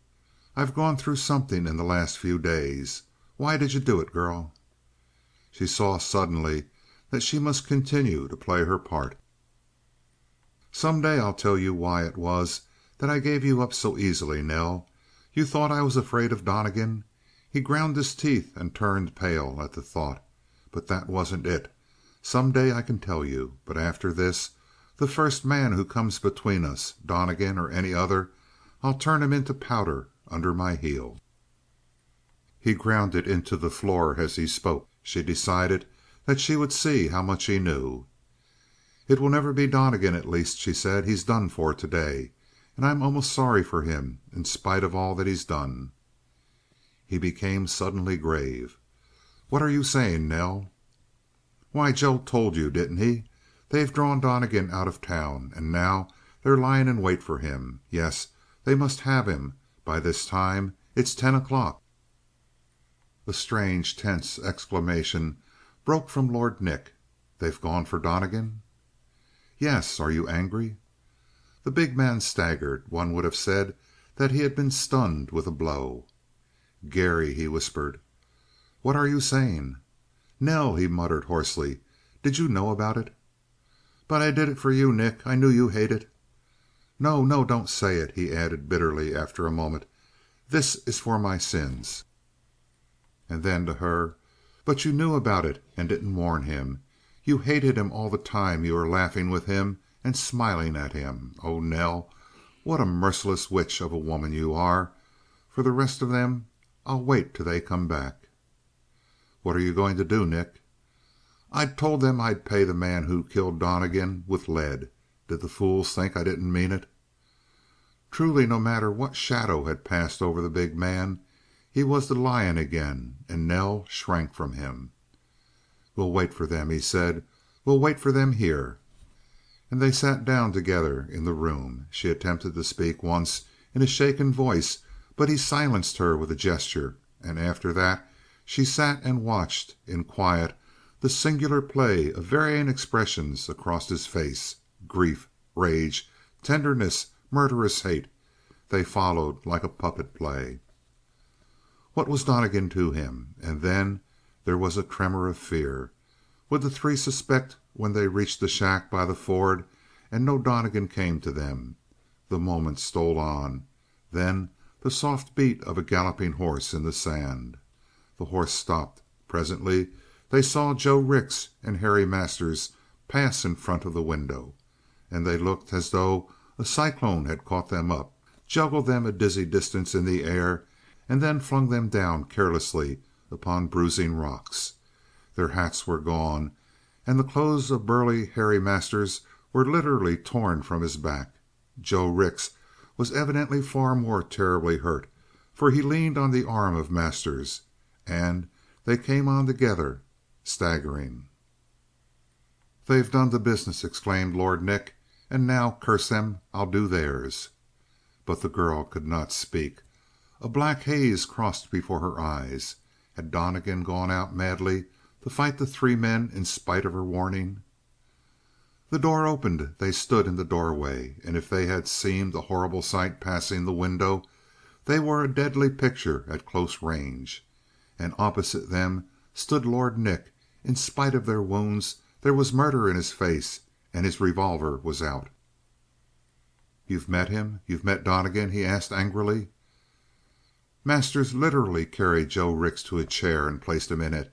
He had been shot through both shoulders, and though tight bandages had staunched the wound, he was still in agony. Then Masters raised his head. "We've met him," he said. "What happened?" But Masters, in spite of the naked gun in the hand of Lord Nick, was looking straight at Nelly Lebrun. "We fought him." "Then say your prayers, Masters." "Say prayers for the Pedlar, you fool," said Masters bitterly. "He's dead, and Donnegan's still living." There was a faint cry from Nelly Lebrun. She sank into her chair again. "We've been double crossed," said Masters, still looking at the girl. "I was going down the gulch the way we planned. I come to the narrow place where the cliffs almost touch, and right off the wall above me drops a wildcat. I thought it was a cat at first, and then I found it was Donnegan. The way he hit me from above knocked me off the horse. Then we hit the ground. I started for my gun. He got it out of my hand. I pulled my knife. He got that away too. His fingers work with steel springs and act like a cat's claws. Then we fought barehanded. He didn't say a word, but kept snarling in his throat, always like a cat. And his face was devilish. Made me sick inside. Pretty soon he dived under my arms, got me up in the air. I came down on my head. Of course, I went out cold. When I came to, there was still a mist in front of my eyes and this lump on the back of my head. He figured that my head was cracked and that I was dead. That's the only reason he left me. Later I climbed on my horse and fed him the spur. But I was too late. I took the straight cut for the ford, and when I got there I found that Donnegan had been there before me. Joe Rix was lying on the floor. When he got to the shack, Donnegan was waiting for him. They went for their guns, and Donnegan beat him to it. The hound didn't shoot to kill. He plugged him through both shoulders and left him lying helpless. But I got a couple of bandages on him and saved him. Then we cut back for home and crossed the marsh, and there we found the peddler. Too late to help him. Maybe Donnegan knew that the peddler was something of a flash with a gun himself, and he didn't take any chances. He met him face to face the same way he met Joe Rix and killed him. Shot him clean between the eyes. Think of shooting for the head with a snap shot. That's what he done, and Joe didn't have time to think twice after that slug hit him. His gun wasn't even fired. He was beat so bad on the draw. So Joe and me come back home, and we come full of questions. "Let me tell you something," muttered Lord Nick, putting up the weapon which he had kept exposed during all of the recital. "You got what was coming to you. If Donnegan hadn't cleaned up on you, you'd have had to talk turkey with me. Understand?" "Wait a minute," protested Harry Masters. And Joe Rix, almost too far gone for speech, set his teeth over a groan and cast a look of hatred at the girl.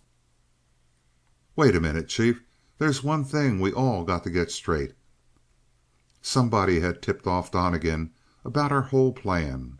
Was it the peddler, or Rix, or me? I guess good sense to tell a man that it wasn't none of us, eh? Then who was it? The only other person who knew about the plan, Nell. Nell, the crooked witch. And it's her that murdered the peddler. Curse her." He thrust out his bulky arm as he spoke. "Her that lied her way into our confidence with a lot of talk about you, Nick. Then what did she do? She goes running to the gent that she said she hated. Don't you see her play? She makes fools of us. She makes a fool out of you." She dared not meet the glance of Lord Nick. Even now she might have acted out her part and filled in with lies, but she was totally unnerved.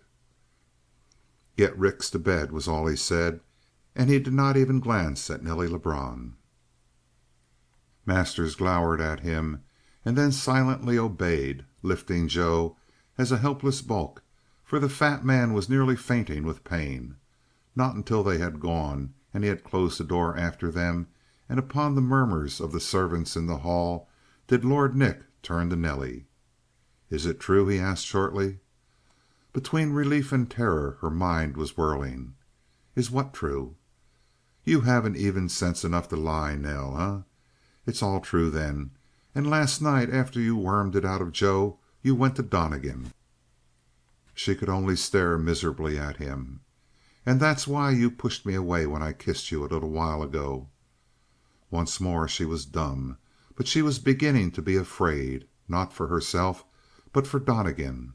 "Nell, I told you I'd never let another man come between us again. I meant it. I know you're treacherous now, but that doesn't keep me from wanting you. It's Donnegan again. Donnegan still. Nell, you've killed him.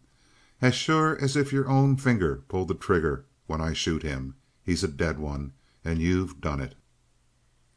If only words would come, but her throat was stiff and cold and aching. She could not speak. "You've done more than kill him," said Lord Nick.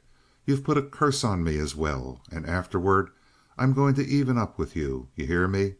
Nell, when I shoot Donnegan, I'm doing a thing worse than if he were a girl or a baby. You can't understand that. I don't want you to know. But sometime, when you're happy again and you're through grieving for Donnegan, I'll tell you the truth and make your heart black for the rest of your life." Still words would not come. She strove to cling to him and stop him, but he cast her away with a single gesture and strode out the door. End of chapter 41. There was no crowd to block the hill at this second meeting of Donnegan and Lord Nick. There was a blank stretch of brown hillside, with the wind whispering stealthily through the dead grass when Lord Nick thrust open the door of Donnegan's shack and entered. The little man had just finished shaving and was getting back into his coat while George carried out the basin of water, and Donnegan, as he buttoned the coat, was nodding slightly to the rhythm of a song which came from the cabin of the colonel near by. It was a clear, high music, and though the voice was light it carried the sound far. Donnegan looked up to Lord Nick, but he still kept the beat of the music. He seemed even more fragile this morning than ever before, yet Lord Nick was fresh from the sight of the torn bodies of the two fighting men whom this fellow had struck and left for dead, or dying, as he thought. "Dismiss your servant," said Lord Nick. "George, you may go out." "And keep him out." "Don't come back until I call for you." Big George disappeared into the kitchen, and the outside door was closed. Yet, even with all the doors closed, the singing of Lou Macon kept running through the cabin in a sweet and continuous thread. "What made the ball so fine, Robin Adair? What made the assembly shine, Robin Adair?" And no matter what Lord Nick could say, it seemed that with half his mind Donnegan was listening to the song of the girl. "First," said the big man, "I've broken my word." Donnegan waved his hand and dismissed the charge. He pointed to a chair, but Lord Nick paid no heed. "I've broken my word," he went on. "I promised that I'd give you a clear road to win over Nelly Lebrun. I gave you the road and you've won her, but now I'm taking her back."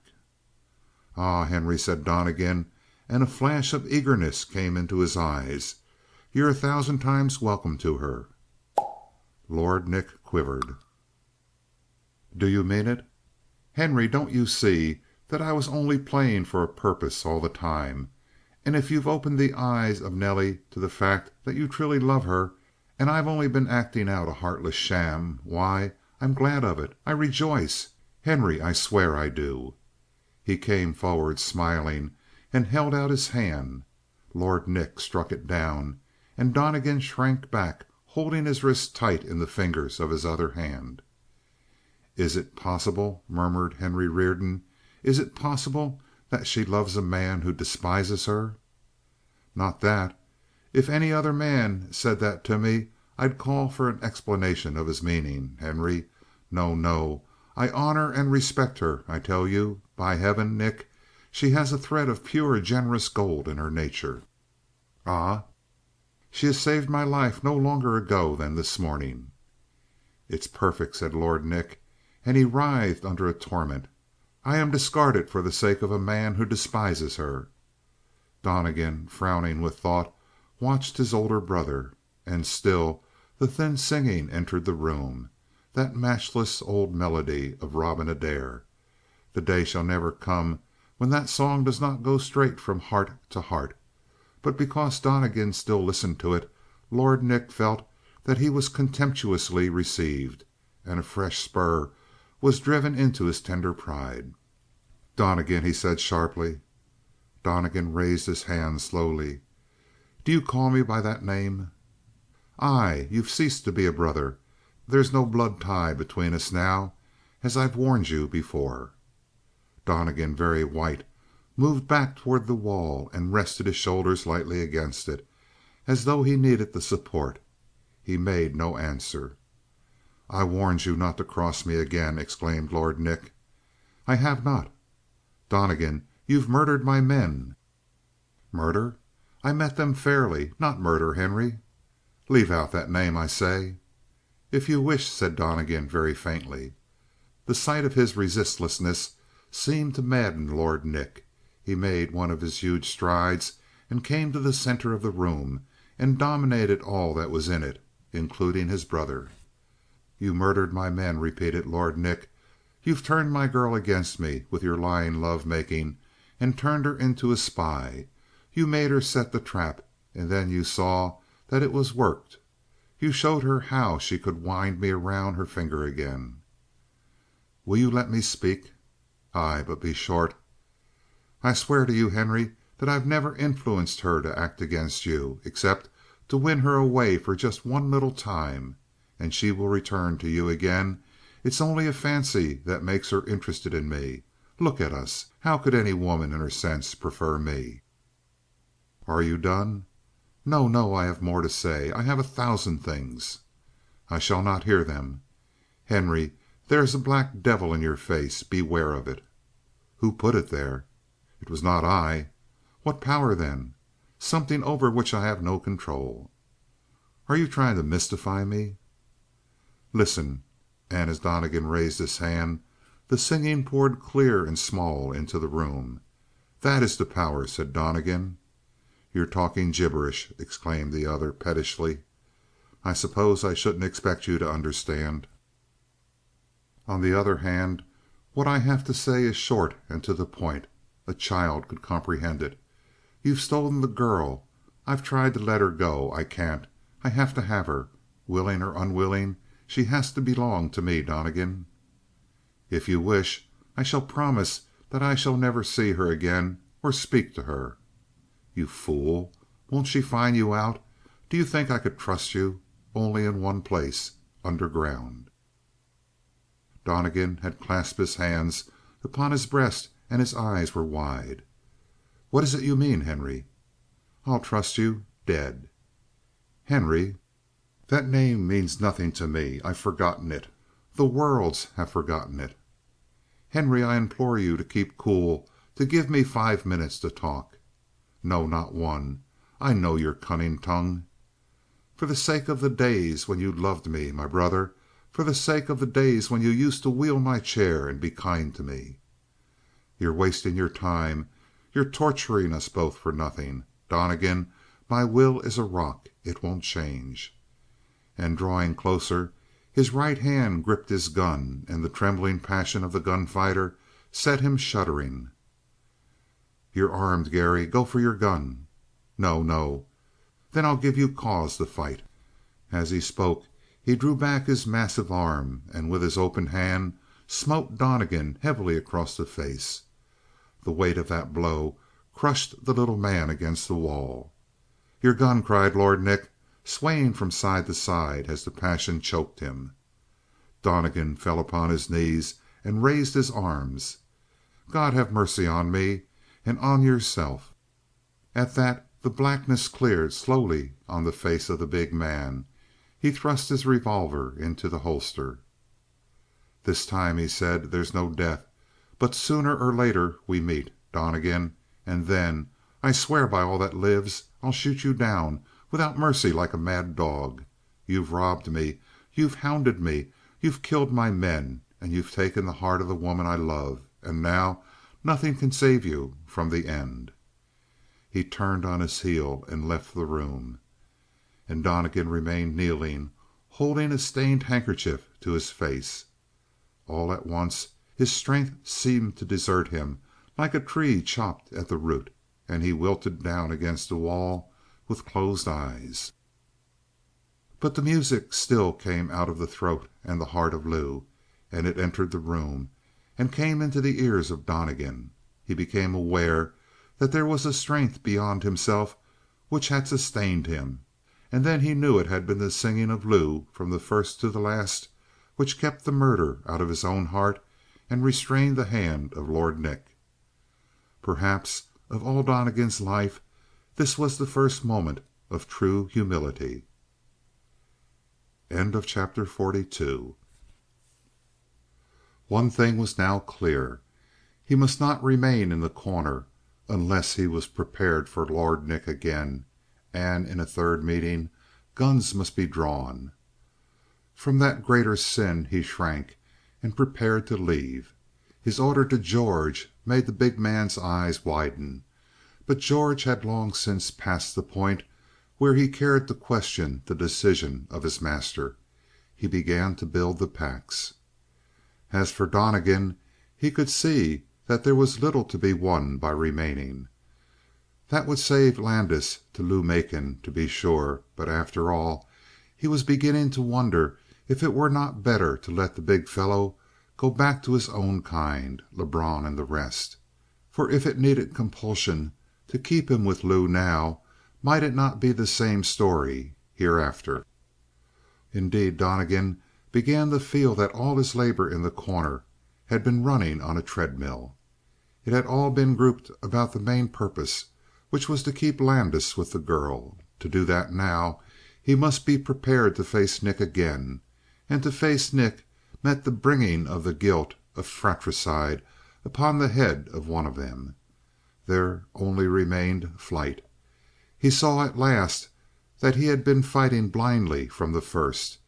He had won a girl whom he did not love, though doubtless her liking was only the most fickle fancy. And she for whom he would have died he had taught to hate him. It was a grim summing up. Donnegan walked the room whistling softly to himself as he checked up his account. One thing at least he had done: he had taken the joy out of his life forever. And here, answering a rap at the door, he opened it upon Lou Macon. She wore a dress of some very soft material. It was a pale blue, faded, no doubt, but the color blended exquisitely with her hair and with the flush of her face. It came to Donnegan that it was an unnecessary cruelty of chance that made him see the girl lovelier than he had ever seen her before at the very moment when he was surrendering the last shadow of a claim upon her. And it hurt him also to see the freshness of her face, the clear eyes, and to hear her smooth, untroubled voice. She had lived untouched by anything save the sunshine in The Corner. Her glance flicked across his face and then fluttered down, and her color increased guiltily. "I have come to ask you a favor," she said. "Step in," said Donnegan, recovering his poise at length. At this she looked past him, and her eyes widened a little. There was an imperceptible shrug of her shoulders, as though the very thought of entering this cabin horrified her, and Donnegan had to bear that look as well. "I'll stay here. I haven't much to say. It's a small thing." "Large or small?" said Donnegan eagerly. "Tell me." "My father has asked me to take a letter for him down to the town and mail it. I understand that it would be dangerous for me to go alone. Will you walk with me?" And Donnegan turned cold. Go down into The Corner, where by 5 chances out of 10 he must meet his brother in the street. "I can do better still," he said, smiling. "I'll have George take the letter down for you." "Thank you. But you see, father would not trust it to anyone save me. I asked him. He was very firm about it." "Tush! I would trust George with my life."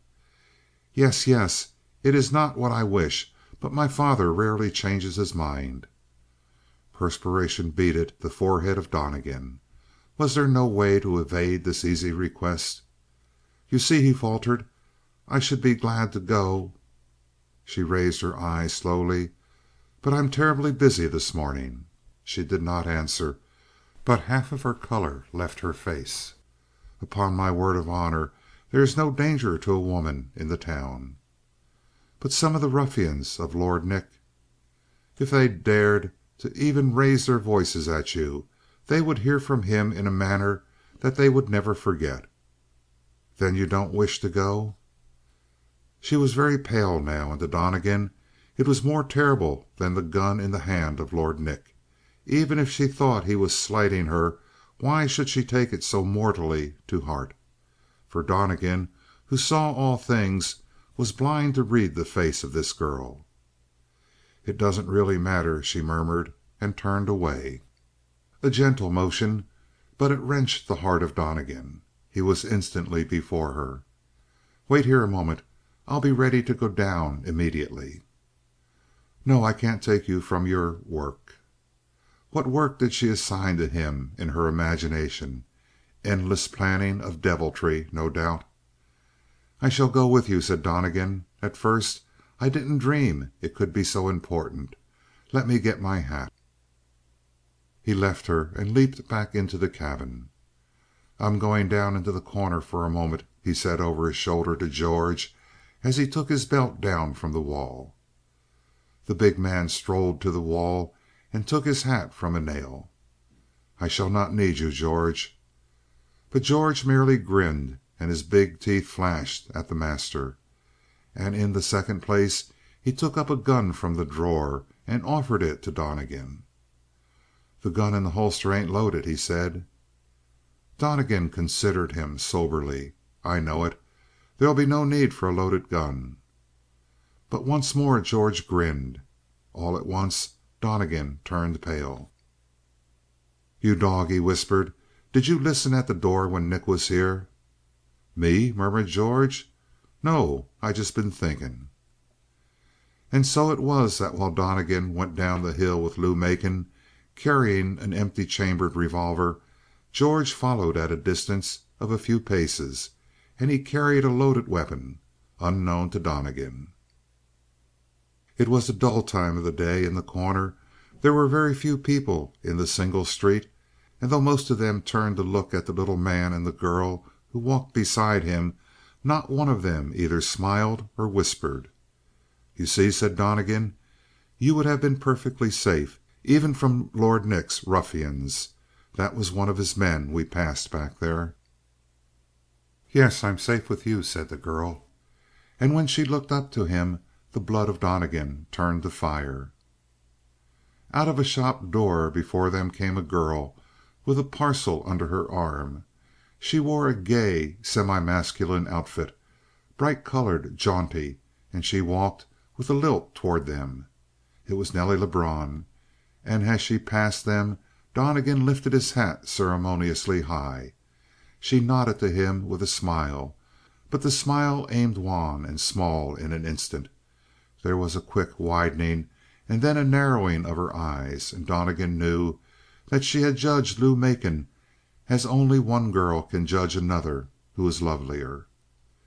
He glanced at Lou to see if she had noticed, but he saw her raise her head and go on with her glance proudly straight before her. But her face was very pale, and Donnegan knew that she had guessed everything that was true and far more than the truth. Her tone at the door of the post office was ice. "I think you're right, Mr. Donnegan. There's no danger, and if you have anything else to do, I can get back home easily enough." "I'll wait for you," murmured Donnegan sadly, and he stood at the door of the little building with bowed head. And then a murmur came down the street. How small it was, and how sinister! It consisted of exclamations begun and then broken sharply off. A swirl of people divided as a cloud of dust divides before a blast of wind, and through them came the gigantic figure of Lord Nick. On he came, a gorgeous figure, a veritable king of men. He carried his hat in his hand, and his red hair flamed, and he walked with great strides. Donnegan glanced behind him. The way was clear. If he turned, Lord Nick would not pursue him, he knew. But to flee even from his brother was more than he could do, for the woman he loved would know of it and could never understand. He touched the holster that held his empty gun and waited. An eternity between every step of Lord Nick. Others seemed to have sensed the meaning of this silent scene. People seemed to stand frozen in the midst of gestures. Or was that because Donnegan's own thoughts were traveling at such lightning speed that the rest of the world seemed standing still? What kept Lou Macon? If she were with him, not even Lord Nick in his madness would force on a gunplay in the presence of a woman, no doubt. Lord Nick was suddenly close. He had paused. His voice rang over the street and struck upon Donnegan's ear as sounds come under water. "Donnegan!" "Aye," called Donnegan softly. "It's the time." "Aye," said Donnegan. Then a huge body leaped before him. It was big George, and as he sprang his gun went up with his hand in a line of light. The two reports came close together as finger taps on a table, and big George, completing his spring, lurched face downward into the sand. Dead? Not yet. All his faith and selflessness were nerving the big man, and Donnegan stood behind him, unarmed. He reared himself upon his knees, an imposing bulk even then, and fired again. but his hand was trembling, and the bullet shattered a sign above the head of Lord Nick. He, in his turn, it seemed to Donnegan that the motion was slow, twitched up the muzzle of his weapon and fired once more from his hip. And big George lurched back on the sand with his face turned to Donnegan. He would have spoken, but a burst of blood choked him.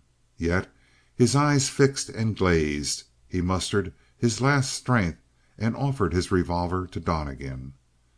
But Donnegan let the hand fall limp to the ground. There were voices about him, steps running, but all that he clearly saw was Lord Nick with his feet braced and his head high. "Donnegan, your gun." "Aye," said Donnegan. "Take it, then." But in the crisis, automatically, Donnegan flipped his useless revolver out of its holster and into his hand. At the same instant the gun from Nick's hand seemed to blaze in his eyes. He was struck, a crushing blow in the chest. He sank upon his knees. Another blow struck his head, and Donnegan collapsed on the body of big George. End of chapter 43. An ancient drunkard in the second story of one of the stores across the street had roused himself at the sound of the shots, and now he dragged himself to the window and began to scream, "Murder! Murder!" over and over, and even The Corner shuddered at the sound of his voice. Lord Nick, his revolver still in his hand, stalked through the film of people who now swirled about him, eager to see the dead. There was no call for the law to make its appearance, and the representatives of the law were wisely dilatory in The Corner. He stood over the two motionless figures with a stony face. "You saw it, boys," he said. "You know what I've borne from this fellow. The big man pulled his gun first on me. I shot in self-defense. As for the other, it was a square fight." "Square fight?" someone answered.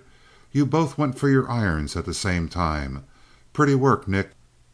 It was a solid phalanx of men which had collected around the moveless bodies as swiftly as mercury sinks through water. Yet none of them touched either Donnegan or George. And then the solid group dissolved at one side. It was the moan of a woman which scattered it, and a yellow-haired girl slipped through them. She glanced once in horror at the mute faces of the men, and then there was a wail as she threw herself on the body of Donnegan. Somewhere she found the strength of a man to lift him and place his face upward on the sand, the gun trailing limply in his hand. And there she lay, half crouched over him, her face pressed to his heart, listening, listening for the stir of life. Shootings were common in The Corner. The daily mortality ran high, but there had never been aftermaths like this one. Men looked at one another, and then at Lord Nick. A bright spot of color had come in his cheeks, but his face was as hard as ever. "Get her away from him," someone murmured. And then another man cried out, stooped, wrenched the gun from the limp hand of Donnegan, and opened the cylinder. He spun it. Daylight was glinting through the empty cylinder. At this the man stiffened, and with a low bow which would have done credit to a drawing room, he presented the weapon, but first to Lord Nick. "Here's something the sheriff will want to see," he said. "But maybe you'll be interested too." But Lord Nick, with the gun in his hand, stared at it dumbly, turned the empty cylinder, and the full horror crept slowly on his mind. He had not killed his brother, he had murdered him. As his eyes cleared, he caught the glitter of the eyes which surrounded him. And then Lou Macon was on her knees with her hands clasped at her breast and her face glorious. "Help!" she was crying. "Help me! He's not dead, but he's dying unless you help me." Then Lord Nick cast away his own revolver and the empty gun of Donnegan. They heard him shout, "Garry!" and saw him stride forward. Instantly men pressed between, hard-jawed men who meant business. It was a cordon he would have to fight his way through, but he dissolved it with a word. "You fools, he's my brother!" And then he was on his knees opposite Lou Macon. "You?" she had stammered in horror. "His brother, girl." And 10 minutes later, when the bandages had been wound, there was a strange sight of Lord Nick striding up the street with his victim in his arms. How lightly he walked! And he was talking to the calm, pale face which rested in the hollow of his shoulder. "He will live? He will live?" Lou Macon was pleading as she hurried at the side of Lord Nick. "God willing, he shall live." It was 3 hours before Donnegan opened his eyes. It was 3 days before he recovered his senses, and looking aside toward the door he saw a brilliant shaft of sunlight falling into the room. In the midst of it sat Lou Macon. She had fallen asleep in her great weariness, now that the crisis was over. Behind her, standing, his great arms folded, stood the indomitable figure of Lord Nick. Donnegan saw and wondered greatly. Then he closed his eyes dreamily. "Hush," said Donnegan to himself, as if afraid that what he saw was all a dream. "I'm in heaven. Or if I'm not, it's still mighty good to be alive." End of Chapter 44. Recording by Richard Kilmer, Rio Medina, Texas. End of Gunman's Reckoning by Max Brand.